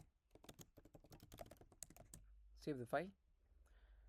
So yeah, that's looking good. So below this, we're going to have basically your text input so that we could send a request. So sending a request in the form of a text input, that is actually, optional. We need not send it. We could just directly send on the request button. So here I'm going to initialize my text input, import from React Native. This text input is going to have a placeholder, which is going to say send a message to host along with your request. And then we're going to save the file. So as you can see, we have the text input being shown onto the screen. Let's initialize the state to hold the text input. So it's going to be comment. So I'm going to say const comment comma set comment equals to use state initially an empty string. Let's scroll to the bottommost part. For the text input, let's provide the value so that we could access whatever the user is typing inside of the input field. And then on change text equals to set comment. So format over here, save the file. So now for the view, I'm going to give the style. So style over here. So for this, I'm going to give it, let's say, a border color of this color code E0, E0, E0. Some border width also given, border width of 1. Okay, and we're going to give it some padding of 10. So padding 10 and a slight border radius of 10. Let's give it a specific height for the input so that if at all the message is long, it would work out correctly, and some margin top of 20. So let's save the file. As you can see, that design is looking good. So now over here for the text input, some more options, some more styling, font size. If at all we have the comment, it's going to be 17, else also it's going to be 17. So as you can see, we have a larger font size. Let's keep it to be 16.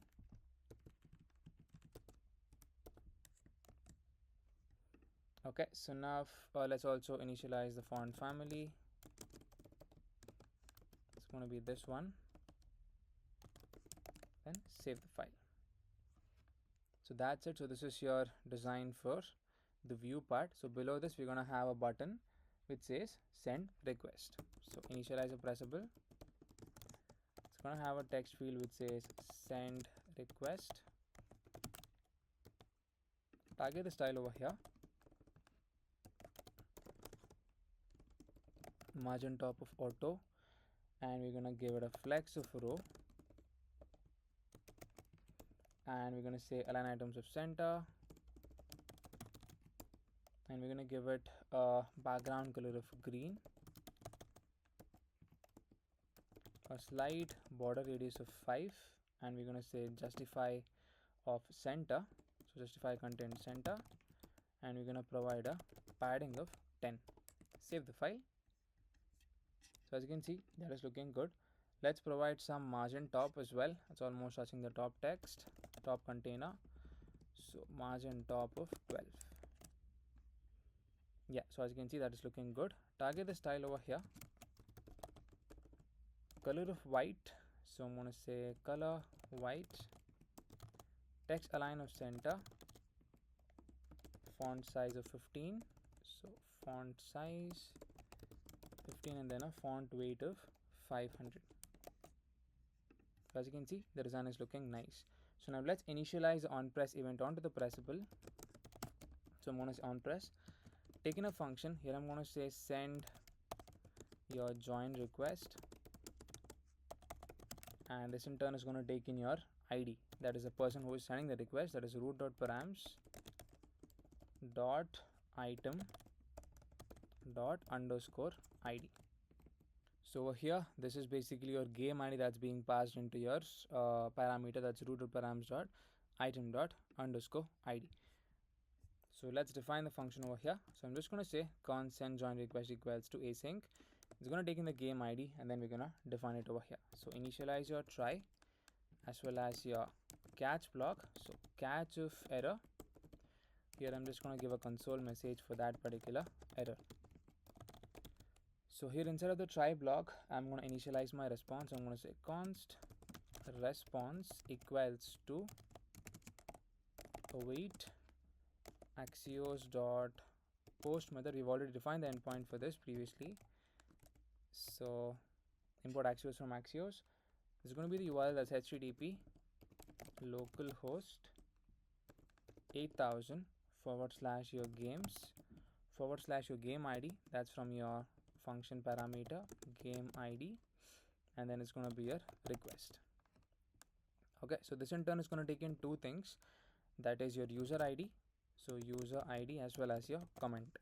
So let's get the user ID from any of the other screen. Let's say the home screen itself. It's going to be the same thing from the context. So let's come back over here and paste in the code. Make sure to import use context as well as your auth context as well.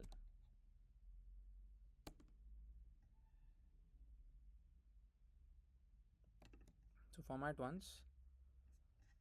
Okay, so here I'm going to write the condition saying that if at all my response dot status equals to, let's say, 200.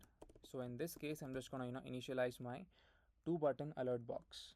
So just paste in the code for the alert box. So you would get this from the official React documentation, React Native documentation. Just search for React Native 2-button alert box. So we're going to say request sent and we're going to say please wait for the host to accept. And if you press on OK, just set the model visible to be false. That's it. Format over here and then save the file. So let's check if at all everything is working correctly. Fine. So I'm going to say join game. I'm going to send a request saying that can I join this game. I'm just going to say send request. As you can see, request send, please wait for the host to accept. I'm going to say OK, and automatically the module is closed. So now let's go verify in the backend if at all the request has been sent to this particular game in the backend part. I'm just going to say, so let's head back to MongoDB over here. I'm going to say games over here. Inside this games, we need to be having the requests being shown. So as you can see, there you go, request is being added. Over here, this particular user's ID should be added. That is this one, object ID is going to be this one, 6657. So I've logged in with this particular user ID, that is 6657. That is this one, 66 ending with 57. This is the user ID who wants to join our game, that is this game which is currently hosted.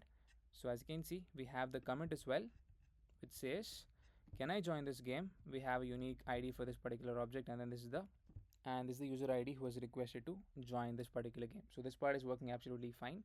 So now the next step is if at all I log in as the admin, and if at all I press on the manage button, we need to be navigating to the manage request screen. Over there we're going to show all of the requests. Okay, so let's do that first of all. For that, first of all, let's log out over here. So I'm just going to press on this icon, this image icon. Automatically I would be logged out and then I would be coming to the start screen. So now let's first of all log in as my user profile because I myself am the admin. So over there we're going to first of all initialize on press on the manage request screen, and in the manage request screen we're going to show all of the requests that are being shown. So before logging in, we need to set it up first. We only have set up the register part, that is this part is not set up. That is if at all you press on already have an account login, we need to create a login screen and then set up the functionality for it, and then only we would be able to log in. So I don't think login screen is already created. Yeah, so let's create a login screen. I'm going to say login screen.js. Okay, it's already there, I guess. My bad, is there over here. Okay, so now let's come back to the start screen. Navigation is already initialized. If at all you press on this, already have an account. I'm going to say on press, taken a function.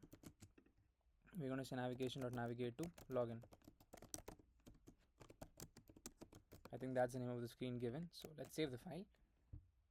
So as you can see, we're coming correctly to the login screen. So now inside of the login screen, I'm going to initialize my safe area view. I'm going to say safe area view over here. First of all, let's make use of this instead of the normal view. I think we've already defined the endpoint for login initially. Let's check that out once.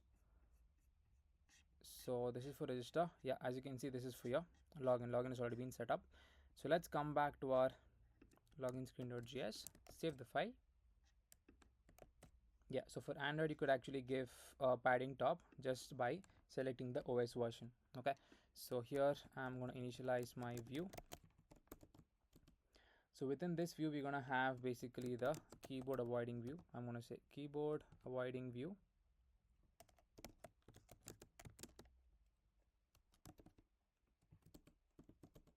So this is actually going to come from React Native itself. So within the keyboard avoiding view, we're going to have a view with a text which says log into your account.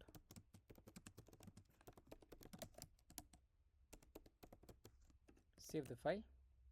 So as you can see, we're able to see that text.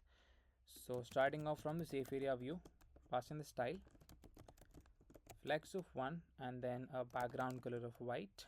So background color white, save the file. And then for this particular view, it's going to have a padding of 10 and then align items of center.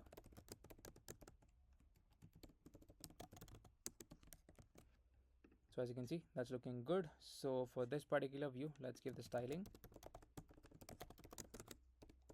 some margin top of, let's say, 70, and we're going to say align items and justify of center. So justify content of center. Save the file. So as you can see, that's looking nice. So for the text which says login to your account, we're going to give it a font size of 20. I'm going to say font size of 20, and we're going to give it a font weight of 500. So save the file. So as you can see, that's looking okay. So now below the view, here we're going to initialize our another view. This in turn is going to have a text or another view. Within this, we're going to have a text which says email. Below the text, we're going to have the input field. So initialize a view for that. I'm going to say view text input imported from React Native.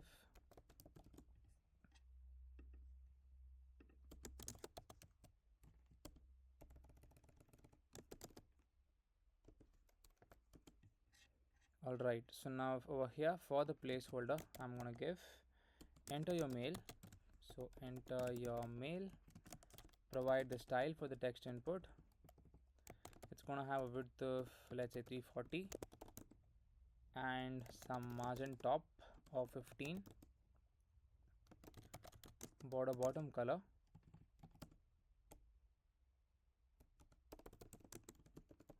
of this color code,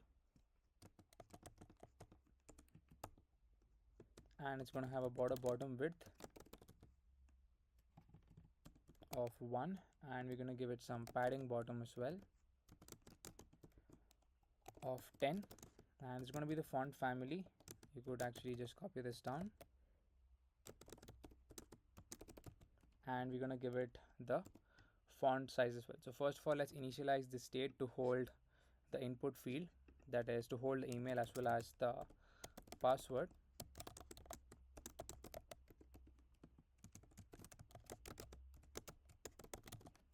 So initially an empty string. Here I'm going to say const password comma set password equals to use state, initially an empty string.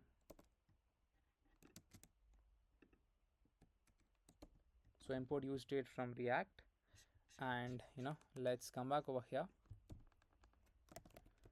So value is going to be email for this on change text. Here we're going to say set email. Okay, and we're going to format once.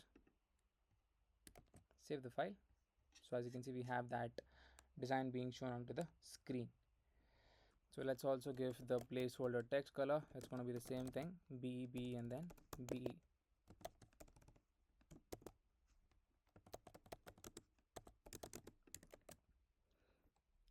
So now let's target the view.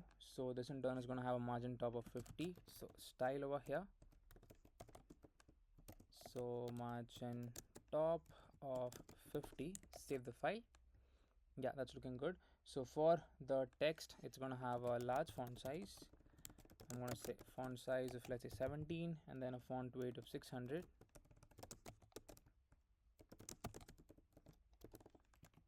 Color of gray. As you can see, that's looking good. So this is your style for the first part of the input field, that is your email input field. So after that, we're going to have it for the text input field. So just copy down the same thing. I'm just going to copy down the text and the view. I'm just going to paste it over here. So format once. So this in turn is going to have a margin top of, let's say, 25. That is the text. This is going to say password.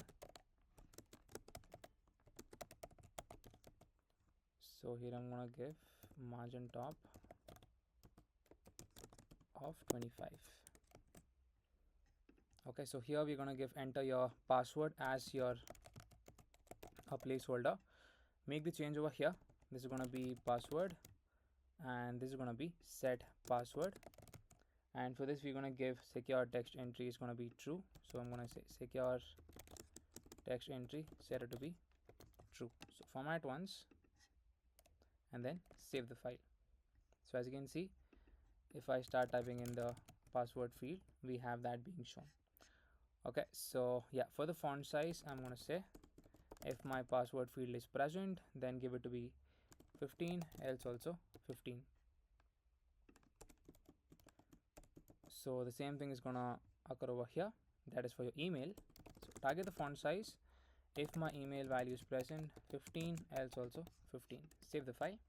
So that's it. These are the two input fields. So now let's initialize the pressable over here. Here I'm going to say pressable. So make sure to import pressable from React Native.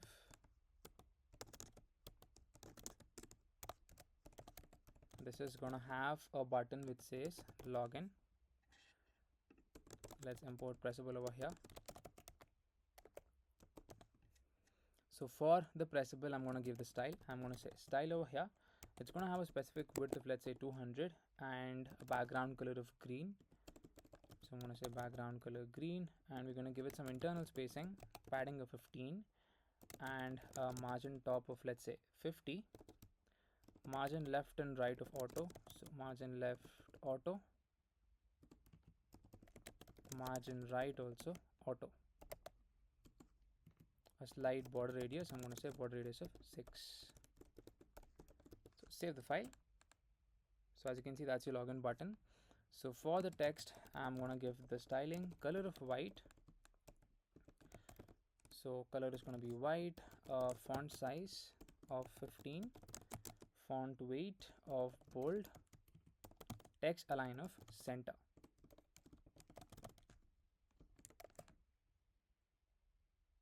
So as you can see, that's your design for your pressable. So below this pressable, we're going to have one more pressable which says don't have an account sign up. So I'm just going to paste in the design for that. That is over here.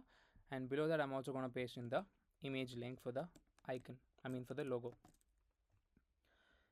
So as you can see, this is your pressable containing a text which says don't have an account, then sign up. And this is going to have a view with a margin top of 50, justify, and then align items of center. This is the image link. I'll be sending the image link in the description in the form of a link. You can check that out. And this is the style for the image, width of 110 and then a height of 60. Let's initialize our navigation. So I'm going to say const navigation equals to use navigation.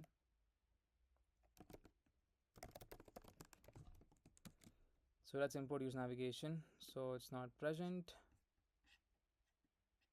Not sure why we are getting this error. Okay, so now that's working fine. So let's save the file. use navigation doesn't exist, so let's import use navigation from any of the other screen. Let's say this one. So let's come back to the login screen and then paste it over here. Save the file. So already have an account sign up. Image doesn't exist, so import image. So as you can see, this is your initial login screen. So let's initialize the onPress event on the login button that's present. That is over here. So I'm going to say onPress, and this is going to be handle login. So let's initialize the function at the top, that is handle login. So I'm going to say const handle login equals to a async function or a normal arrow function. So here let's initialize the user object.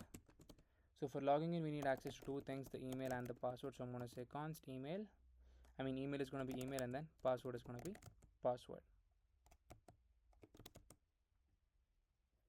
And here I'm going to say Axios dot the post method. So make sure to import Axios from Axios.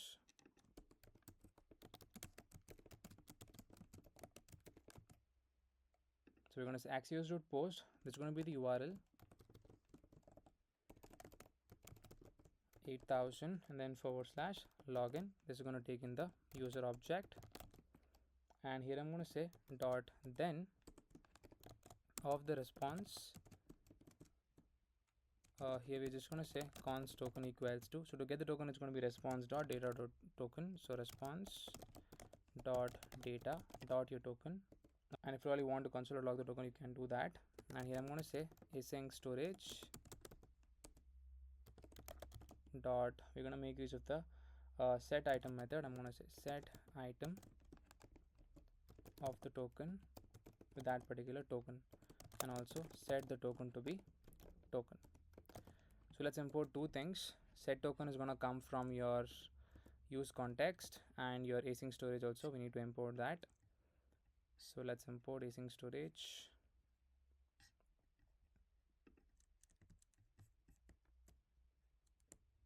From any of the other screen. Yeah, it's there over here.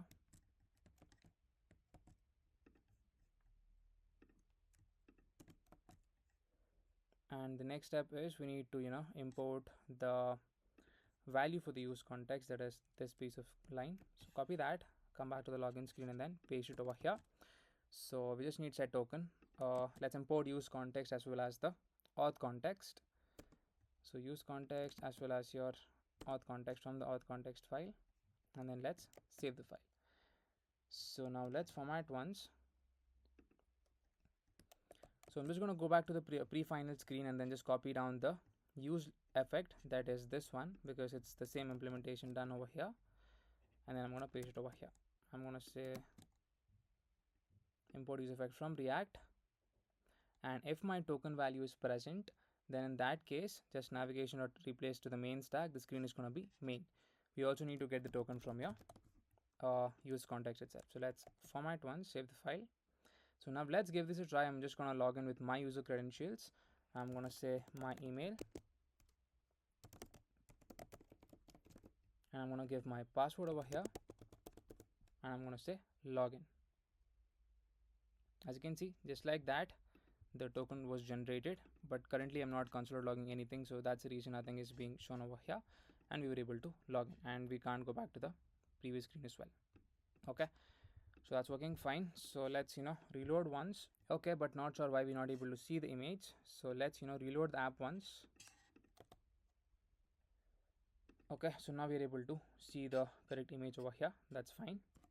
So now let's look into the next step, that is basically to get all of the requests. So for that part, I'm just gonna head back to my play screen, and as you can see, I'm gonna go to my calendar. My game should be present over here, and if at all I press on this, as you can see, now the UI is changed because I myself am the admin over here. Okay, so we're gonna go to the component where we have the manage button, and if at all we press on that, we need to be navigated to the new screen where we are going to show all of the requests part. Okay, so let's do that. So first of all, let's create the screen. I'm going to say new screen over here. So manage requests screen dot js rnfes to get the Sujan code snippet, and let's save the file. Initialize this first of all into the main stack. So I'm going to say manage over here. Component is going to be manage requests screen. Okay, so let's save the file, come back to your game setup screen, and where we have that component in the center part,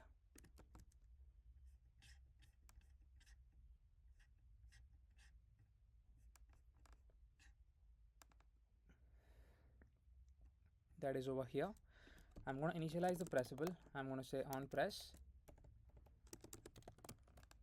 So taking a function here, I'm going to say navigation.navigate. So navigation.navigate to the name of the screen we want to navigate to, that is the manage.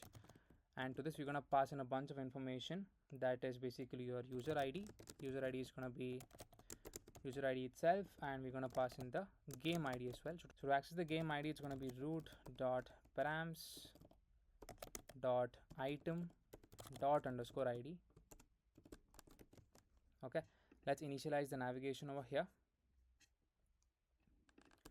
So I'm going to say const navigation equals to use navigation. Let's import use navigation from React Navigation, or let's take it from any other screen.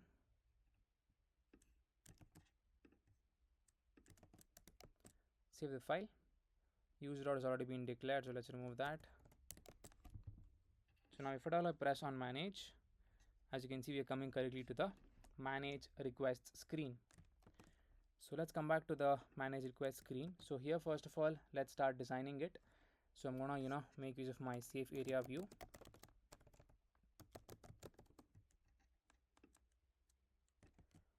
So let's first of all initialize this just like this, save the file. So within the safe area view, I'm gonna have my first text being shown, first view. Within that another view. So this view in turn is gonna have two icons. So first one is gonna be the back icon. We've already designed that. So the first one is gonna be this one, that is the arrow back. So let's initialize that over here. That is into the manage request part. And let's also import it. So import icons into your manage requests. So apart from that we also need another one, that is your and design. So let's head back to our next part, that is create activity, import and design. Copy this down. So this is gonna be and design. The name is gonna be plus circle O.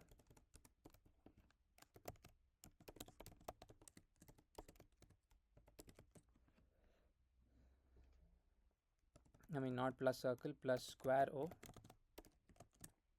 So as you can see we have the design being shown onto the screen. So let's format once and then save the file. So let's start giving the style for this view. So I'm going to say style over here. So here first of all it's going to have a padding of 12 and then a background color. So I'm going to say background color of this color code, that is 2235 and then 36. Save the file. So as you can see that's looking good. So for this particular view I'm going to give the style. So initialize style over here. It's gonna have a flex of row because I want it in a row fashion. So flex of row, align items of center, and we're gonna give it a gap of 5, and we're gonna say justify of center as well. So justify content of center. Save the file. Not center, it's gonna be space between. So let's remove that. So space between, and both of the icons are going to be in white color. So let's make the change for that as well, white and then white. So below this we're going to have one more design, that is for the UI part. Initialize a text which says manage over here, and below this we're going to have another view or another text which says match full. So let's give the style for this. I'm going to say font size of 20, and it's going to have font weight of 600,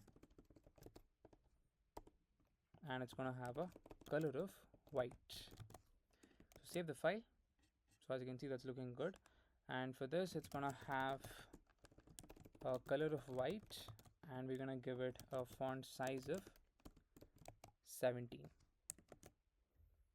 So it's looking nice. So let's target the view, give it some margin top value of 15, a flex of row, and we're going to give it align items of center. So I'm going to say align items center, and we're going to pass in a gap of 5 and justify of again space between.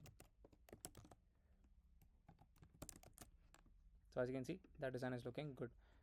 So now below this, we're going to have a bunch of design, that is to see number of requests, we're going to see the number of invited, we're going to see the number of playing, and number of retired. Okay, so below this particular view, that is we're going to initialize a pressable, that is over here. We're going to have a view.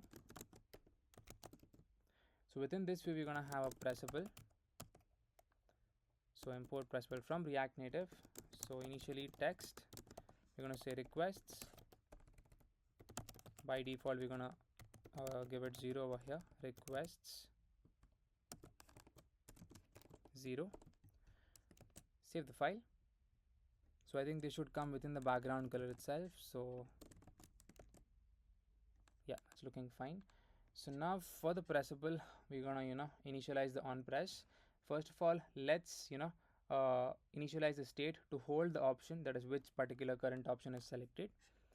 So here I'm going to say const option comma set option equals to use state. Initially it would be pointing to requests itself by default. Save the file. So let's scroll down over here, and for the pressable, we're going to set the state. I'm going to say on press, take in a function, and here we're going to say set the option to be of your requests. So for the style over here, I'm going to say if at all my, first of all target the color, if at all my option equals to requests, then color is going to be this color code, that is 1DD and then 132, else it's going to be in a white color, and the font weight is going to be 500. So let's format once and then save the file. So use state doesn't exist, so let's import that.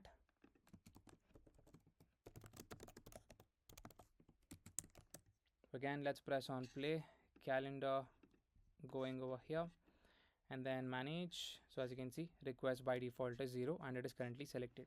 So now let's scroll down to the bottommost part. So here I'm going to paste this a couple of times.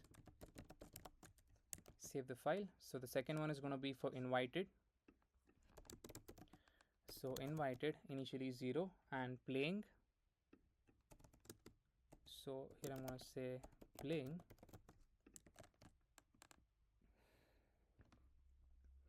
And finally it is going to be retired.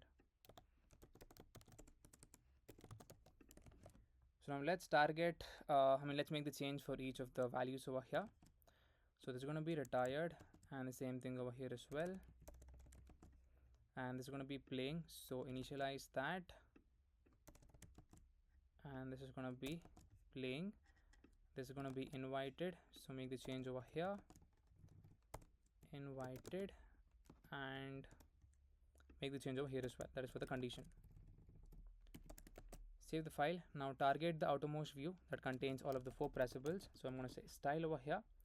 So first of all, give it some margin top. I'm going to say margin top of 10, and we're going to give it a flex of row.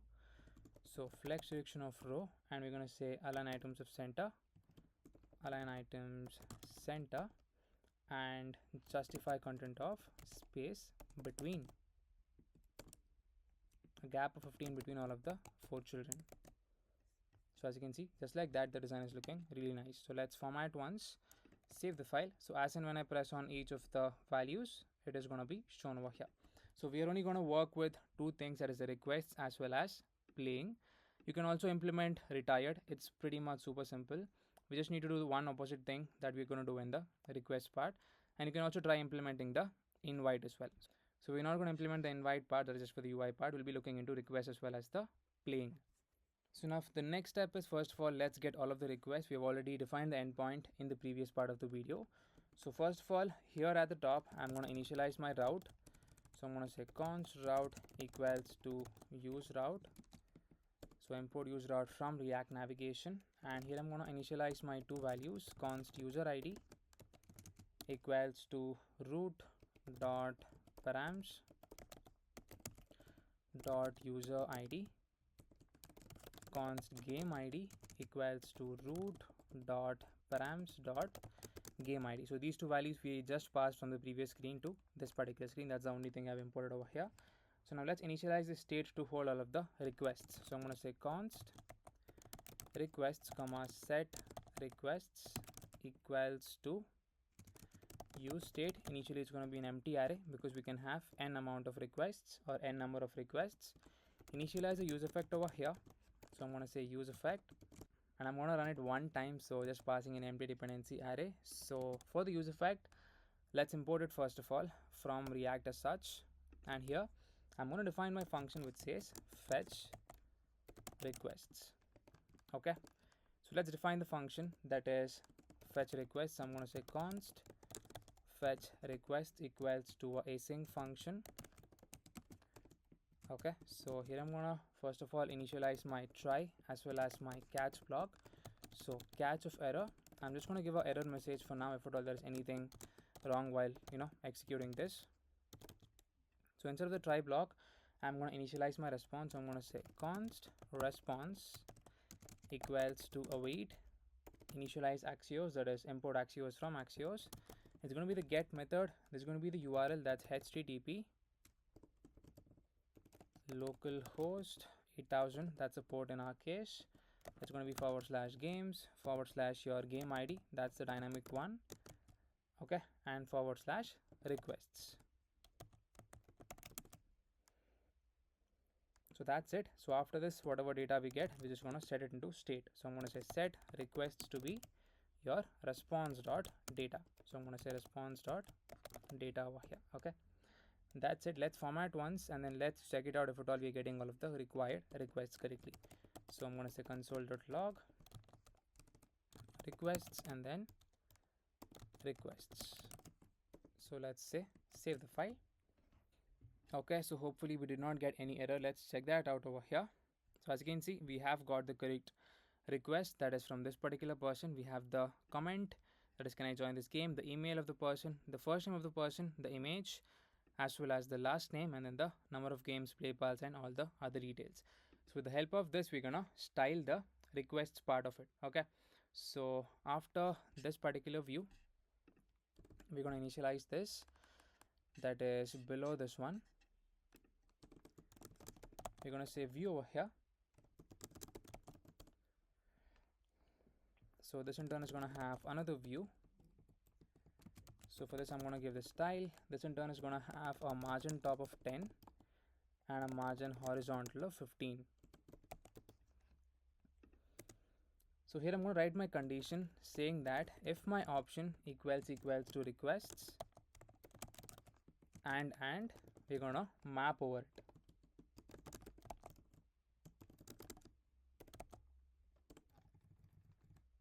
So here I'm just going to say requests dot map method for every item, and then the index over here I'm going to return a pressable. So within the pressable we're going to have the first view. It's going to have the image over here. So initialize the source for it,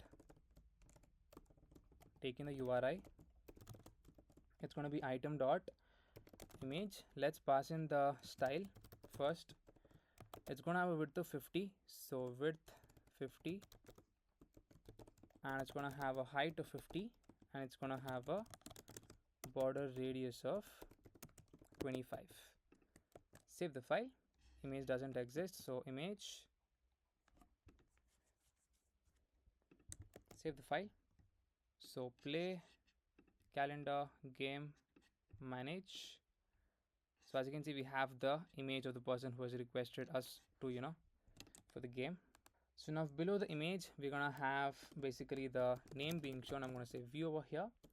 It's gonna have a text which is gonna show us the item dot first name. I'm gonna say item dot first name and give it a space and then pass in the item dot last name. Save the file. So as you can see, we have both the values being initialized. So below that, we're gonna have another hard-coded design which says intermediate. So I'm just gonna paste that over here. We've already designed this part. So save the file.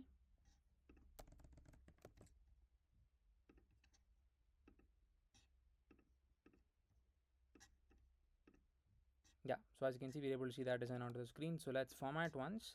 And for this particular view, we're gonna give the style. So this in turn is gonna have a flex of 1. So flex of 1. Okay. So currently we're not able to see anything. So once we design the next part, we should be able to see that design. So target this particular view. So I'm going to say style over here. This in turn is going to have a flex of row and then align items of center and a gap of 13.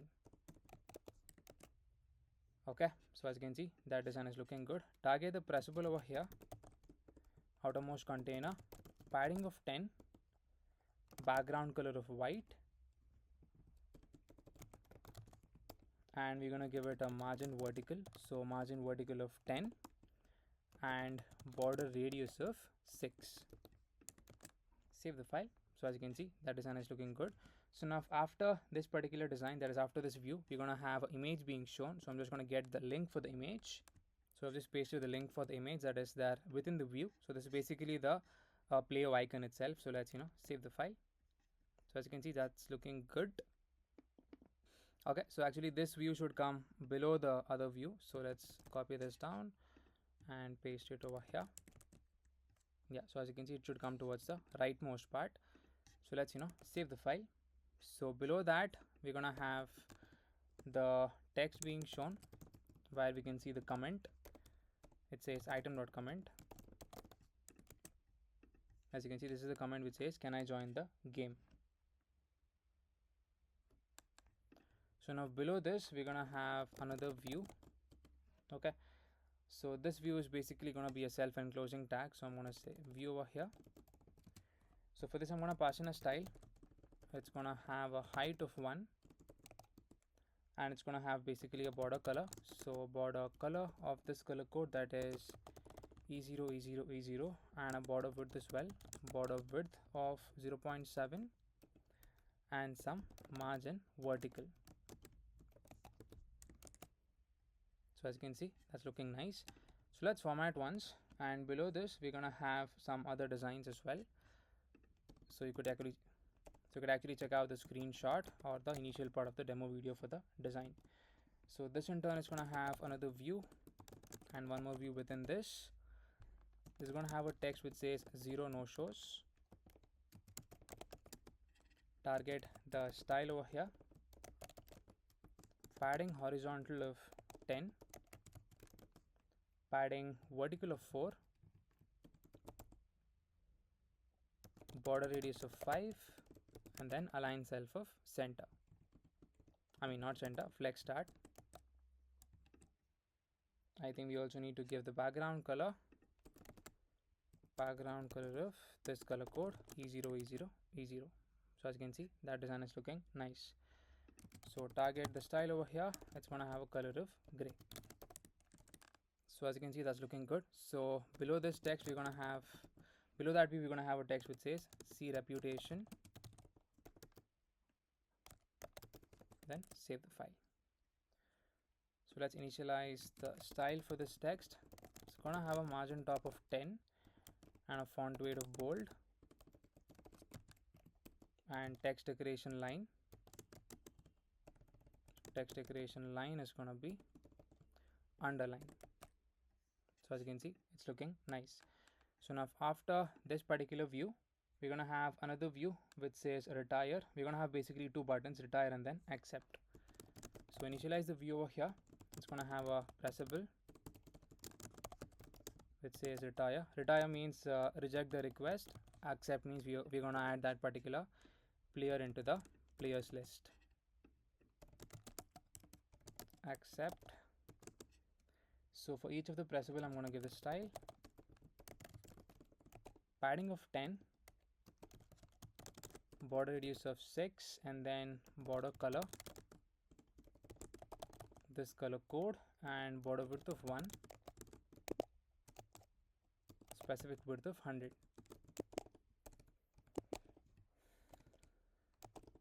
So format once and then let's save the file. That's your retire button. So initialize the same thing and then pass it over here. So here we're going to have padding of 10, border radius of 6, and background color of this color code. I'm going to say background color. It's going to be 26B D37. So 26B and then D37. Let's remove border width, save the file. As you can see, that's your accept button. So for your text, I'm going to say text align of center. Color is going to be white color. So as you can see, that's looking good. So for the retire text, we're going to say just text align of center. Save the file. So now let's give the design for the outermost view. That is this one. So initialize the style. It's going to have a flex of row and then align items of center, and it's going to have a gap of 12. Okay, so now let's target the outermost view, that is this one. So initialize the style over here. So it's going to have a flex direction of row, align items of center, and justify of space between. Save the file. So as you can see, that design is looking good. So this is your entire design for requests. Okay, so for the text, that is this one comment, let's provide some margin top, that is over here. I'm going to say style over here, some margin top of 6 or 7. Yeah, so as you can see, that's looking good. So this is your entire design for your requests part, and if at all any other person sends the request, is going to come up over here in the next part. So now if this part is done, so now the next step is we're going to initialize the endpoint to accept a request. So once a request is accepted, automatically that particular player should be added into the players list, and if at all I press on this playing over here, we need to be showing all of the players for a particular game, that is all of the players that are playing for that particular game. So now the next step is, first of all, let's head over to our index.js file, and then let's initialize the endpoint for accepting a request as well as showing all of the players for a particular game. So I'm going to go to my index.js file over here, and then let's start defining the endpoint for accepting any kind of particular request, right? So let's scroll to the bottommost part, and over here I'm going to say app dot, it's going to be the post method, it's going to be / accept. Okay, and it's going to have the async method with the request and the response in the callback. So here first of all, let's initialize our try and then catch block, so catch of error. So let's just define these two statements over here. So the first thing is going to be console.log of error, and then over here we're going to say fail to accept request. So now inside of the try block, we need access to two things for accepting, that is the game ID as well as the user ID. So I'm going to say const game ID comma user ID equals to request.body. Okay, and if at all you want to console.log both the values, you can do it over here. And below that, I'm going to first of all find the game. I'm going to say const game equals to wait access the game model dot find by ID of the game ID that is present. So if at all there is no kind of game present with that ID, we're just going to say return result.status of, let's say, 404 dot JSON with a message being game is not found. Okay, that's the statement given over here. After that, if at all the game is found, then we just need to push that particular user ID, whatever is coming from request.body, into the players array of the game. If you would check out over here in the backend part, in the games, we have something known as the players. So this is by default containing the ID of the person who has created the game, that is this person itself, that is 66D22. So 66D22 is my user ID. So if I would go to the users collection over here, so as you can see 66D22. So by default, once a person creates a game, automatically that particular person is added into the players list that we have already seen. So now if at all the game is found, we just need to push that particular user ID into your players array. So that's what we're going to do over here. So here I'm going to say game dot access the players array, and I'm just going to make use of the push method, push in the user ID. After that, the next step is we need to remove the user from the requests array. Okay, so for that I'm going to say await game dot, we're going to say find by ID and then update. Find by ID and update. We're going to update the game ID. So I'm going to say game ID over here. So here basically we're going to try to pull the user ID. So I'm going to say pull. So we need to pull it from the requests array. So I'm going to say access the requests array, and we need to pull it from the user ID. So I'm going to say user ID is going to be equals to user ID, and after that I'm just going to say new is going to be equals to true. So format once. Okay, so this is the way to filter that particular request from the requests array. And apart from that, we need to save the updated game. So I'm just going to say await game dot save. That's it, and we're just going to say result dot status of 200 dot JSON with a message being request is accepted. So I'm going to say request accepted, and after that we're just gonna just pass in the game updated game value.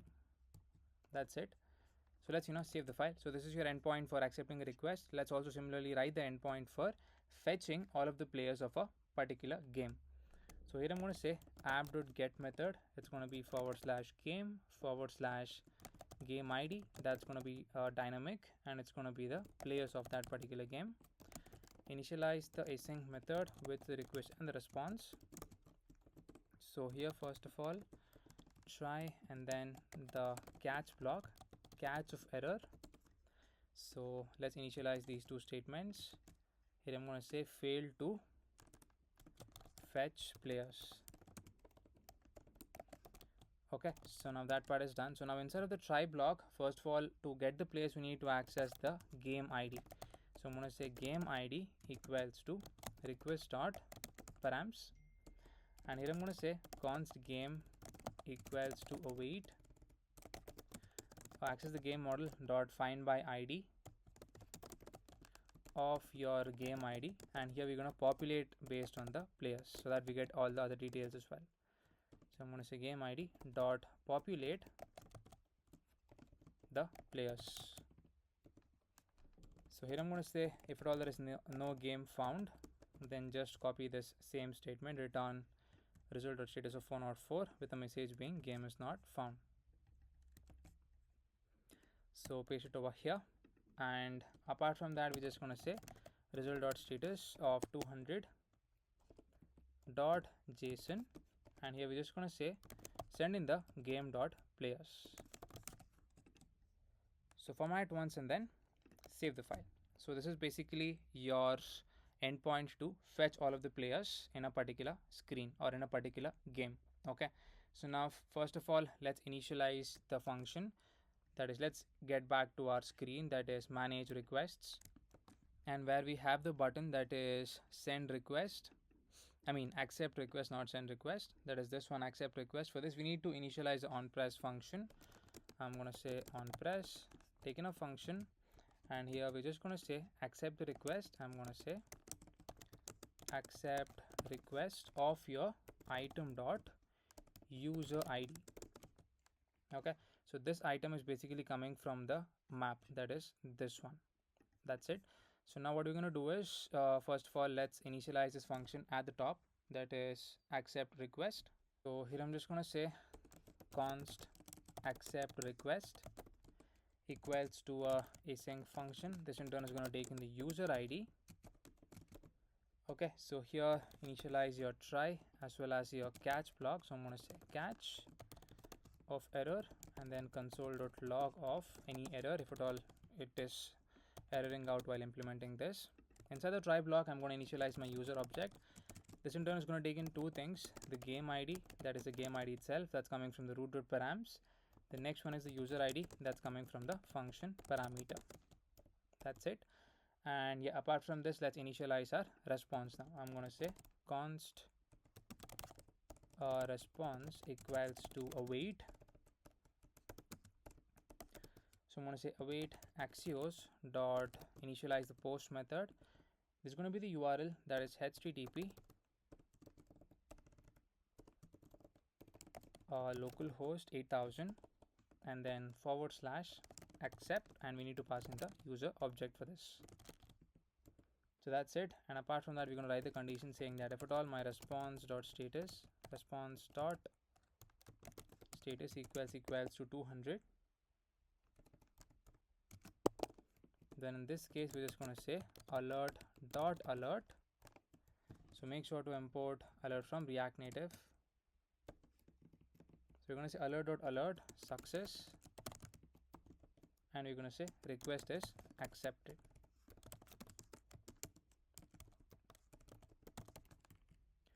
So after doing this, we also need to call the fetch requests again, because we need to remove this, right? So we need to modify that. I'm going to say await fetch requests.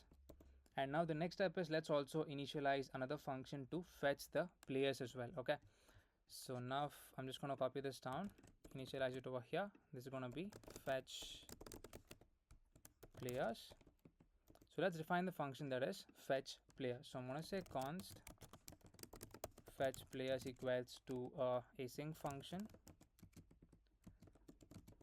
So here I'm going to initialize my try and then the catch block, catch of error initially, and then console.log of your error message. So I'm going to say error and then error.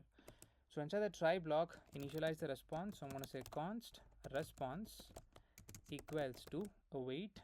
I'm going to say axios.get method, and over here I'm going to pass in the URL, that's going to be http localhost, it's going to be 8000, and it's going to be / games, it's going to be not games game, and then / your game ID / your players. Okay, so that's it. So this is your response value. So let's format once, and once we get the data, we're just going to set it into the state. I'm going to say set players to be response.data.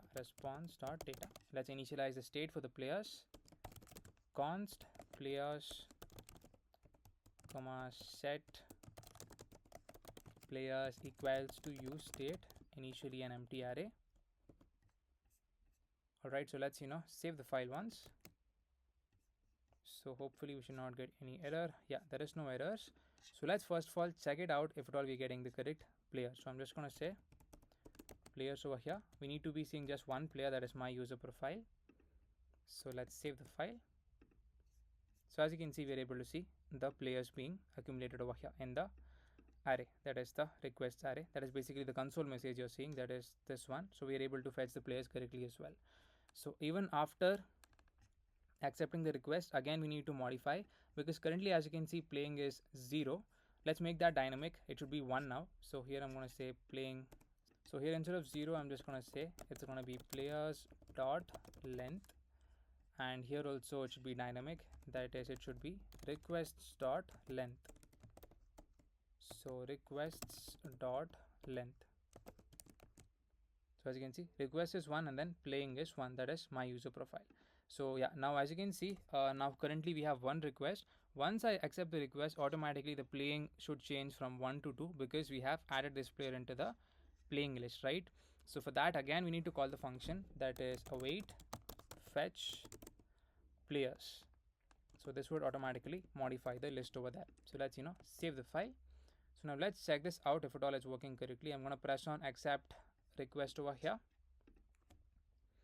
So as you can see, success, request accepted, and automatically over here you're seeing that the number of playing is changed from 1 to 2. So we have even filtered this out and we are able to see the current player being added into the players list. So now the next step is we're going to design the players list with the help of the information that we have in the console part. So let's scroll to the bottommost part, and here we're going to initialize the view. So I'm going to say view over here. So this view in turn is going to have another view. So here we're going to say if my option equals to playing, and we're going to say view. So let's format once. First of all, let's initialize a text over here just to see exactly where it's occurring. Yeah, it's coming in the correct direction. So let's format, save the file. So for this, let's give the styling some margin horizontal of 15, or else it's not required. It's already in the correct position itself. Save the file. Okay, or else let's do one thing. Let's keep this view below this particular view. And now let's give the style, because this view is corresponding to the request part. Okay, so now I'm going to say margin top of 10, margin horizontal of 15.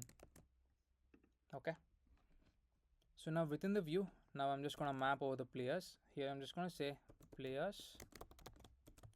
So players dot map, so for every item, and then the index over here, I'm just going to return a pressable.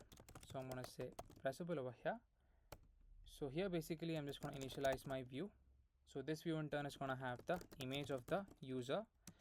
So initialize the source, and then let's take in the URI as well. So URI, it's going to be item dot image. Let's pass in the style over here. I'm going to say style. It's going to have a width of 60. So width 60 and then a height of 60. Save the file.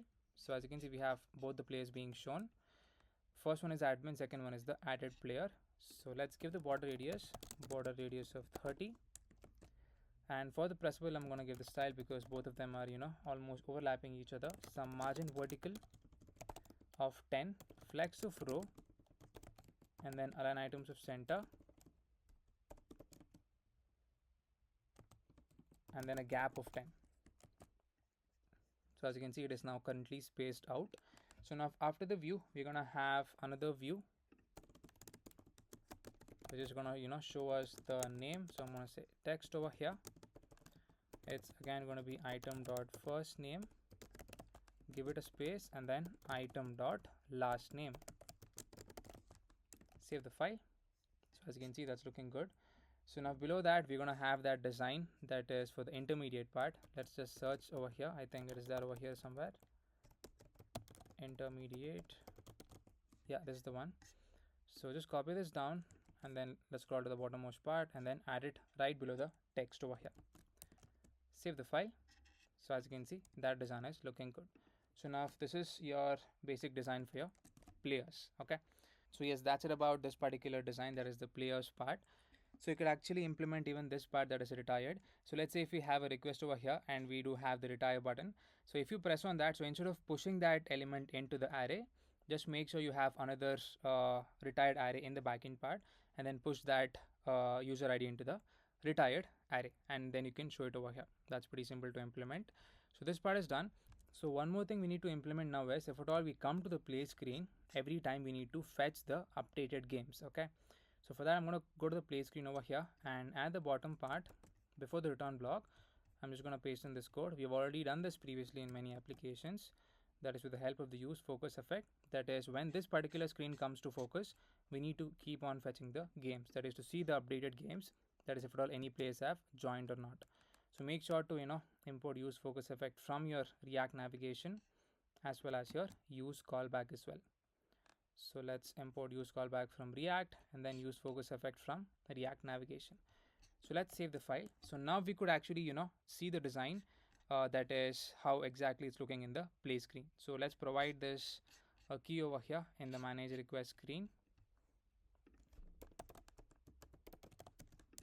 save the file. So now let's come back over here. So now if I come back over here, this screen is going to come into focus, that is play screen, and this is going to get triggered off. So we have this function which is being initialized, that is when it comes to focus we are going to initialize this function, and if the user ID is present we're going to trigger this function, that is fetch games. So currently as you can see over here, only my user profile is there, it is currently not updated.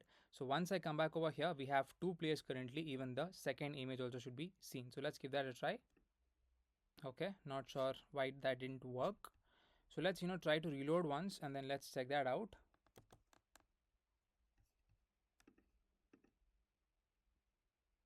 Okay, not sure why the image is not being seen. So let's do one thing. So let us come to the component where this is initialized, that is game.js. So components game.js, so where we are mapping over the players. Yeah, I think there is an issue with this part, I guess. So is it the image or something else? We need to look into that. So here I'm just going to console.log the item, whatever is coming, console.log item as well as item. So let's save the file. So this is my item. So item, we need to go into the players array. Okay, so over here if you clearly observe in the map function, I've made a silly mistake. So instead of writing player.image URL, I've written item because I usually use item in the map. So this is going to be a player.image URL because in the map we have taken player. So I'm going to say player.image URL and then save the file. So as you can see, just like that, we are able to see the image being shown over here. Okay, so that's the reason it didn't show up when we came from the previous screen to this particular screen.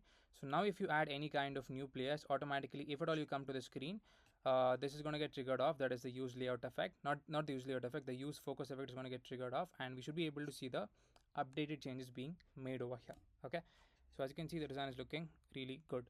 So now the next step is we need to look into the booking part.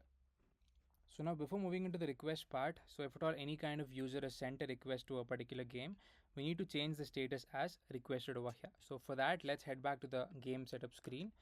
So here I'm going to initialize a variable saying that const user requested equals to root.params.item.requests.apply the sum method in JavaScript. If at all my request.user if at all my request.user ID equals to the user ID, then that means the user has been requested to a particular game. That means the user has sent a request to a particular game. So in that case, I'm just going to conditional render over here, that is in this particular part. So currently we have just 2 things, that is game chat as well as join game. I'm going to add a bunch of conditions over here. So I've just pasted in the condition. So it's going to be pretty simple itself. We're going to check if my root.params.items.useradmin equals to true, then it's going to be a game chat. Okay, else if the user is requested, we're just going to say cancel request, that is just a button which is for the UI part. Else if at all the user is being added to the game, then it's going to be send query.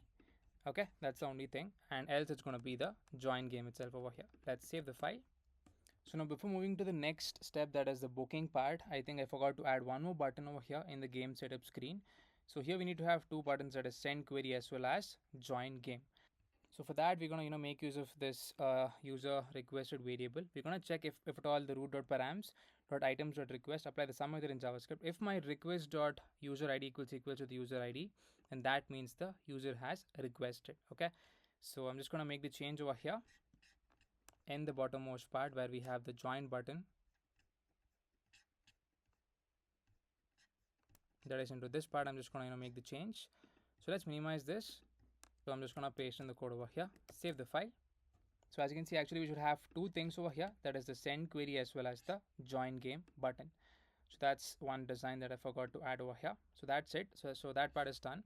So also one more thing that we need to add in the component over here is if at all any kind of user has requested to a game and it's not accepted, over here we need to show that it is requested. So let's come to the game.js file, that is your component part. So here I'm going to write the condition, that is const user in requests equals to access the item dot go into the requests array, apply the sum method. So for every request, it's going to be the same condition itself. Just check if the request.id request.user ID equals to the user ID. So this user ID is going to come from your context itself. So let's initialize that. So I'm going to say const user ID equals to use context of your auth context. So make sure to import the auth context file as well as your use context. So here I'm going to say import auth context from. So we need to go into the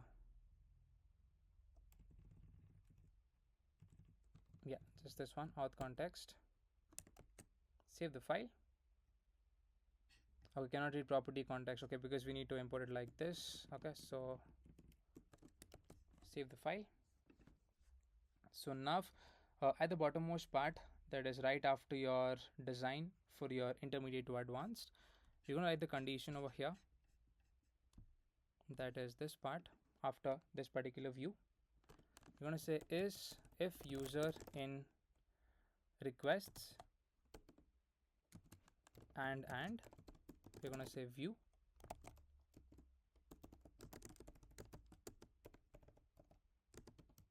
and within the view we're going to have a text which says requested.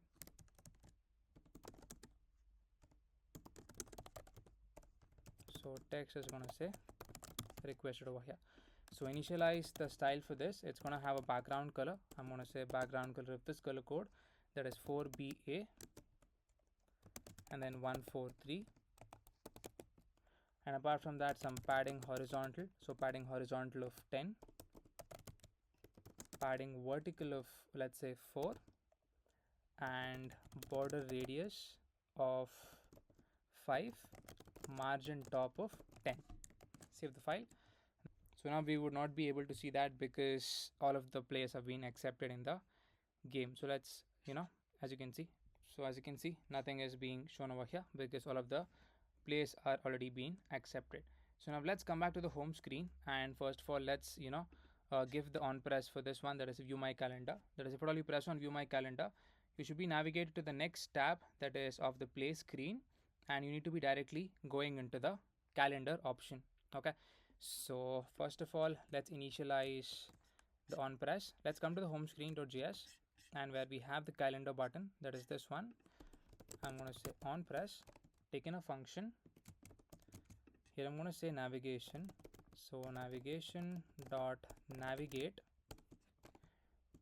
to the play screen, that's the name, that is the tab, and let's pass in the initial option. I'm going to say initial option is going to be calendar. Let's save the file. So now let's come back to your play screen and let us make the change over here. So play screen, let's initialize the state. So here I'm going to say const initial option equals to root or dot params.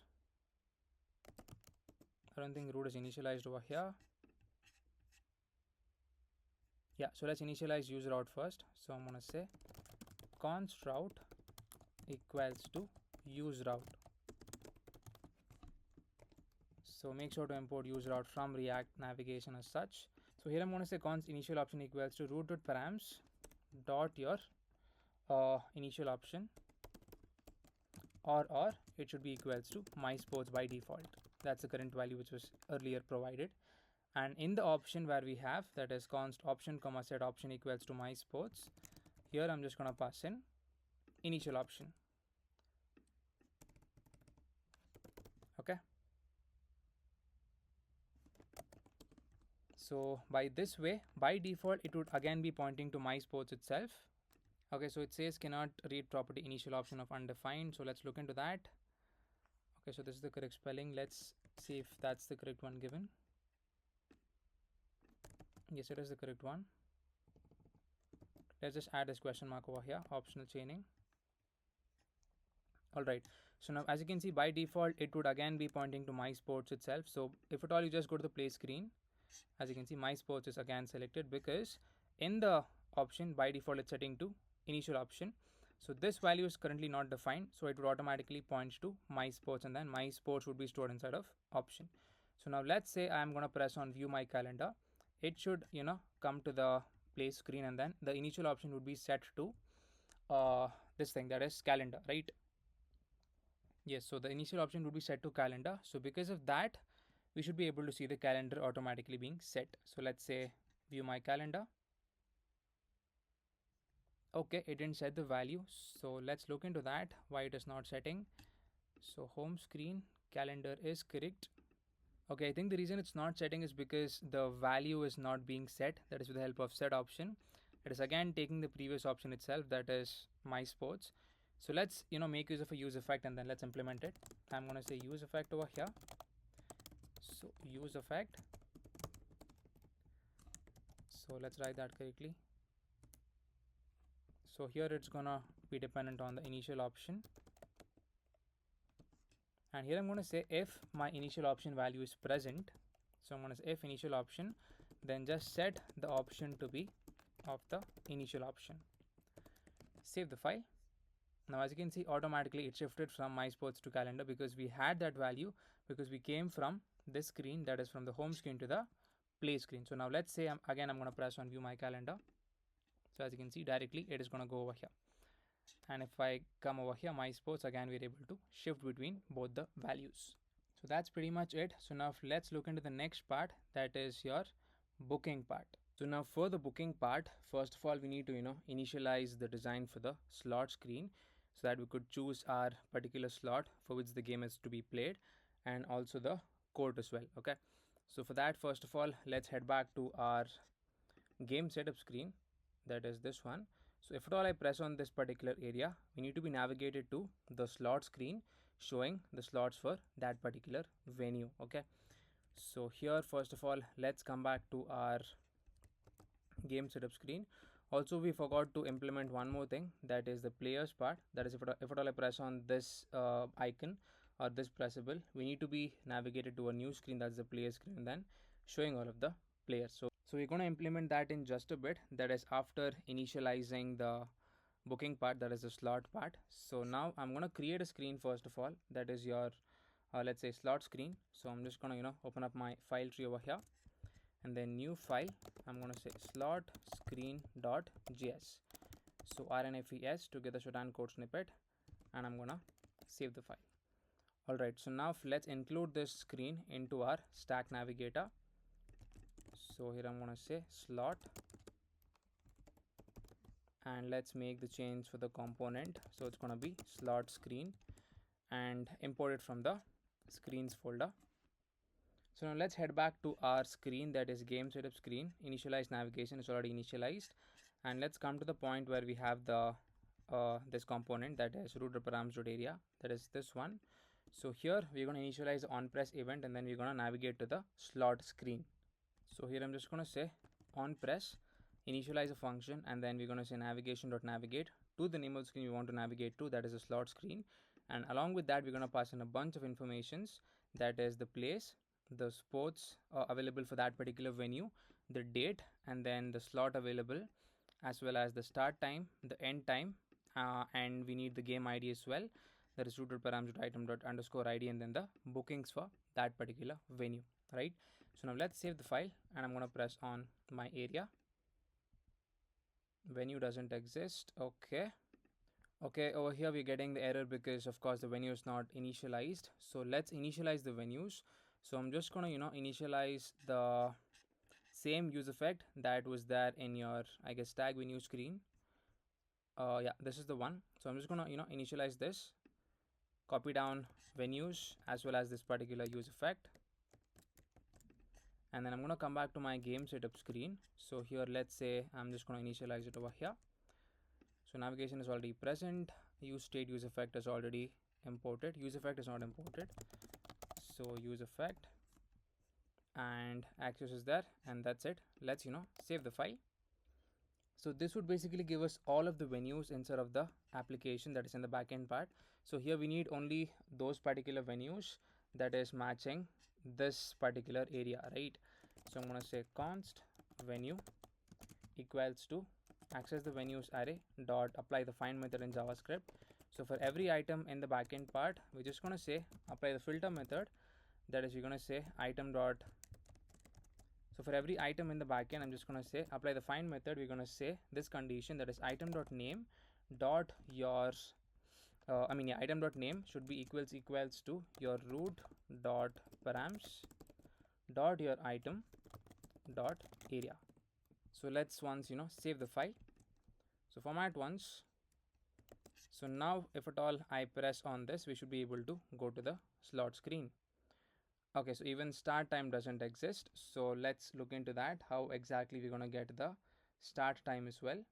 Yeah, so let's initialize these two values as well. I forgot that, start time as well as end time. So here I'm gonna say const start time equals to, we're gonna access it from the root params, or you could actually destructure it like this. I'm gonna say const start time comma end time equals to, I'm gonna say root dot params dot your item dot time. So this would basically give you the entire string, that is the start time, and in the middle we're going to have the hyphen, and towards right we're going to have the end time. So here we're going to make use of the split method in JavaScript. I'm going to say dot split. So we're going to split based on the hyphen that is present. So I'm just going to say hyphen over here, and apart from that we're going to map over it, and we're going to access the time, and we're going to say time dot trim. So this would give us the start time, and after the hyphen this would be initialized, that is the end time. So let's format once, and let's console.log the values just to check if at all we have done it correctly. So start time and then console.log end time. So save the file and console over here. So as you can see, start time 10 a.m, end time 11 a.m. So that's absolutely working fine. So you can actually remove this now, save the file. So now if I press on this area, we should be navigated to the slot screen. So as you can see, we're coming correctly to the slot screen. So over here, as you saw in the demo part of the video, or you can even check out the screenshot as well. So here we're going to have a bunch of design being initialized, that is basically for the sports which you want to book. Okay, so here we're going to have different kinds of days, and we're going to have different kinds of time intervals for particular day, and you're going to choose a day, you're going to choose a sport, and you're going to choose the duration of play you want to play for, and then you're going to book the venue. So for this, let's start initializing the design. So let's start with the safe area view. I'm going to initialize safe area view over here. So let's save the file. So now within the safe area view, I'm going to initialize my scroll view. So make sure to import scroll view from React Native. So over here, after the scroll view, I'm just going to initialize my view over here. I'm just going to say view. So this view in turn is going to have your back icon. So I'm just going to get the back icon from, let's say, any one of the previous screen. That is, let's say, create activity. So I'm just going to copy this down and then paste it over here. Let's also import it and paste it over here. Save the file. So as you can see, we're able to see that being initialized onto the screen. Let's initialize the route, because we have got some information from the previous screen. So I'm going to say const route equals to use route, and apart from the icons, we're going to have another text over here, which is going to give us the root dot params dot the place. So save the file. So as you can see, that's the correct place. Let's target this particular view. So I'm going to say style over here. So it's going to have some padding. So padding of 10, some flex direction of row. Okay, and then align items of center, and we're going to give it a gap of 10. So let's format once and then let's save the file. And for the text over here, let's pass in the style. So I'm going to say style. It's going to have a font size of 15, and it's going to have a font weight of 500. We're going to give like number of lines is going to be 1, and ellipsis mode is going to be tail. Okay, and let's say width is going to be, or let's pass in the width over here.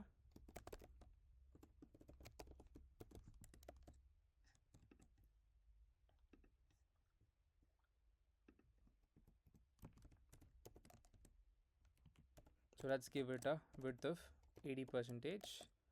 So yeah, after this particular view, we're gonna have basically the scroll view. So here I'm gonna say scroll view. So here, first of all, inside the scroll view, we're gonna map over the sports that are available for this particular venue. Okay, So let's initialize that. So I'm going to say root dot params dot, it's going to be the sports available. So sports, not sports available, just sports, because that's what is the name that's passed over here. As you can see, sports. So we're going to say rooted params dot sports. We're going to map over it. I'm just going to say dot map for every item, and then let's say the index over here. Here let's just return a view. So this view in turn is going to have a pressable. So import pressable from React Native, and within this pressable we're going to have basically the material community icons. So let's first of all import that. So here I'm going to say material community icons, and even over here as well. So just include any one of the icon, and then let's make the change. Okay, so I think we have already designed this previously. Let's just implement that again. So over here, if you would check out our profile detail screen, not profile detail, it's going to be the venue info screen that is over here. Yeah, it's going to be the same thing, pretty much the same thing. So let's copy down this view, and let's come back to our slot screen. Let's just paste it over here, and this is going to be a pressable itself. So let's format once. So I'm going to say pressable, and over here also pressable. Let's save the file. So as you can see, you're able to see all of the 3 available sports for this particular venue. Okay, so now let's first of all initialize some options to the scroll view. So here I'm going to say content container style. So content container style, it's going to be margin left of auto, because I wanted to start from the center part of the screen. Okay, and we're going to give it show horizontal scroll indicator false. So show horizontal scroll indicator, set it to be false, and then I'm going to pass in horizontal as well. As you can see, just like that, it is looking good. Okay, so as you can see, it's almost going towards the left part of the screen because we have provided a larger width over here. So let's make the change for that. So this in turn is going to have width of 80 and then a height of 80. So let's first of all initialize the entire style once again. So for the outermost pressable, we're going to give it a border color of green. Okay, so before that, first of all, let's also initialize the state and then write the conditional statement, that is to check which port is currently selected. So for that, I'm going to say const selected sport comma set selected sport equals to use state of an empty string initially. So I'm going to say const selected sport comma set selected sport equals to use state,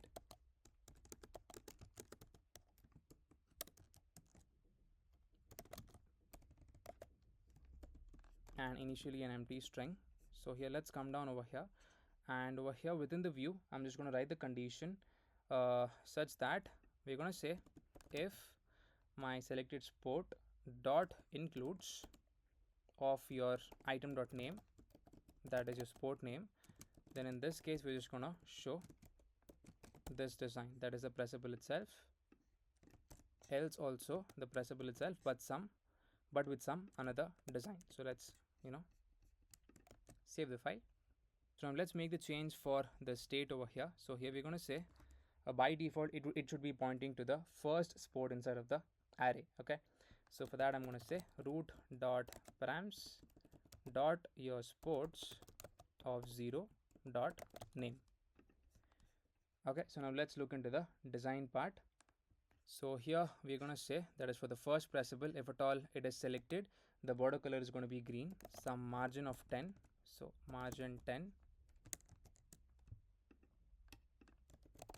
and apart from that we're going to give some padding, internal spacing, padding of 20, some width and height, so width is going to be 80, and then a height is going to be 80 as well, and we're going to give it a border width, so border width of 2, and we're going to give it a border radius as well, border radius of 5, and then justify of center, and then align items of center. Save the file. So as you can see, by default badminton is selected because that's the first sport in the array. So because of that, we're able to see that being shown onto the screen. So let's save the file. And for the remaining part, that is in the else condition, if at all it's not currently selected, it's going to be the same thing. We're just going to remove the border color, or we're going to give it some other border color. So just copy down the same thing over here, and we're going to paste it over here. So border color is going to be this one, that is 686868. Save the file. So as you can see, that's the design for in the else condition if at all it's not selected. Okay, and let's give the style for this one. It's going to have a font size of 10, a very small font size, that is for the text. Font width is going to be bold, and we're going to pass in a width of, let's say, 80, and we're going to say text transform, it's going to be in uppercase, and we're going to pass in text align of center and then margin top of 10. So save the file. So as you can see, we're able to see the text being changed. Copy down the same text over here, that is the style, and we're gonna paste it for the top one, that is if at all it is selected. So save the file. So as you can see, just like that, it is looking good. So now we're going to initialize the on press event on each of the pressable that is present. So let's do that for the else condition first. I'm going to say on press. So we're going to take in a function over here. So here first of all, we're going to set the selected sport. I'm going to say set selected sport to be of the item dot name. And also let's define some more states that we'll be using over here in the on press. So at the top, I'm just going to say const selected time comma set selected time equals to use state of an empty array, and here I'm going to say const selected code comma set selected code equals to use state of an initially empty array. So after this, I'm going to initialize my duration. I'm going to say const duration comma set duration equals to use state. Initially, let's pass in 60, that is for 1 hour. Alright, so now in the else condition, apart from this, I'm just going to set the selected code to be null, that is an empty array itself. So let's format once, and then let's save the file. So now if I press on cricket, as you can see, we're able to see the sport being changed. So the first part is done. So now after the scroll view, we're going to have another design coming up, that is after this point. So here we're going to say if at all any kind of selected sport is present. So we're going to say selected sport, and we're going to show the design for the calendar. Here we're going to say scroll view, and here let's initialize our calendar part. So calendar is basically a component where we're going to show the days. Okay, let's start initializing this. So first of all, let's create a component. I'm going to say components, new file. I'm going to say calendar.js. Okay, so rnfes together Sujan code snippet, and then save the file. So here inside of the slot screen, let's come back over here. Let's start importing the required component, that is the calendar. I'm going to say calendar over here, import calendar from the components folder, pass in a bunch of options to this, that is selected is going to be selected date. Okay, and we need selected sport as well. Selected sport equals to selected sport, and we need on select date. I'm going to say on select date equals to your set selected date. So set selected date. Yeah, I think some values are not yet initialized. Let's do that now. And apart from that, we need the set selected time. I'm going to say set selected time equals to set selected time. So we need to initialize this one, that is set selected date as well as the selected date. So let's come back over here. First of all, let's initialize our moment. So I'm going to say const today equals to access moment, import moment from moment. So it's going to be moment.format into this particular value, that is year, and then we're going to pass in month as well as the day. So that's it. So here we're going to say const, let's initialize it over here itself at the bottom part. So I'm going to say const selected date comma set selected date equals to use date of today, because we need to show the calendar right from today, right? So that's the reason we're going to pass in today over here. Save the file, and as you can see, we're able to see the calendar component being rendered. So now all of the values are present. So I'm just going to modify the order, that is starting from selected sport, on select date, and then set selected time as well as the selected value. So now let's head over to our calendar component, that is over here, and then let's first of all destructure everything. I'm going to say on select date, and then we have selected, and after that we have selected sport. I'm going to say selected sport as well as set selected time. Okay, so now over here let's initialize some state. So I'm going to say const dates comma set dates equals to use state of an empty array, because we're going to have n number of dates over here, and we're also going to initialize the scroll position. I'm going to say const scroll position comma set scroll position equals to use state. Initially it's going to be 0, and apart from that we need access to the current month. So I'm going to say const current month comma set current month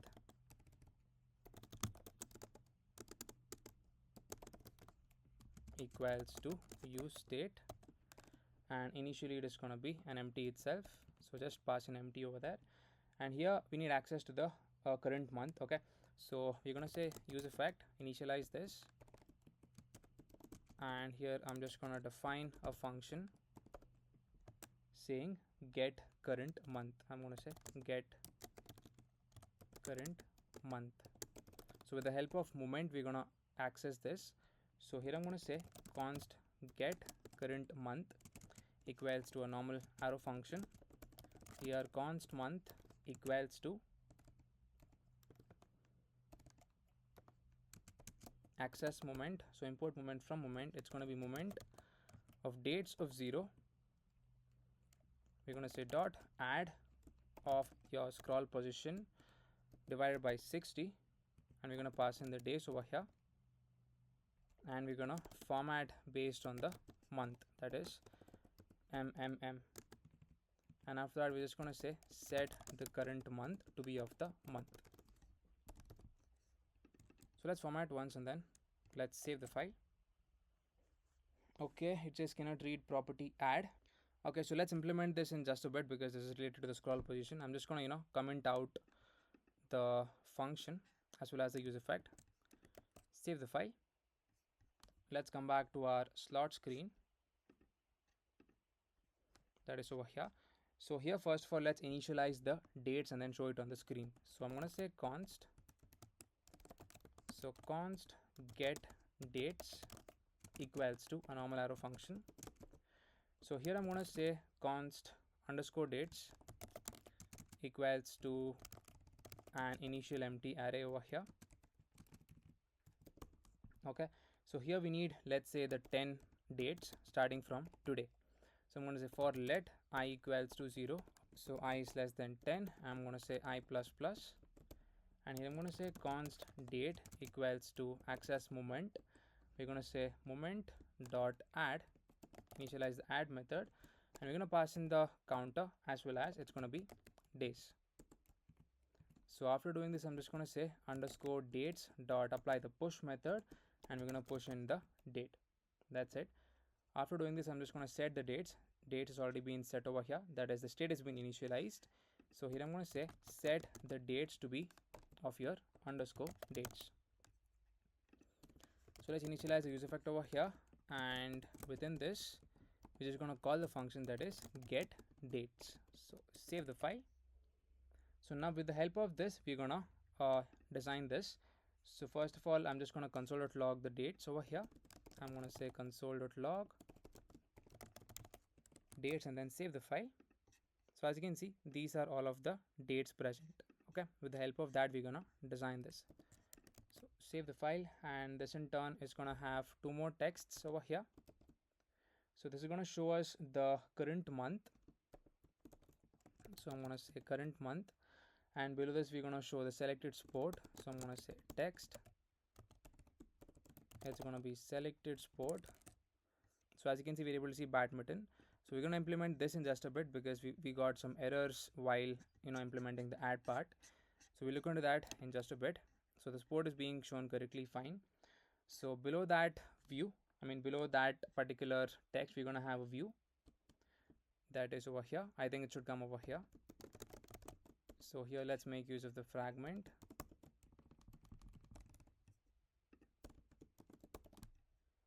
And over here inside this particular view, we're going to have another view,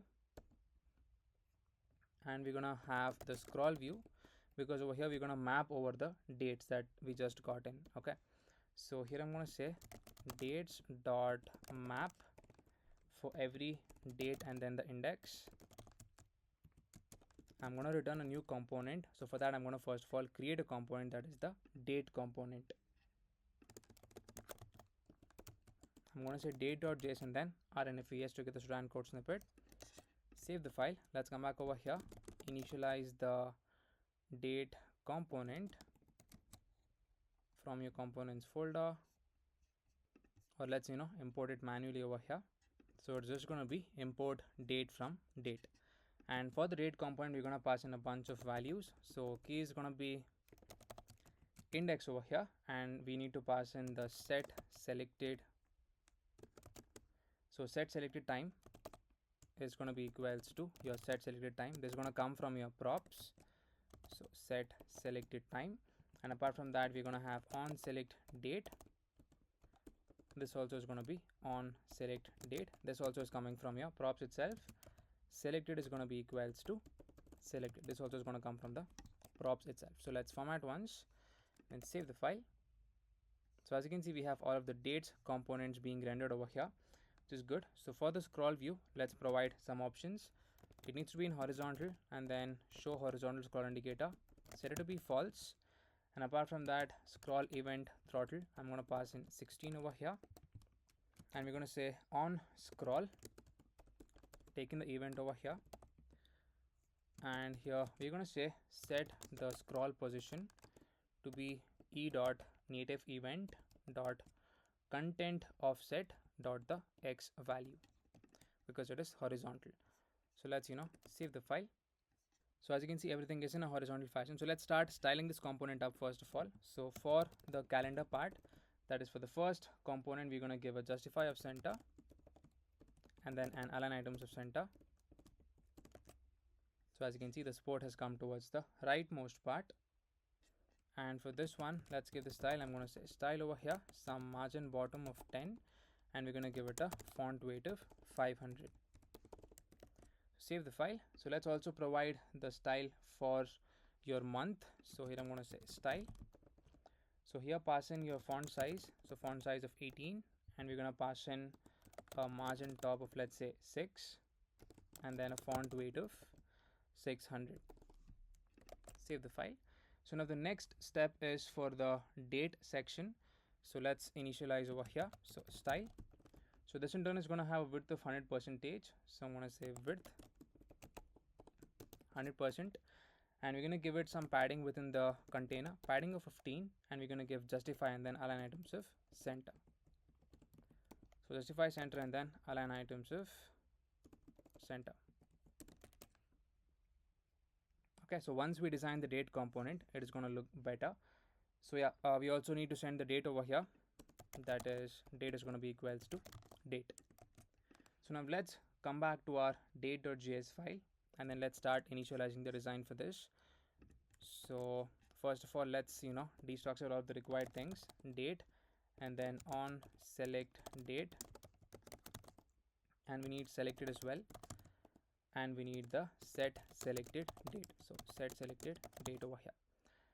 So here first of all, let's initialize the day, because we need to show it in the dates part, that is in the design. So here first of all we're going to check if at all any kind of date is equals to the current date. If that's true, then we're going to show that particular string as today. If it is not true, we're just going to format it into some other structure. So let's write the condition for that. So initialize moment over here. I'm going to say moment of date, access the date. So this in turn is going to come from your props, that is for each date, that is with the help of the for loop, that is basically these values itself, these strings.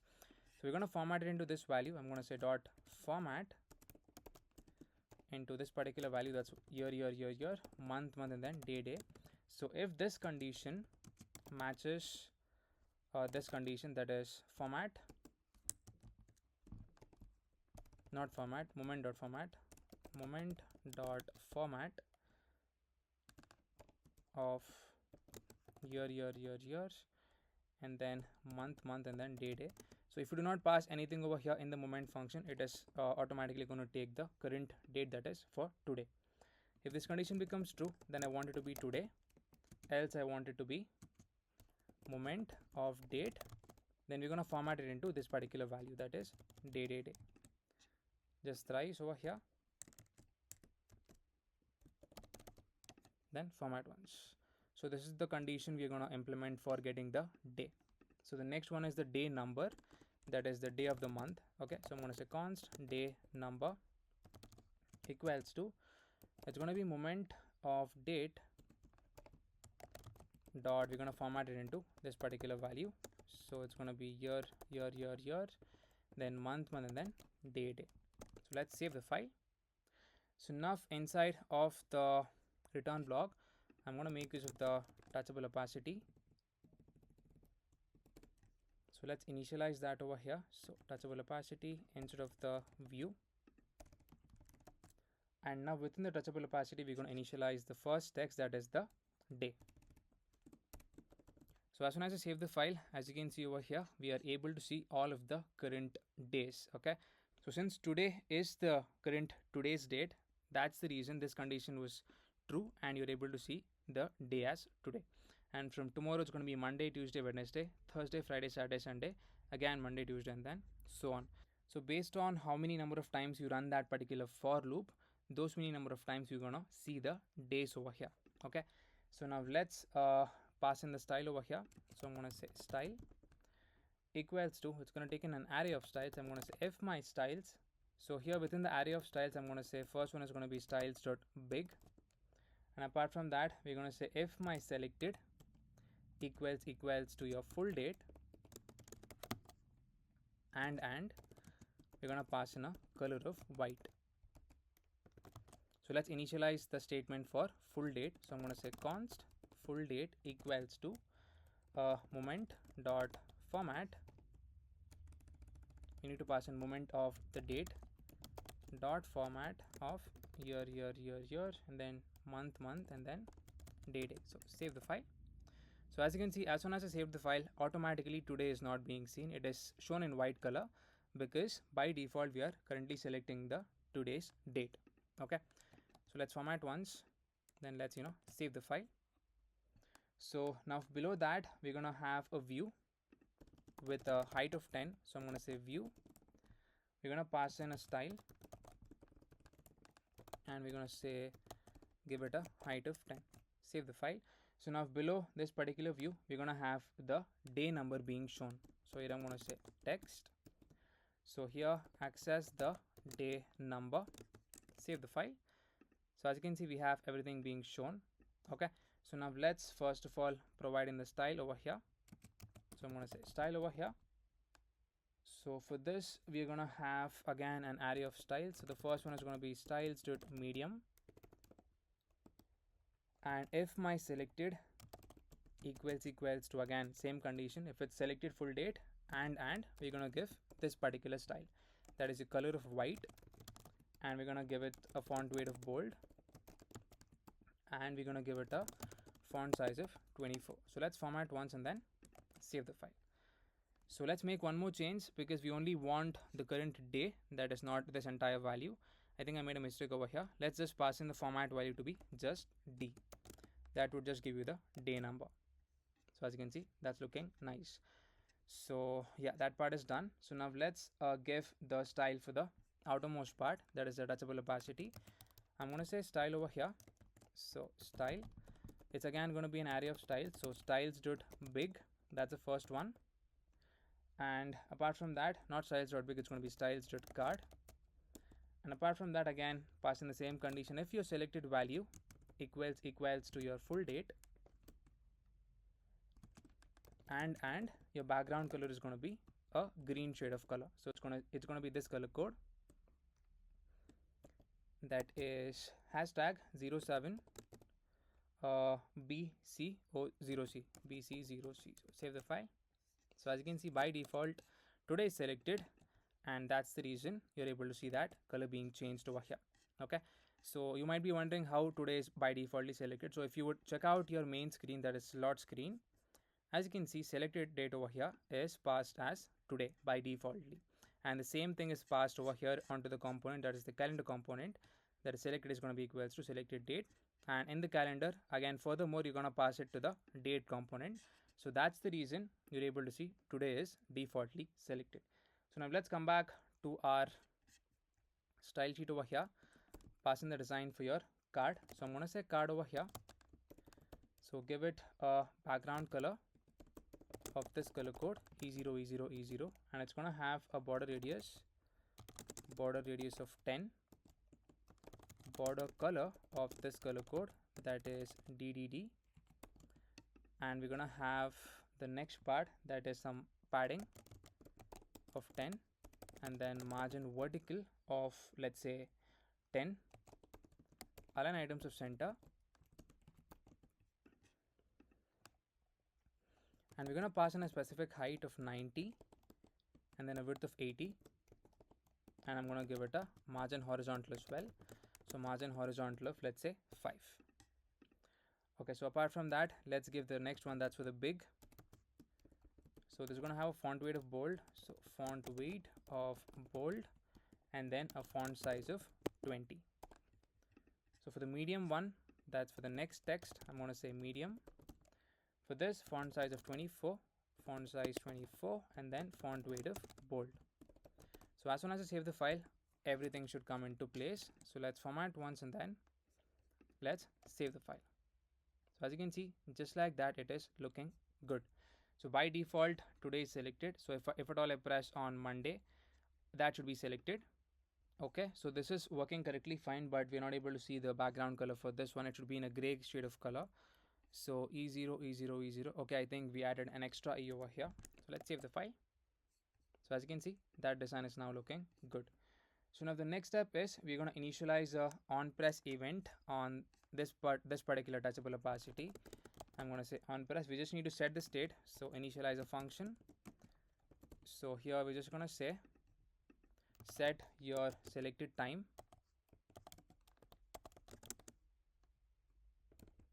So set your selected time to be an empty array. Okay, not sure why that value is not taking. And after that, we're going to say on select date is going to be your full date.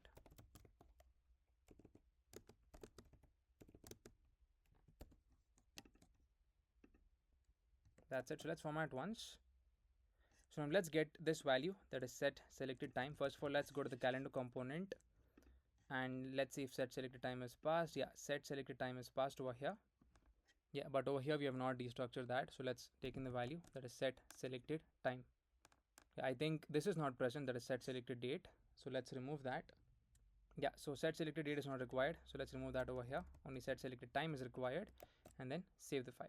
So as soon as I press on the next date, as you can see, we have the on select date initialized over here, and we're going to pass in the full date.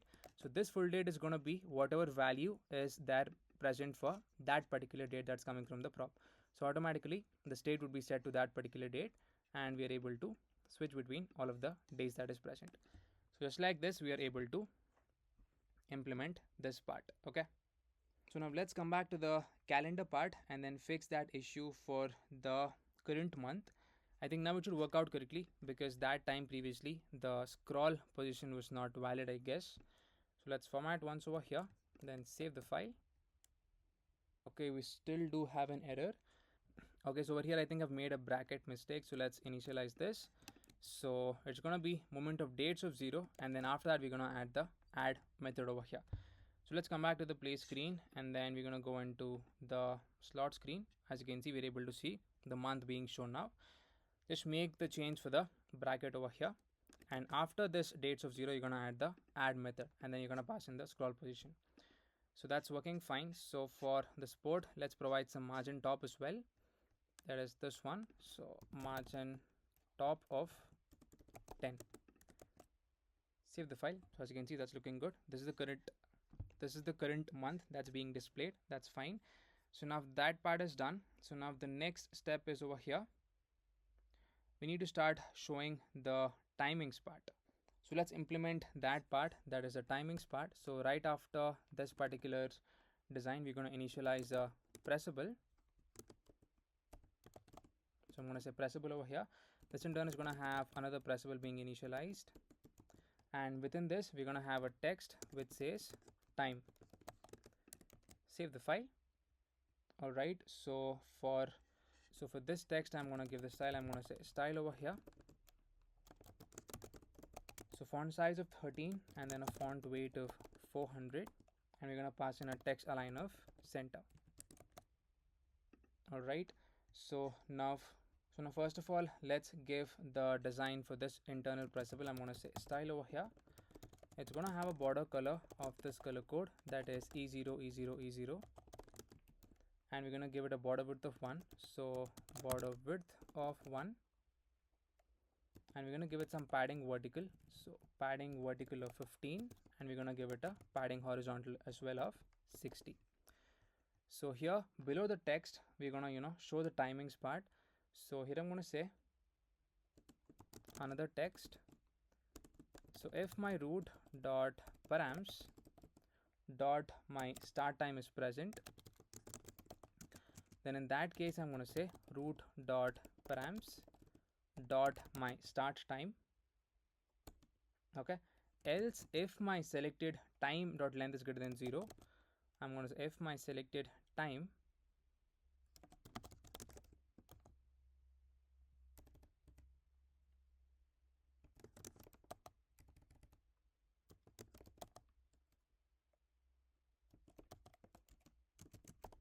so then in that case we're just going to show the selected time over here.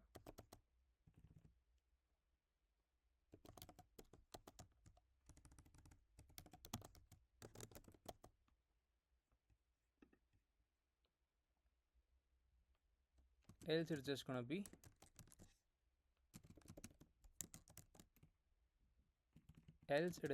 be choose time.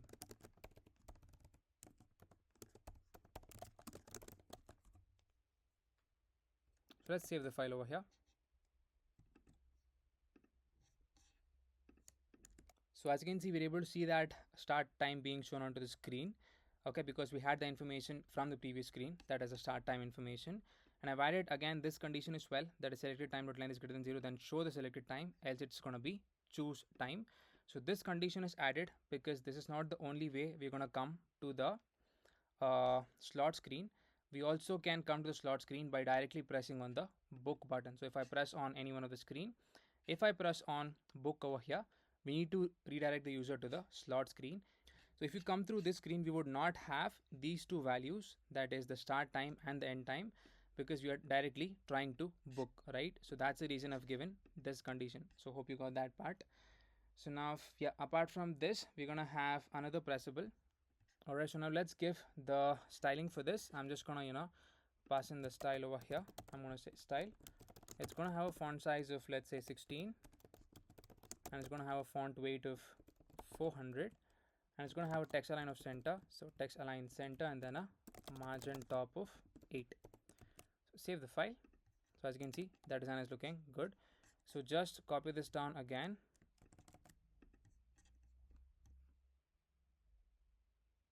and I'm going to paste it below this pressable. Save the file. So this is going to be just the opposite.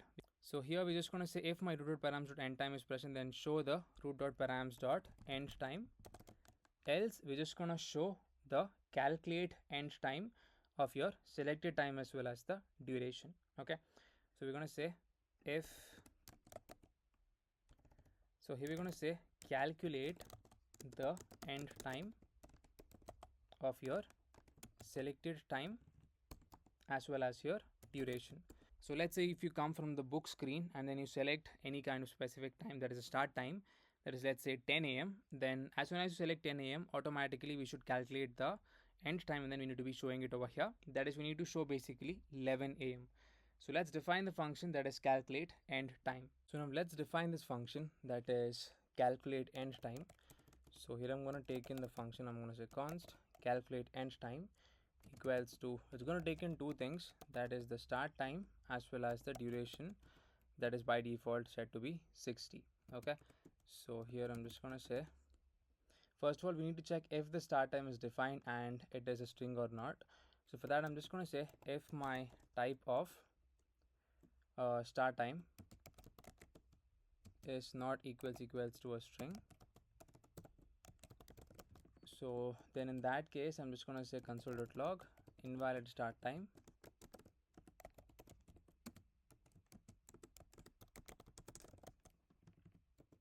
and over here we're just going to say return. Let's also show that particular value which is invalid, and then we're gonna return from this function. And if at all it is the correct value, you can just console.log whatever start time is currently selected. So I'm gonna say start time and then start time. So next let's first of all calculate the match, that is with the help of some regular expressions. So here I'm just gonna say const match equals to start time dot match with the help of this regular expression. So basically this is going to extract the time components that is present, so basically in the form of let's say 10 a.m, 3:45 p.m, and then so on. So if at all the match is not found, we're just going to say invalid start time and then show that particular start time, and then we're going to return. So the next thing is we need to extract the time. So I'm going to say const time equals to access the match and then the first value. So this is basically going to give you the time part. So let's say we have 10 a.m, this is going to give you 10. Okay, so now let's look into the next part, that is your modifier. So I'm going to say const modifier equals to, it's going to be match of 2. So this is basically going to give you the second part, that is the AM or PM part. So let's convert it into uppercase. So I'm going to say dot to uppercase. And if at all you want to just see whatever are the two values, you can just do that. So this is going to be your time and this is going to be your modifier. So I'm going to say modifier and then modifier. Okay, so the next thing is we need to parse the start time. So for that, let's first of all access the hours and minutes. So I'm going to say const hours comma minutes equals to, we're going to say time dot split. So we're going to split based on that colon that is present inside of the start time. So we're just going to pass in a colon over here. So let's format once, and yeah, so after doing this we're going to initialize the hours. So hours is going to be % of hours comma 10, and next similarly we're going to say minutes equals to %, of your minutes comma 10. So after this we're going to check if our modifier equals to PM, and if our hours is less than 12, then we're going to say hours plus equals to 12. Else we're going to check if my modifier equals to AM and hours equals to 12, then in this condition we're going to say hours equals to 0. So basically over here this code converts your 12-hour time into a 24 hours time.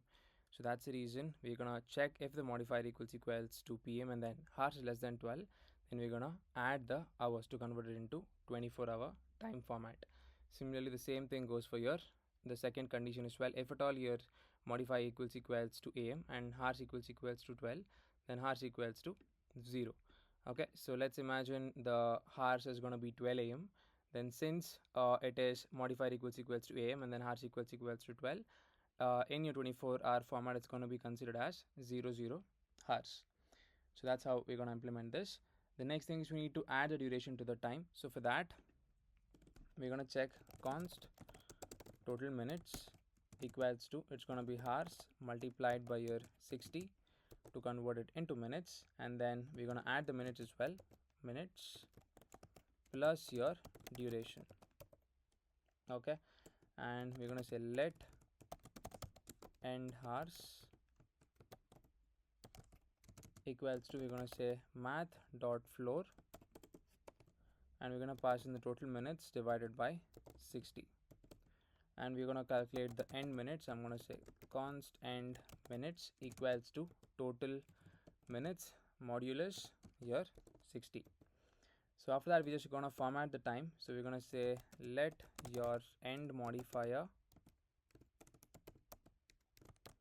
equals to end hours is greater than or equal to 12.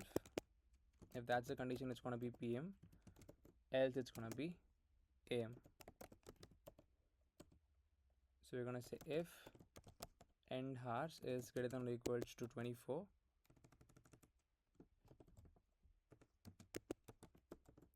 so in that case we're going to say end hours minus equals to 24, and then we're going to say end modifier is going to be equals to your AM.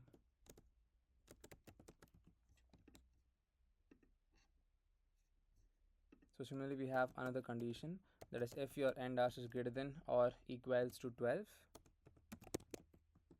So then in that case, we're going to say end modifier is going to be equals to PM.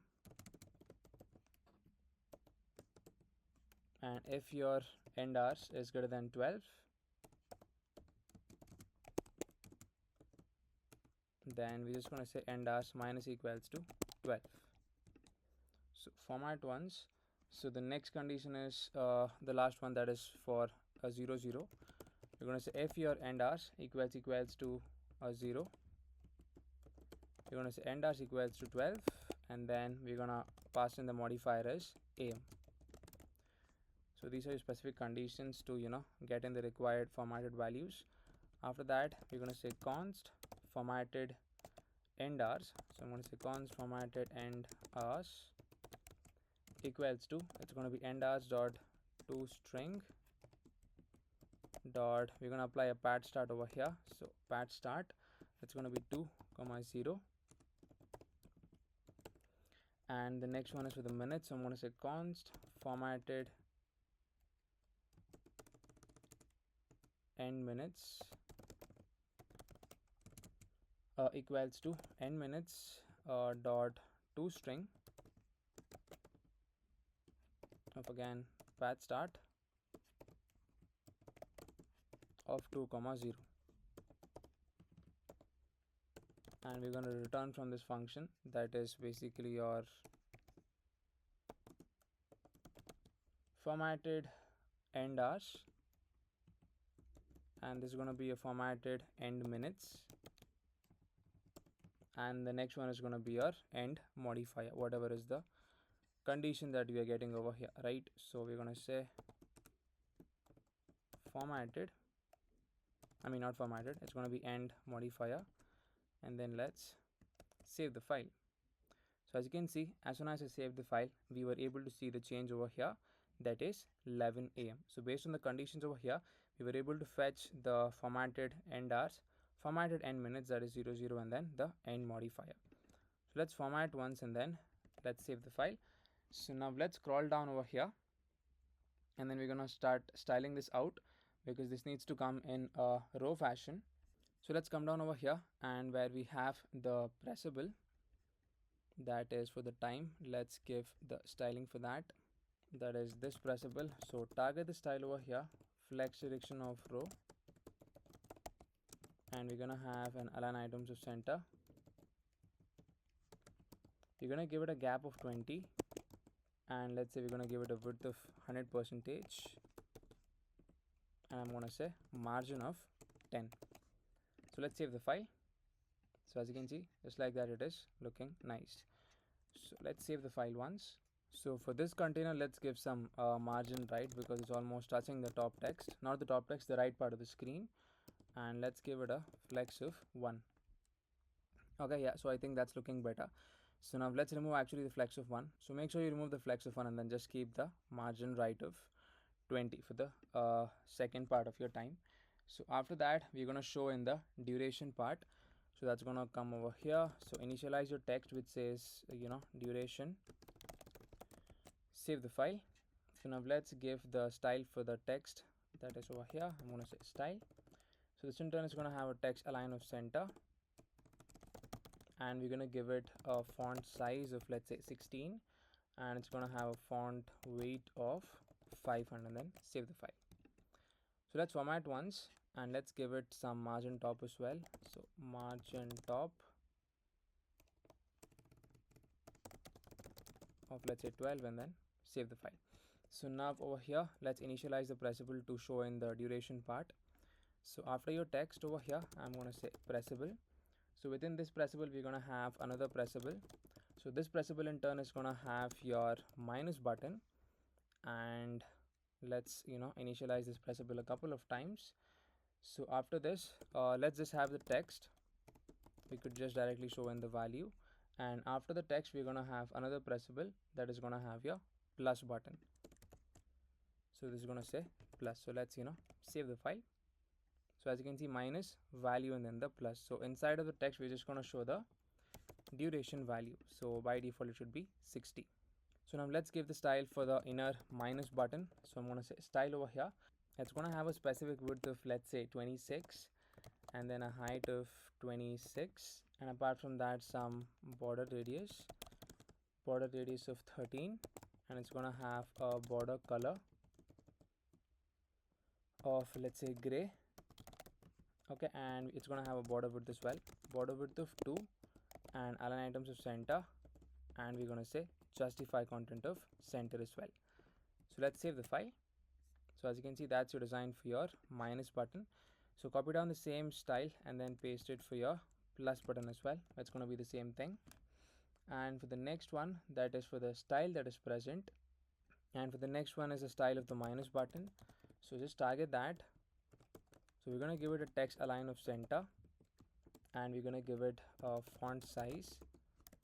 So font size of, let's say, 15, and we're going to give it a font weight of 600. So let's format once and then save the file. So the next one is for your text, that is this one. Copy it on the same style, and then we're going to give it over here. So the same style goes over here as well, that is for the plus button of the text. Save the file. So as you can see, that's looking good. So now let's target the outermost pressable that's present, that contains all of these 3 children. So here I'm going to say style. So this in turn is going to have a gap of 15, and it's going to have a flex of row, and we're going to say align items of center, and then justify of space between. Not space between, it's going to have center and then a margin top. So save the file. So as you can see, that's looking good. We have the minus button, the center text that is in minutes, as well as the plus button. So now initialize the on press event on the minus button. So I'm going to say on press, take in a function. So here we're going to say set the duration to be, we already have the state initialized, so I'm going to say set duration to be, I'm going to say math.max. So the maximum value is going to be 60. It cannot go below that. It needs to be a minimum of 1 hour, and if at all the duration is more than 1 hour, we're going to say just duration minus 60. So let's format once and then save the file. So the next thing is the on press for this thing. So here we're just going to set the duration for plus 60 based on whatever the current time is. So let's say on press. So I'm going to say on press, take in a function. So here we're going to say set the duration to be whatever the duration is plus 60. So save the file. So that's it about the duration design. So now the next step is we're going to initialize the design for showing the time slot for that particular day. So just initialize another text which says select slot. So I'm going to say select slot over here. So target the style over here. So we're going to say text align of center, and we're going to pass in a margin vertical of 10, font size of 16, and we're gonna give it a font weight of 500. So save the file and then format once. So first of all, let's initialize our times that is to be shown for each kind of day. So we're going to have time slots starting off from, let's say, 6 a.m. to 11 p.m. with a time interval of 60 minutes. So here, first of all, I'm going to initialize some state that is to, hold the timings part. So I'm going to say const checked timings or checked times comma set checked times equals to use state initially an empty array. So here I'm going to initialize my use effect, and I'm going to initialize a function that is generate times. So generate times. So let's define the function that is generate times. So I'm going to say const generate times equals to a normal arrow function.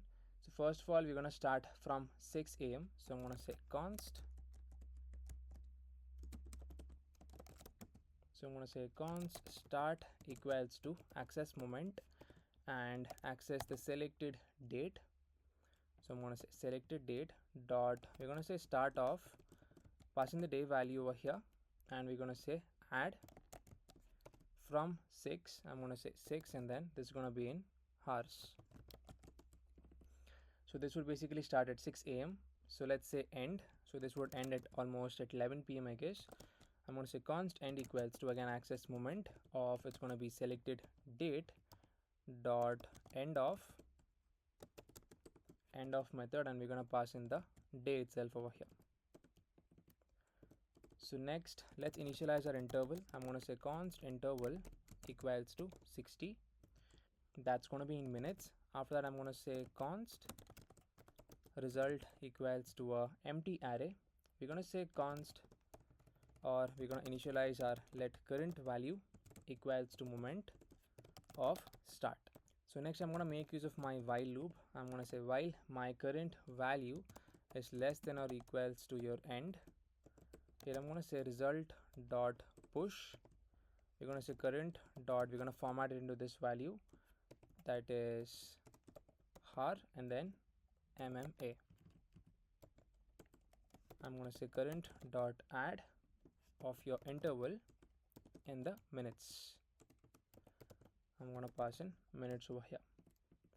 After that, we're just going to set the time. So first of all, let's initialize the state to hold the times part. Okay, so I'm going to say const times comma set times equals to use state of an empty array. So here we're going to say after the while loop part, set the times to be of your result. So you can just console.log whatever is stored over here. I'm going to say console.log of times and then the times over here. So format once and then save the file. So as you can see, we're able to see all of the times starting from 6 a.m., 7 a.m. until 11 p.m. So this is because of the while loop, we are able to push the formatted value into your result array, and the same thing is being stored inside of your state after the while loop finishes. So let's format once and then save the file. So now this part is done. So along with this part, for that particular day, we're going to check if at all that particular time is past the current time or not. So currently the time is 9:51 a.m. over here, that is for today. So let's consider this today's date itself, because it is actually giving the time for today's date itself.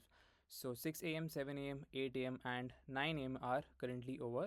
So we need to have a object kind of structure wherein we have the detail for that particular time, saying that if it is over or not, that is if it is past the current time or not.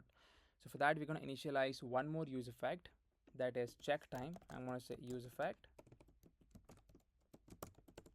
So here basically we're going to say const check time equals to a normal arrow function, and let's call the function here itself. So check time.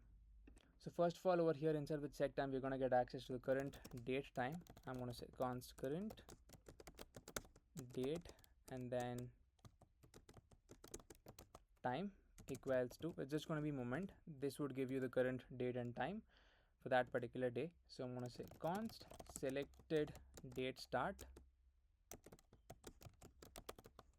equals to, it's going to be moment of your selected date, whatever is there, and we're going to access the start of, it's going to be day.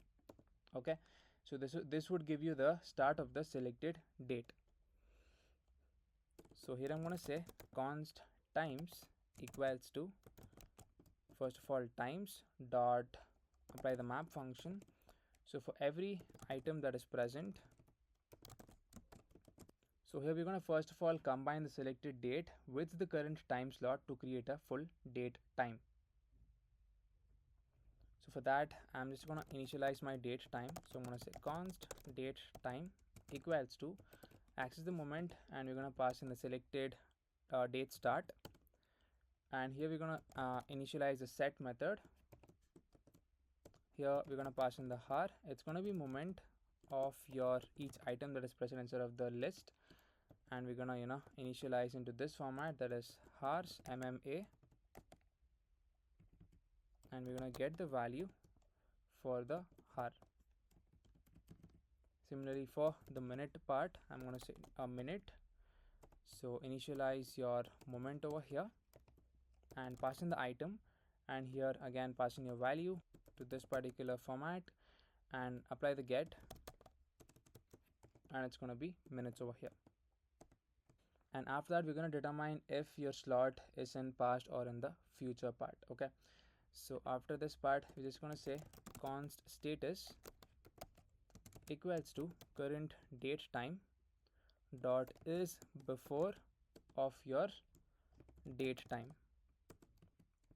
Okay, so we're just going to return this in the array. We're going to say return time is going to be your item, and your status is going to be your status. So over here in the times array, we just have the time. So along with this, we're going to also have an object kind wherein it is going to show the time, and it's also going to show the status, that is in the form of true or false, that is whether it is in past or it is in future. So we're going to say return time is going to be item, and then status is going to be status. After this, just set it into the state. We're going to say set the checked times to be of your times. So now instead of console.logging the times, let's console.log the checked times. Save the file. Okay, so for some reason it is showing as undefined. Alright, so the mistake was over here in this part, that is over here we were using the same kind of variable name because we already had the time set. So just try to use a different variable name over here. Just add another s and then just set it over here as well. So now if I would check out the console, as you can see, we are getting that status message for all of the times present. So as you can see, for 6 a.m., 7 a.m., 8 a.m. and then 9 a.m. the status is false, and if at all you check for 10 a.m., as you can see, the status is true because 10 a.m. is in the future and it is not yet complete. So for that reason, you're able to see the status is true, and till 11 p.m. it is going to be true itself because all of these times are in the future part. So now let's first of all go to the bottommost part, and then let's start initializing the design for your slots that are present. So just below your select slot, we're going to check if at all any selected sport is there. So select sport, and here let's initialize our scroll view. So here inside the scroll view, let's map over the checked time. So I'm going to say checked times dot apply the map function. Over here for every item and then index, I'm going to say item and then the index over here. First of all, we're going to have a variable being checked for each time, that is whether it is disabled or not.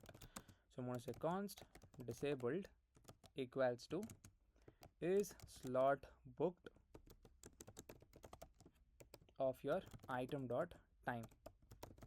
Okay, so we're going to define this at the end part once we implement the booking part. Here I'm going to say const is slot booked equals to access the time and then initialize it over here.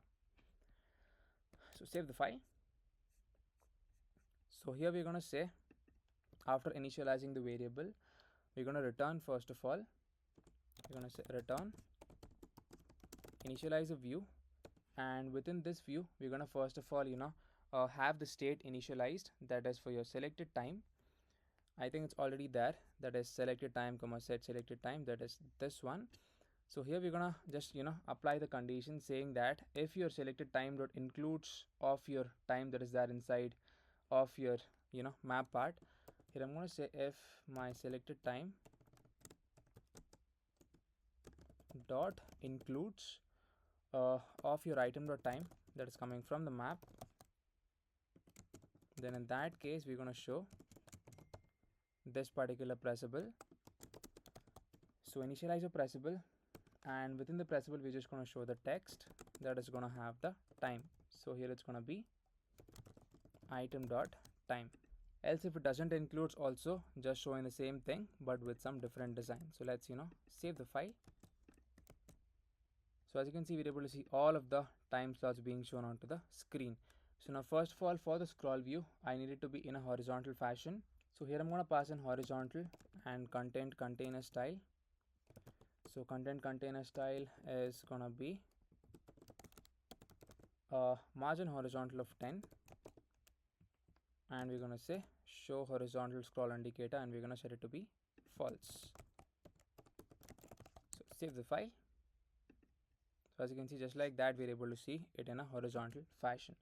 So if at all it is true, that is if at all any kind of time slot is selected or present, we're gonna say margin of 10, border color of this color code, that is 1CA, and then C78, and it's going to have a background color of this color code, that is 29A B87. So 29A B87, and apart from that, some border radius as well, border radius of 5, and then some border width of 1, and then padding of 10. So format once. So for the text that is present within the pressable, it's going to have font size of 15, and it's going to have font weight of bold, and it's going to have some padding of 10. So in the else condition of your pressable, we're going to pass in the style first. I'm going to say style over here. So access the style, and we're going to say margin of 10, and we're going to say border color. So if my item dot time equals to, let's say, not item dot time, if your item dot status equals to false, or if it is disabled, then in that case it's going to be gray color. Else it's going to be 1CA, the same color code, that is this one. Format once. So this is for your border color.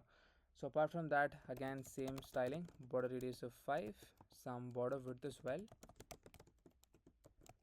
and some padding of 10. So as soon as I save the file, as you can see, everything is looking good. So as you can see, time from 6 to 9 is currently disabled because it is already passed, and even 10 is disabled because the current time is 10:03. So from 11 it is not disabled. We are able to select the slot, which is good because 11 is in the future, right? So for this also, let's target the style. It's gonna have a font size of, let's say, 15, and it's gonna have a font weight of bold. Save the file. So as you can see, that's looking good. So format once, and then let's save the file. So let's initialize onPress function on this particular pressable. I'm going to say onPress, taking a function, and over here we're going to say set selected time. I'm going to say set your selected time to be your item dot time. So format once, and then save the file. So that's it about the slots part. So now the next step is we're going to design the codes that is going to be shown for each sport over here. Okay, so now first of all, let's head back over here, and then let's get it from the root params. So here let's define the sports part. So here I'm going to say const codes equals to root dot params dot your sports dot apply the filter method, and for every item, your item dot name should be equals to your selected sport. Okay, so that's it. So let's format once and then let's save the file. Let's just console.log the codes over here. So as you can see, we're able to see the codes being shown into the console. With the help of this, we're gonna first of all design the bottom part over here, that is after your scroll view. So I'm just gonna get the design for the codes part. So just pasted in the design for the code. So as you can see, we're able to see the codes being shown for that particular sport. Okay, so I've just initialized outer view with a margin horizontal of 10, and within that we're gonna have just another view, and within that view we're just gonna initialize the codes that is there over here at the top part, that is this variable that we just initialized. Okay, so we're going to map over that. We're going to say codes.map. So for every item, we're going to say item.codes.map. For every code, we're going to say if the selected code.includes of code.name, then we're going to show this particular design. It's going to have a background color. Else we're going to show in this particular design, and we're just going to show the text within the pressable. So to access the text, it's going to be code.name. So that's pretty much it. So you can just look into the design from the start. That is for your codes part.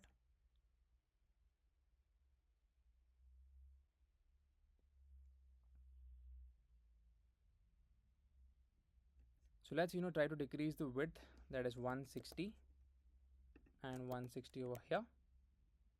So as you can see, it has come into 2 rows. So if I would select any one, as you can see, we are able to select any code as well. So that's looking good. So let's format once and then let's save the file. So this is your design for your code part.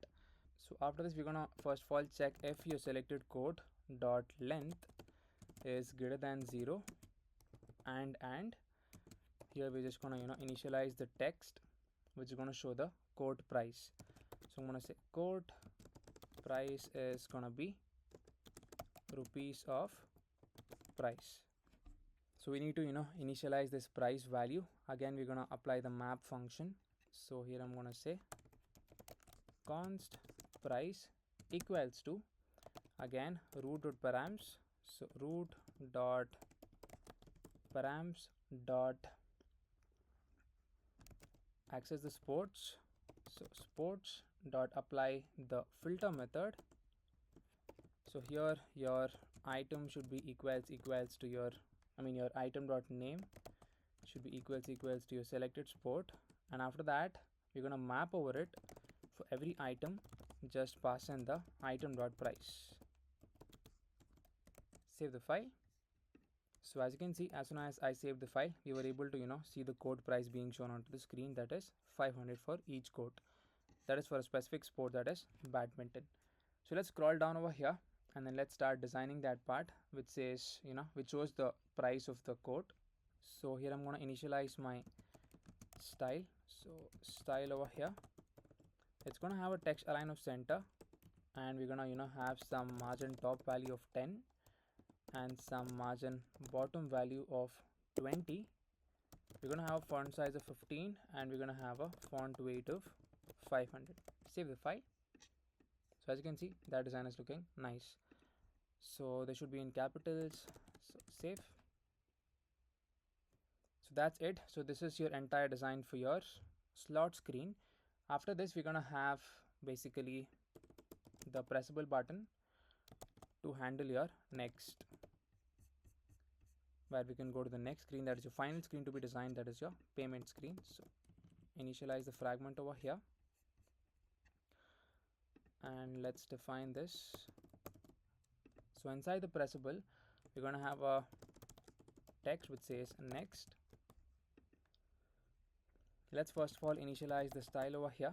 So style, it's going to have a background color of this color code, that is 32C, and then D32, padding of 15, and we're going to have a margin bottom of 30,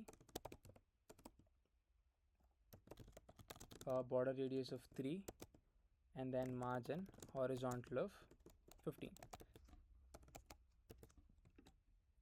So let's format once and then save the file.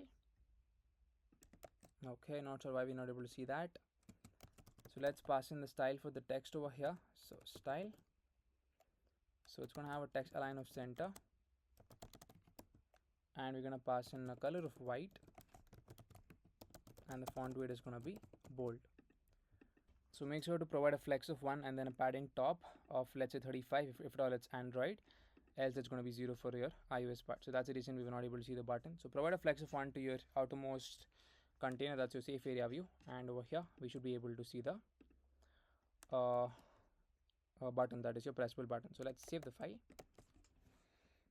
So that's it. So now the next and final screen is your payment screen. So before that, let's first of all initialize your final endpoint, that is to book a particular venue. So let's come back over here and then let's initialize the final endpoint. And apart from that, we're also going to have one more endpoint, that is to make a match full for a particular game. So here I'm going to say app.post method, it's going to be /book. So this in turn is going to have a sync method with the request and the response in the callback. So first of all, let's initialize our try as well as catch block. So catch of error, let's pass in these two values. Here I'm going to say fail to book. So inside the try block, so for booking we need access to a bunch of values, that is your quote number. I'm going to say const quote number, comma date, comma time, comma user ID, that's the person who has booked it, and we're going to have the name being initialized as well as your game as well. So this is going to come from the request.body, so I'm going to say request.body. Here first of all I'm going to check const venue equals to await, I'm going to say venue dot find one with the help of the name. So I'm going to say if at all there is no venue found,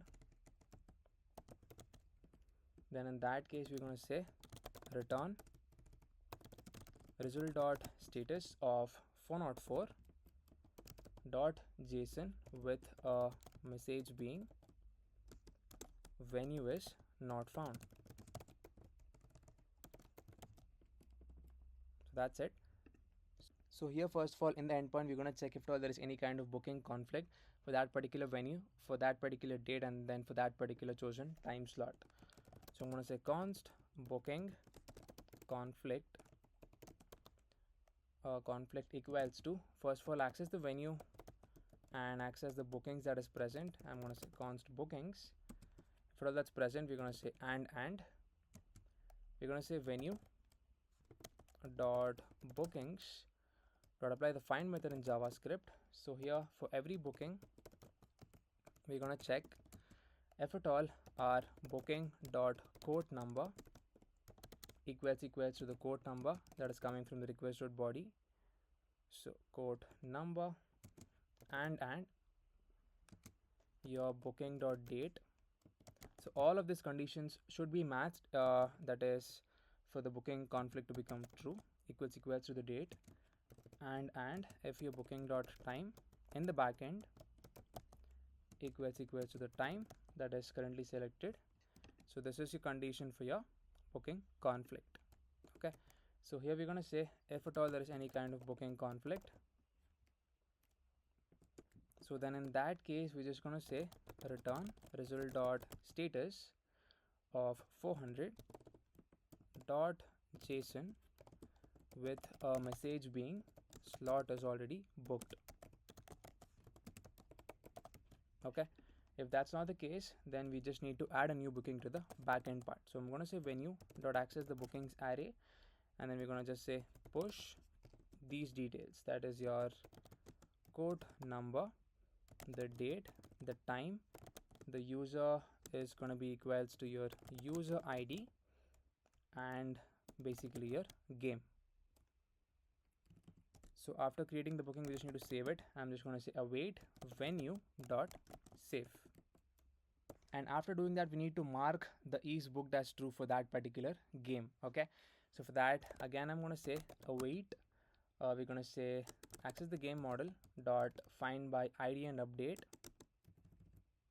So we are going to update this particular id that is coming from the request.body. Here we're going to say mark is booked as true, and we're going to say quote number is going to be equals to your quote number. So that's pretty much it. So after that we're just going to say result dot status of 200 dot your json with a message being booking is successful. And here I'm just going to pass in the venue. So that's it. So this is your endpoint for booking any venue in the backend part. So now let's write the final endpoint for this application, that is to mark a game as match full. So I'm going to say app.post method. So it's going to be this endpoint, that is toggle match full. So initialize your async method with the request and the response in the callback. Here let's initialize the try and then catch block. So try as well as your catch block, so catch of error. So here let's just define this. I'm going to say fail to mark match full. Okay, so let's continue this part. First of all, we need access to the game ID. So I'm going to say const game ID equals to your request.body, and we need to find the game by its ID. I'm going to say const game equals to await access the game model dot find by ID of your game ID. So if at all there is no game found, I'm going to say if at all no game is found, then return result dot status of 404 dot JSON with a message being your game is not found. So if your game is found, just toggle the match full status. I'm going to say game dot match full is gonna be equals to the not of game dot match full, because the user can make the match full and again come back to the previous state, that is you can make the match full as false as well. So I'm going to say game dot match full is going to be equals to the not of game dot match full. So if it is marked as match full, make it as false, and if it is in the false state, mark it as true. And apart from this, I'm just going to say await game dot save. So let's save the file. So yeah, we have defined all of the endpoints for this particular application. This was the last one. So after this part, I'm just going to say result dot JSON of a message being match full status is updated. We're going to say match full is going to be game dot match full. So that's it. Let's format once and then let's save the file. So this is going to be game dot match full. So yes, so now let's look into the booking part. That is, if at all I press on next, we need to navigate to the payments part, and as soon as I press on the book button, that particular venue should be booked, and then we need to be able to store that booking info into the backend part as well. So if I would just reload the app once, so currently whatever our game is present, it is kind of past the current date, because it is 10 a.m. to 11 a.m. and currently the time is 10:22. So actually I wasn't able to record for a couple of days because there was some issue with my Mac. So I'm gonna create a new game. So if at all I reload my app, that is over here, we should not be able to see the game that was earlier there. So let's press on play. So as you can see, no games are present because the current time is past the game timing. So for that, now I'm just going to create a new game and then come back.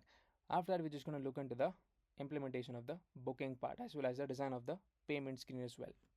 So here I've just created another game. So the date is going to be 31st of August and then the time is going to be 10 a.m. to 11 a.m. So I've just created another screen, that is the payment screen, to design the final part. So make sure you press on the screens folder and then create a new screen, that's payment screen.js. That is this one. So currently I've just added nothing, that is a basic boilerplate code, and make sure to include this screen inside of your stack navigator, that is over here. Okay, name is going to be payment and then component is going to be payment screen. So let's come back to our slot screen, and once you press on the next button, that is, let's press on the venue, that's the venue given, and if you press on the next button, you need to be navigated to the next screen. So I'm going to pass in a bunch of information over here, that is navigation or navigate to the payment. So these are the values, that is selected code, selected sport, everything is there inside of state. Price is going to be price, selected time, selected date, the place as well as the game ID. So let's save the file. So I think navigation is already initialized. Yeah, navigation is already set. So let's save the file, and then let's press on the next button. So as you can see, we're coming correctly to the payment screen. So let's start designing the payment screen. So I'm just going to initialize my scroll view over here. So scroll view, so let's write that over here, and let's also initialize a route. So I'm going to say const route equals to use route. So make sure to import use route from your React navigation.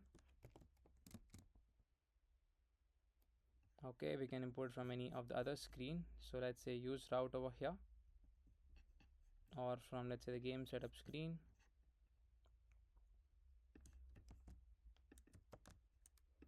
Let's paste it over here. So now inside of the scroll view, we're gonna have a view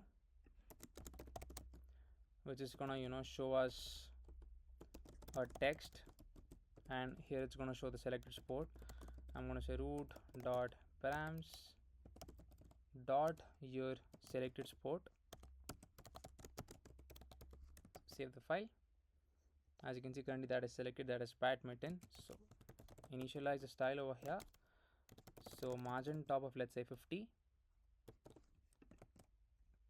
Okay, so now for the view, let's give some padding. So I'm gonna initialize the style,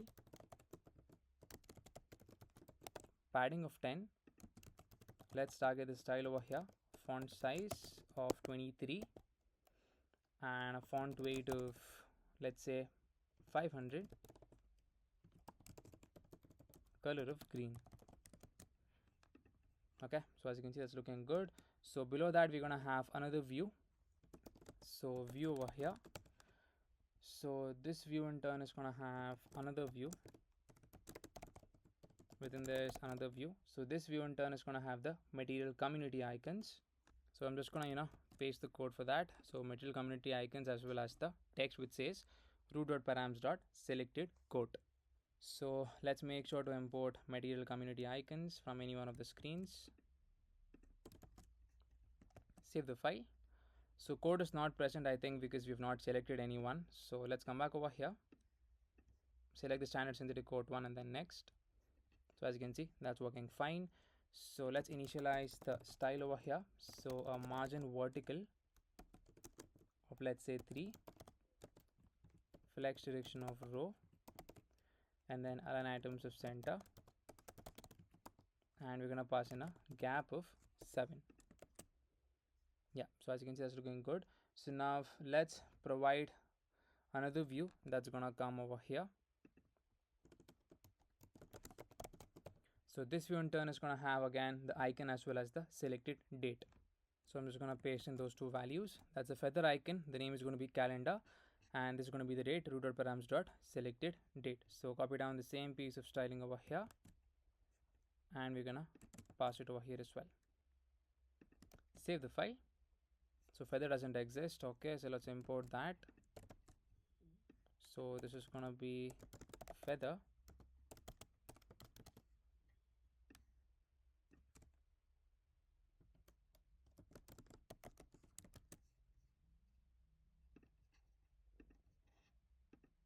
So Batman is selected. Let's say standard synthetic code 1. Next. So as you can see, we're able to see that being shown onto the screen.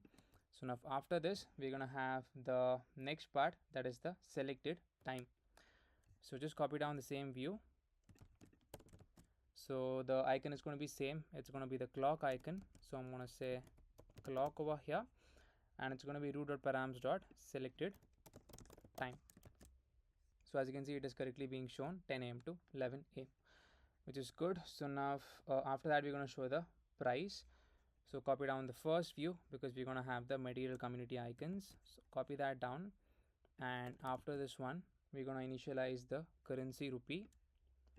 So here I'm going to say currency and then rupee.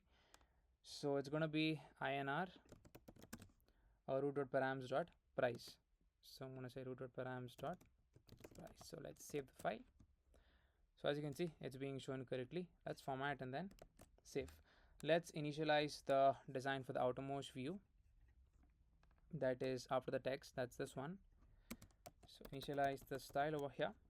It's gonna have a border color, so border color of this color code, that is E0 E0 E0, and we're gonna have some border width, so border width of 1, and some internal spacing, padding of 10, margin top of let's say 10, and a border radius of 6, as well as some shadow color. So let's say shadow color of this color code 171717, and we're gonna have some shadow offset as well. So I'm gonna say shadow offset. So I'm gonna pass in a width of -1, and we're gonna provide a height of 1. So I'm gonna say height of 1, and apart from that we're gonna provide some shadow opacity. So I'm gonna say shadow opacity of 0.2, and some shadow radius as well. So shadow radius of 3. Save the file. So as you can see, that design is looking nice. So let's format once. So now below that we're going to initialize the next part of view that's going to come up. That's going to be over here. So I'm going to initialize my view. So this view in turn is going to have another view. Within this we're going to have one more view, which is going to have a text which says quote price. I'm going to say quote price over here, and this in turn is going to have the evil icon. So I've just pasted in the icon over here, and let's save the file. So as you can see, we're able to see that being shown onto the screen.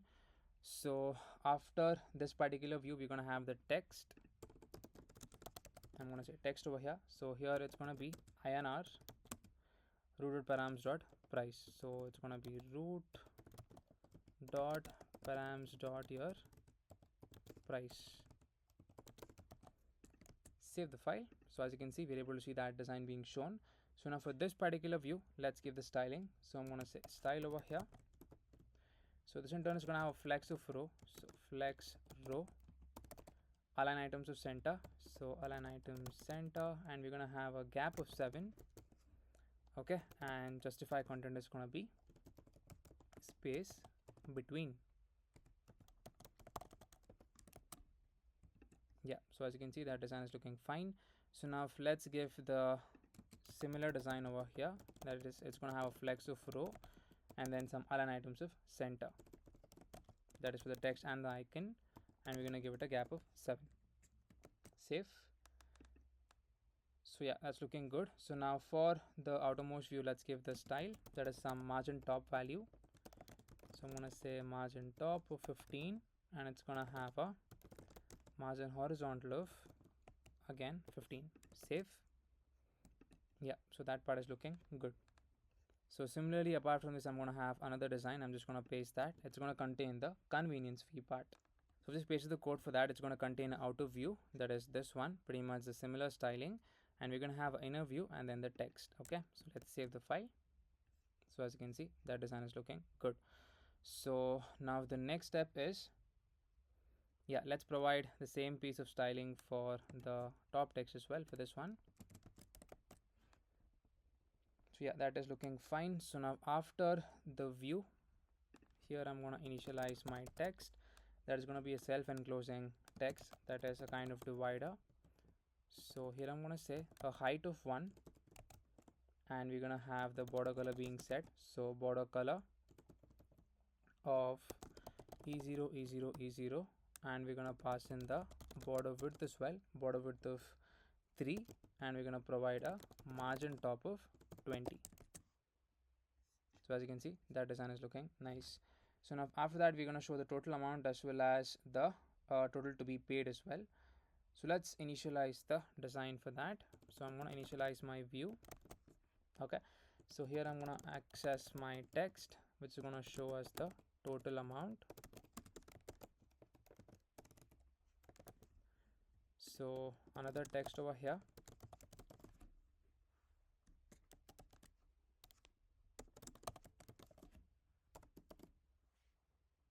So this is going to be total. So I'm going to say, so just make sure to initialize the total. We're going to say const total equals to pass float of rooted params dot price plus your 8.8.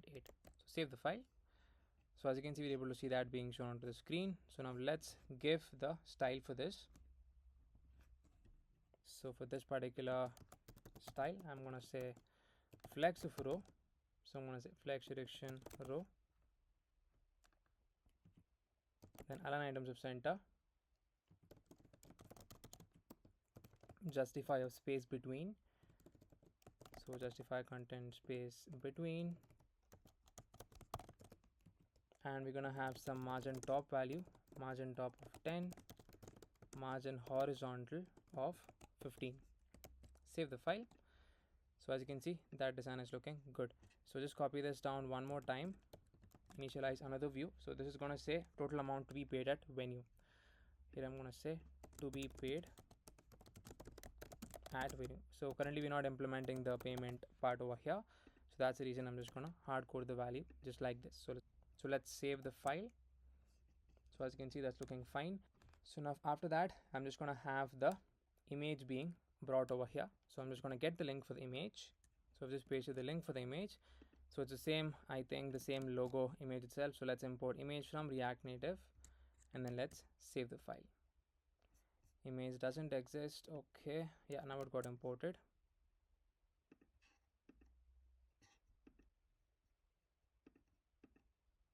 Yeah, so as you can see, that design is looking good. So now after that, we're just going to have the button to book, that is after the scrollable view. After the scroll view, let's initialize the fragment over here. So here let's initialize our pressable. I'm going to say pressable, import that from React Native. This in turn is going to have a text which says INR and the total price, so total, and here we're going to say proceed to pay, or we're just going to say book venue. So format once, and then let's start giving the design for the pressable over here. I'm going to say style. So this in turn is going to have some background color. So I'm going to say background color of this color code, that is 32C and then D37. And apart from that, some padding. So padding of 15. It's going to have some margin bottom as well. So margin bottom of 30. Border radius of 6. Margin horizontal as well of 15. Flex of row.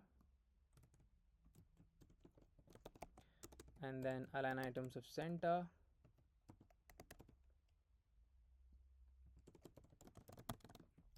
Then justify of space between. Save the file. So as you can see, that design is looking good. So for the text that are present within the pressable, I'm going to give the style. So font size of 17. Okay, and we're going to pass in the font weight as well. So font weight is going to be 500 and the color is going to be white. So style over here, so font size is going to be 17, font weight is going to be 500, and over here we're going to pass in color of white. Save the file. So as you can see, that is looking good. So now let's try and book this particular venue. Okay, so here I'm going to say on press equals to book slot. So book slot. So let us first of all define the function that is book slot. So let's initialize it over here. So I'm going to say const book slot equals to a async function. So before defining the function, I'm going to initialize a bunch of variables that are required to implement this. So we need access to the quote number, the date, the time, the name, as well as the game. So all of this is of course coming from the root.params itself. So just try to access these values. So now inside of the function, let's initialize the try as well as catch block. So catch of error, I'm just going to show a console message with a error. Okay, so now inside of the try block, first of all, let's initialize our response. I'm going to say const response equals to, I'm going to say await initialize axios dot post method. is going to be the URL, that is http localhost 8000 / book, and it's going to take in all of these values, that is your code number, your date, your time, user ID, as well as your name and the game as well. So format once, and here we're going to write the condition saying that if my response dot status equals to 200, then in that case I'm just going to say navigation dot replace to the main. So let's initialize our navigation as well. So I'm going to say const navigation equals to use navigation. So make sure to import use navigation from React navigation as such, and here I'm going to say navigation dot replace to main. Okay, else I'm just gonna give a console message, console.log booking failed.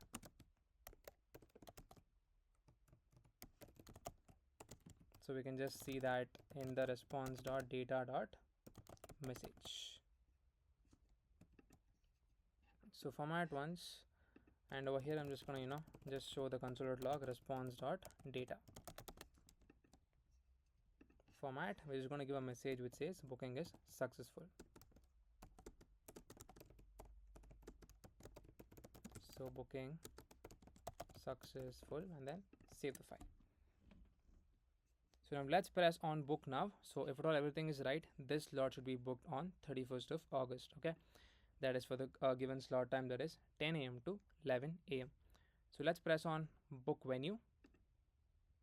So we do have an error, it says user ID doesn't exist. Okay, so let's do one thing, let's get in the user ID from the context. Okay, so here I'm going to say const user ID equals to, I'm going to say use context of your auth context. So make sure to import auth context from the context file as well as your use context as well. So use context, and then let's save the file. So now let's again try to press on the book button. Okay, use context is imported from the wrong one, it should be imported from React. Save the file. So now let's give this one more try. So play, and then go to the venue, and then select your code, next, and then book venue. So as you can see, this venue has been booked.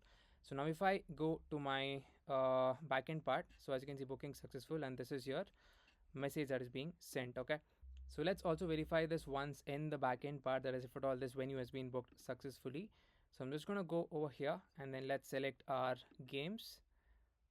Okay, so this was the game for 24th August. Okay, so for this still your is booked as false itself because we were not able to book it. So the next one, as you can see, is booked as set to true because this venue has been booked for this particular time slot. And if at all you check in the venues over here for this particular venue, so I'll just show you the venue as well. This is our venue that was chosen. I think both are the same, that is plays on this one and then plays on Sakar Nagar. It's the same thing.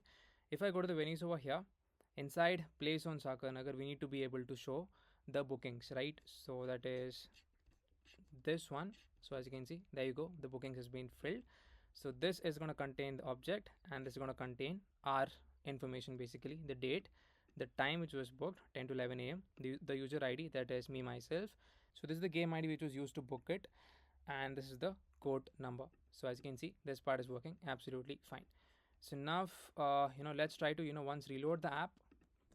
So now in this case, if I would check out my calendar, we should be able to see that particular code being booked, that is for the date of 31st of August. So as you can see, on the 31st of August for this particular game, our code has been booked. So as you can see, we're able to see that message, and we're able to see the booked message as well.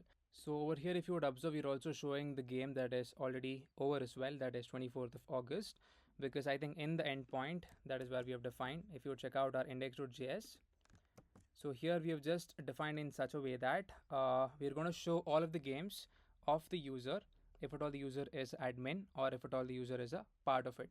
Whereas in the games part, that is over here, we're only going to show those games which are going to be played in the future. So here just try to initialize your filtered game similarly in your upcoming, and then after that initialize your formatted games. It's going to be the same thing. So for now I'm just going to show all of the games of the user, even the past as well as the future, if at all the user is in any kind of game, or if at all the user is acting as a host for a particular game. So as you can see, this part is working absolutely fine. So now the next step that we'll be implementing is the match full part.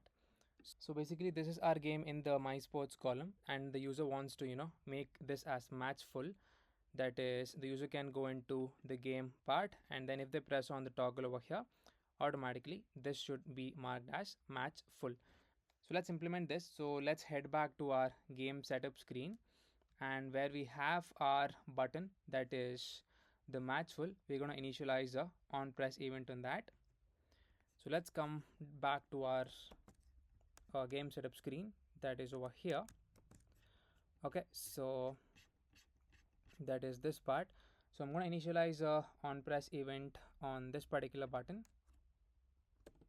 that is this one. I'm going to say on press. This in turn is going to take in a function, and here we're going to say toggle match full status, toggle match full of root dot params dot item dot underscore id. Format once,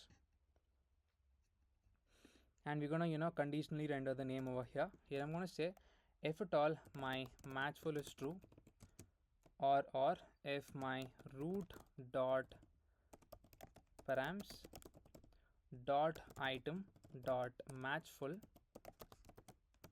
is equals to true. Okay, so in that case I want it to be the toggle on icon, so it's going to be toggle on, else it's going to be toggle off. So let's format once, and let's define this variable that is match full. By default it would be set to false. So here I'm going to say const match full comma set match full equals to your use state initially a false. Okay, so now let's define that function as well, that is const toggle match status. I'm going to say const toggle match full equals to a async function. This in turn is going to take in the game id in the function parameter. So here let's initialize our try as well as our catch block, catch of error. I'm just going to give the console.log error with a error message. So now instead of the try block, let's initialize our response value. So I'm going to say const response equals to await initialize axios dot post method. This is going to be the URL, that is http localhost 8000 / toggle match full. Okay, and this in turn is going to take in your game id. So just pass in that over here, and here let's write the condition, that is if at all my response dot status equals to 200. So then in that case we're gonna give an alert message. I think I'm writing it in the wrong function part. Let's come back to the previous state. They should come after the response part. So if response dot status equals to 200, I'm going to say alert dot alert. We're going to pass in a success message. I'm going to say success, and here we're going to say match full status is updated,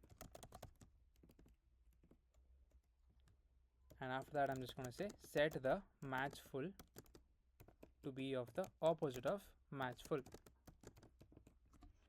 So if it's true, make it false. If it's false, make it true. So let's save the file. So let's press on match full over here.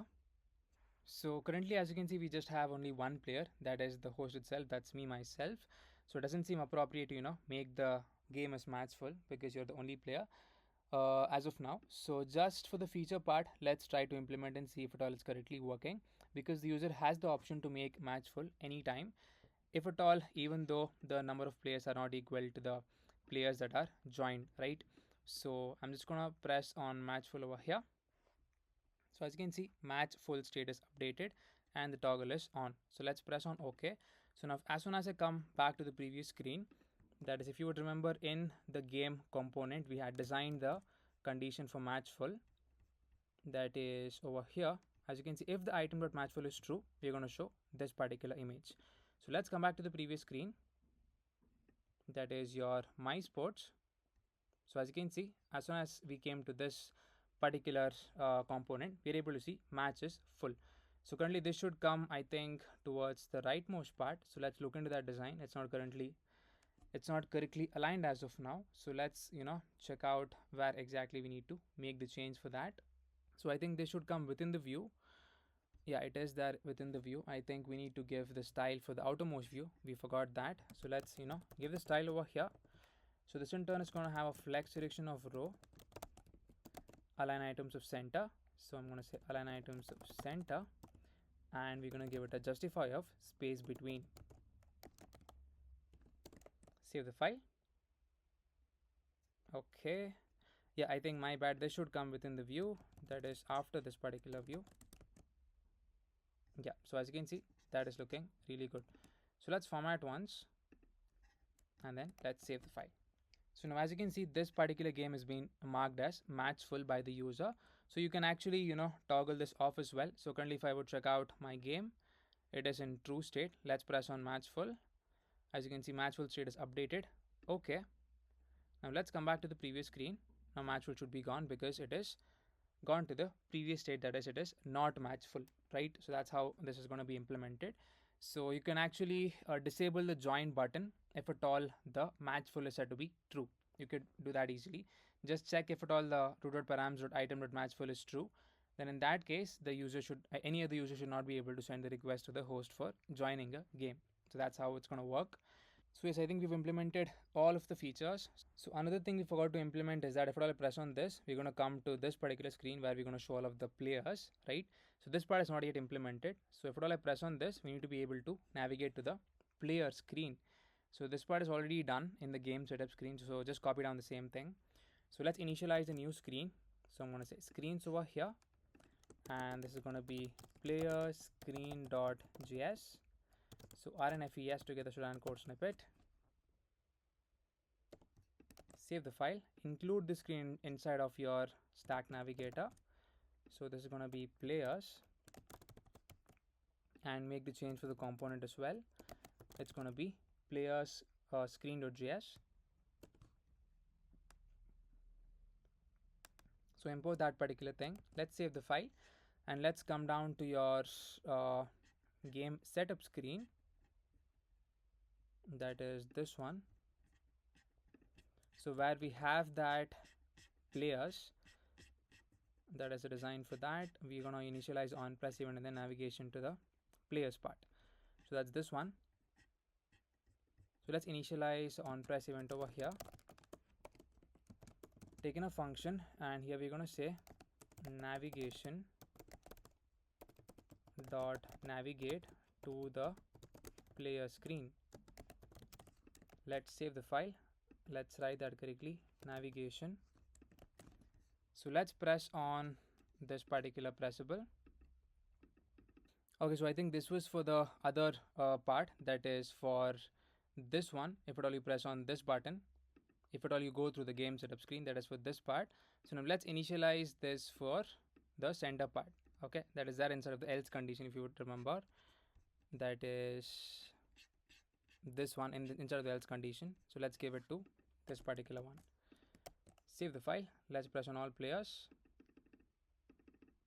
So as you can see, we're coming correctly to the player screen. So I'm just going to initialize the design for the player screen. So it's going to be super similar.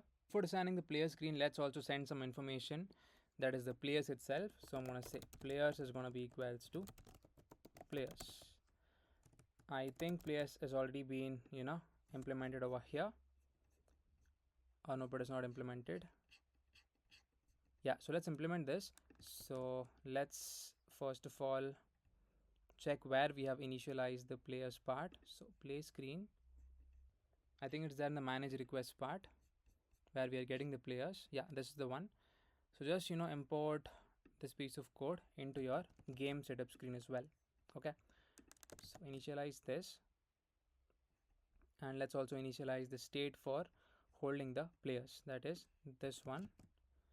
Let's come back to your game setup screen. You can initialize it here itself.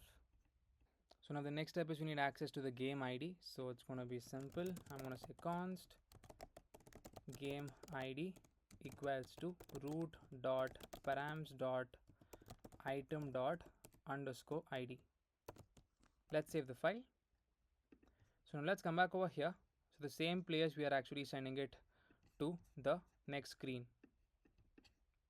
Okay, so let's come down where we are sending the information. Yeah, so let's copy down the same thing, and even if you press on the above one, that is this one, we're gonna send the information as well. So players is gonna be players. So let's format once. Let's press on all players. So as you can see, we're coming correctly to the player screen. So I'm just gonna design this exactly the same way as we designed in the manage request part. So come back to the player screen over here. So just paste it in my code. So it's gonna have a safe area view, and it's gonna have a outermost view. Within this, we're going to have the back icon, and towards the right, we're going to have the same two icons over here. That is a share icon as well as the dots 3 vertical. And apart from that, we're going to show the number of players. So it's going to be root.params.players.length. And here we're going to show this design which says public. And here we're just going to map over the place and then show the item.first name and then show the intermediate design. So if at all you want to check out the manage request screen, you can check it out. It's going to be the exact same thing, not any change, I guess. So again, we're showing the players.length, and let's check the condition over here. As you can see, if at all option equals to playing, here also we're going to show the same design itself, item.first name, item.last name, and then the intermediate part. So it's the same design which is copied into our player screen as well. So let's come back over here, then save the file. So as you can see, we have just one player over here, that is me myself, and you're able to see the players over here. Okay, so even if you come back to the calendar and then press on over here and press on all players, as you can see, we are even going over here as well. So now I think so we forgot to set the user ID in the initial home screen. So for that, we are going to make use of the JWT decode method. Okay, so first of all, let's check if at all we have installed the required dependency in the package.json. Yeah, so JWT decode as well as core.js is initialized. So I'm just going to initialize one use effect that is over here, that is to fetch the user. So we have already initialized that. Let's check if at all that's the correct one. So let's also define one more function, that is to set the user ID. So I'm just going to define that function over here. So we have done this already previously. So let's format once. So here first of all, get in the token and initialize a decoded token with the help of JWT decode, and then access the user ID. It's going to be equals to decoded token dot user ID, and then set the user ID. So make sure to import JWT decode as well as your core.js as well. So after that, we're going to say import core.js table and then atop. So import, here I'm going to say core.js and then / stable and then atop. Save the file. So by doing this, we should be able to have the access to your user ID, and make sure you get in the set user ID from your use context, as you can see. So that's looking fine. So yeah, that's it. So if you press on play, we're not able to navigate. Let's initialize that. So let's go to the point where we have the play image. So I'm going to say on press, taking a function, and here we're just going to say navigation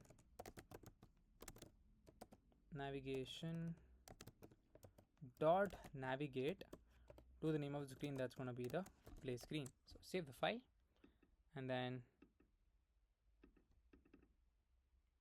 as you can see, we are coming correctly to the play screen itself. So let's try it one more time. Actually, we are pressing on this particular one. I want it on the overall pressable. So let's copy this down and let's initialize it over here for this particular pressable. Save the file, And now let's come back over here and then play. So as you can see, we're coming correctly to the play screen. So since calendar was set previously, we're able to see the calendar tab. So you can of course switch between calendar and my sports. That's looking good. So yeah, we have implemented all of the important features that we thought we would implement in the initial point of the video. That is to create a game, to add people to the game by accepting requests, and we also have the manage request screen where we can see the requests of other people as well. And one more thing that is pending is to check if at all a slot has been booked inside of the slot screen. So now let's imagine we have booked the slot for 31st, as you can see over here, that is 10 to 11 a.m. So now if at all you go into the slot screen and then choose for that particular date, that is 31st of August, and once you choose the date, automatically the slot should be blocked. That is 11 a.m. should be blocked, or 10 a.m. should be blocked. That is the start time should be blocked, and 11 a.m. should be available. So that's the only thing pending. So I would like you to try that part, and let's see how exactly that's going to be implemented. I'll be providing the function for checking if at all the slot has been booked or not in the description. You can check it out. So the final design thing that is basically related to the UI part is in the profile part. So we did see some icons being shown over here. So I'm just going to initialize the code for that. So that's going to be super simple. So let's head back to the profile screen, and I'm just going to initialize all of my icons as well as the text that are going to be shown over here. So here this basically includes no implementation, only the design part itself. So I'm just going to initialize the code over here for the profile screen. So I've just pasted in the code for my profile screen. So it basically contains a safe area view within a scroll view. And after that, we're just going to have a bunch of icons. And towards the right hand side, we're going to have a view with a couple of text being shown. That is just basically for your UI part itself. So there is no option for any kind of implementation. And you can just implement one part, that is the logout over here. I've already defined the function for logout. So you just need to clear the auth token, or you just need to set the user ID to be empty as well, and then you need to navigate to the start screen. So that's the only thing we need to do. So you can implement that, and pretty much I'll be sending all of the code as well in the description. You can check that out. So basically this is your profile screen. So you're gonna have two parts. In the second part, you're just gonna have the icon as well as the text towards the rightmost part. So this is your entire application. So hope you found this useful and interesting. So yes, I think that's it about this project. So let's see you in the next one, and then thank you for watching.